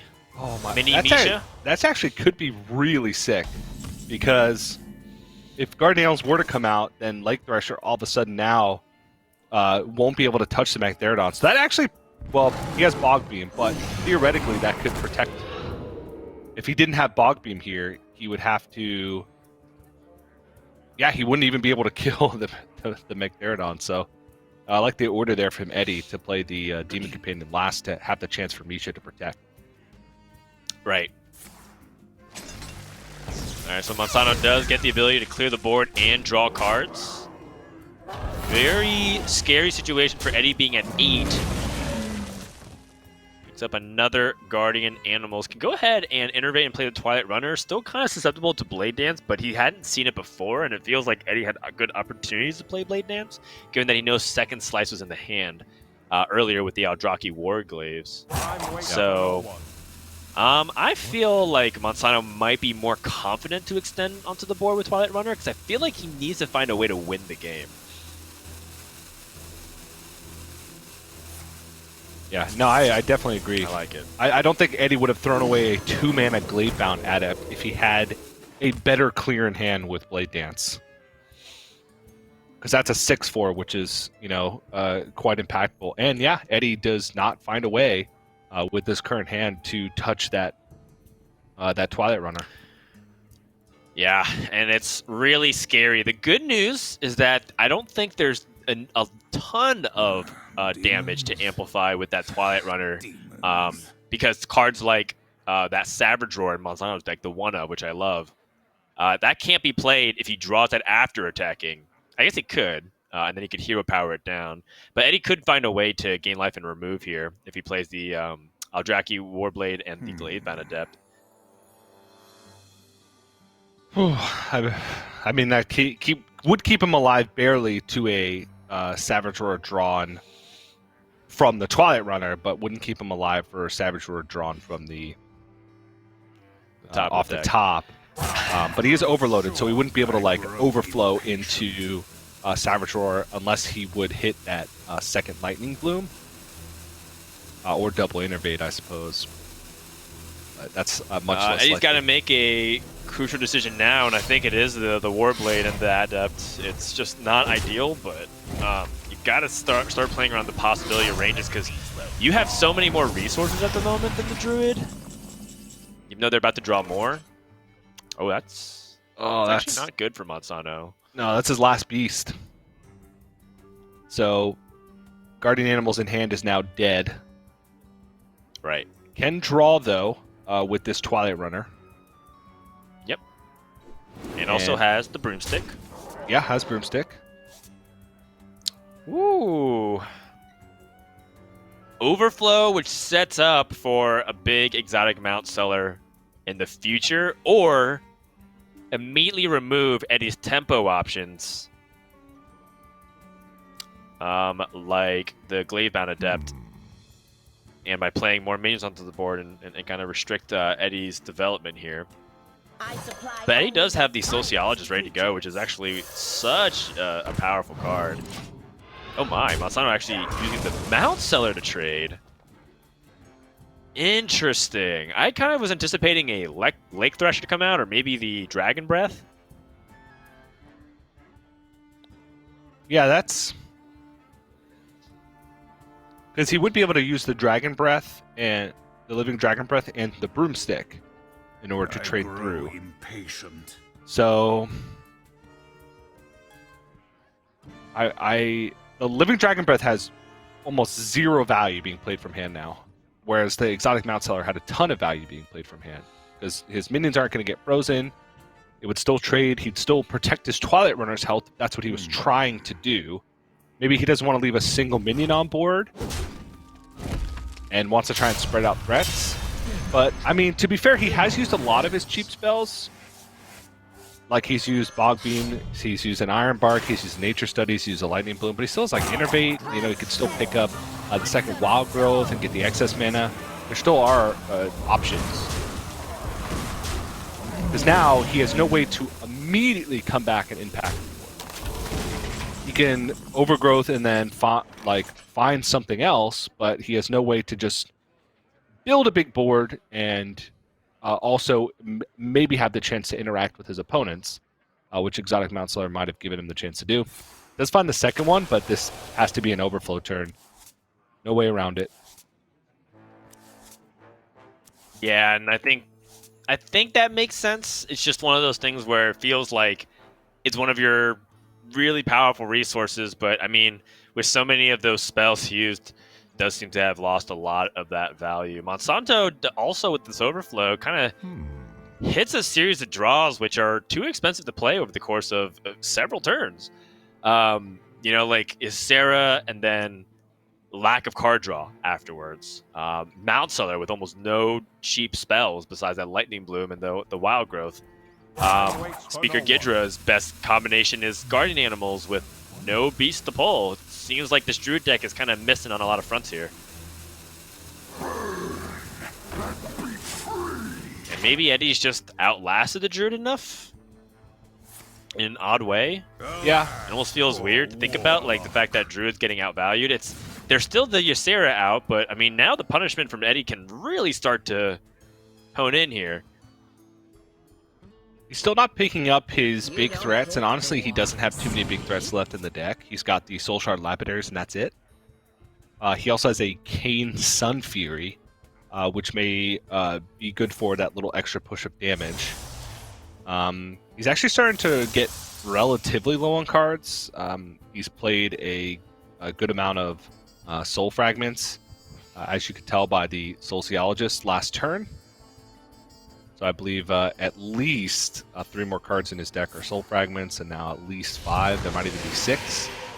So he's starting to get towards the bottom of his deck, and once he gets there, the damage is really going to start to ramp up. The only downside is that he doesn't have any healing left because he used both Eldrazi Warblades, but there's no burst damage from Monsanto, at least from an empty board. He can find burst damage if he has a board already with Savage Roar, but this is essentially his last turn. And he needs to pick up something huge, and that would have to come in the form of 3 spells max from Exotic Mountseller, and they would all have to get rush minions.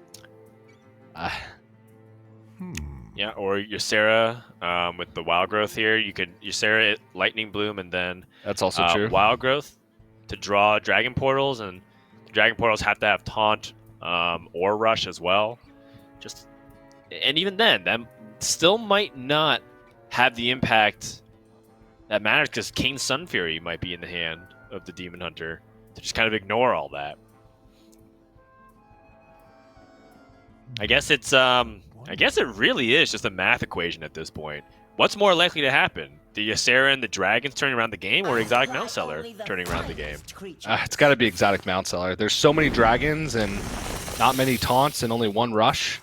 Whereas there's actually not that many 3-cost beasts, and 2 of them have Rush. But already doesn't hit any. None. Oh, if he had the Broomstick now, would have been very nice. Savage Roar here helps get another potential beast. Oh my goodness. He's still incredibly dead. I concede. Yeah, it still looks like he's very much dead, even just on the board. Monsanto concedes. Eddie takes game number 1, this top 4, with the Demon Hunter over the Druid. And without classes like his Aggressive Rogue, which has been banned, how does Monsanto want to deal with Eddie's Demon Hunter? I mean, this is kind of one of the more interesting decks right now in this weekend, and I'm really looking forward to see if how much mileage that Eddie can get off of this.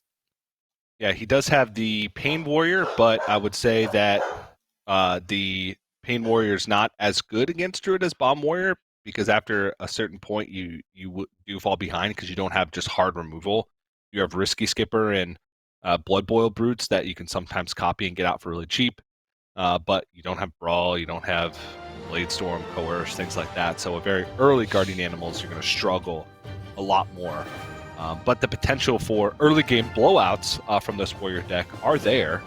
You know, you play a Warmaw Challenger on the board, you interrage Shield of Honor and a copy with Bloodsworn Mercenary. That's something that Druid can't deal with. So you do have higher blow-up potential in the early game, but you're kind of relying on that because of the lack of hard removal towards the later stages of Yeah, that makes sense, and I think that I think we'll see Eddie whenever I was talking about returns Druid. from, I guess. I don't know what I was thinking. I was thinking of Druid, and he lost with his Druid. I don't know what was going through my head. Against Demon Hunter, yes, this warrior is just straight up better because not only do you have early board presence, you also have a ton of armor gain, and you can threaten lethal from very high life totals, since the Demon Hunter usually will give you a decent amount of time. Sorry, I got my matchups backwards. It's okay. It's a very explosive matchup, the Warrior versus Demon Hunter, just because of the amount of aggression that can kind of turn up from anywhere. As you see the Warriors able to get out to the board, and maybe that Bloodsail Corsair will come up really big, given they can remove a weapon charge and maybe take down the Eddie's big burst combo with Blade Dance. Speaking of explosive to TJ, I forgot that I hadn't actually told you today's history fact. This day in history, on August 23rd, Krakatoa, the world's mightiest explosion from a volcano. It's the biggest explosion the world's ever known. Second biggest, of course, is this exact matchup. It's climactic. Warrior versus Demon Hunter. What a twist. Both. Thank you. That was a very nice tie back in. But yeah, so I think Eddie, I think the onus is on him to kind of present a big enough threat here, because I feel like if he gives Warrior enough time to amass those resources, it's going to be really bad for him. But, how slow does he want to go? Does he want to, remove this and then keep this coin? Or does he want to be aggressive onto the board and play things like Mana Feeder Panthera in order to get onto the board quickly and start pressuring the life total of Warrior?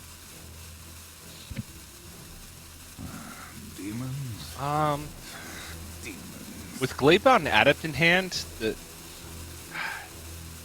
coin has a good amount of value. But if you fall behind on board in order to save your coin for Gladebound Adept, then the Gladebound Adept also goes down in value. Because there's likely more minions on your opponent's board that you have to deal with, or more things. So I guess just getting the card draw to maybe smooth out the curve a little bit has more benefit. And that's what he goes with. I challenge you to battle! I played this matchup quite a few times, and I feel like there's a couple different win conditions for the Pain Warrior. The first being just try and tempo out of the game, go big with, like Warmaw Challenger, copy it, the same thing I mentioned when I gave my false analysis about Druid earlier. The second is just a kind of a war of attrition. Because if Eddie has a limited amount of threats, and he does have a finite amount of damage, even though it is a lot of damage, if you have like Ankar early and Armorsmith early, you can assemble a massive armor swing and just kind of get out of range of anything that the Demon Hunter, any damage that the Demon Hunter could possibly deal. A lot of it depends on how your hand is early on, which Monsanto doesn't have. Risky Skipper doesn't have Ankar. He's not guaranteed that, and he has like Shield of Honor, Blood Boil Brute. So it looks like he is going to try and go for the tempo route, because Demon Hunter can fall behind. Their removals take setup,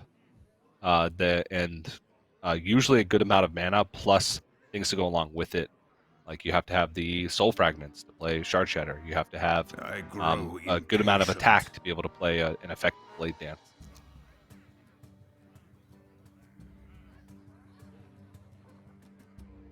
Well, I mean, this is definitely an annoying minion to deal with. Divine Shield actually seems to be one of the more problematic mechanics for the Demon Hunter to deal with. If You know, if I were to be very honest, I feel like I actually lose a lot to Paladin on ladder whenever I queue the Demon Hunter, unless I was playing the list that had Silence in order to deal with their big lead runs and whatnot. And so, you know, Eddie definitely kind of introduced with kind of a puzzle with how much resource he wants to invest into it. He could just use his Marrow Slicer right here and just accept that damage. But, you know, he does lack his board development. The good news is he has Glaive-Bound Adept in hand, so he can easily fight back for it. But he's going to hope that the Warrior has a weak turn here. Oh, wow. Is that enough to actually just play that Battle Rage? I think so. Yeah, that's 3 cards. And an Armor Smith on board that will demand an answer. So, because that armor can get out of control. Already at 37 life. And Eddie, if he keeps sinking damage into these minions, he's going to start running out. But he does extra. He has Glaive-Bound Adept, which, you know, is just an extra burst of power. It also forces removal because of its high attack stat. Shardshatter Mystic here seems reasonable, and just suck up the fact that your opponent's going to gain some additional armor. Could also, like, Soul Shear and Shardshatter if he wants to limit the armor gain. Yeah. I mean, that might be something we can do here. I don't think the armor gain... It does matter. I mean, it does matter, but 3 armor I feel like isn't nearly as impactful as keeping a nice, clean board. Yeah. But you might be right, like, having that extra 2 damage difference might be, like, just enough for Warrior Stabilize. I guess when I look at, like, Warrior being at 37, I feel like 37 to 40 is not nearly as impactful as, you know, like, 12 to 15, just because it's a smaller percentage of their health gain. Yeah. But I think that might be improperly looking at it. I don't know, it's kind of close, actually, the more I think.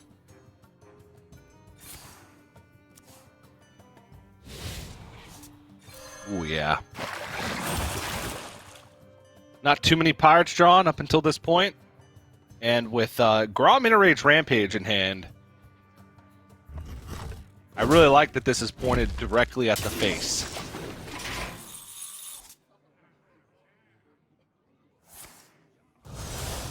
There are different damage ranges that you have to play around now with Shield of Honor being in there. Like turn 9, Gra Rage Shield of Honor is 15 damage from hand.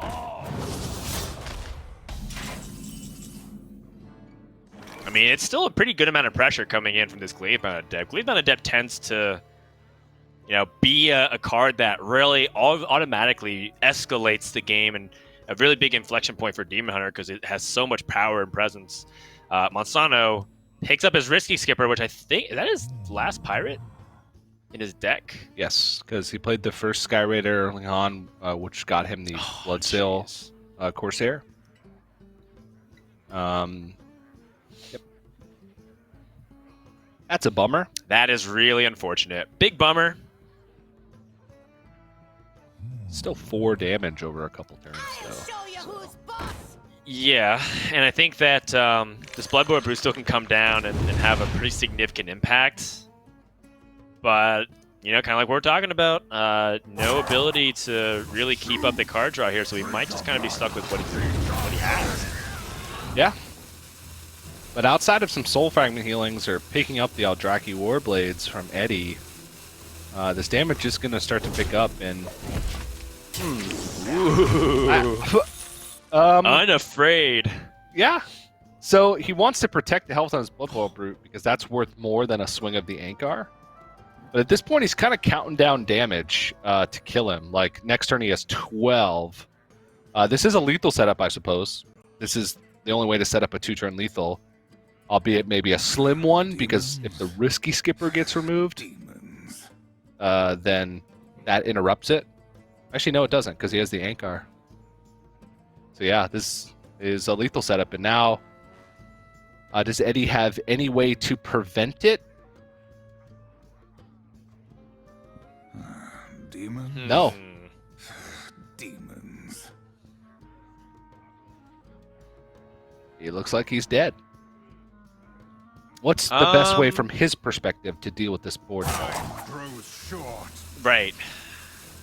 I'm trying to think. I'm trying really hard to think of a way that doesn't lead him to death, but without life gain, without the ability to just deal with this Blood Void Brute, this is actually really smart for Monsanto to set it up that way, because he's identified like a proper 2-turn lethal from it. And it does look like indeed that Eddie's going to clear the board. He says in his head he has to exactly have Grom and Inner Rage, or it would have to be Core Crown Elite and the Inner Rage and the Bloodstorm Mercenary, but we know actually just Grom. It's just Grom here. Yeah. And that's going to do it. Monsanto wins game number 2, ties it up, shuts down that Demon Hunter. Surprisingly,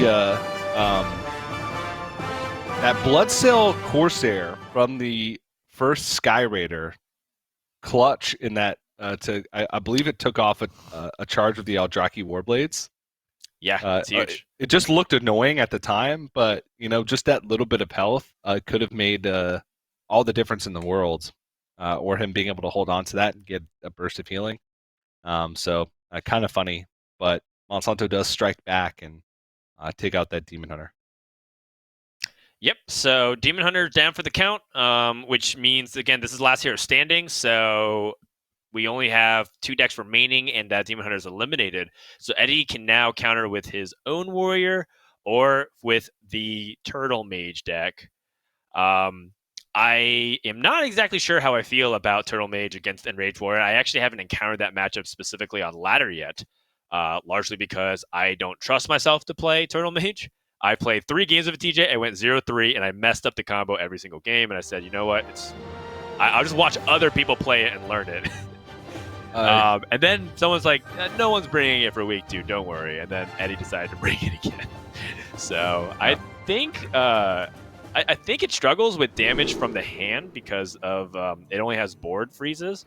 So I feel like it doesn't want to deal with Warrior and that early game pressure, but at the same time, I'm not exactly sure. Eddie's going to go ahead and avoid it. He goes with the Bomb Warrior for game number 3. Do you think that's the right pick? I do, yeah.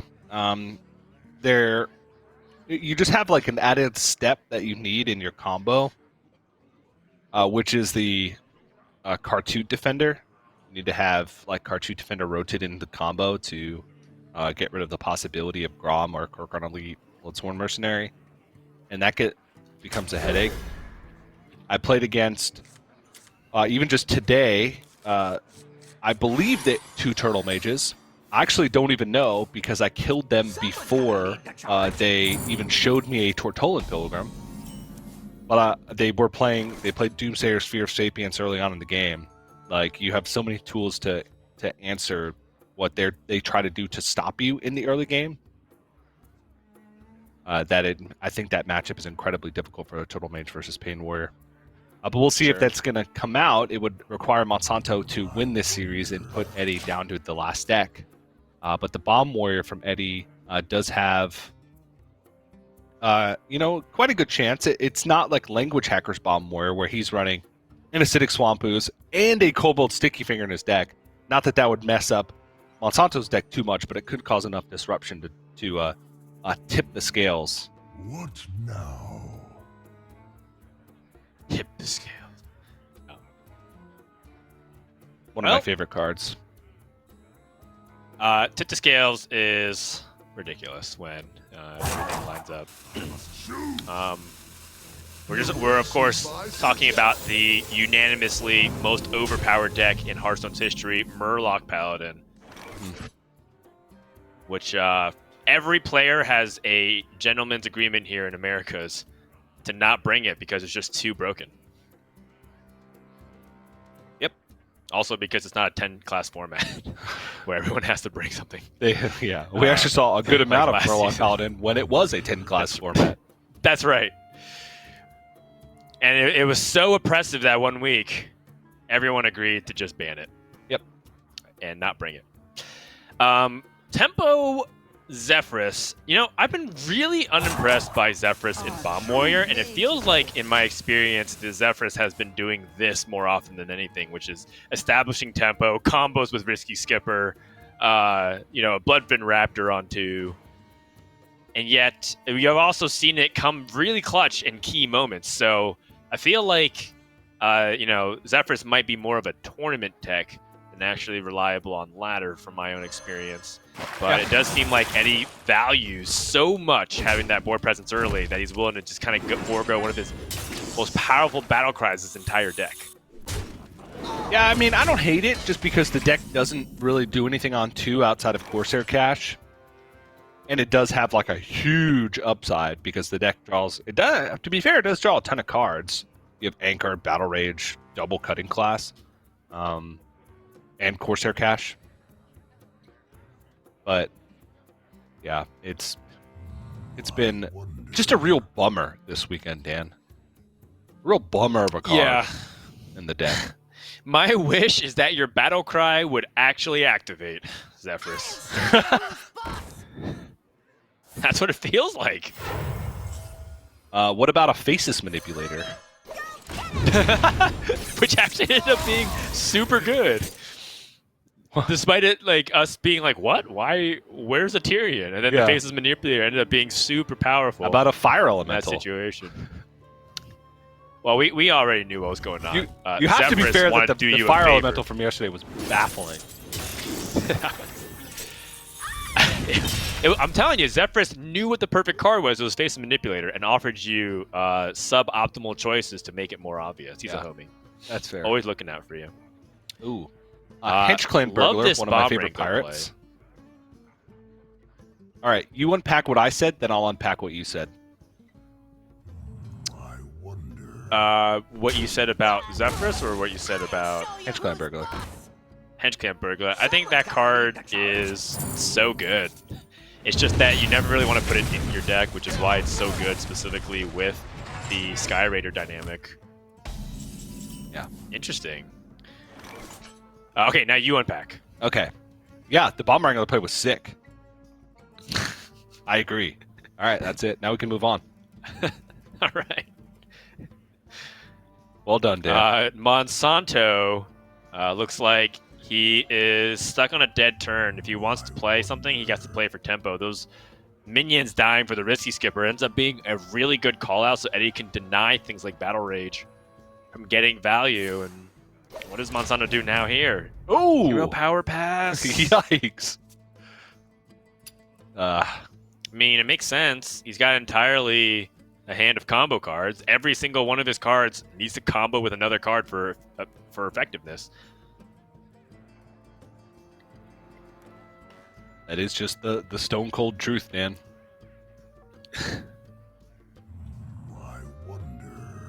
Very much so. Whereas meanwhile, Eddie has proactive plays. Yeah. Is this a turn where he wants to damage his own minions, though? Because this is the downside of sticking a Risky Skipper, in a sense, when you don't have any meaningful combo cards with it. Sometimes it actually hurts your board. I suppose the question Eddie has to ask is, if we just stalemate these board states, who comes out on top?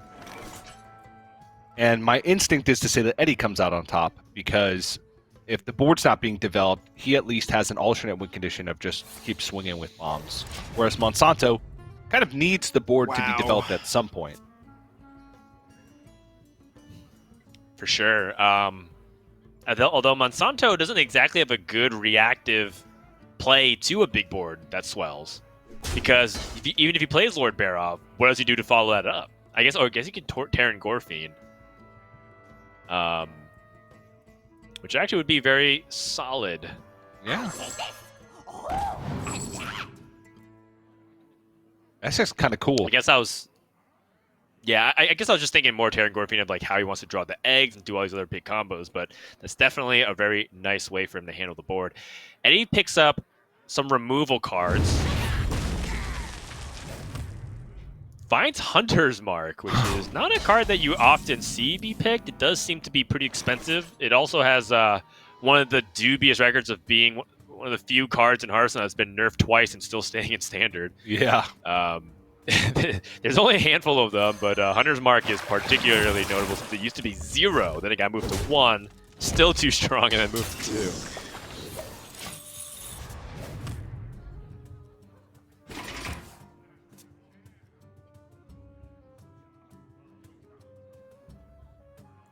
Has there been a bomb shuffled yet? Yeah. Right? Did he play Wrench Caliber?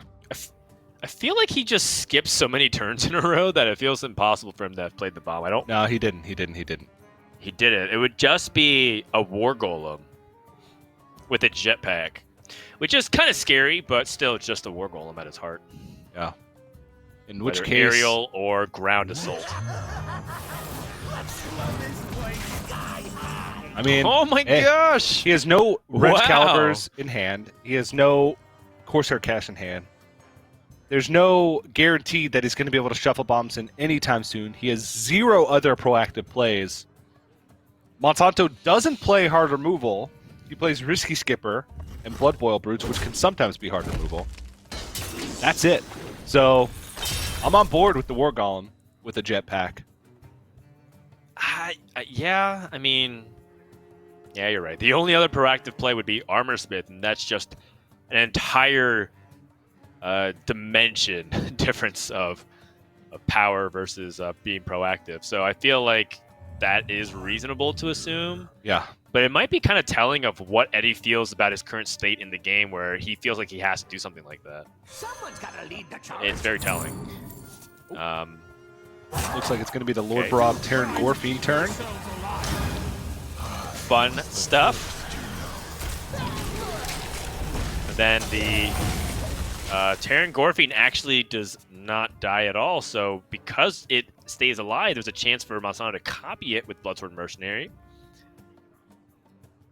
Also, Beef it up I'm and then keeping an copy eye it. out for... Yeah. I'm also keeping an eye out for the fact that there is that Grom burst, so, the moment Monsanto finds that opportunity, Eddie might experience some trouble. How sad is this? Horde Pillager, upgrade. All these combo cards that really make weapons shine here, and Eddie has his Corsair Cache and all his weapons in the bottom half of his deck right now. Yeah, everything he has is essentially reactive.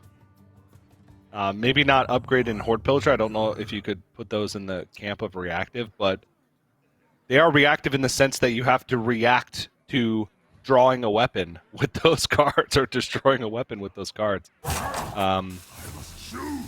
So this is another armor pass. I feel like you have to deal with this stuff in some way. You can't just keep holding on these tools and taking damage over and over again. 'Cause outside of this, there's going to be 6 damage. Oh, wow. Oh, wow.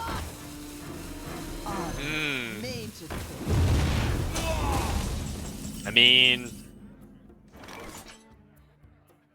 it's kind of desperate, right? Like, Eddie has to be doing something. Bomb Warrior doesn't really excel based off passing, especially in a deck that has that wants to assemble massive combo damage, which Monsanto is rapidly approaching. Core Crown Elite, Inner Rage, Shield of Honor, Bloodsworn Mercenary. How much damage is that? 18. 20? 18? Yes, I believe so.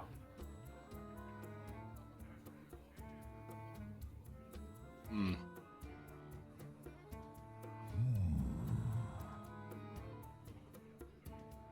All right, so from Monsanto's perspective, what's the best way to go about it if he wants to go for this Battle Rage? It could be just a Risky Skipper, Skyveteer, Battle Rage to draw.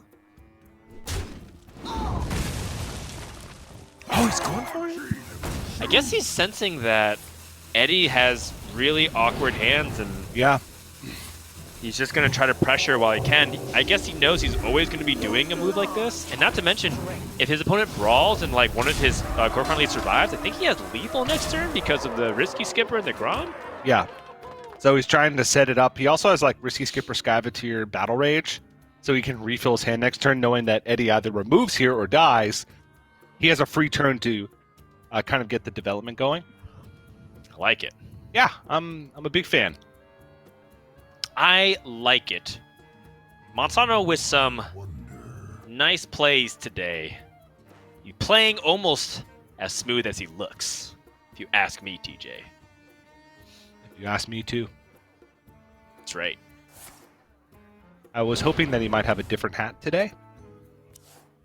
Nah, I like the Jason Mraz meets Reno Jackson look that he's got going on over here. I mean, he is a musician. That's right. Very deadly combo of Hearthstone pro and aspiring musician. Making living wage time, barely passable minimum wage times 2. Do try to keep yourselves alive.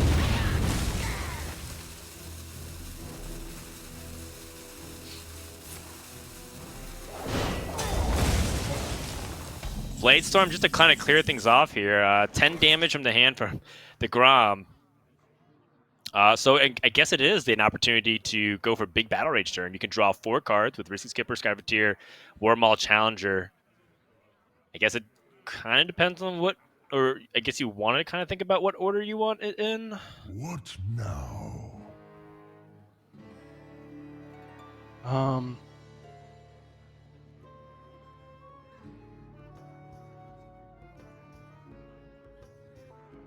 Who in their right mind hides loot? I'll show you who's Interesting. No. Oh, okay, never mind. It looked like he was playing Warmaul Challenger first. It was like if he didn't want to draw cards. I feel like drawing 4 here is really hard to pass up. Yeah.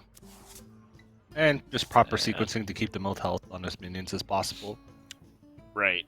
I think Eddie has both Risky Skippers played already at this point.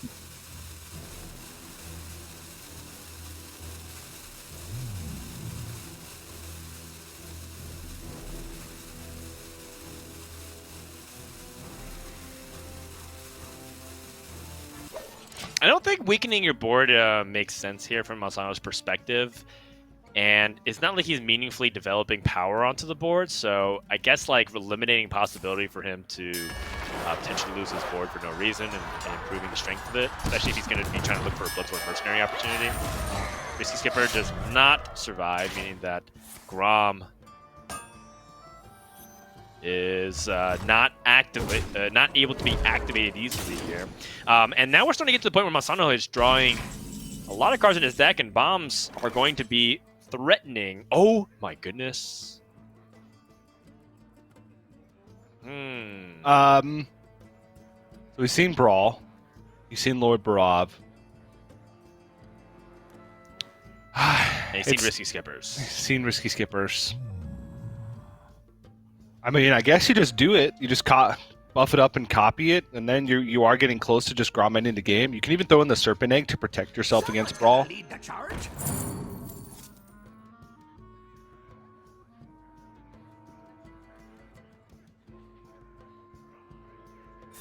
Yeah, I think you gotta copy and pressure here. And I mean, Grom is still 4 damage from the hand. If you're able to push, 4 damage this turn, 8 damage next turn just because they're sturdy, that'll get there. I love this egg as well to set up anti-brawl measures, as you were talking about here. And I mean, Eddie's kind of played so slow this game that I think you can actually reasonably deduce that he does have brawl number 2. Yeah. I mean, he could probably pinpoint a couple of the cards in hand. Horde Pillager might even be a read. Another Excalibur drawn right after the Excalibur's played. Can't even get value from all the swings, so is going to hit the egg and then go for the brawl. He thought about Armorsmith there just to try and have the highest chance to win the brawl. You can see him mouse over it, which maybe not. Uh-oh. Hate to see it. That one's difficult to deal with. Yeah, it looks like Eddie is kind of, with that sip, processing what's about to happen here, which he kind of knows. It's it's there. It's getting to the point where it's likely Masano has Grom. It's getting to the point where he almost knows what Masano is holding in his hand. Yeah. All right. Well, there's his Grom activation.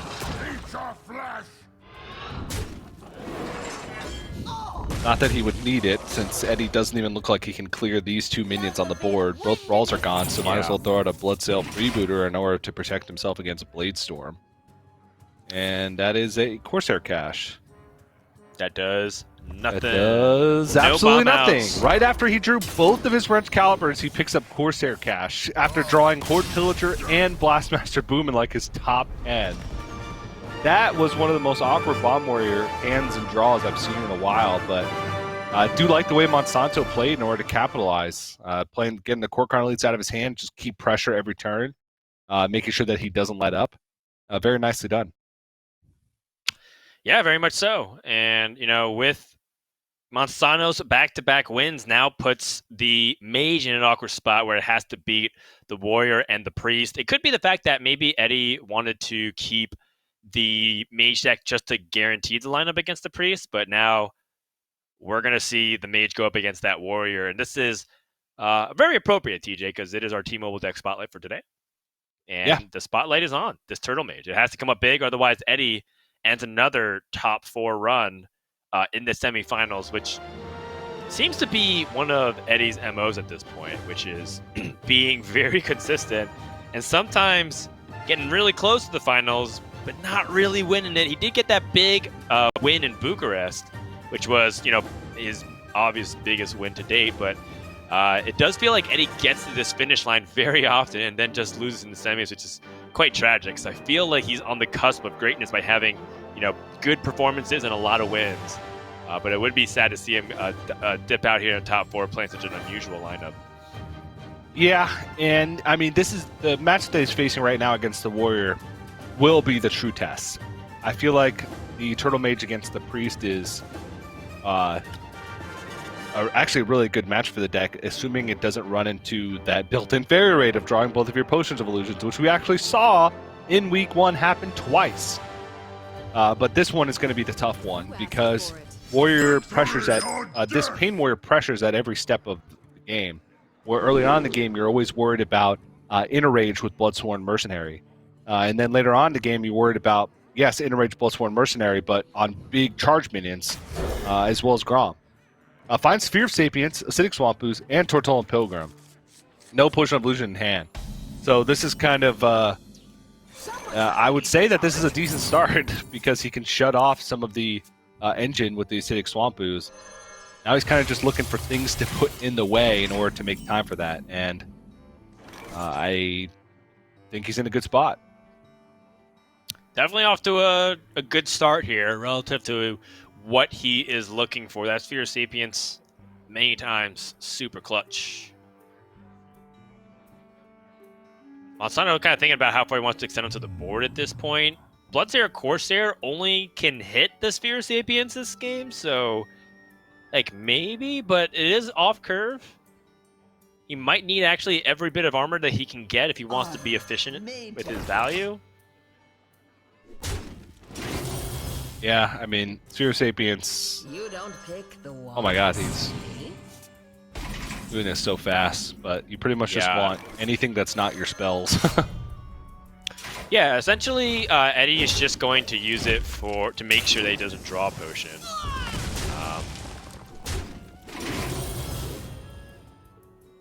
Draconic Lackey. So Monsanto sees the use, kind of knew that was going to be the case, but now Monsanto, by taking that damage, actually has the ability to activate Battle Rage now this turn for 2 cards, and I think that might be worth thinking about here. Yeah. He kind of needs to put on a little bit more pressure than he's doing right now. Eddie is flying through his turns. He had Acidic Swamp Ooze early, started with Sphere of Sapience, so you know that he's going to be able to craft a very good game plan going forward, and if he's playing that fast, his turns aren't that difficult, which means his hand is exactly how he wants it to be. So Eddie, you can tell, is in the zone, and I love his hand moving in this game. He's got heal. I feel like he's just missing like a Cartu defender, and then he is rolling to try and protect him from that additional combo damage.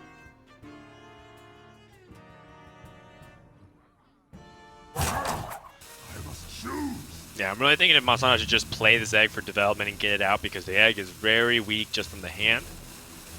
But there's also a case for Monsanto to legitimately Battle Rage again.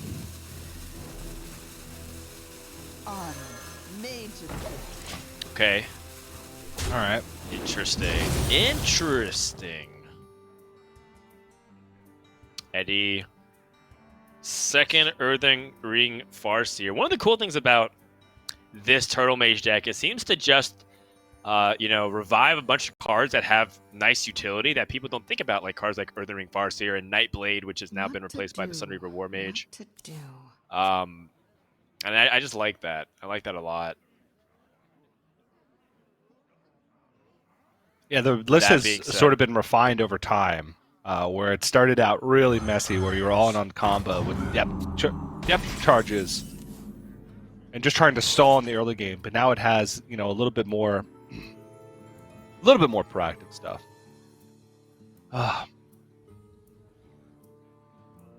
Any dragons that can be interesting? Nozdormu?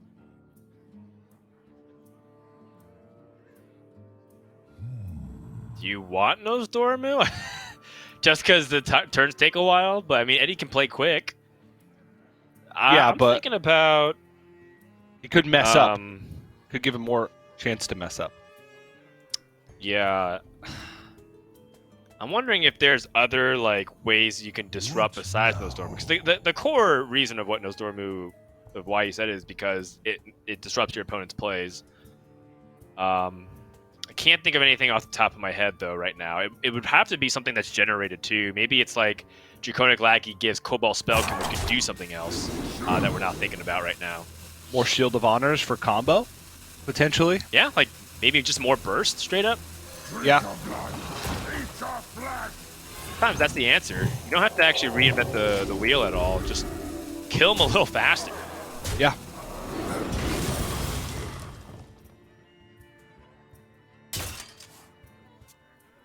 Makes sense to me. Eddie picks up the Firebrand with 8 health on the board.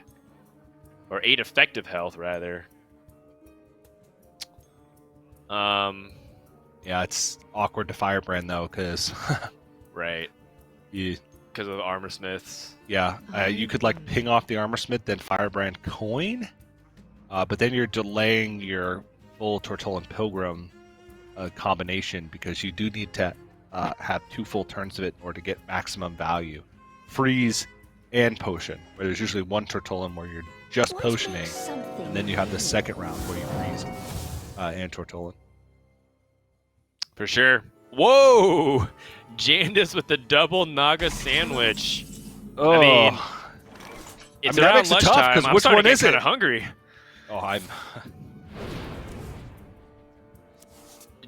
a true Jandis sandwich. Sorry, TJ. I know your tummy is now rumbling. It's always rumbling. That's your secret. Yeah, don't you worry about me. I mean, this is a really interesting hand here. So with Shield of Honor, he can now actually use it to protect his other Armor Smith, or even just push damage at the moment. I think he was really looking for a Bloodsworn Mercenary. Ooh, whoa, nailed it. He guessed right. Nailed it. It reminds me of it reminds me of the hats. When you're trying to keep an eye on where the ball is under which hat, and it looks like Monsanto was able to properly guess which one it was, and that's a really big opportunity there for Monsanto. Now, how does he convert? Is he just going to push damage here? Yeah. And more challengers to clean up this 2-1. Still a very difficult board for Eddie to deal with. Still multiple turns off. But might be where the Frost Nova comes in. Well, this is exactly what the Sphere is for, is to put that potion on the bottom. Cartoot Defender. Yeah. So, I'm not sure if it wants to be played now, even though it's full 6 mana, etc. Because you kind of want to protect your Cartoot Defender so that you can bounce it back with Potion of Illusion with Tortollan Pilgrim. Right. Because if you can do that, then you protect yourself from the combo. That might be saved until after the second round of Tortollan, where you have the cheap Tortollan, so you can throw in a full 6 mana Cartoot and then Potion of Illusion back. So I feel like he's just going to try and stall until that point and only play the Cartoot Defender if he has to not die. That makes sense. That's going to be hard, given how much pressure and the Warriors applying at this point. Monsanto plays his Draconic Lackey, finds an opportunity for some heavy dragons or cheap dragons. I don't think there's easy ways for him to generate spell damage for Malygos to be relevant. Warrior plays very few like direct damage burn. I think it's like Mortal Strike, and that's it. I can't even think of another like direct damage burn spell, because most things are either damaging minions or things like give you attack. Only Heroic Strike benefited from spell power.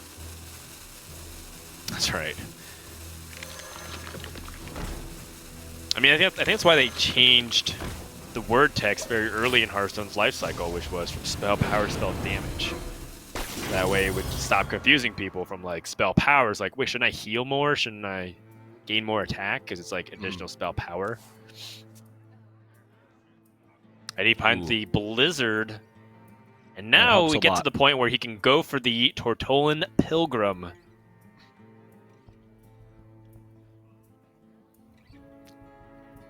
Has he waited long enough, TJ? Or does he want to stall for a turn longer? Because there's an argument for it right now where Eddie actually can just play Blizzard, wait for the Tortolan Pilgrim so he can use a coin, and then Tortolan Pilgrim twice in a turn. And then there's the other layer of, if he plays Blizzard, he's freeing up his opponent's board space, which right now, if he freezes Monsanto's board with a Frost Nova, it's actually a good thing because he's got a lot of weak stuff on the board, like 0-3 eggs. A 1-8 challenger. Not a lot of power.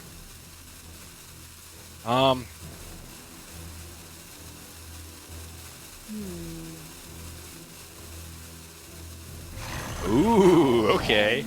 Cartoon Defender. All right. He's got a second one in the deck. Yeah, that's interesting to me because I thought that Cartoon Defender is something that you want to play after you have a 1-mana Tortolan Pilgrim, right? Like you would play Tortolan Pilgrim, then play, then get a 1-mana copy of it, then play Cartoon Defender, and then get a 1-mana copy of Cartoon Defender, and then load up your defense that way. I am kind of intrigued by this. Yeah, I think the problem is he needs 2 turns right now in order to guarantee Tortolan safely. He needs 10 mana total because he needs to be able to play Tortolan Pilgrim 3 times. The first one for Potion of Illusion, the second one for Potion of Illusion, then the third one for the freeze. If he just plays Blizzard now, he's going to end up playing Cartoon Defender next turn anyway because he needs 1 additional turn to be safe from Tortolan Pilgrim. This is less power than he expects to be out for the next turn, so Tortolan Pilgrim ends up being the better choice because Blizzard can stop more damage going into the following one. So he can Blizzard next turn, and then start the chain with Tortolan Pilgrim when he has 10 mana total available with the coin. Yeah, that so I makes think sense. it does make sense.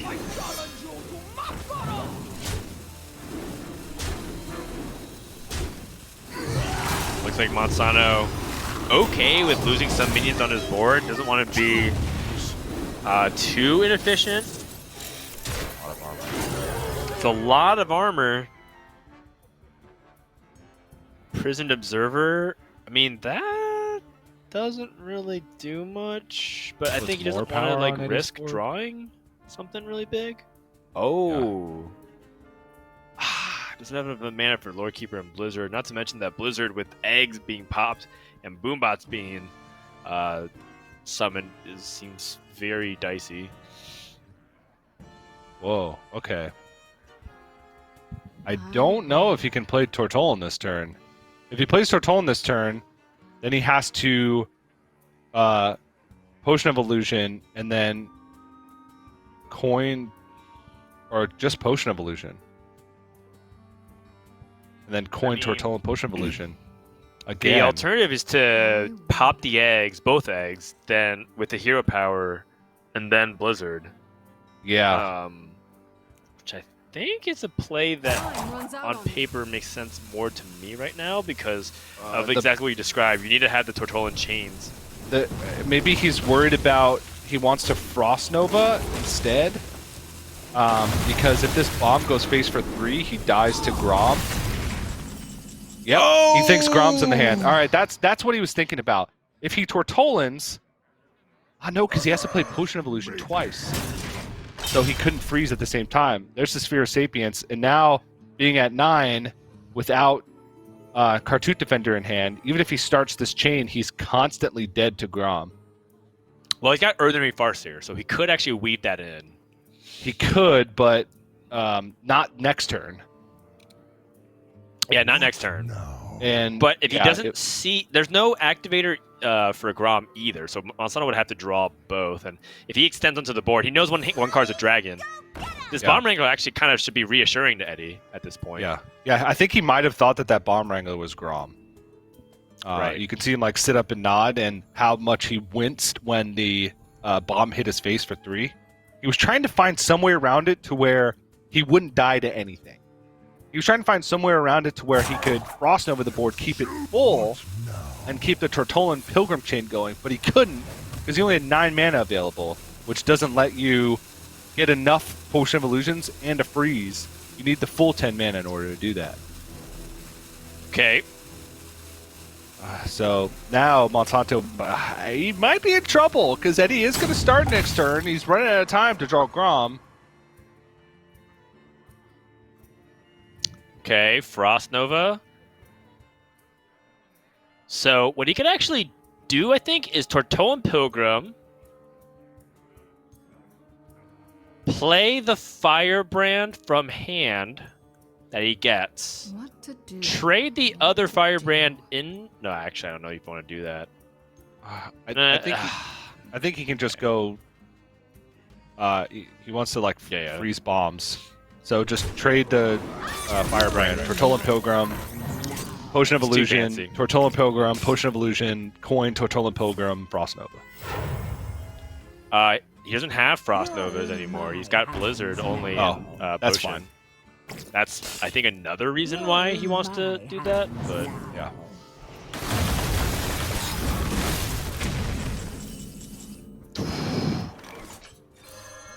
Oh, jeez. I mean, Risky Skipper would reset these chains.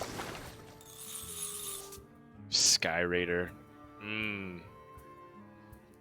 Wait, Sky Raider could give you the Risky Skipper. Or it might give you a direct damage source. There are a lot of pirates that could help the situation to add damage. Edge Clan Burglar into burn? Not that one.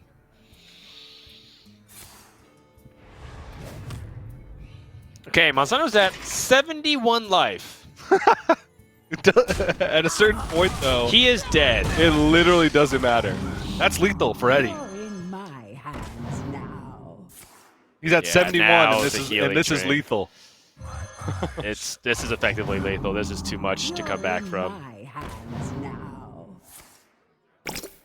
Now, it could have some player error. Like, it is an easy deck to mess up if you're being careless, but as long as he's holding these 2 Tortolan Pilgrims with flexibility in his battle cries, he'll be okay. Yeah. The other side is Monsanto could also just hold the board state, and Eddie would have to start pinging his own minions, which increases, or just creates this really weird dynamic in this game. If he just keeps his board state, he just dies to 1/1s. I wonder. You literally don't have to do anything at that point. He has to dump a card. I mean, dying to 1/1s is kind of a long thing, a long time, because he was at 71 life, now he's at 66. I think he's okay for a little bit. It goes fast, Dan, as we saw in the Galakron Warrior versus Priest game yesterday.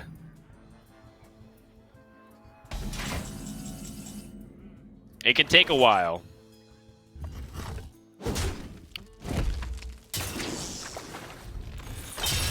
And there's a Risky Skipper. The nice thing is that I think Monsanto knows that it is Blizzard and Potion of Illusion solely because he's seen both of them being picked, and there's only 2 options off of a Tortolan Pilgrim. Yep. So if he plays cards like Terran Gorfine, there's going to be like this moment where Eddie can't like play Blizzard without activating another one. I don't know if he can manipulate it to be impactful though, because Eddie has so many one-cost Tortolan Pilgrims. Okay, he just passes.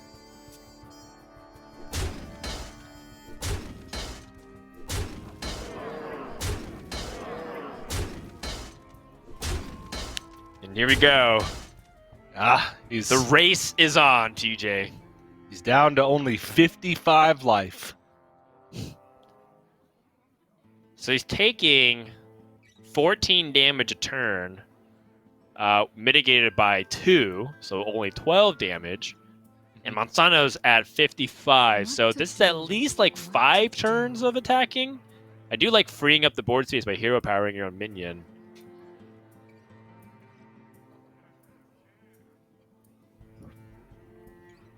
I think Eddie also has to be careful. He can't really play Lord Keeper anymore, right? Because he doesn't want to draw his other Blizzard, because then he'd be done with freezing.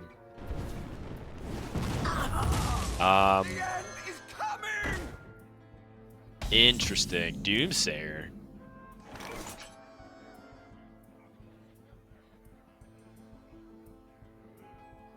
I mean, that clears his board space for him, I guess. Right, so that way he can play more of these Earthen Ring Farseers and heal back up. Even Lord Keeper pull kill to guarantee War. No, War Mages won't be active unless he can find Dispel from Wand Thief. That's more than 5. Right.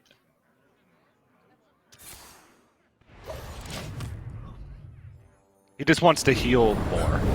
I said is essentially this Doomsayer. He wants to get a little bit safer. Oh, he drew the Blizzard. That's a really big deal. And he only has Potion of Illusion now. Yeah. He could Lord Keeper pull it now though, and draw some of your War Mage to shorten the clock. That's true. And I think that might be key. Because I think that's the guaranteed next draw for Eddie. Yes, it is. No, there's actually one more natural cartoon. Either way, I think that's good. Fireball. Oh, Vaporize actually is sick. Vaporize. Oh, Vaporize is the nuts. Vaporize is definitely lethal. He's up to Vaporize Monsanto's chances from winning this game. I guess Eddie's getting a delivery or something. Monsanto really does not need to worry about Vaporize, to be quite honest. He's so far away from killing that I think he has to generate a random win condition. What now? And I wonder if it was something really wild along the lines of like he should have picked Alex Straza off the Fairy Dragon. So he could like put Eddie in a situation where he needs to heal or he's gonna die and he doesn't have freeze anymore. And then Alex Straza plus something was able to get through. I don't know, but I feel like this Fairy Dragon didn't do anything. Yeah, the Fairy Dragon has almost zero impact on the outcome of the game, right? Where Alex Straza maybe has a fringe chance of coming in handy. No, I agree. Yeah. I think in hindsight, it's very easy to say in hindsight now, but like, you know, moving forward, if you encounter a situation like this, I think you have to pick up something dramatic and be very optimistic.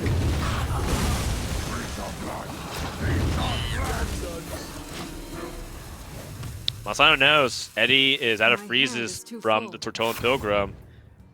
If Eddie had lost his War Mage, I think that was another possibility. He just went in fatigue. That's another reason why Alex Straza might have been important, because there was a chance that Monsanto could have outlasted him in fatigue. Yeah, he's 7 cards behind. But he does have 60 health. But Eddie's now in a position where he has to kill this stuff. Because he can't continuously freeze it.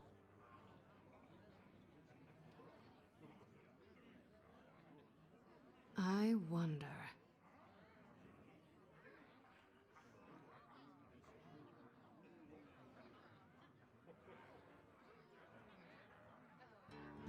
So, Yeah, he has to he's at kill a everything that freeze. Monsanto plays now. I want the war mage and like curate my hand to the next draw. Yeah, I think so too, because that's how he starts killing all of the things. Because you can War Mage minions, that's why I believe the War Mage choice is overall superior to the... It looks like he is leaning towards that. Yeah.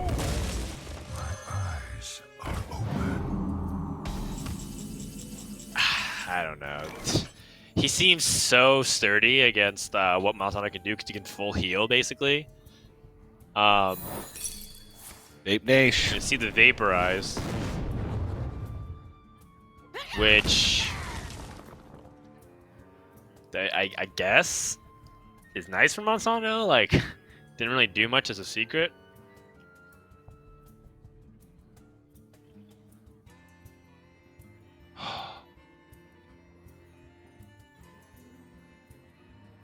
What now?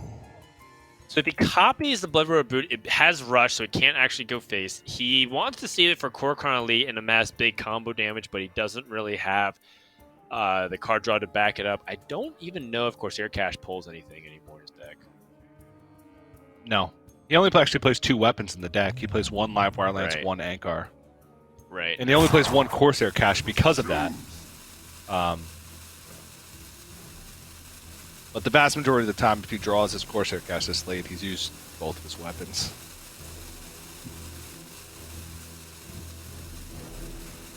Your flaws are your strength. All right. I think Monsanto himself is just trying to figure out any way possible to win this game, but it's getting tougher by the second. Yeah, it does feel like Monsanto is dragging it out just to kind of see if there's any like 0.1% chance to win, but I think this feels very similar to what we were talking about yesterday, where it's like I would say that this is probably one of the closest games to 100% win for Eddie, assuming he doesn't mess up. And you know, I think Monsanto is like trying to seek if he could change that 100% to like 99.9%, because it doesn't really feel like he has a win condition in mind. He's just trying to figure it out. He's trying to use the power of the hat. Yeah, and I mean, like, part of it is that he's identified that Eddie doesn't have freeze, so I think like he's trying to see if he can mount a meaningful counteroffensive. Yeah, but he really can. You're in my hands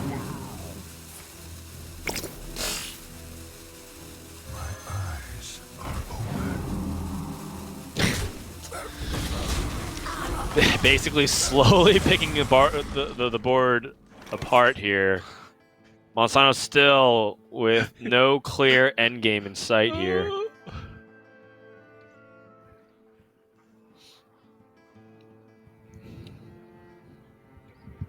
This one is I wonder. This is a weird one, Dan.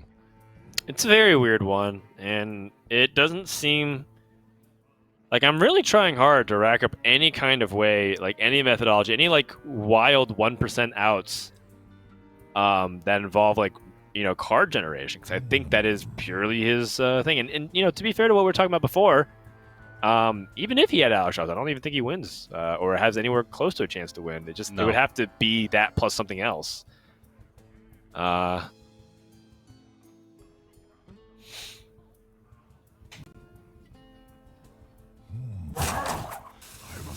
Just seems like it's going to be a slow and incredibly painful death. Monsanto's Pain Warrior. Sure.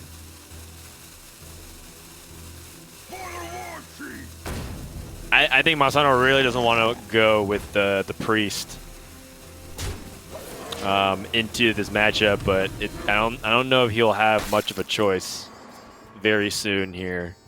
Yeah. And the priest basically starts the game in this position.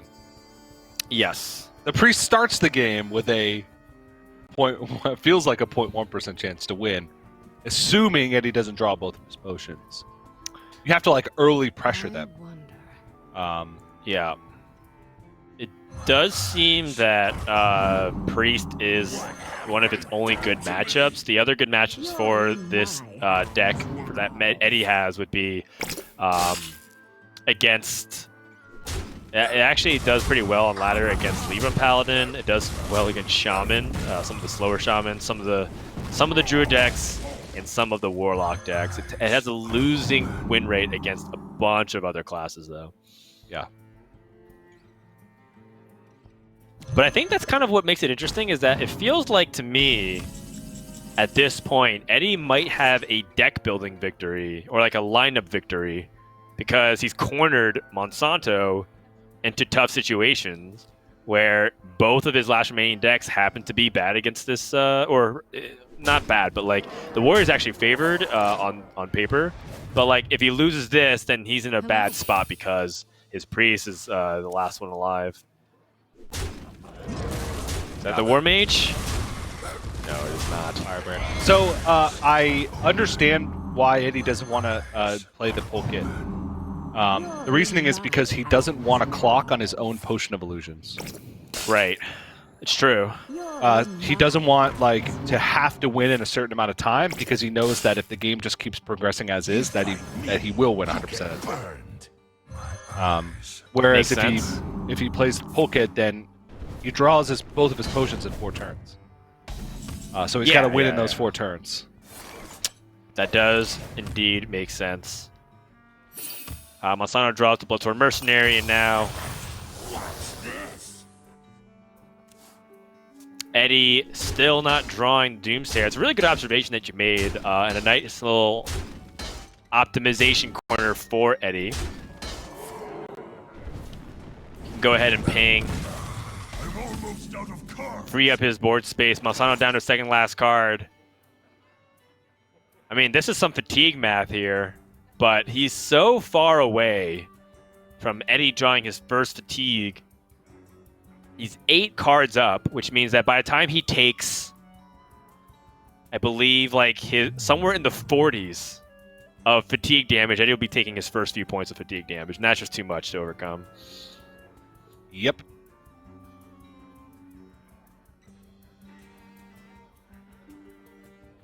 Do try to keep yourselves alive. All right, cool.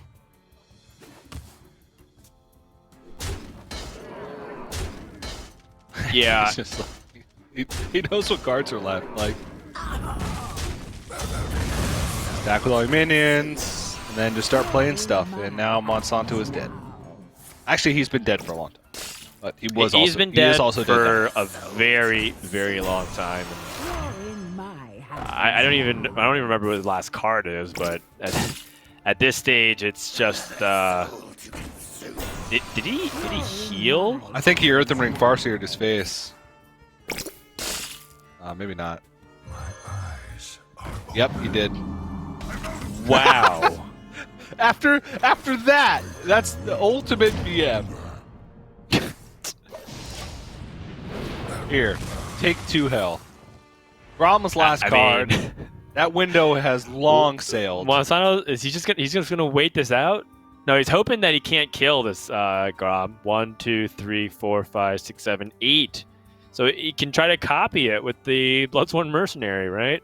Yeah, and then what? But what if you just play Doomsayer? Your opponent can't deal with it. Oh, you can Terran Gorefiend it. And then Doomsayer will go off, and then he'll have 2 Groms! Good try.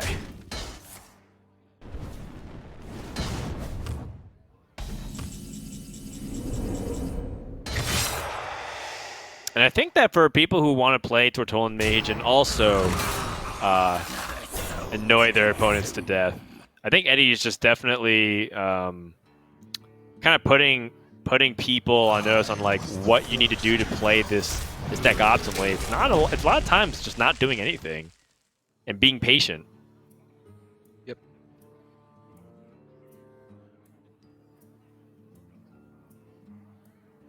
So Masano's going to let this Terran Gorn Fiend die. I don't know if he wants to copy it because it just summons 2 Groms. Hey, 2 Groms that have 1 But, +1 I +1. mean, that's it. And Monsanto concedes. I think he's finally had enough. And Eddie ties up the series 2-2. I do appreciate that Monsanto kind of like tried to think about it to the very end and seeing like, what ends up being the case. But at the same time, we kind of know for a while that that Enraged Warrior, when it wasn't able to put enough pressure on, the moment that Eddie started healing with that Farseer, the game had been over, I think. Yeah. It was, his window of opportunity was essentially the one turn where Eddie took the 3 bomb damage and had to take the risk for the Blizzard before Tortollan starts. Against that deck, that is your turn. So, like, that's your only turn in order to be able to capitalize. If they have Tortollan Pilgrim in hand and Potion of Illusion still left in deck, then that means they're just going to win the game if you don't kill them on turn 9 or you don't have a significant amount of damage from them.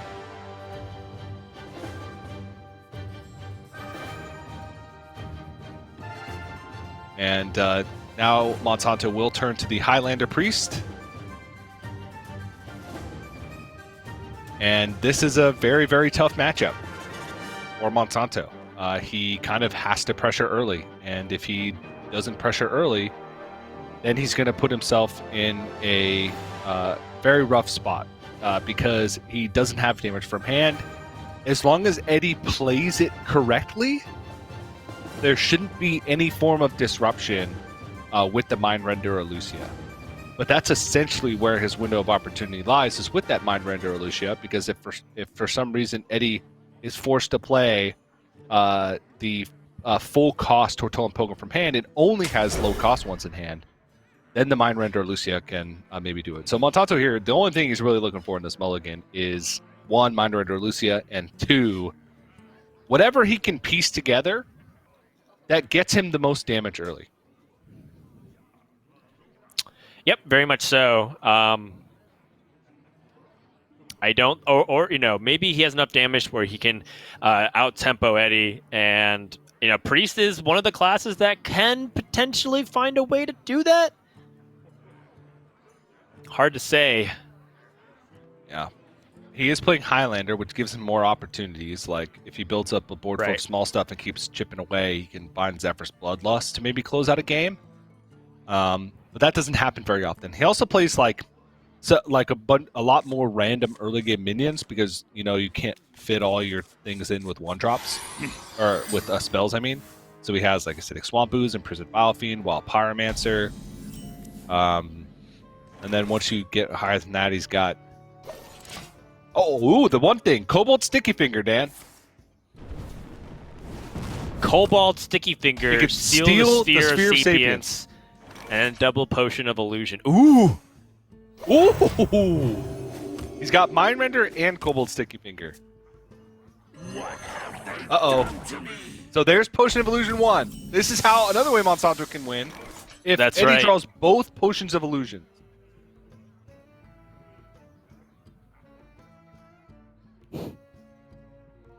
And what a way that would be. I mean, we saw it Eddie happen beats twice himself. to Eddie. Yeah, saw it happen twice to Eddie in week 1. In back-to-back games. And in one of them, the game was still winnable, which was crazy to me.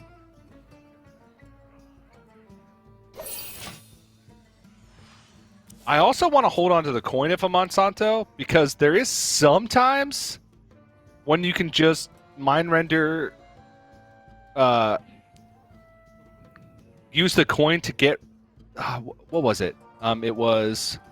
Another soul to consume. No, never mind. That was last week. There was one card that Eddie had in his deck last week that Monsanto, if he played Mind Render on like turn 6 or something, he could have done it. Someone pointed it out to me, and that's the only reason why I'm saying it. But I can't think of any way that he could be punished by that with this version of the deck list. Someone pointed out a mind render, an opportunity for mind render to really put Eddie in a rough spot last week. Sure, and I'm sure those situations will somehow present itself, but it's really Eddie just sees Turtle and the Pilgrim. steal onto the Bone Wraith, and the Imprisoned Observer is going to deal 2 damage to everything, but still doesn't deal with the board.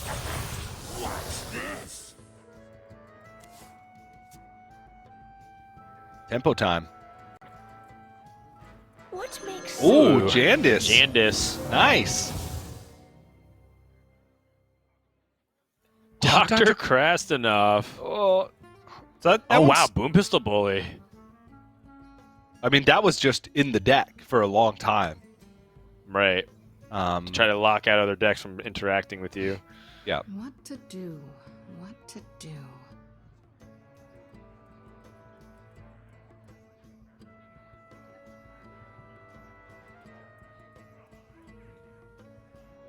I mean, I think I like Dr. Krastenov to take the hit, so that way you can just kind of die, but...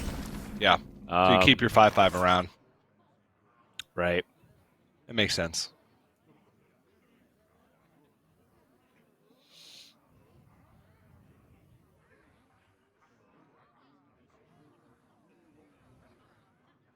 Okay, what's the best way for Monsanto to actually deal with this board here? He has the Apotheosis we can buff and try to respond to the board state, but it kind of gets eaten up based off of the stats on the board. So seems like there's not many good proactive plays here from Monsanto. And again, Priest isn't super well known for being proactive, so this is definitely a challenging spot. Yeah, I think that was really the only line, just because Apotheosis didn't match up well against what was on the board, and Mind Flare will nearly guarantee him that he'll get an Apotheosis at some time. But this is not really how you want to be playing. If you want to be giving yourself or if you want to know that you have the best chance, you don't want to have to be playing card for card tempo in the early game, because that usually means you're behind. Eddie's happy with this situation as long as he doesn't draw a second potion. And he does have the Lord Keeper Polk out now, which it does put him on a clock to draw his second potion, because he won't have Sphere of Sapience. It'll be at the bottom of his deck. He won't have those additional tools. He will draw the second potion from his deck in a certain amount of turns, but it will make sure that he doesn't draw it before he draws Portal and Pilgrim. So that's the trade-off that he has to kind of wrestle with in his head. That's right. And if he had, Sphere of Sapience, maybe that would influence it a little bit more.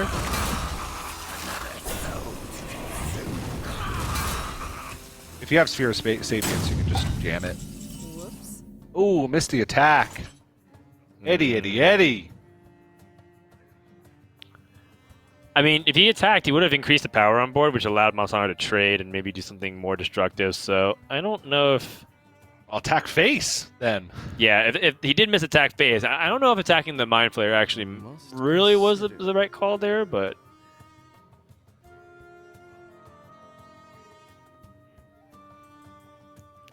So Monsanto probably trying to interpret what's the best way to handle this. This is actually a meaningful amount of aggression coming out from the Mage. Got 14 power on the board, so we can use Apotheosis to get a value trade and then heal up with the Renew.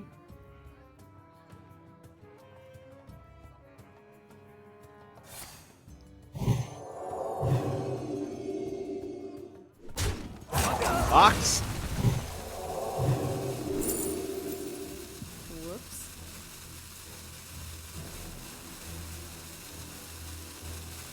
Why is he whoopsing? Oh, because he should have traded over the Boom Pistol Bully. I think so. I think it'd be one more heal that he'd be able to squeeze out, right? A 4/5 instead of a 5/5. And also allowing Boom Pistol Bully to potentially stay on the board. It's not what you want if you're going up against Priest. Boom Pistol Bully is really nasty against Priest in particular. Primarily playing a lot of spells in their deck.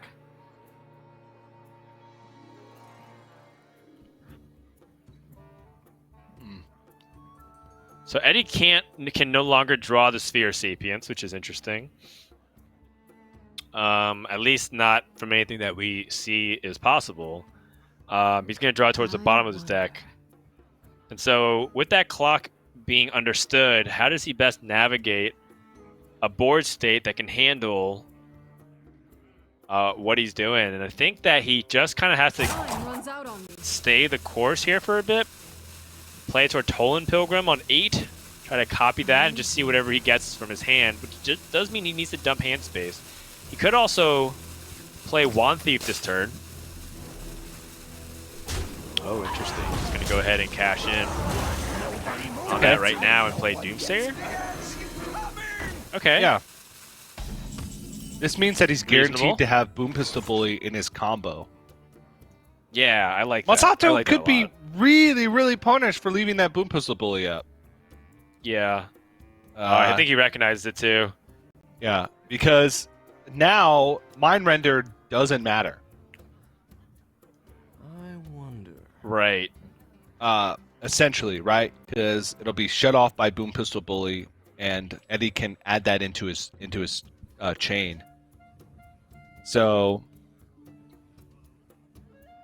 now Monsanto kind of has to like fatigue him out almost, because he just has to try and survive through however much pressure Eddie's going to be able to put on by the time he draws the second Potion of Illusion naturally from his deck. Because he did play Lord Keeper Polkit. So he has second Tortolan Pilgrim, second Kartut Defender, one Blizzard, Sun Reaver War Mage, and then the potion is drawn. Because he's already played his other 4 mana cards.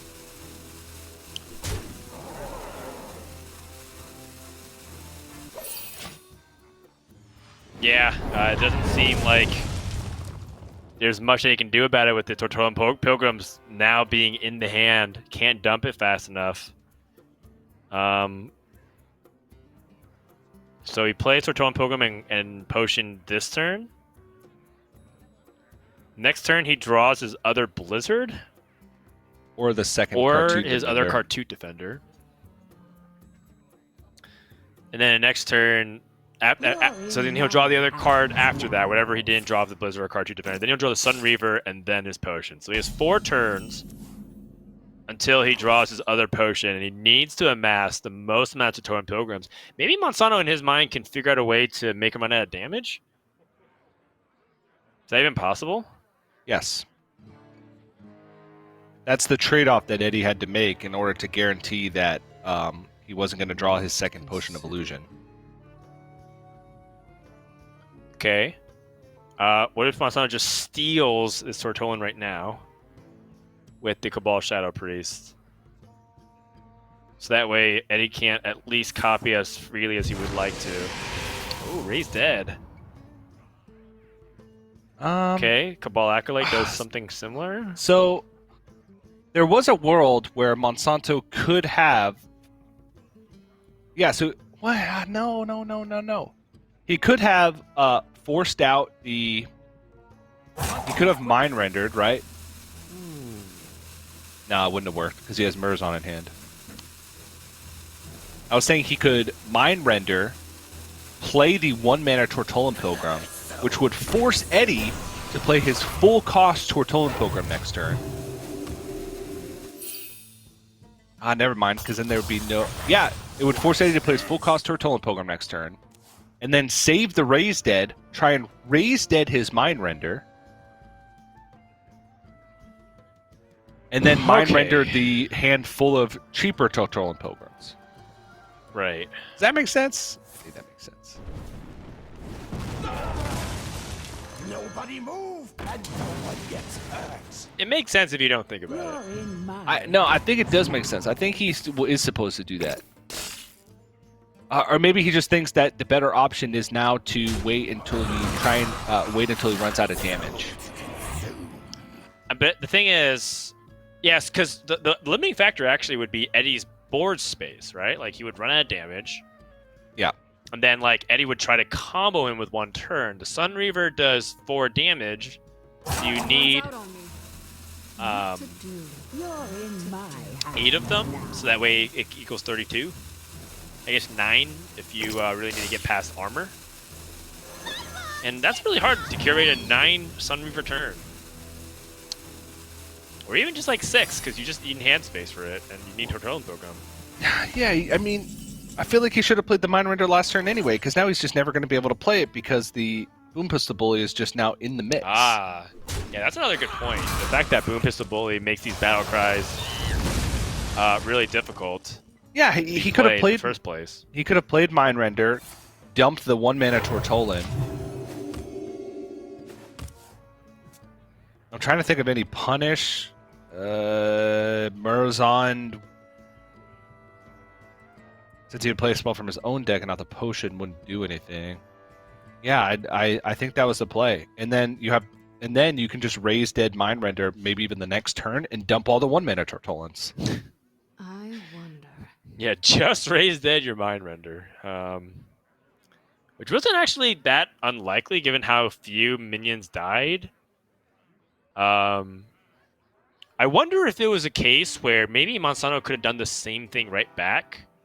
Where it's like, if he was able to amass a hand and Boom Pistol Bully Eddie right back, he can't play that. I don't know. This is starting to get pretty abstract with a different timeline of possibilities here.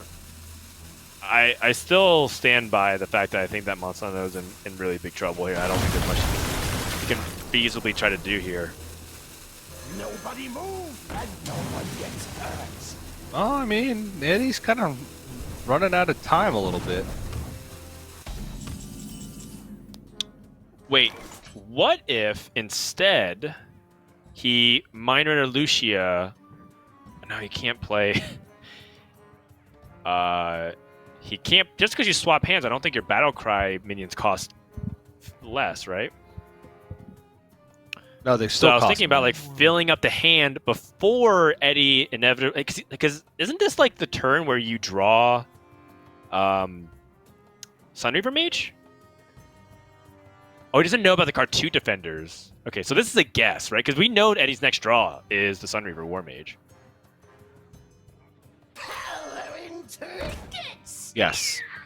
I was thinking about like burning that draw so that way he doesn't have damage, and then this turns into a fatigue match, which I'm pretty sure Priest can actually win. Well, I don't know about that. This mage doesn't. He's gonna eventually draw his potion, and then he can't do anything. He draws Sunreaver War Mage and then potion. He still has Astromancer Solarian. And he can actually potion it. You're in my hands now. I guess my point is that it feels like there was more. There feels like the Priest has more agency over this matchup than maybe we're giving it credit for. It's just that it's very hard because you have to basically be like on point in multiple categories. Yeah. But this is the big turn for Monsanto because he has to survive one more turn. He saw the Sunreaver War Mage come off the top, which means he knows the Cartoon Defenders are now in hand. And so he's seen Lordkeeper Pokehan Bullknife. He knows the second Potion of Illusion is the next card. So he just needs to survive through one wave of War Mages. And then he's in the clear for now. You're in my hands. Everyone's out on me.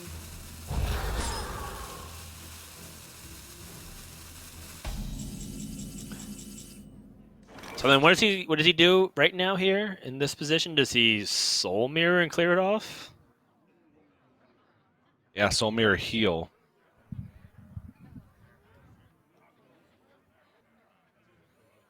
And then there's not enough War Mages able to be played to kill.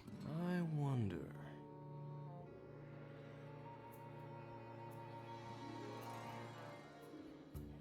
So then, if this was an inevitability here, then what could have Eddie have done? Did he not copy enough War Mages in his hand?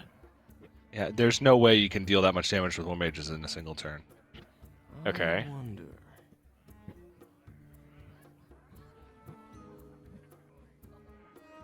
So is now Monsanto the one in the driver's seat? I'm thinking. Quickly. Monsanto's thinking, Eddie's thinking, TJ's thinking. Oh, he wants to steal a minion before it. Oh. Oh. Wait, no, he can't play anything. He chose to end it anyways. He couldn't play anything because the Boom Pistol Bully buff sticks. It doesn't stay with the hand like you mentioned earlier. It stays with the player.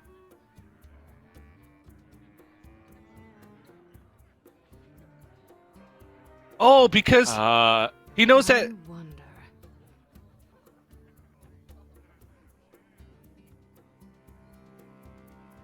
He knows that this is the only turn he has to survive. Because the Potion of Illusion's coming out next turn, so he's giving him things that don't let him survive. Or that make him survive. Because this would be the turn that Eddie would have to kill him. But now Eddie can't kill him.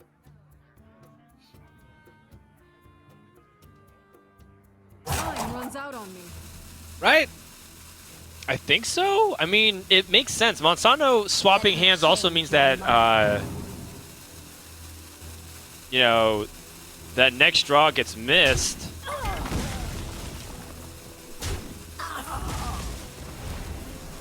And then instead he draws it?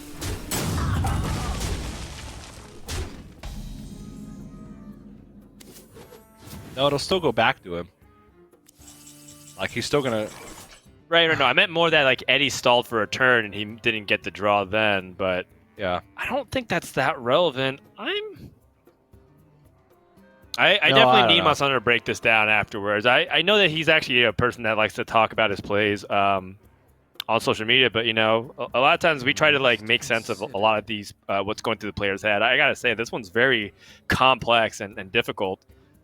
And, you know, it's one of those things where I think we've talked about it in the past. You could play 10 different practice games, and I don't even know if 2 of them would actually end up being similar, unless, you know, it's very unlikely they end up being exactly the same kind of pan out. It feels like there's so many decisions to make, and each game feels very different from the other ones. Depending on how the mage draws, how the priest draws, the cards that get generated. Monsanto has the Soul Mirror here. Yeah, now he's like super far behind on tempo, right? And he can't actually clear off without that? He's dead to the hand if he doesn't Soul Mirror. Because he knows that there's 2 War Mages there. So he has to Soul Mirror and heal. Take the power off the board. Put a Taunt in the way. Right. This will be the Potion of Illusion turn, so now Eddie just dumps his Sun River War Mages, Potions of Illusions. Right. So that's 16 damage dealt this turn. Oh, wait. He has more minions on the board? He only has Frost Nova in hand. In deck. So he can't use like Blizzard to push through anything. But he can load up minions.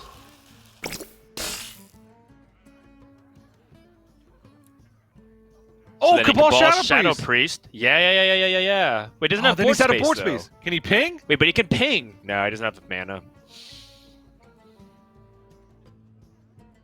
But still, you push that damage, right? Because what is Priest going to do with limited amount of resources to heal? Yeah. Wait, why did Monsanto play the Mind Render?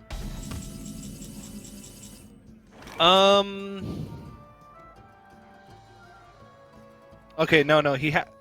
No, because he couldn't place... No, yeah, he had to. He had to play the Mind Render there because this would have happened 1 turn faster.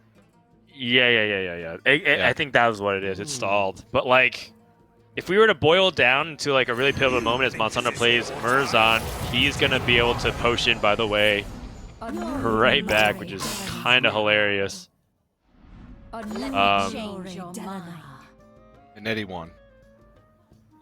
And then Eddie wins. With 1 turn to spare, he won. From what we know, there's other things that Eddie could do to stall, but yeah, it does look like Eddie narrowly got in the window that was convenient, and then it gets really hard again.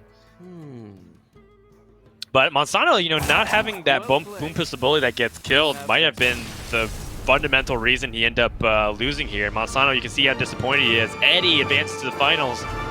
3-2 victory, narrow margins, and I gotta say that he really seems like he's mastered this deck, or at least pretty close to it. I mean, it's introducing some hard puzzles that even some of the best players in the region can't even figure out, and are constantly like being introduced with difficult puzzles. Yeah.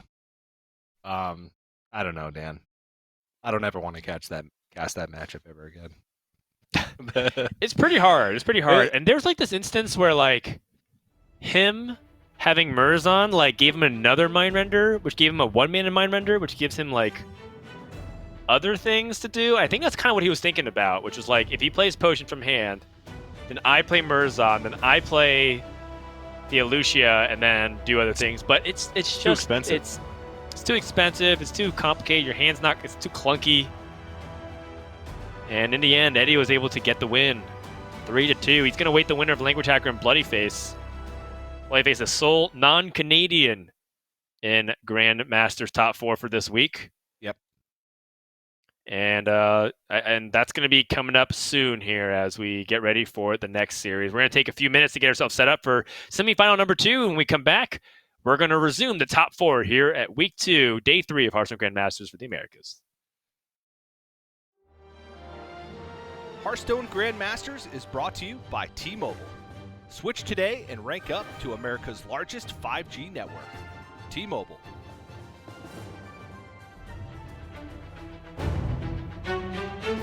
Blythe shows us he truly is the chosen one when he dodges the 7 bombs in his deck turn after turn to sail through to the finals. He's beginning to believe. 7 out of 13 times he wins, 6 out of 13 times he loses. It's that simple at this point. I do not believe it, Red. I actually don't believe it. No one can stop this man. You are looking at your 2020 world champion. There is no other way around it. He just does it. That's all there is to say. Blythe, and you see how animated and how much it means just to win this game, win this series, and move on to the finals in his first week of Grandmasters. It was an incredible start to Grandmasters for Bank Yugi, coming out of nowhere and taking down some of the best players in APAC to be crowned the Week 1 Asia Pacific champion, with a very unique lineup to boot. One perfect showcase of his off-meta but powerful decks is this play with Galakron Rogue, demonstrating the insane synergy between Lawkeeper Polkelt and Wondrous Wand. Because he can play a 1-cost guy, then play the wand, right? So he'll draw all 3 of Galakron, Kronks, and Flick, guaranteed. Okay. Sure. And then the fireworks go off. Yeah, Tyler's sensing that something bad is about to happen here. So first you make room for Flick. Yeah. And then you play then you play the Flick, then the Galakron. Oh, this is easily the best thing I've seen out of this expansion just now. Who'd have thought that blooming old school Galakron Rogue would end up being the absolute powerhouse like this? Oh my goodness. With the board and hand space limitations, I don't think Bank Yugi could have gotten an immediate lethal there, but this may as well be lethal. Look at that board!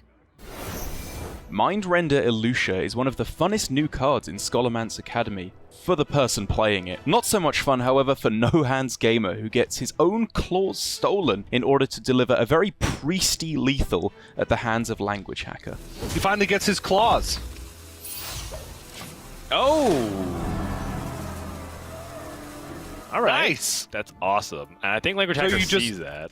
Attack, Breath of the Infinite, Mind Render, play 3 claws, he's dead. No hits gamer knows. I mean, he had to have the removal to get through that, but I mean, a priest dealing 2 damage, like it could have been Holy Nova, it could have been Breath of the Infinite, a lot of things that could have happened. Oh my gosh, that is awesome! Wow, that was cool.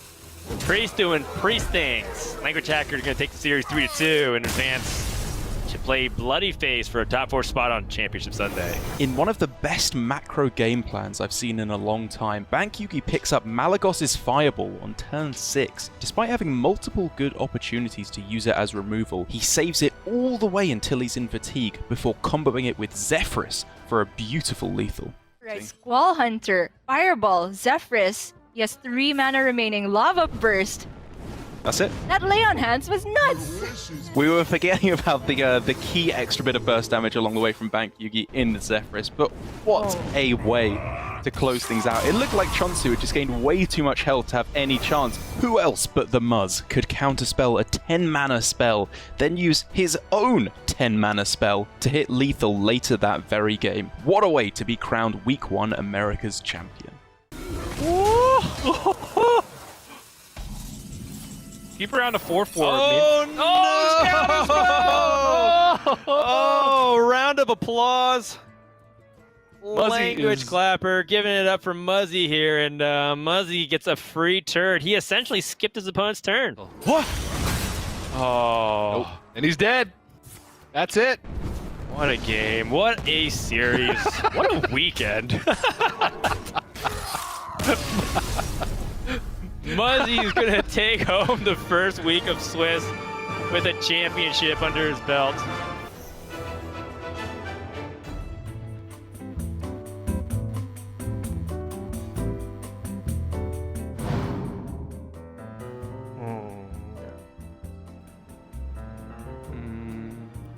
제가 그러지 못하기도 하고 그래서 이제 그런 재밌는 사람이 되기를 원하고 둘 중에 하나 선택해야 된다면 제일 똑똑한 사람이 네, 되고 싶어요. I would rather be the funny man than intelligent man, but in fact, I think I am the intelligent man, not funny man. Yeah. 我会选择做一个最快乐的人吧，就是最快乐，因为我觉得，在一个很多人的地方的话，很多人的地方很需要有一个就是很懂得搞气氛的人，不然会很无聊。 I feel like being the funniest person in a room requires a lot of energy. It's very exhausting, I feel like. And I'm just more chill, laid back. I'd rather be the most intelligent person. 比较搞笑，比较开心啊，会让很多人开心啊。Do you think you are the most intelligent person in this room? Do you think I am the most intelligent person in this room? No, I think Sato is the most intelligent person in this room. Correct answer.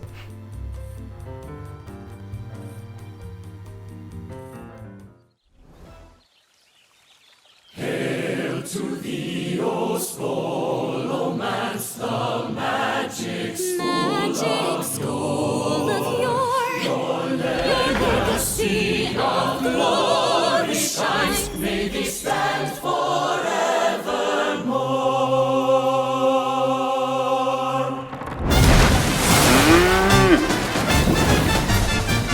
Take your place where magic bends to your will, but you'll have to study hard. So many clubs and colds. Excuse me, I misspoke. Take your pick out in the yard. Test your brains or put their spells for a double major honor roll. Just be sure to stay upstairs in the hall. Else couples on to steal your soul. They're kidding, of course.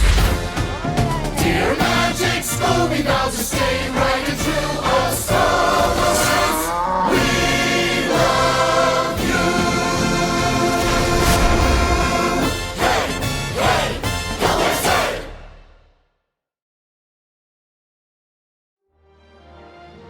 Hearthstone Grandmasters is brought to you by T-Mobile.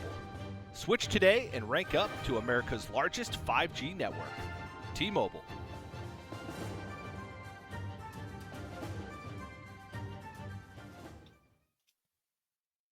Welcome back, everyone, to Hearthstone Grandmasters for the Americas. First semifinal is done for today, and Eddie was able to move on.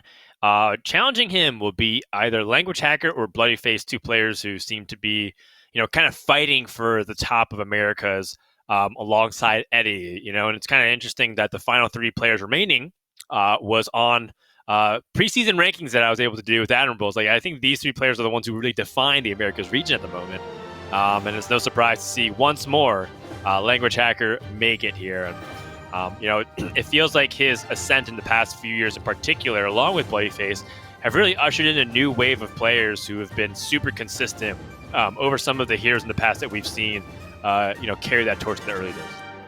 Yeah, and I actually had, before the broadcast today, Lorinda, our resident statistician, try and pull some numbers for me on who actually are the most consistent players in Grandmasters.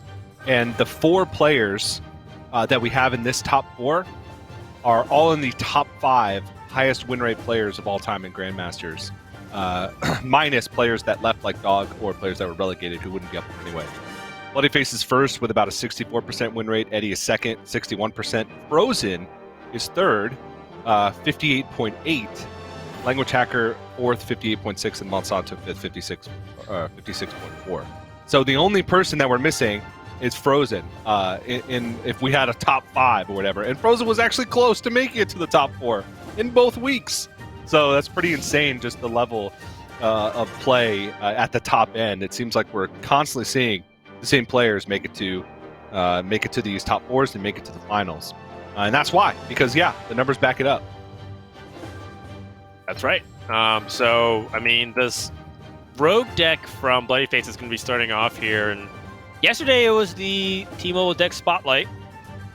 Love to see those decks end up performing well when we're able to choose and say, these decks, they're the X factor. Like, are they going to perform well? Or are they the dominant decks already? Or are they the ones that need to perform well? And we get to see this rogue deck in action. Bloodyface comes back after winning back-to-back seasons, going into second season of GM, into the global finals where he got second behind VK Lions, historic win, and then won the previous season. See if another player can do so. And Bloodyface, because he could also do the very unprecedented and would be quite historic if he wins 3 seasons in a row, TJ. I don't even know what to say at that point. Maybe we Hall of Fame Bloodyface. He's no longer allowed to compete in GM.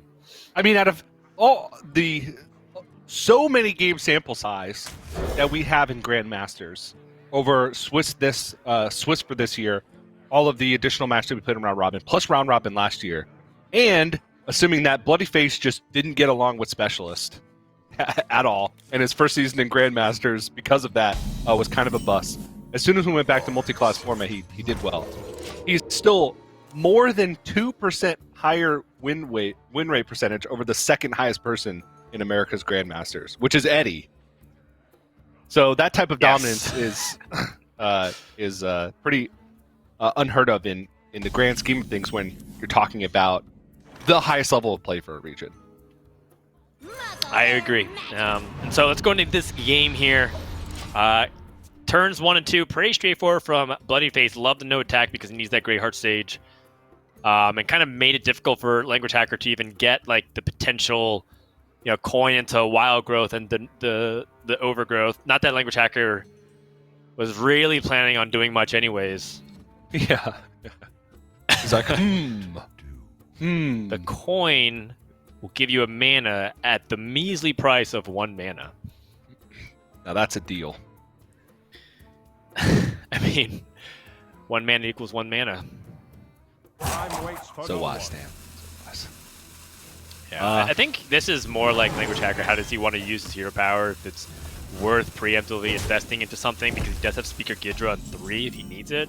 Yep. I don't think that's the case. Oh my. Ooh. Well, here's another question. Do you still attack or still not attack with the Worgen Infiltrator at this point? No. Yeah, you definitely don't attack. I say you definitely don't attack because that is an incredibly high upside. And that's his whole hand. He could attack with it and Shadow Step it, but if you're just doing that for damage, you might as well just Shadow Step one of the Ash Chunk Slayers you're going to play next turn and not attack with the Worgen Infiltrator. That's just more damage. Okay, so you're telling me for 4 HP, you get to draw 2 cards and deal 6 damage on the following turn at least.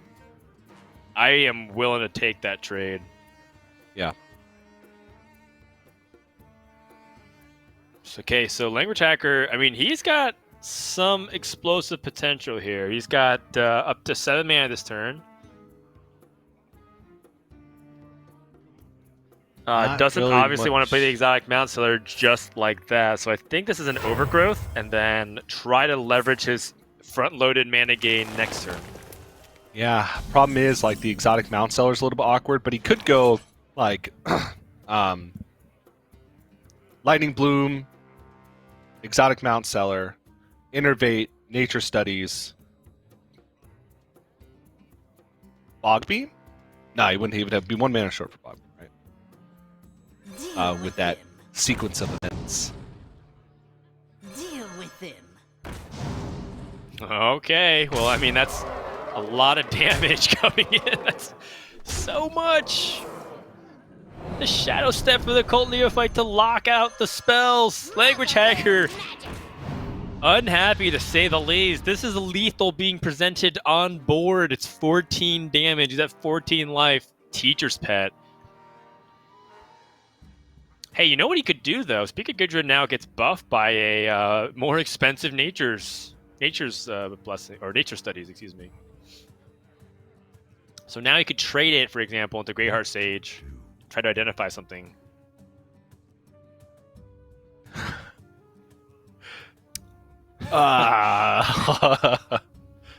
This is looking grim. The benefit that he has is that his exotic Mount Seller has big pop-off potential next turn. Oh my gosh, that is... Whoa! I don't know. Lightning Bloom gets him the ability. 1 mana for 2 mana? Well, he's gonna basically... Yeah, he's gonna basically Bog Beam and trades. It's ugly. Yeah.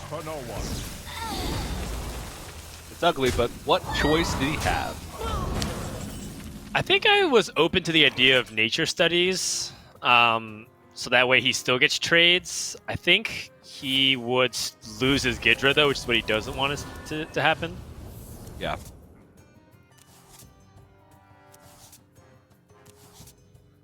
Oh. Yeah, that's a Van Cleef.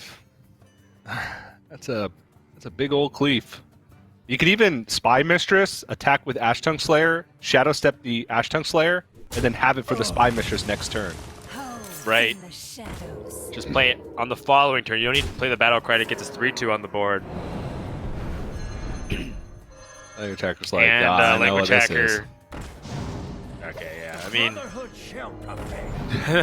that went Van Cleef. 10-10.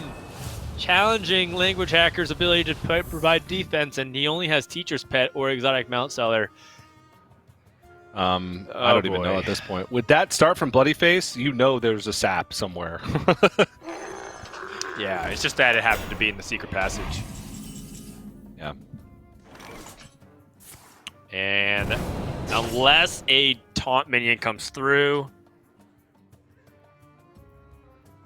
that'll be it. I think he gets through most taunt minions anyways off the Miscreant. Yeah. Oh, interesting. Okay. Well, those aren't the best. Wand Thief, perhaps? But, I mean, this is still very likely just lethal on board. He's just trying to make sure that... Wait, no, it is lethal. No, not quite. If it was Silverback Patriarch, yeah, he would have to. Yeah. And that's going to do it. Game number 1 over to Bloody Face. Aggro Rogue very quickly getting over the hump. And putting the rest of the lineup on notice here as Language Hacker. His Druid does tend to, be a little bit slower since he doesn't have the Kael'thas big power turns. With Kael'thas being nerfed, it does make it feel like you have to you don't get to smoothen out the draw as easily as you can. In the past, felt like if you're holding expensive cards a lot, Kael'thas helped tie in all this ramp together. But you can see that ramp didn't even necessarily equate to being able to stabilize with how quickly that rogue got onto the board. So now Language Hacker turns to his Priest, which, Priest does have tools to remove, especially with weapon removal in the form of Kobold Sticky Finger to try and stop weapons. But it's not like Bloody Face is playing like Hook Scimitar or any of these other like really powerful weapons that you might see on ladder. So I wonder how effective this Highlander Priest is specifically against Bloody Face's Rogue. Yeah.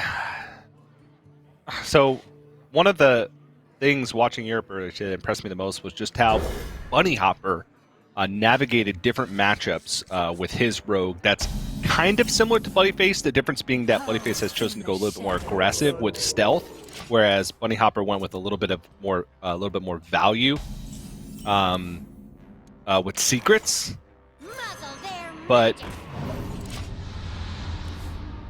he knows how to play aggressively in the matchups where he needs to, and he knows how to play for value in matchups where he needs to. And that was really like refreshing to see, because a lot of players tunnel on one or the other when they're playing the rogue deck, depending on play style. But yeah, Bloody Face, he's shown in previous weeks and even earlier on in his top 8 in his group stage that he knows when to flip to value and to try and outvalue players.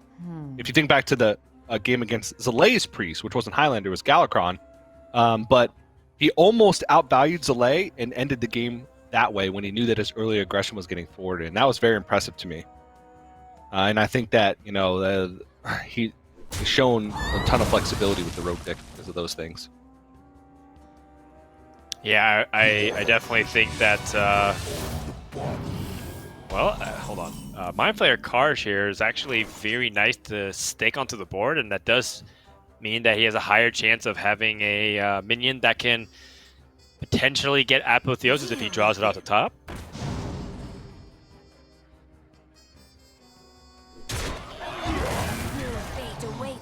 I'm just used to trade, though. It does soak up a lot of damage, though. That's 9 damage that Mind Flayer Karsh soaked up, which is quite good. Ooh. So the timing of that, I feel, is crucial. Yes. Can clear now. Can also just kind of save it, put it in your pocket for the right moment to whip out the Zephyrus. Wondering if Language Hacker is contemplating if he wants to play Madame Lazul at all. Yeah. Madame Lazul, or maybe even like just Forbidden Words was my other thought. Okay. Your wish is my suggestion. Okay. Woo. Cleave, maybe? Cleave. Valuing just raw tempo. Yeah, another nice thing is that this opens up the possibility that he gets Raised Dead. Yeah. And then the Zephyrus and Mind Flayer cards can come back.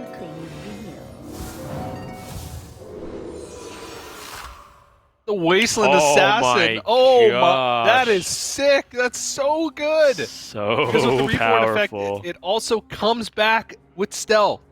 So all of those things that synergize with stealth. What? That's good too. It's all good. Everything that both these players have done is really good.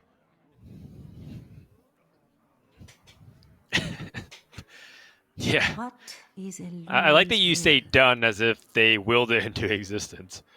The Wasteland Assassin. It's not something that I'm always thinking about. When I'm looking at good Jandice minions, I'm always thinking about like death rattle effects or taunts or any kinds of things that could be much more immediately board impacting. But the stealth synergy is so good for Bloody Face that it's just out of this world. How effective it is compared to just a generic 5/5 or a 5/5 worth of stats. Yeah. Place to hide. Whoa! Did that animate twice on your end? Yes, it did. It looked like it hit twice for a second. I was like, wait, am I missing something here? It looks like Language Hacker is just trading and chilling.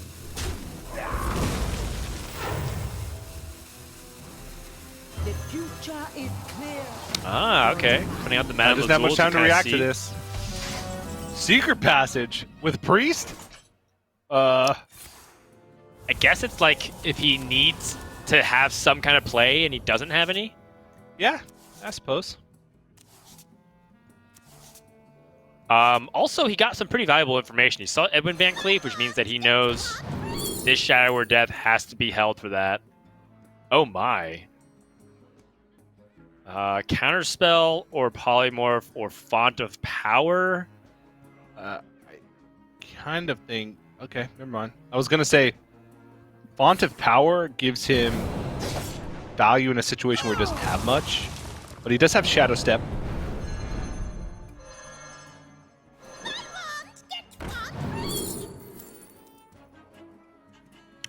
Interesting. Another secret, or he can do Conjurer's Calling on a 5-drop.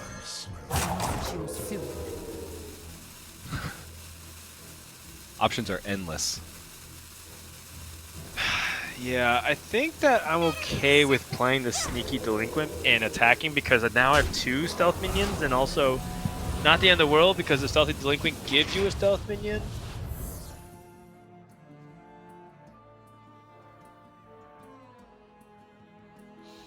This might be a scenario where you might want a secret passage. Okay, he finds the Shadow Madness. But like, we'll see what he ends up taking with the Cabal Acolyte. I could definitely see him argue either side of just removing minions guaranteed versus the Cabal Acolyte. The Acolyte doesn't stop any kind of stealth synergy. That's kind of my main criticism against that play, but maybe he just feels like he wants to get taunted in the way and just start to combat pretty actively what's happening on board here. Yeah. Clear off everything that he can. I mean, Bloody Face, like this, you can get a Wand Thief this turn, you get Evil Miscreant this turn. There's a potential to set up for a pretty big Edwin, but I don't think Edwin's on the menu right now. I think that this is probably... Right. I guess he could set up Edwin right now, sets up Counterspell, like Counterspell Wand Thief plus Edwin. My initial thought was Sneaky Delinquent, Wand Thief, Evil Miscreant. You'd have 1 man available to maybe throw a Lackey onto something, maybe help you clear. Right.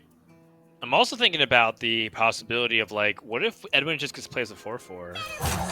I guess he doesn't know about Shadow Word Death, but, like, maybe Bloodyface knows that Language Hacker saw that he has Edwin.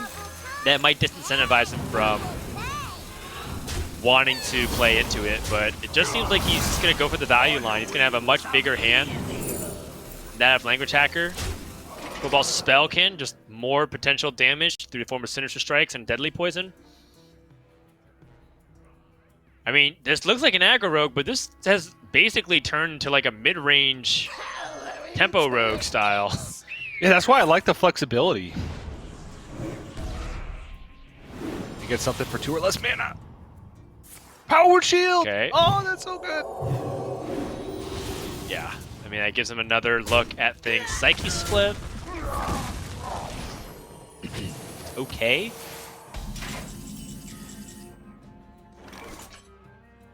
If I'm Blade-Face, I definitely am thinking about the counterspell on this turn, though. We're starting to come into some pretty impactful mana costs here, where like Language Hacker could tend to go for big swings of stuff. I guess Soul Mirror is not super threatening. Is he looking for the Edwin this turn? Looks like it. Yeah. The Brotherhood And I think that's okay because he's anticipating Language Hacker to just kind of be drained out of resources, so he just wants to apply the pressure slowly here. Psyche Split, Shadow or Death. Ooh. Yeah, that's really cool. Just get kind of blown out by a sap, but I mean, what else are you doing? You secret passaging, and you could Shadow or Death secret passage and maybe find something? Oh my goodness. Oh jeez. This is bad news for Language Hacker. Magic Trick. And I think this is the counter spell turn to stop Soul Mirror. This is looking good for Bloodyface so far.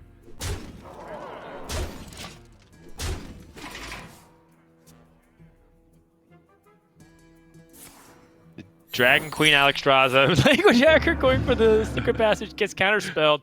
And I mean, that's fine. Like, I think that's perfectly fine. Maybe Murzon saps his opponent's questing adventure? Sure. Or yeah. just saps Wand Thief and gives him opponent lethal. Also a possibility. Oh, he nailed it! Oh! Oh, that's so sick. Wow. We take those.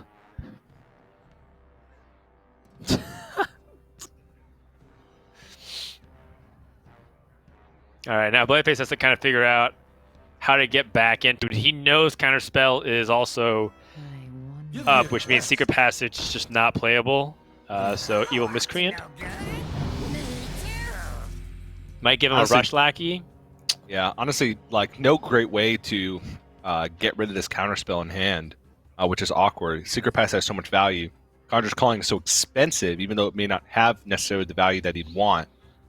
Like, it's 4 mana to just get rid of a Counterspell, which takes up a lot of his turn.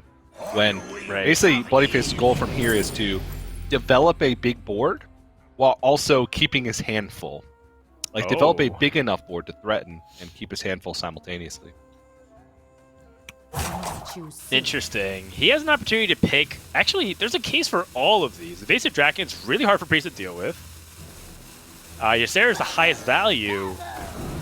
Waxer is the highest tempo because he can drop Cobalt Spellkin. Oh my gosh, gets a taunt minion! So that the questing adventure is safe. What even is that?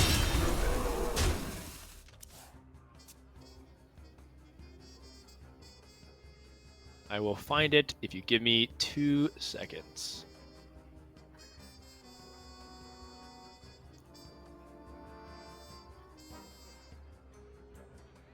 It is the Groundskeeper. It's a Druid Shaman rare minion, 4 mana, 4/5. If you're holding a spell that costs 5 or more, restore 5 health.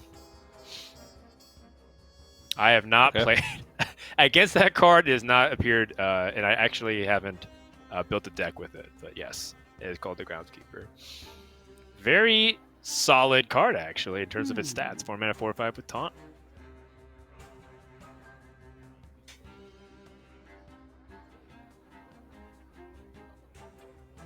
Language Hacker picked up the Wave of Apathy. I think he's just going to try to stall and hope that maybe he picks Soul Mirror next turn. Yeah. Yeah, this is... I was trying to figure out a way to get a huge Edwin, but he was 1 mana off from being able to... actually, no, it wouldn't have been a huge Edwin because you would have to play the Edwin first and then with the 1 mana left, because Forbidden Ward doesn't matter when you cast it. Takes up the rest of your mana. So this is smart though, getting Galakrond just to have it. Alright. Has double Secret Passage now, picks up a way to get rid of this counterspell, so that's nice. Yeah. Now we're fighting a kind of a value battle. This is cool. Ysera, Cobalt Spellkin, Conjurer's Calling in hand, Language Hacker, Galakrond, Dragon Queen, Alexstrasza. This is starting to get a little spicy. Starting to get pretty spicy. Bloodyface's game plan is still pretty straightforward, though. He wants to try and aggro his opponent down. Evil lurks in these halls. Trade with the Lillian to see if he can use Conjurer's Calling immediately. Attacks into Murzond. Gets decent stats. Holds to the Stealth Mini or goes for it? +2 attack to not. Yeah, he still has some stealth synergy left in his deck. Okay, now question. I think from Language Hacker's perspective, there's a legitimate chance to try to play Dragon Queen here. And it looks like he agrees. It's like, I think you play Galakrond, but like fundamentally you're not changing the situation.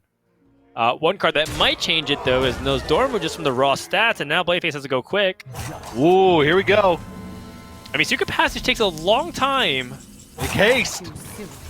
He's got to go. Ashton's Slayer. Okay, he has an answer to one of the 8/8s. But he wants to play questing first. Deal with this. Wait, does he have lethal? Is that lethal? Oh my god, I think he has it. Oh, jeez. It is lethal. Bloodyface. No I think way. He got just in time. Exact lethal from the Secret Passage. That is a really good spot from Bloody Face. Without much time, being able to count as the cards come into your hand, even thinking that that's on his brain. Because right now, in that situation, I'm thinking about, oh wow, remove these 8/8s, I'm gonna die. That's very good recognition. Very good recognition from Bloody Face. I mean, Well that done. was pretty exciting. One of the more interesting requests that I feel like player base has voted for whenever they're like, what's like your, one of the more interesting features that you would like in Hearthstone when people are allowed to like dream or like request. People are like, oh, I want like a mode where it's like nose door move, but it's going to create really wacky scenarios where like animation lengths of things will just like maybe straight up skip your turn, right? Like if there was dream portals and whatnot. And so Bloodyface had to go really quickly. You can see that he kind of scrambled a little bit because he played like a Cult Neophyte a little unnecessarily because he was just trying to like get cards out of his hand.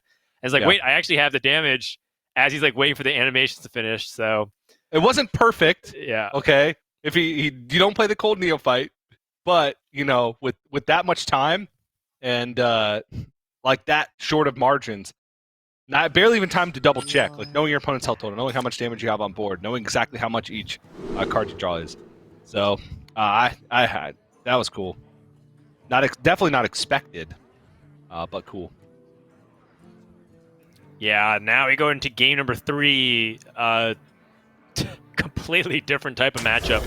Tempo Mage versus the Aggro Rogue, and the Tempo Mage can struggle against some of the pace that the Aggro Rogue does end up putting out damage. It just feels like they don't have ways to stop it, and there's so much burst. And Mage also takes a little bit of time to get set up. It just feels like it's a tough matchup overall for this deck on Language Hacker side. Yeah.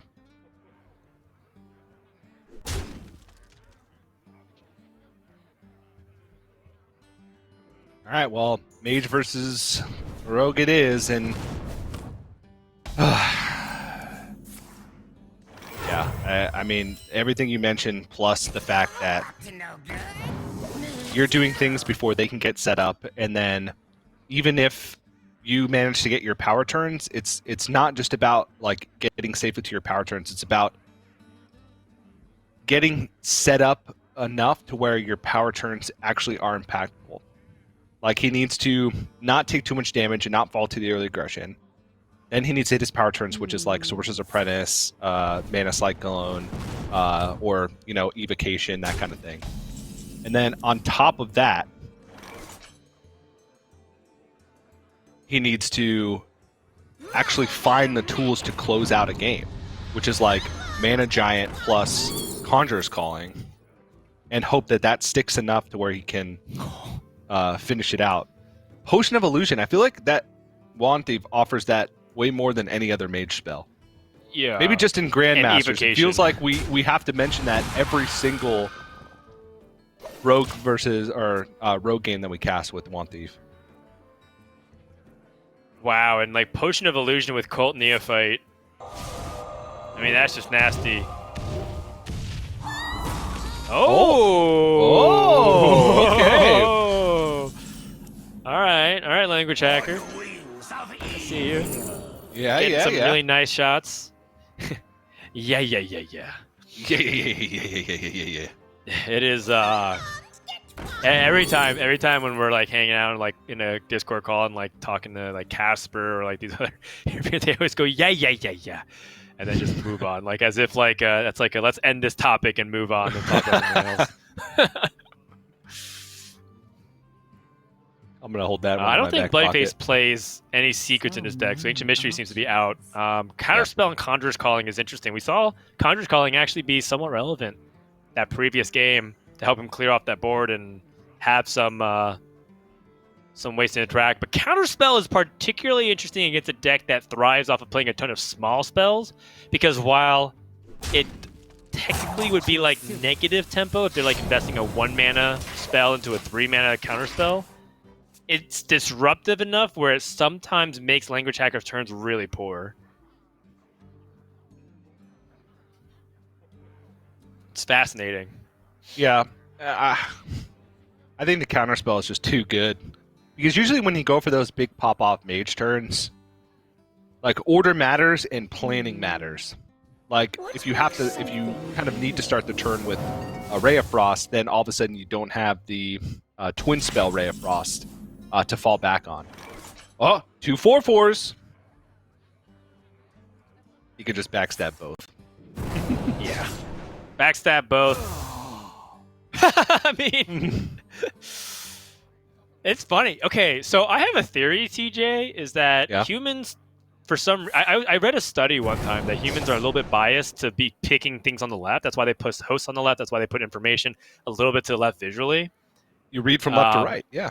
Yeah, you read from left to right in English. So yes. I wonder if players, when they're like stuck in a situation that's 50-50, they're more likely to just pick the left. Because I feel like that's happened twice today, where like we had a situation where it was like basically 50% chance on the outcome, and you just choose. It didn't really matter, but it's one of those things I'm thinking out loud here. It's quite interesting to see that both happen. Obviously, it could just be purely coincidence as well. That potion value is absolutely absurd. Just, I mean, at this point, Bloodyface is never going to really run out of plays with Seeker play, card generation, and everything going on. Language Hacker might have to... That's a nice clear from Firebrand. Might have to take this a little bit slower instead of trying to rush out to the board here. Yeah. I mean, he's waiting for, I feel like, essentially Mana Cyclone at this point to kind of go for a turn. If he picks up like a Primordial Studies, he might also feel like he can go because Cram Session will then, at the very least, he could Sorcerer's Apprentice, Primordial Studies, then Lab Partner for 0, then Cram Session, which then could draw into Mana Cyclone. Depends on how much time he thinks he has. But right now, yes, Bloodyface put a lot of value back into the hand, but he didn't put a lot of raw power back in. That will turn into raw power over time, but Language Hacker isn't on the clock yet. He's still at 25, which is relatively comfortable. Bloodyface just has so much stuff that he can do. There's a stealth minion on board, so I kind of don't want to play another stealth minion. I'd rather get value from the other things, though it is more damage. I'd rather find value from things that I can kind of plan ahead, whereas Worgen Infiltrator doesn't really allow that much. I guess if he's going to Goblin Lackey and trade off this Firebrand, then it would make sense to play the other Worgen Infiltrator. Because you kind of want to weave in your stealth minions. You always want to have one on board just in case you draw a Greatheart Sage or Ashdown Slayer. You see Bloodyface do that in all the rogue games he plays, is just weave his stealth minions throughout turns. Well, there's Primordial Studies, but unfortunately can't go off now because of the increased cost of spells. Just Arcane Intellect and then a ping, and I think next turn is the go turn from Language Hacker, and just hope he picks up some stuff along the way that can... I mean, if he can, though. I mean, Bloodyface might put him in a situation where it's like do or die, and I mean, he might die. Yeah. Well, I mean, this isn't like a value Secret Passage, but he has value on the other side of his deck. Like on the other side of the Secret Passage, he's got all the lackeys, Wand Thief, and whatnot. So I think he was just looking for more beefy minions in order to fill this out, and he does find that. So this really does kind of shore up the weaknesses of his actual hand. It's going to be shuffled back in the deck of, like I mentioned, raw power. But now Language Hacker sits up. He sat up in his chair. You know what that means? It's time. It's go time. Let's go. And that's the perfect time for the... Okay, there we go. I was like, this is the perfect time for the hand to freeze up. 2 Sorcerer's Apprentice and then Magic Trick. Primordial Studies. Still needs to find something really impactful here. Yep. He can play spell damage minions. He can play Cram Session for free. He's going to draw 2. He has Arcane Intellect as well. He's looking for Mana Cyclone. Another Arcane Intellect. Holy moly. Jeez. Evocation with 2 Sorcerer's Apprentice on board. He's got to go. Running out of time. So many spells still have to play. Playing very quick. No Chenvala throughout this entire process, by the way. He wants more mana to play these spells. I suppose so, yes. I think he just really wants to find like arcane explosion. He finds arcane missiles. Runs out on me. I think, does he want to? Oh no, the Mana Cyclone came just a little bit late. Okay, nails. Flame strike? Oh, arcane missiles? Is that a board clear? Stop. It all could be a that board clear. damage. 1, 2, 3, nailed it. Okay. Wow. So even though he didn't add spells back into his hand, which is normally the goal of the Sorcerer Apprentice turn, is to go off with a bunch of spells and Mana Cyclone a bunch of random spells back. He still cleared the board. Also, his Mana Giants are free now. Right. But the problem is he did use both Sorcerer's Apprentice. So now he's effectively fighting honestly for the rest of the game. One of the benefits of all that whole process as well was that he got to get his Ashmancer Solarian on board, which means he will have Solarian Prime as a potential way to maybe close out a game. But 18 health is a lot to get through from this mage, especially since Bloody Face is not going to let a board stick unless it's, like I mentioned earlier, those big Mana Giant Conjurer's Calling boards. And Language Hacker's also used the majority of his card draw. He's used both of his Arcane Intellects. He's used a Cram Session. He doesn't have many cheap spells for Mana Cyclone because he's only going to be drawing one spell a turn, more likely than not. So it's still going to be really tough from here. And honestly, this looks to be maybe a Solarian Prime bailout type of game, if it even comes to that, since Bloody Face is also getting quite a bit of a board himself. So he just needs to try and accrue some spells here. I imagine Violet Spellwing and Blood Mage Thalnos are going to come out on this board. Oh, okay, he's going to go for Mana Cycle now because 2 spells is about the max he could ever hope for. And also it could have the added benefit of clearing up the board. So Blood Mage Thalnos, Arcane Missiles, and then Mana Cyclone.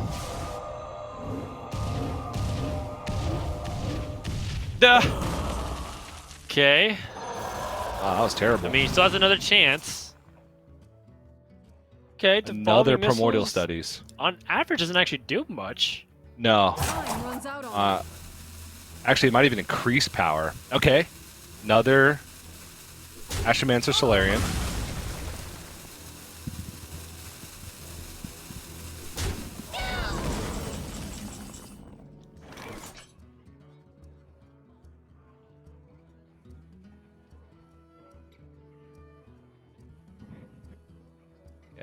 Game's getting Bloody interesting. Face could set up a big Van Cleave right now, but that Devolving Missiles would be quite troublesome. So many Well, he knows how desperate Language Hacker was for spells last turn that he pinged his own Violet Spellwing, so he could reasonably set up Counterspell here alongside Edwin Van Cleave. Like he could go Spy Mistress, the Spectral Delinquent, Counterspell plus Edwin Van Cleave. I like it. I like it a lot, actually. And then I also like leaving the Astromancer Solarian on board. So that way he can't draw it off the top since he's used so much of his... Yeah, and don't even trade his Blood Mage Thalnos either. You don't care. I don't think you care about spell damage now. He has 1 randomly generated spell in hand, plus 2 randomly generated spell damage minions. Yeah, just ship it all face. There's no. I think it's been more beneficial to him to not clear these off. The only problem is that with exactly Devolving Missiles, he would trade off his minions anyway. So yeah, even Devolving Missiles, this is better. So now Language Hacker needs to try and snipe this. If he doesn't snipe it, yeah. Oh, that plus Ray of Frost is actually really good. You're right. Oh, but the counterspell. So Devolving Missiles first. Yeah, and he's not manipulating the odds by trading preemptively into it. Sees the counterspell, the Raz will keep it frozen. And it's 3 damage AoE to everything, including the face. I think that actually sets up a 2-turn lethal. Wow. Because he has 10 damage on the board.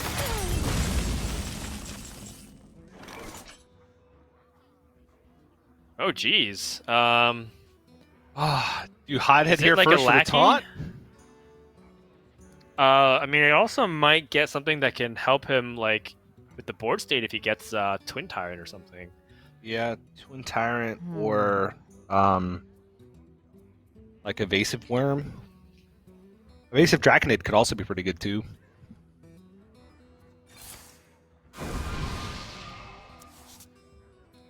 Secret Passage. Secret Passage. Still has 2 Eviscerates in his deck. Or 1 Eviscerate. Right.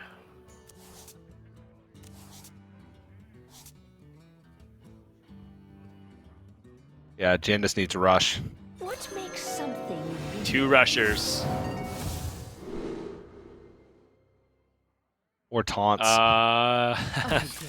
Yeah, he's dead. Wow! That's it. Wow! What a swing of things. Language Hacker able to win game number 3, staying alive in the semifinals, and taking down the Aggro Rogue, which looked kind of unstoppable at one point for Bloody Face, which means that Bloody Face now has to switch on his deck. We are playing Last Hero Standing. His Priest is banned, so that means Warrior or Demon Hunter against this Mage deck. And I know that Mage has a little bit of trouble sometimes dealing with Warrior, particularly in a deck that like to draw a ton of cards. So, I'm anticipating Bloody Face to kind of turn to that Warrior, but, we'll see how the Bomb Warrior ends up faring against that Mage. I personally feel like it's a really good matchup for the Warrior. Yeah, unless your name is Blyze, then you beat every warrior you face with the Tempo Mage. It's true. Here we go, game number 4. That's what it feels like. All right. So, Language Hacker on coin. That's good. In which case, without Source's Apprentice in hand, and with Violet Spellwing, oh wow, okay, keeps Violet Spellwing and Jandis. I would honestly, I might even throw away the Violet Spellwing. Okay. Because it's not pressuring, right? You're getting an Arcane Missiles, which it's nearly its only purpose, especially in this matchup, is being a cheap spell to dump with Mana Cyclone. Because there's not really anything you're going to want to clear up on the board with Arcane Missiles, because this Warrior deck doesn't play much stuff. And when they are playing stuff, it's either because they're clearing your board, or they're like playing Armorsmith, which Arcane Missiles doesn't have much value. And if you're trying to stay on that step of Violet Spellwing on 1, then you'd just rather have Sorcerer's Apprentice in that instance. I understand the Jandis keep because pressure is important, and not doing anything for the first however many turns and just kind of waiting is not good, and Jandis can put pressure and force removal from the Warrior. But at least from my personal experience, maybe Language Hacker's played a lot more of this deck than I have, but Violet Spellwing always seems lackluster in opening hand against Warrior, and I'd much rather accelerate my chances of being able to draw Sorcerer's Apprentice Mana Cyclone. Yeah, I agree here. I don't think it's particularly super important, but Language Hacker having a curve, especially with kind of how everything is shaping up, it still seems to be a good call. Yeah.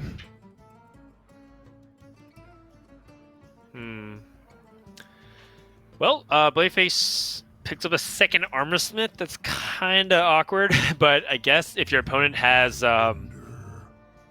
early game aggression tools to try, like spell damage plus a bunch of cheap spells that try to deal 1 damage pings, I feel like the Armorsmith is actually not that bad of a pickup. The question becomes if he wants to hold on to it or he wants to play it right now.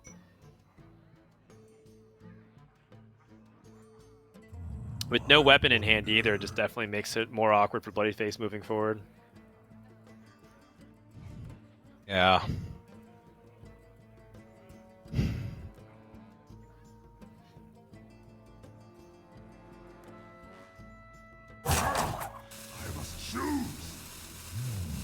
When is he ever killing this Astromancer Solarian, though, if he just hits the Violet Spellwing and passes? Probably, I mean, he still has Risky Skipper, so he doesn't actually have to. Oh, that's so interesting. Gonna go for it right now. Yeah. It's a lot of armor. Yeah.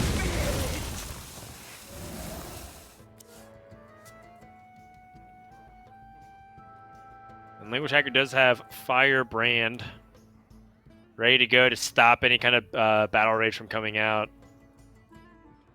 I suppose this is because Bloodface doesn't want to take any early aggression and then tries to feel like he can win later into the game. Yeah. And it's not like Risky Skipper is super crucial to this deck because we're not playing Rampage or other ways to capitalize off damaged minions. I like this solely because who cares about the armor gain? You just don't want the Battle Rage to come out.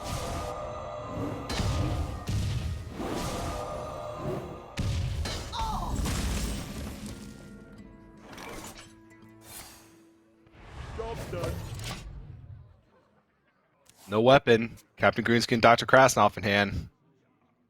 Not a good start for Bloodyface.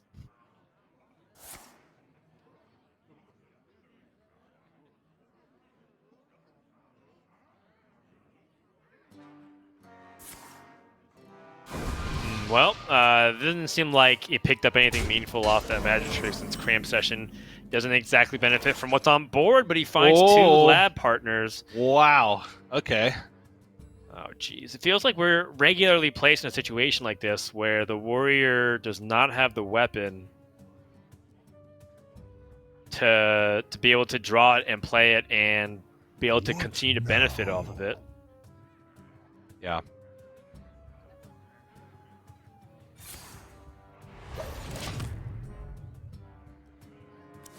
Armor up pass again. Now Language Hacker, I mean, he can pretty much just do whatever he wants in this situation.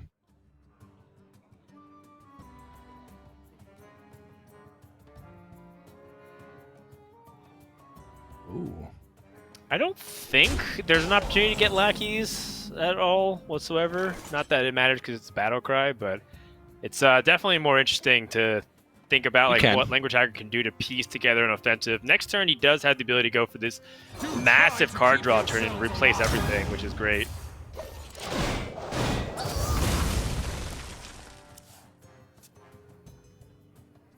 Another Cram Session. Okay, so Language Hacker can pretty much just refill his hand right now. Kind of play the turn that Bloodyface hoped you could play, which was the like big Battle Rage draw cards turn. Yeah.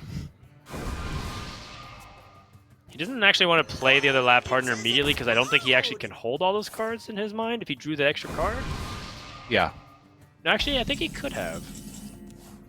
Maybe he wanted to see what he drew. Right, right. He could have gone for the extra spell. Finally picks up a weapon, but that's not really the one you want to buff, especially since he's already drawn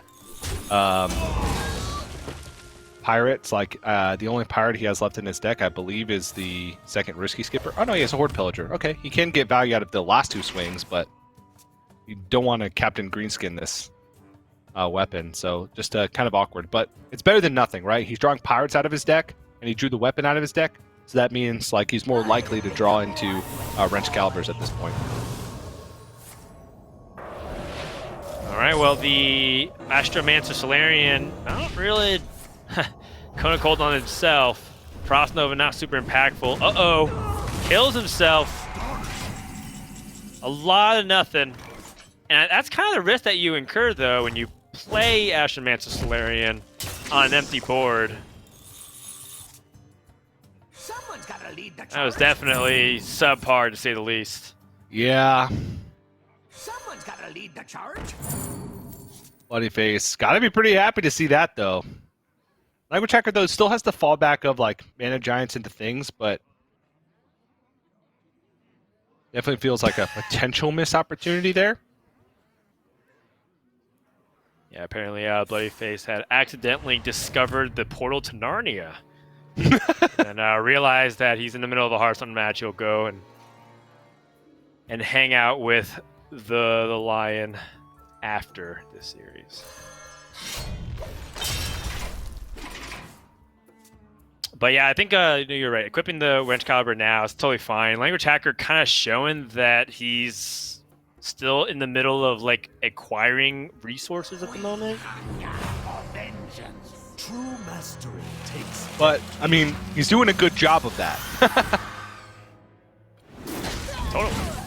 Like, he's had some pretty powerful turns and hasn't even done his Source Suppress nonsense yet. true. But now we're also getting to the point where Bloody Face is looking very strong.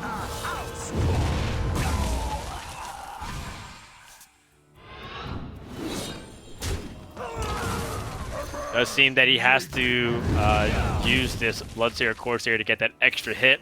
Can now draw with the cutting class, using instead to just kind of maximize his resources by hero powering and make sure he doesn't miss that 2 armor. Like that. Cutting class come out for free next turn with Captain Greenskin, which he is almost certainly going to play. Right. Unless, of course, like Language Hacker went for a Mana Giant turn here with Conjurer's Calling, and he would have to brawl. But just trying to be mana efficient. Puzzle box the Oxeron.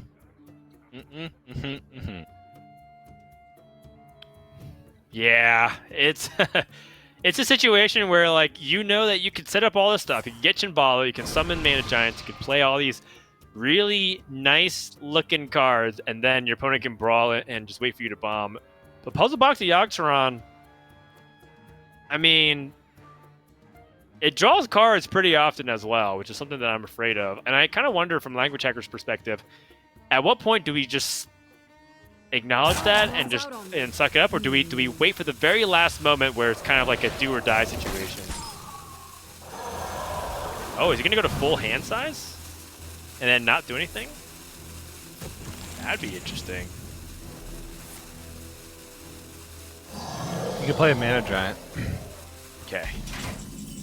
Full hand size would be resilient against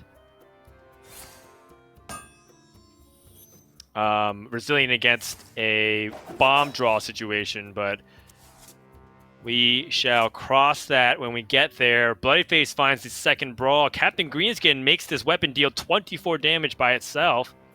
Oh, yikes. Language Hacker needs some deep freezes, some frost bolts. That's right. Finding a way to randomly generate a weapon destruction minion. Which Puzzle Box can do. Puzzle Box can certainly do.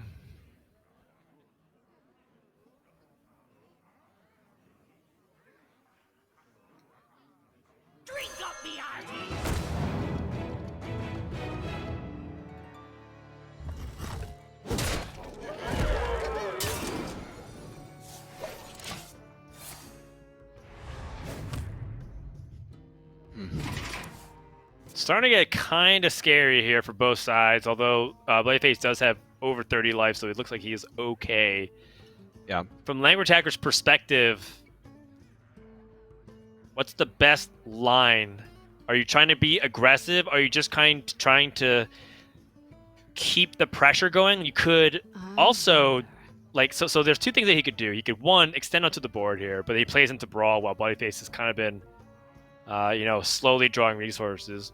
Two, he could actually keep the board exactly how it is, but he could actually freeze the Captain Greenskin and purposely hold 10 cards so that the bombs don't actually deal damage when they get drawn, and still kind of present a situation where Bloodyface has to answer his board.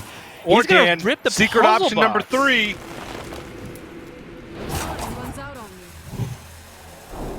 Oh no. Oh no. Okay, pretty solid, buffing his own board. Destroying the Captain Greenskin. Mana burn? Not the most useful thing. God's Creation, that's damage.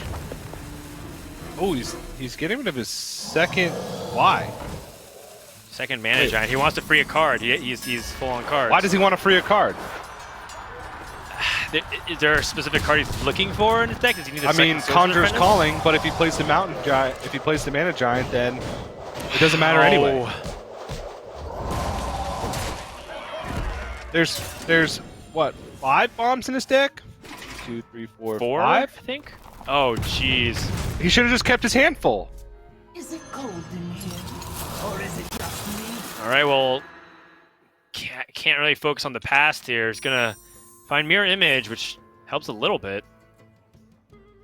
Ooh. Okay, well, I mean, that's something that can discover Deep Freeze or Frostbolt, like I mentioned.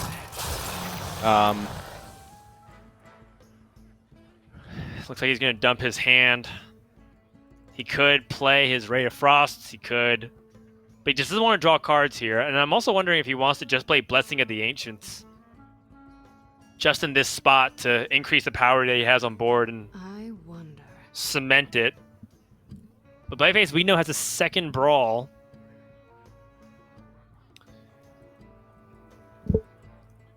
He plays one upgrade, so he doesn't have another way to get that 7 point of damage easily here. In fact, I don't think he can. He's played Captain Greenskin, Dr. Krasnov, and his upgrade. You can try and bait out spell with counterspell by playing Mirror Entity.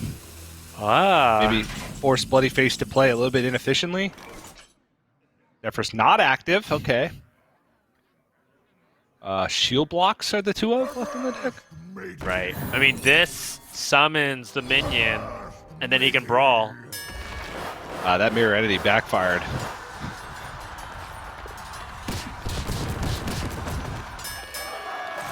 Or did it? Okay. You can still shield slam it. I mean, he shield slam, but that's definitely an expended resources. Language Hacker's on one draw to lose. The moment he draws a bomb, the series is over. Half his deck is bombs. It's a 50-50. Sorcerer's Apprentice. Dodged but two cards are very dicey. I think this is the card he was waiting for, by the way, why he was trying to draw cards. Because he wanted to have open Sorcerer's Apprentice opportunity. I want to keep mana for Deep Freeze. Ice Barrier. Power Creation? Oh, okay. Ice Barrier. I feel Power like... Creation could also work. But Ice Barrier is a guaranteed one more turn. Okay. No. No, none of these. And it doesn't seem like Language Hacker has the ability to stop that weapon damage anymore, and so I don't know. Does he have to attack and then draw something? I think that's it. Bloodyface wins 3-1, advances to the finals yet again. He's going to be playing Eddie right after this series, but you know what a pretty tumultuous series back and forth here with Language Hacker. Looking like he had an opportunity to maybe turn it around, but the mage just couldn't handle the pressure from the warrior. Yeah. Some spots that like I would have changed in that matchup in particular, but overall gave it a valiant effort, but came up short. And now the finals, Bloodyface versus Eddie. If you remember my little rant earlier, Bloodyface and Eddie are the two highest win rate players in America's Grandmasters of all time. So, two most consistent players, showing their consistency again, meeting in the finals. I mean, is anyone really surprised? I think you could say that about any of the outcomes, so to speak.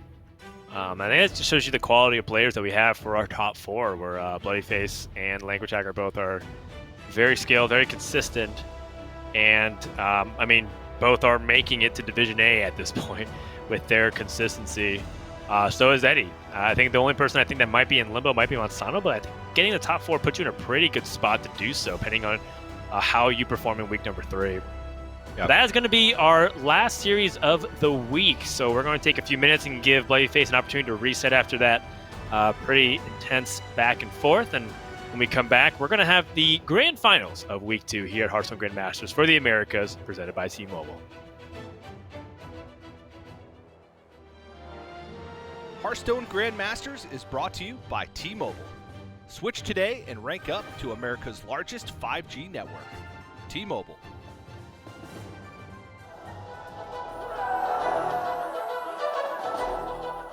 Hello everyone, my name is TJ and today I am joined with Europe Grandmaster RDU. RDU, how you doing today, man? Great. Nice to see you, TJ. Oh, thanks, man. It's nice to see you too. It's been a while since we've chatted, and this week you're coming off of a second place finish in the first week of Swiss. Quite a bit different from your Swiss performances from Season 1 of 2020, where you didn't make it to a top 8, if I remember correctly. Yes, not only that, every single tournament I had a bottom 4 finish, having the worst performance out of all the Grandmasters. I guess you were lucky last season that once you got placed in Division B, your Swiss record was erased. Yeah. I actually started playing in Division B, thinking that the tiebreaker was the performance in the tournament. So I didn't expect to win on tiebreakers. I was like, I have to win everything from here or else I'm out. And then I figured out the tiebreaker is not that, but I still managed to win more wins than like anybody, to not tiebreak with anybody. So that was good in the end. But yeah, I got pretty lucky. Yeah, well, talking about this past weekend, your second place finish, and it was a close finals as well against Blythe. Going into the week, did you expect to perform well? Was practice going well? Did you feel comfortable with your decks? What was your expectations going in? So I was comfortable with the decks and I expected to like do pretty fine, but I saw a lot of people were having like very similar lineups, so I didn't know really what to expect from the tournament. But I was really happy, and once I started playing more and more, I figured out that the right ban for my lineup was more often than not Priest. After losing to it, after letting it open like 2 or 3 rounds, I was like, why do I just not ban it and try to Herald their Druid, because their Druid is not as good as their Priest usually. And then I started winning way more. And then I only lost in the finals to Blythe in a very close one. Yeah, Druid kind of underperformed. And speaking of Druid, you had a little bit of a different take on the Druid. You went with Malagos Druid instead of Survival Druid. What was the thoughts there? Did you test both and Malagos Druid came on top? How did you arrive at that conclusion? Yes, our practice group like played a couple of Druid decks, and then Thais liked the one that was like anti-aggro, but I absolutely hated it. I would like never submit that deck because it doesn't really have like a palpable win condition. The Malagos deck was nice just because it had all the win conditions, and if you draw the right cards, it's like the best. And I felt like Breath of Dreams into Overgrowth into either Guardian Animals or just Izera wins a lot of the matchups. And then for the rest of the matchups, you kind of have the Malagos engine with Geppetto, Alexstrasza, and all the other threats. And yeah, sometimes you draw dead, but like if you draw dead, you can still use your Moonfires, your swipes just for tempo. I even Moonfire 1-1, and I think that's fine. You don't need to hold the Moonfire religiously. And the deck is very good if played well. I think people overestimated Kelta's builds and underestimated Malagos. Well, now with the changes, you kind of have to play Malagos Druid if you want to play Druid, in my opinion. Wow. Well, it kind of makes sense given the performance of the deck, but you went up against Blythe in the finals. You guys had mirrored archetypes except for the Malagos Druid, with just some different techs in some of the decks, like, you know, just a couple different choices. Would you have changed, knowing what you know now about the metagame, would you have changed any of your brings? I wouldn't bring Tempo Mage for the Conquest week. I feel like Tempo Mage was not really the best Conquest pick. Because... do you know what you would have brought instead? I have no idea what I would have brought instead, but I just think Tempo Mage is not the deck when you leave Warrior open, because that matchup is kind of like insta-loss.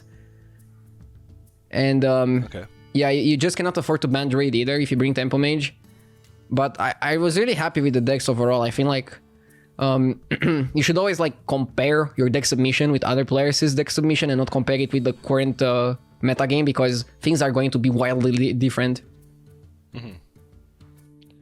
Well, we have some balance changes in the works, but what were your overall thoughts on the week 1 metagame? Like, was it fun? Was it like kind of a bummer to play? What were your overall thoughts on week 1's metagame? It was fine. I enjoyed it. Just a little bit too much of the same decks brought by every player. Nobody was like spicy. I wish there were more people bringing bad decks like Demon Hunter or Paladin or stuff. Yeah, for Europe. Yeah. Europe was pretty vanilla. Is, though. So kind of switching the conversation away from week 1 of Grandmasters. Something that I've been curious about is how do you find the time to balance streaming, trying to improve at Battlegrounds, because you know you stream a lot of Battlegrounds, and finding time to improve in Constructed, and finding time to like build lineups and test with other players for different formats for Grandmasters? Where does all the time come from? How do you try and balance it?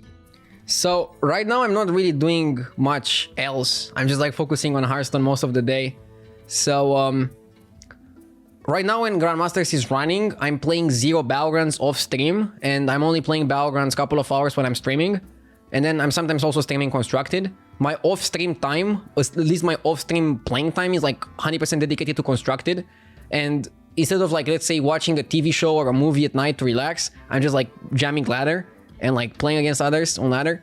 So a little bit less free time in the Grandmaster months, but I feel like that gets me into like the mindset of competing and playing at the highest level. And while I can keep up motivation-wise, I don't really think I'll burn out, and I think it's still doable to play both Battlegrounds, streaming Battlegrounds, play Constructed, stream Constructed, do all of those. I feel okay. But obviously, well, I need some help from like people to practice with me and stuff like that. Well, I do hear some people say that kind of dipping back and forth between formats like Battlegrounds and Constructed in your case actually is healthier, because when you go back to Constructed, you're remotivated to learn and improve at a new format, and vice versa with Battlegrounds. Do you find that true, or is it just, business as usual with going back? No, I do find it true. Like when the Ashes of Outland came out, I think I was never more excited to play Hearthstone other than like in the first years of Hearthstone. Maybe looking back at it, maybe I was a little bit exhausted with like playing so much Constructed, and playing Battlegrounds for like 4 or 5 months without playing any Constructed just like it reignited my motivation to learn the game. And then I had to do quite some learning. I feel like I had to do a bit less learning this time with the second expansion after I was constantly playing some Constructed. But yeah, this back and forth makes me enjoy both of them. Like if I play too much Battlegrounds, I get a little bit burnt out or exhausted with it. And then going back to Constructed reignites my passion. I just go from like one to another, and I just enjoy both kind of equally, to be honest. That's good. That's good. And kind of last question regarding that. If so this week we have Last Year Standing as a format, and then the following week is back to Specialist.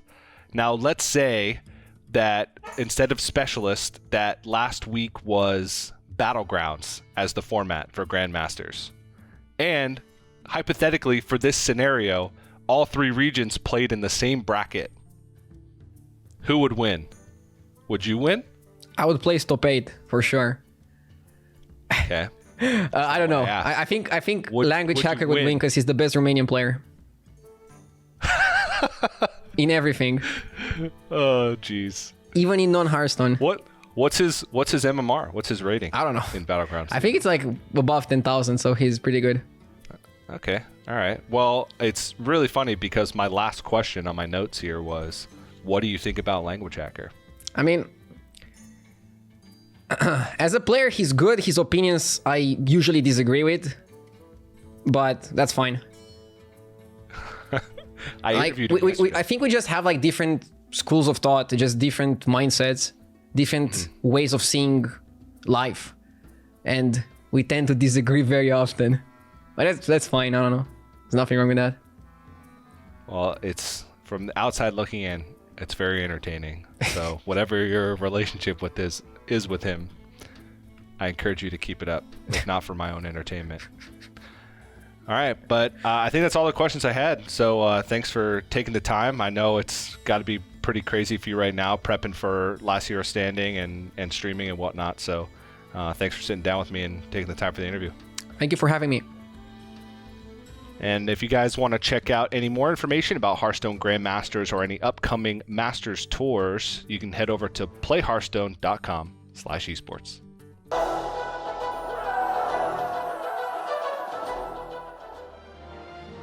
Hearthstone Grandmasters is brought to you by T-Mobile. Switch today and rank up to America's largest 5G network. T-Mobile.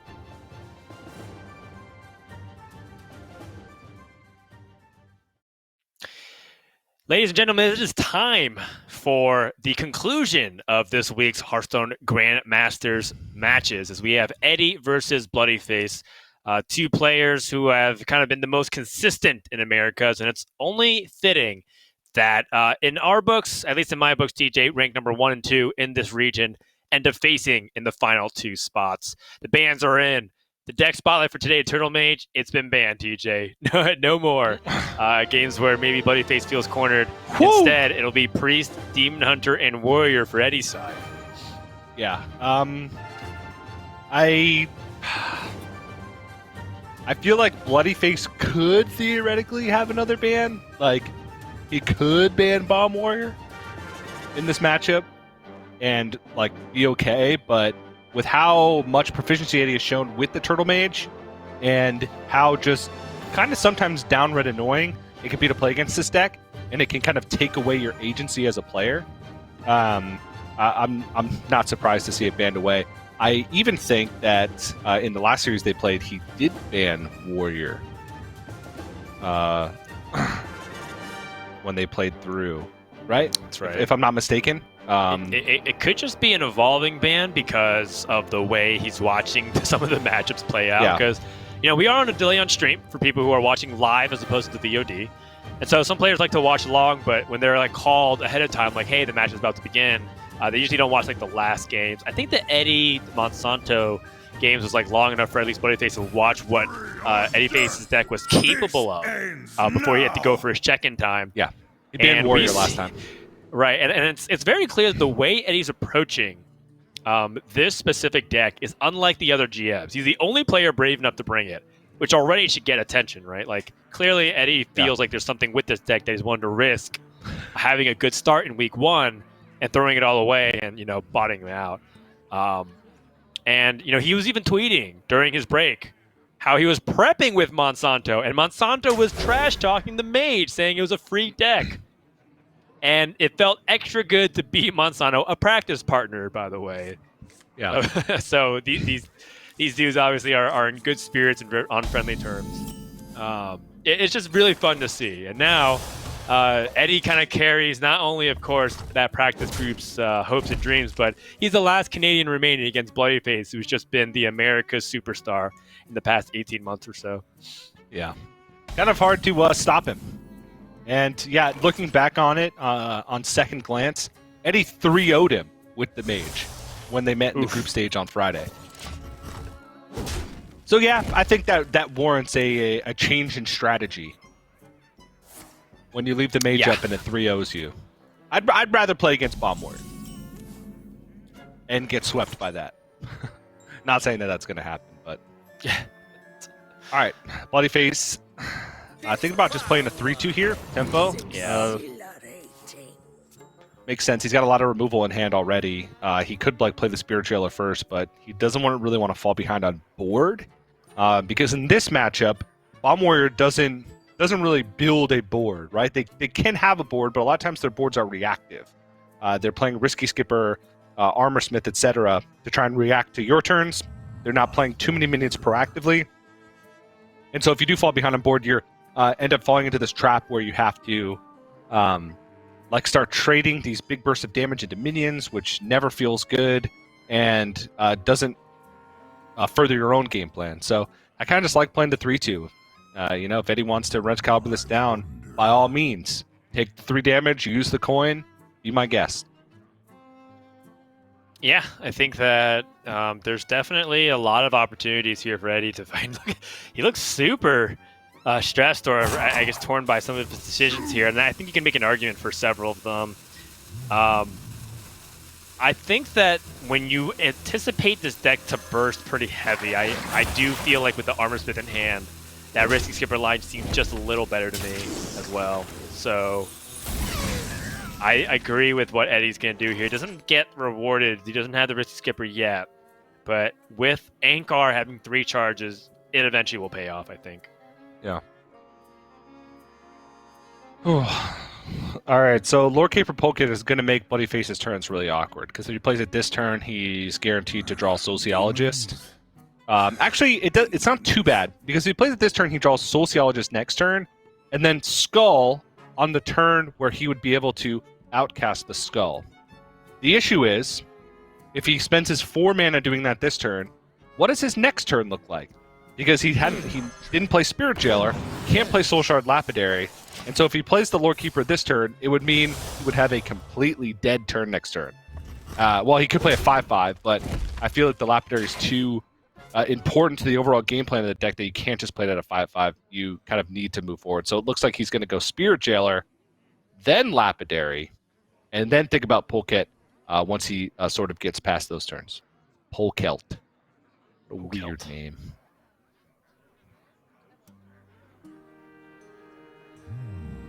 Yeah, I'm not exactly sure how good the Lore Keeper is as well. So I've been seeing its situations play out very nicely where you need to get, Skull Eagle Dan, and then you already have Sociologist in hand, so you'll be able to get resources. I've also seen Lore Keeper kind of do a whole lot of nothing sometimes.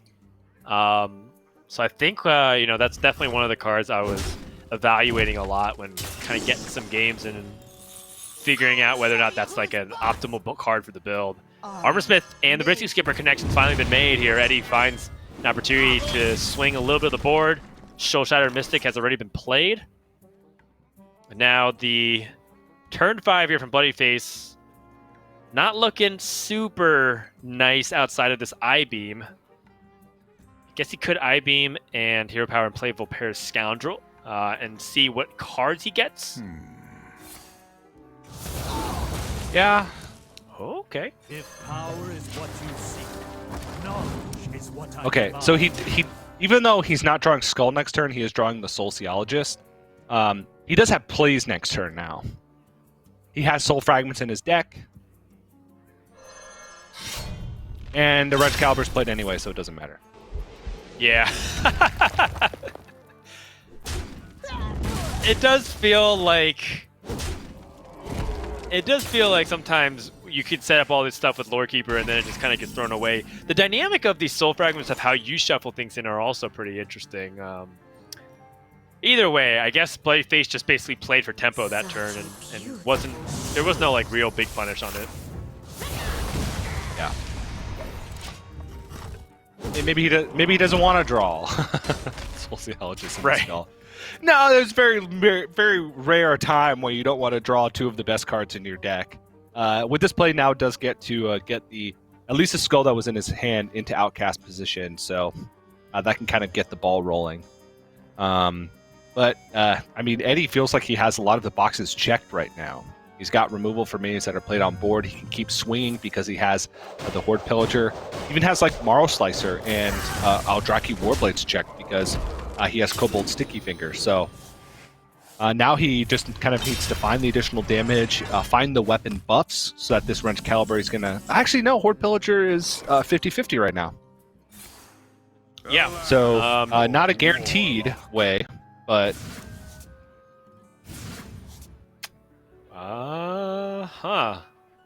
Well, too bad there's no real playable cards this turn that you'd want to commit to. I don't think Twin Slice is something you want to play at the moment. So Bloodyface, I guess it's good that he drew those cards. So that way he's not drawing them later. Wrench Caliber comes into the hand again after the Horde Pillager pulls it up from the ruins. And I guess also good for Bloodyface. He didn't draw any bombs during the Skull Eagle Dam. That would be kind of catastrophic. I think Volpera's Scoundrel here definitely should be something. Oh, he has the Acidic Swamp who's ready to go as well. Yeah. Yeah, Volpera's Scoundrel could help him craft a little bit better of a game plan here since he doesn't have Inner Demon. That's a game plan. Wow. That's the one right there. Probably the best choice from Volpera's Scoundrel, like in a nutshell, like in a vacuum, for this deck, just because it does both the things your deck wants to do. It heals for an insane amount with Aldraki Warblades equipped, and 2, it deals an insane amount of damage with anything equipped. Wow, does not even want to waste any of the damage. Going face. And then Eddie with the Kobold Sticky Finger. Able to steal that weapon right back, which has got to be annoying for Bloodyface, but also somewhat expected with how much weapon destruction has been coming out here in the meta. Yeah. And also having used the Blade Dance here has just been really inconvenient for Bloodyface.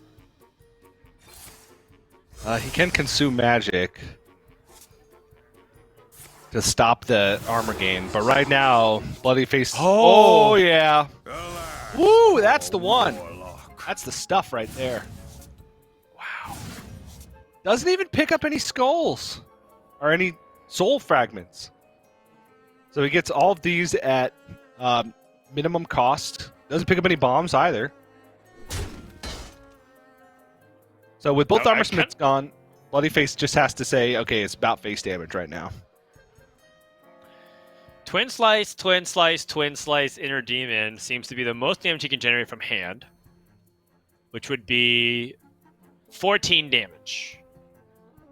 Nice. If he wants to layer in a couple of turns of that with like Kane and the other Twin Slice and Hero Power, that's an additional 6. So he's a few points short, it looks like. Yeah. From like a 2-turn kill. And Aldraki Warblades with Dr. Krasinov is going to make his clock even longer. Yeah. That's if Eddie wants to. This will draw a Wrench Caliber, this Corsair Cache. So maybe he's not super sold on, all right, and I'm just going to maximize healing. Maybe he actually does want to just start shuffling bombs. What I like about the Dr. Krasinov, Dr. Krasinov can't attack because of the Risky Skipper. Oh, yeah, you're right. That's a good point. He needs to actually just equip the Wrench Caliber or swing with the Aldraki Warblades. And then equip Wrench Caliber? Then equip Wrench Caliber. The nice thing is that he could actually play Dr. Krasinov right now, kill off the board, establish tempo, and then swing at the Wrench Caliber next turn, but he's sort of already indicated his next step very clearly to Bloody Face by playing that Corsair Cache. So Bloody Face knows for a fact this is the hand. Okay. All right.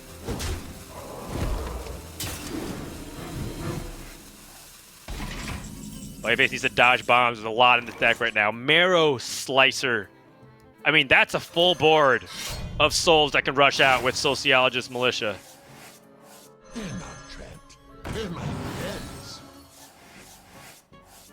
And shuffling these soul fragments in not only gives the additional souls with rush, but at the same time kind of offsets the bomb damage a little bit.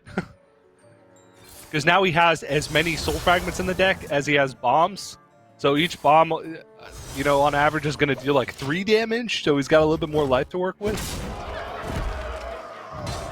All right. Yeah. I mean, so he's from hand, maximizing his damage. Brawl up the top. Eddie, from hand, right? He's trying to. Oh, and no armor gain. Yeah, I don't think he's anticipating the Inner Demon at all. Yeah, there's 4, 7 plus 8. Bombs. That's 15. Bombs, yes, but he also has soul fragments. All right, there it is. Wow. I think there's 6 bombs a day. Oh my gosh. And that's going to do it. Damage from nowhere. Holy moly. Bloody Face gets game number 1 victory under his belt and starts off this series on the right foot. Being able to beat the Warrior, which is generally a class that still is able to handle aggression pretty well. And kind of surprising to see Warrior struggle against some of these aggro decks this weekend. Yeah. It does seem like it's a combination of players who are getting their outs, right? Like, it does seem like some of these aggressive game plans are hitting outs. It's like Rogue with Secret Passage doing really big stuff, or Demon Hunter getting Inner Demon off of a Volpera Scoundrel, getting major damage boost that way. But it does make me feel like maybe Warrior's a little overrated with how good their anti-aggro is. And it's interesting because if you ask region to region, there's big differences there. And I'm sure that the other players would start to talk about player differences, saying that maybe it's the fact that, you know, America's Warrior player is not nearly as sharp as other regions. But it's definitely just some interesting questions for discussion that's being brought up here with some of the win rates coming in to today. Yeah. I mean, the Warrior is very one-dimensional. Outside of Blastmaster Boom, there isn't really threats in the deck. So your damage comes from weapons and bombs in most games, almost entirely.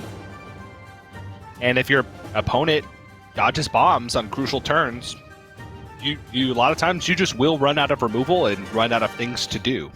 So, I feel like that's kind of the downfall of the deck. You have so many utility cards, so many ways to support your weapon, so that if your opponent's not drawing bombs and you're just drawing support cards, then you don't have an alternate win condition. And weapon destruction just completely ruins your deck. So Eddie will turn to the Priest in order to combat this Soul Demon Hunter.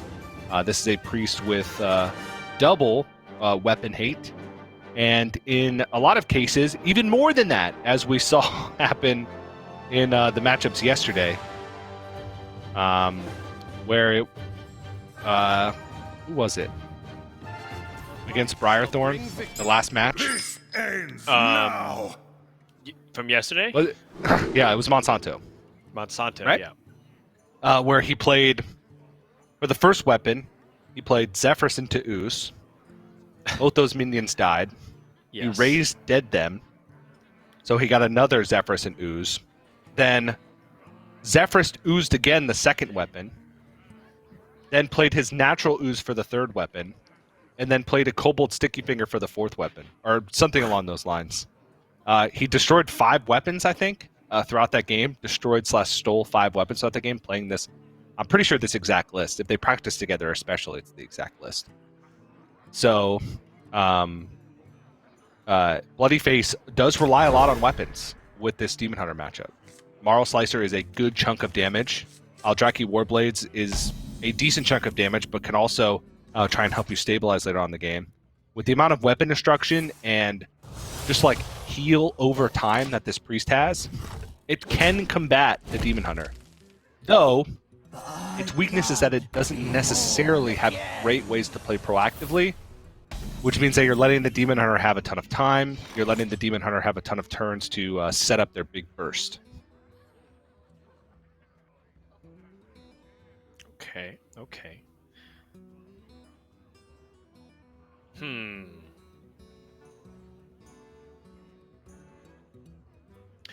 Well, from here, Bloodyface kind of thinking. I'm just thinking about like how he wants to set things up because he doesn't have a very fast hand, and the Priest has so much anti-weapon tech. And I mean, kind of going back into a little bit of discussion here, as Bloodyface clearly thinking about if he wants to remove or just kind of pass it with the hero power.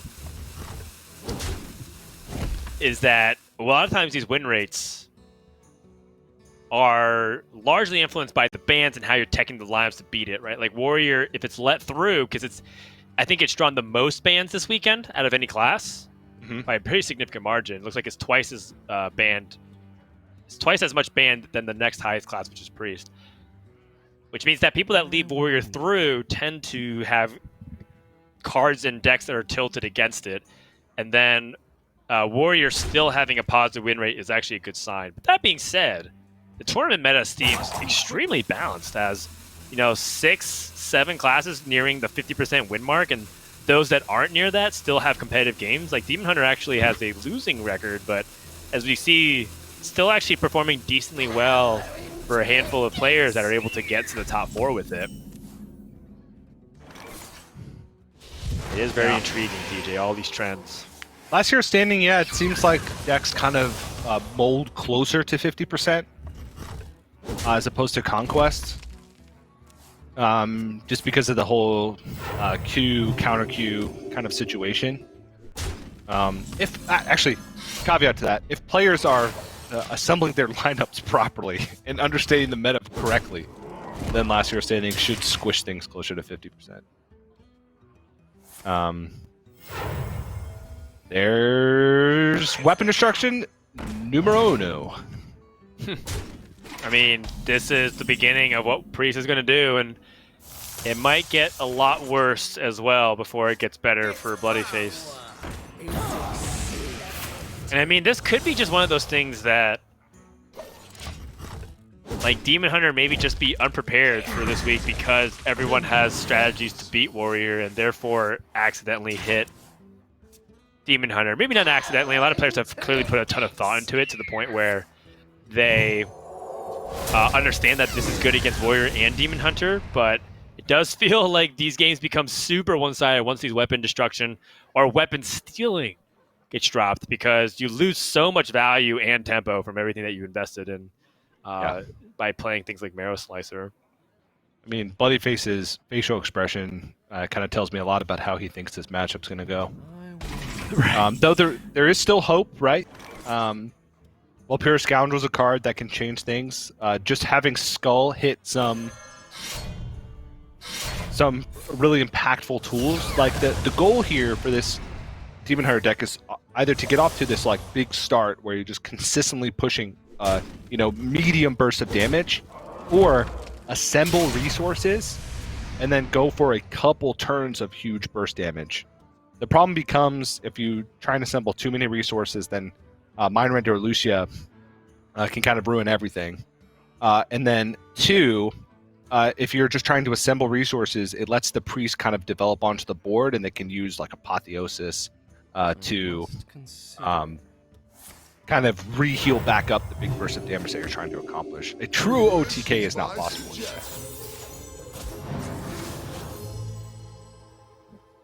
It just really doesn't stop, huh, DJ? Nope. The weapon destruction, they just keep on coming. I think as the no, great that's not Smash the end, Mouth because there's once a natural said. ooze. What did he say? He said, the ooze don't stop coming. Oh, okay.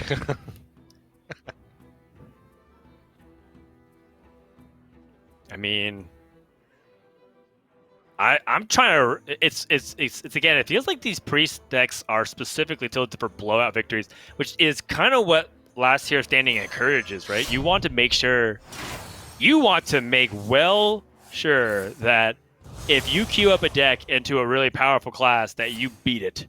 This is what we're talking about with like the Freeze Mage and Control Warrior dynamic. It just makes sense that he's trying to crush. Now that being said, Blade is still putting on as much pressure as he can. He still has Soul Fragments. He still has the ability for Volpero Scoundrel to maybe find more damage.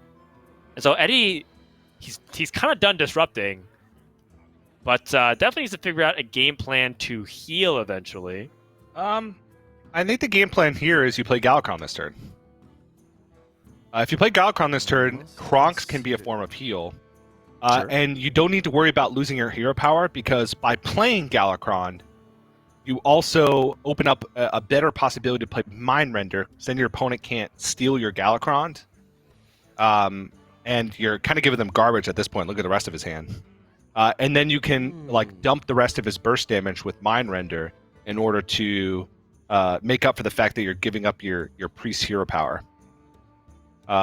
So I actually kind of like the Galakron here. I don't like Mind Render for the exact reason I mentioned, because then your opponent just takes your Galakron.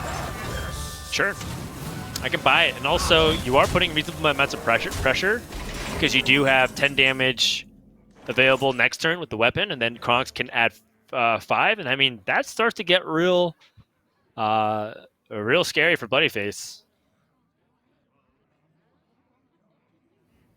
That being said, no time like the present to start putting as much pressure as possible here. Let's see what the Volpero Scoundrel gets.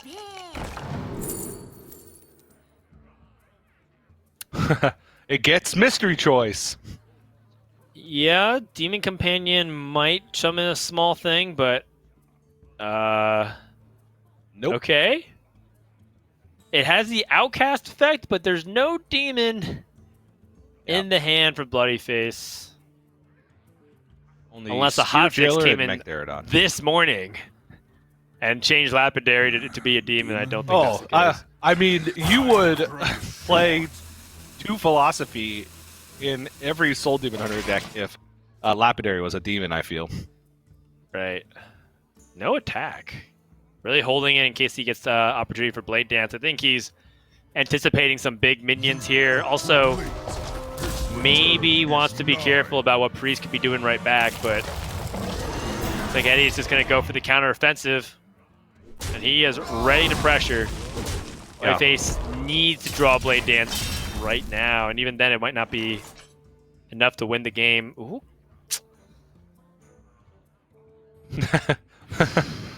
I mean, sure, he could push 12 damage this turn, but that 8/8's still going to be there once his Cane dies. And then there ain't nothing left.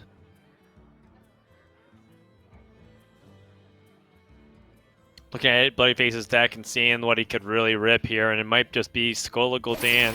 How is it even possible? Into Skola Gul'dan. He just Bloodyface pass. He can't justify extending onto the board here with any minion without having his Blade Dance. And for Eddie... Yeah. Oh no. Oh no. Oh no. Oh, geez. Oh, no. No. He's back. He's back. He's got 2 hands. Once is not enough, TJ. It's like close to lethal. Yeah, that'll do it.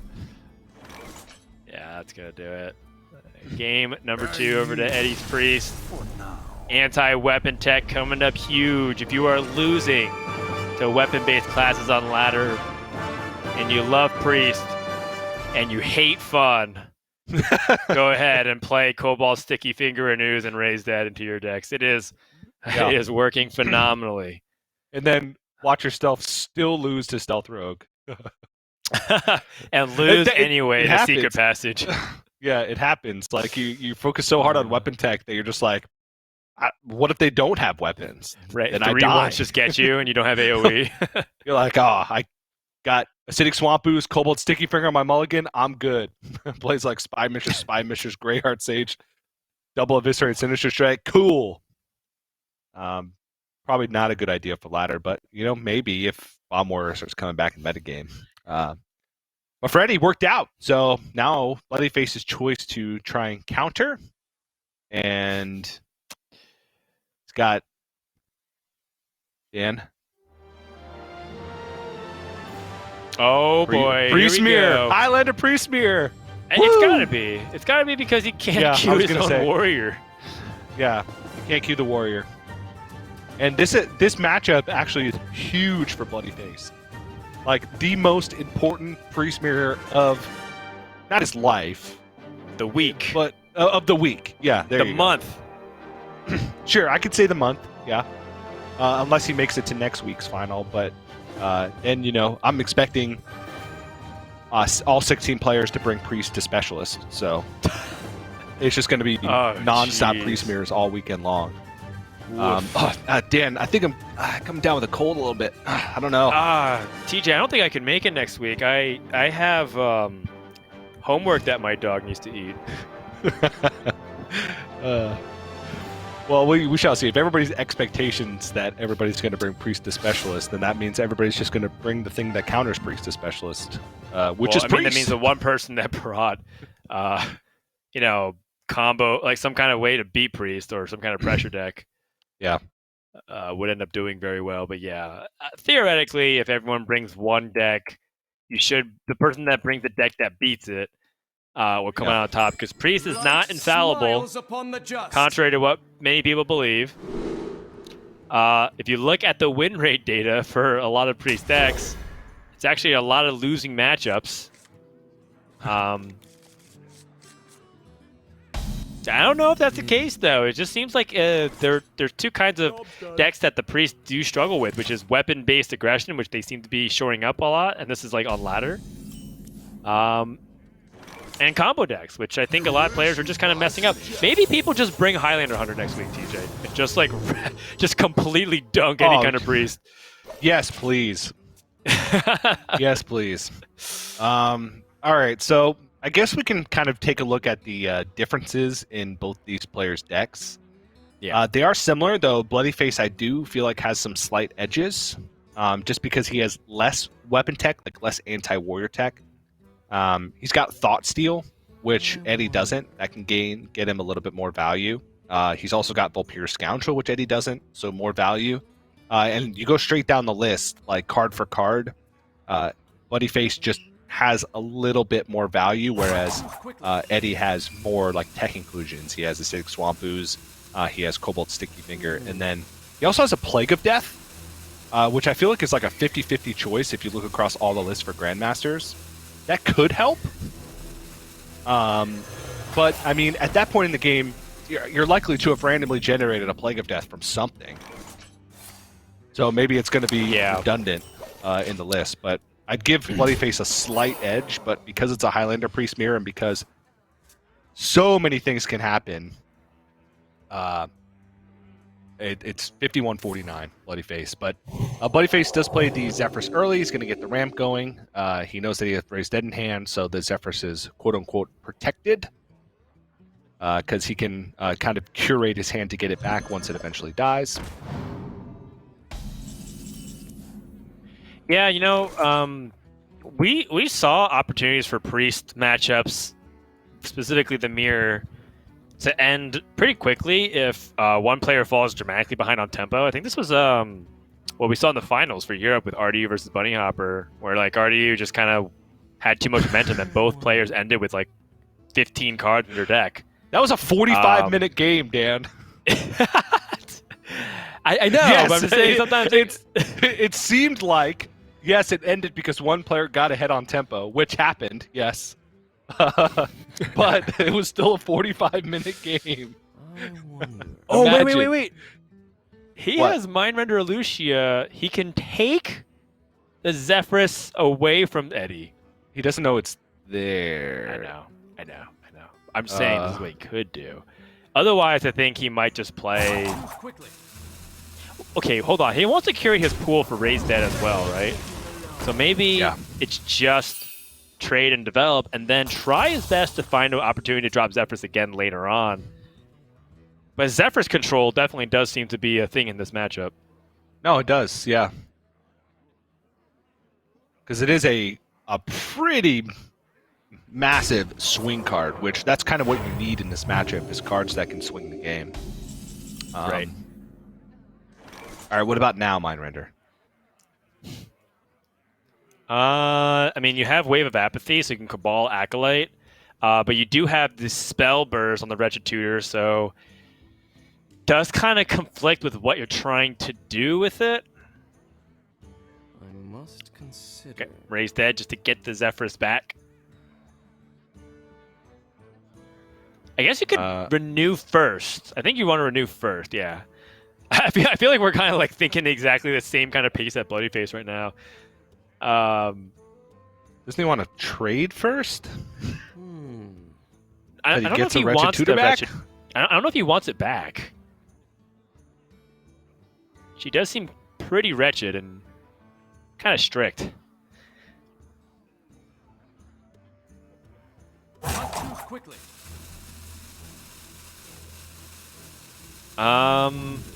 Holy Nova would kill the imprisoned Vile Fiend because of the Spell Burst. Then he could renew after. No time to actually look meaningfully at the spells. Heal does get value anyways.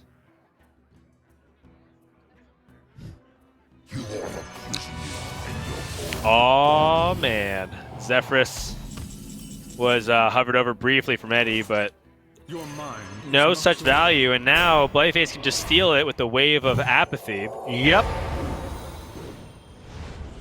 And Eddie does not have a response to it.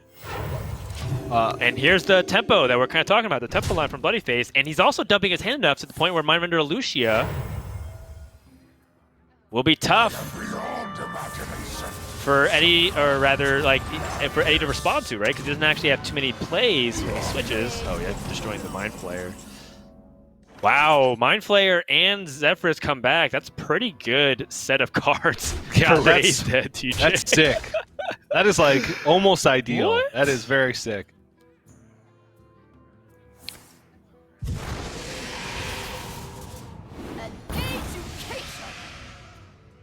Oof. Okay, renew. Can look for something better to play. Shadow Madness probably has the most value in a matchup like this. I'm thinking... How good is Mind Control in the Priest Mirror? Because what mind control does when you're ahead on the board in a mirror like Priest is that it sets you one turn ahead of your opponent, and they have to react to whatever you do. So you push damage, they play something like a taunt, then you mind control and you push damage, and then they have to react. Yeah.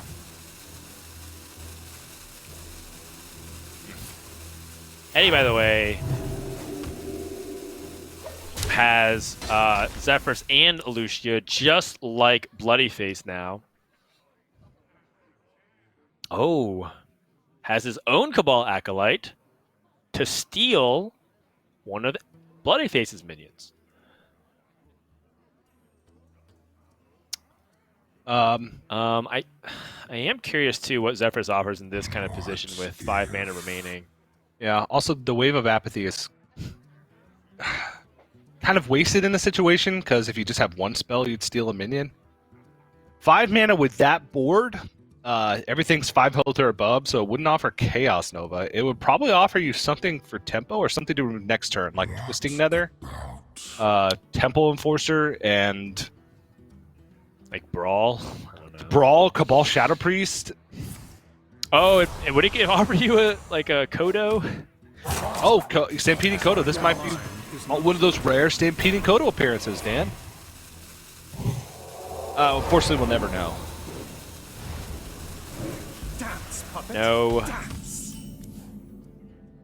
It is not that. But, Bloodyface finds his own Galakron, so now he won't fall too far behind in value. Yep. It'd be disastrous if he loses out on that. It's a big tempo option being played for Bloodyface, and because he has Zephyrus, he could end up just ending the game soon. This is actually quite an action-packed pre-smear, TJ. Yes, it is. But like once you get to the later stages of the game and you have multiple options for building boards and removing, like it usually slows down. But this board from Bloodyface actually feels pretty tough to remove, and Eddie knows that there's a Zephyrus there. So he might have to play inefficient because he has to respect Bloodlust. And Bloodyface also has a Shadow Madness. So Shadow Madness and Bloodlust is a real threat right now. Yes. I wonder if Eddie maybe wants to even look at the hand with Madame Lazul and see if he can play around that possibility. What's he going for? Mining Soul?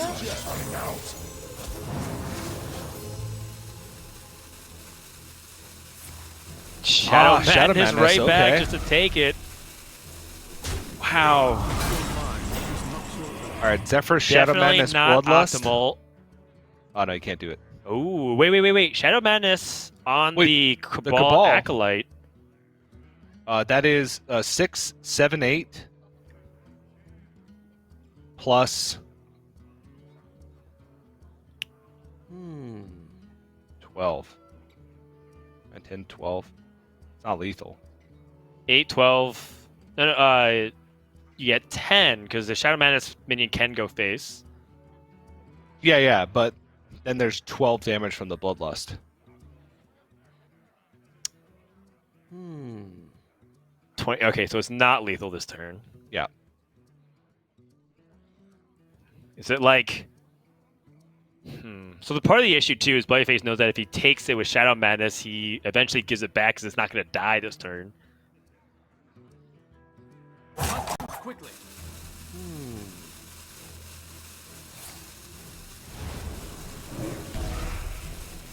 Okay, so does end up getting the Shadow Madness on the minion, but he doesn't. This definitely felt like kind of weak in terms of like what he really wanted to be setting up for the lethal here. But Eddie doesn't have a way to answer it. Like he's using Time Rip on his Zephyrus. That's not usually what you want to be doing. And he also gives back the Acolyte at the end, even though he's used up the Spell Burst. That was kind of a weird turn. Yeah, it was unusual, and I think Bloodyface couldn't find like a real good way to push.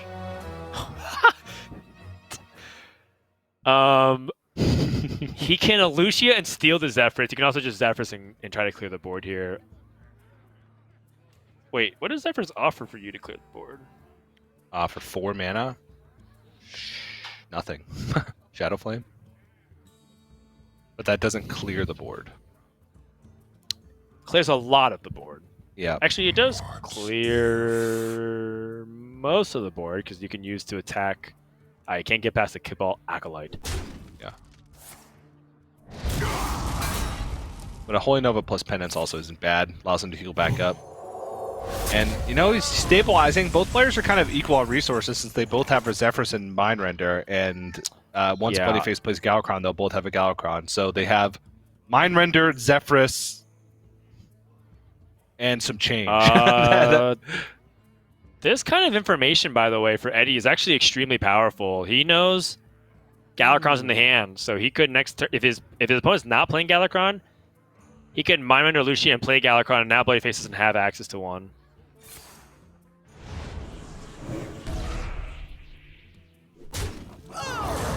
But, you know, Bloodyface, of course, knows that there's a likelihood that he understood that, so... Yeah.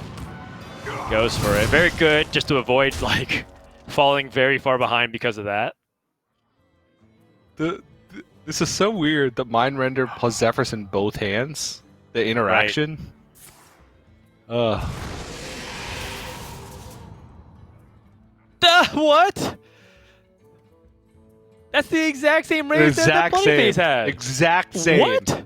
Zephyrus and Mind Flayer. And there's been a lot of minions that have died now. Like, but then it was reasonable, right? Because I think he'd only had like 4 minions die, maybe. That is definitely not what I was expecting.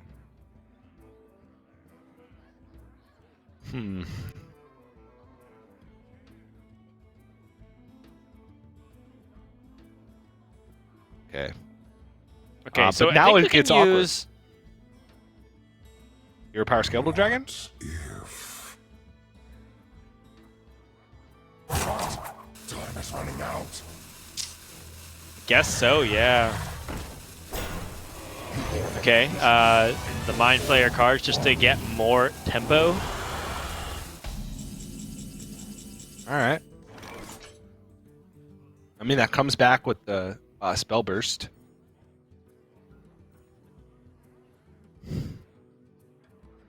Mummy needs 5 more minutes. Your wish is my Alright, suggestion. Black Zephyrus.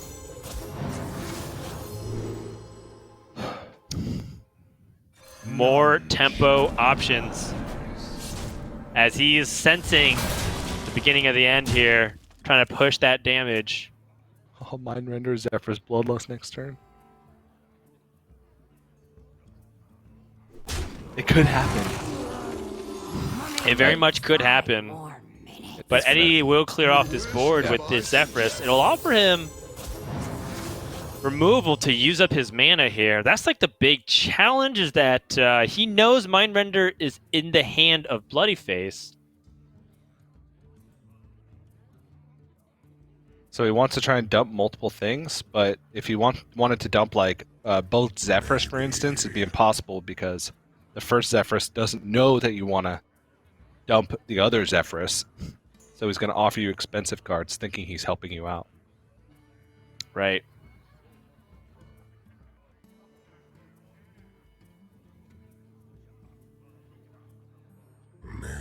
I think this is actually pretty tough because if you just play Brawl and like Hero Power or whatnot, you kind of know what's going to happen. So Twisting Nether is the best way to deal with the board, though, because you can't afford to die here.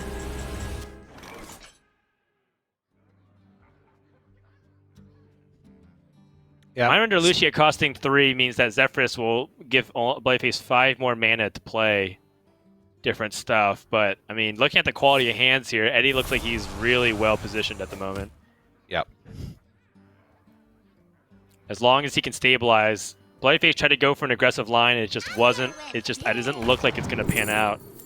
The good thing about it is, like, once you go for an aggressive line and fail, usually both players have used up a similar amount of resources to get to that point. A simple spell. And so then you kind of like start from scratch. Like, look at this situation here. Now both players' hands still look very similar. It's just Eddie's at a lower life total. So Eddie still has to respect that. It's not like once he stabilizes, he just magically is at 30 health again. He's still got to be a little afraid, and he's got to match everything that Bloodyface does still. Like, playing Ysera Unleashed here is very scary, because you're not killing off anything from the board. Then a Mind Render being in hand means that you have to think about what the Zephyrus lethals that are possible with 5 mana available. Yeah, those make sense, and Eddie now has to kind of just partition his resource to make sure that he doesn't die, because in terms of the quality of the value, it's much higher.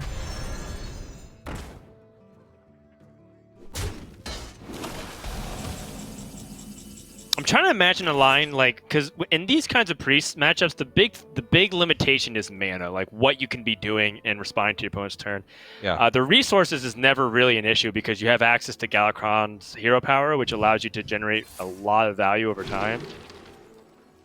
Oh, jeez. Aeon Reaver. I mean, that's a good tool to have, right? Because big thing comes down, Aeon Reaver is what allows you to maybe come back.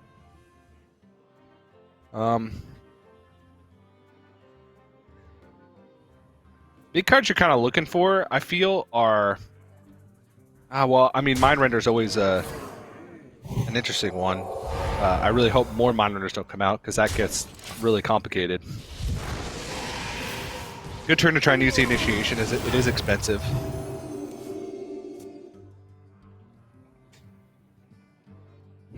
Well, I mean, this is a pretty sizable board from Bloodyface. Actually, kind of scary. Shadow Word Death plus the Cobalt Spellkin, and try to maintain a position where you feel comfortable enough to drop the Ysera Unleashed. Unless, no, it's definitely not time to play it right now. Oh.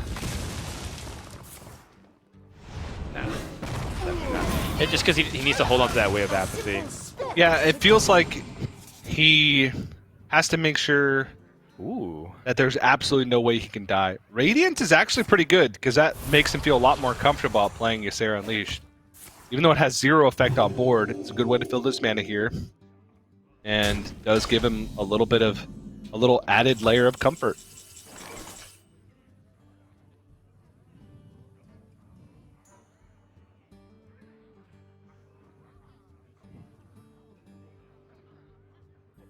Okay, well, maybe we can get some value off of like the minions that can be played. Like Sand of Waterbearer could heal the minion now.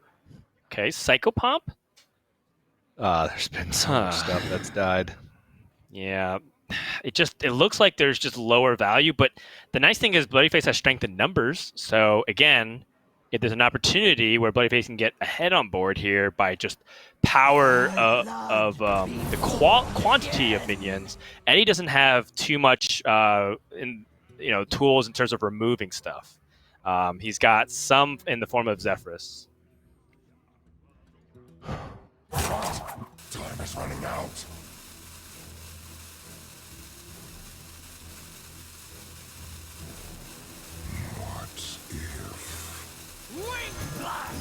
My player Cars is always good to have.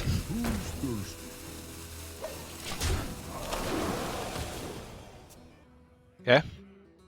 Nice little preemptive trade just in case Sandhoof Waterbearer picks it off, just like you said.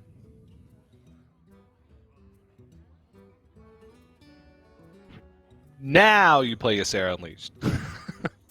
I mean, I feel like eventually you want to feel safe enough to do so, but I think Eddie says that he'd rather just prioritize making sure to disable any kind of way for Bloodyface to potentially win while holding on to his Zephyrus.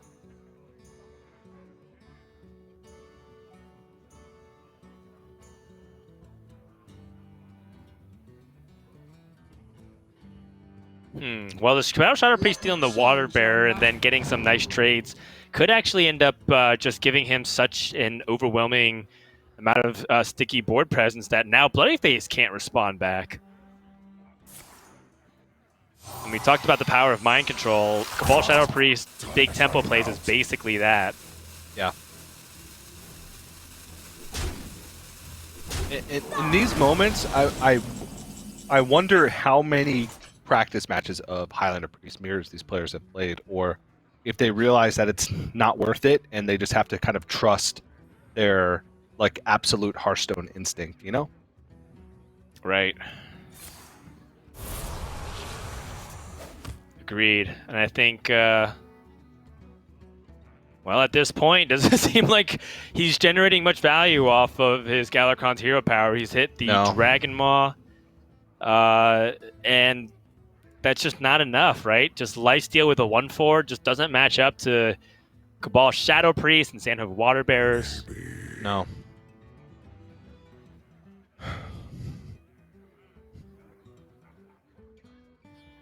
And there's not like too many like creative ways to try and craft win conditions in this matchup. You really just have to hit the button each turn and hope that the game gives you one.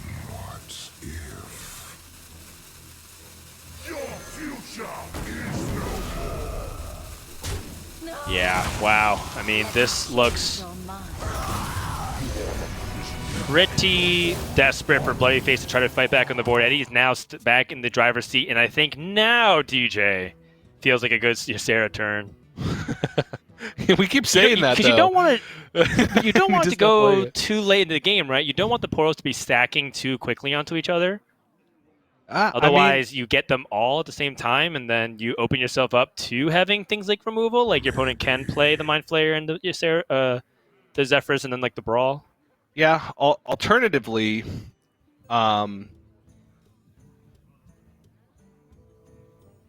if you do wait, Bloodyface isn't playing hard removal. Well, AoE hard removal except for Soul Mirror. He doesn't have Plague of Death. Eddie's the one with Plague of Death. There hasn't been really any randomly generated spell nonsense that's happened. There hasn't been like too many like set the Bellweaver into like raised head, set the Bellweaver, that kind of thing. Where like everything that you're counting for is random spell, a bunch of random spells and a bunch of random minions.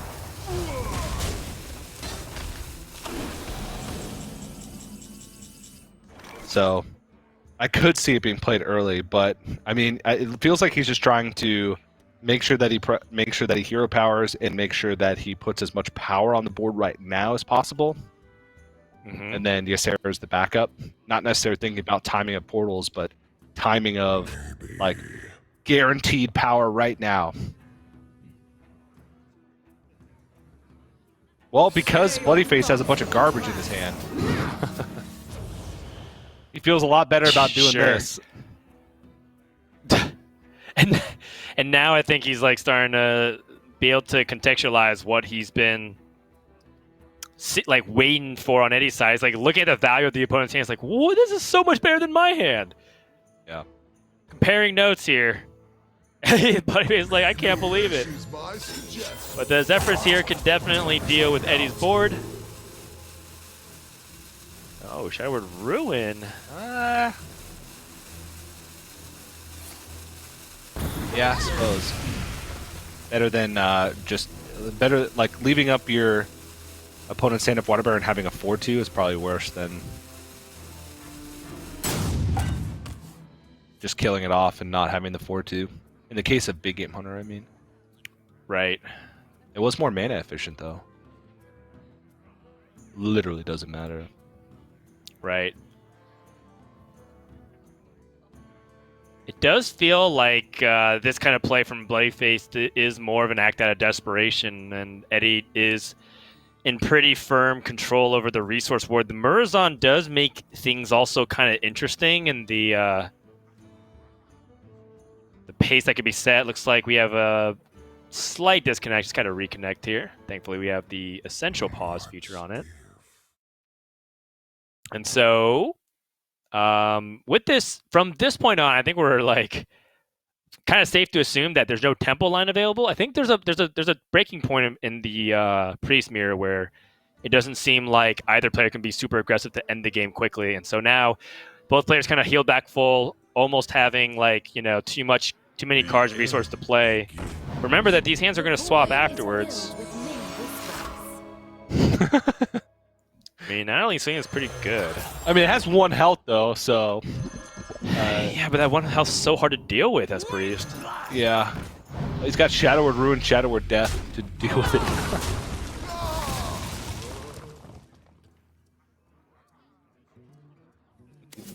Let's play Murazon. There was a lot of stuff played. All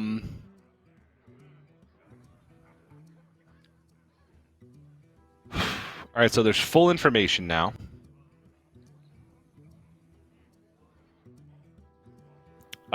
Yeah, and I think that this might be Bloody Face thinking about Dragon Queen Alexstrasza as just like his out. I think we're actually kind of close to the end game here for the Priest Mirror. I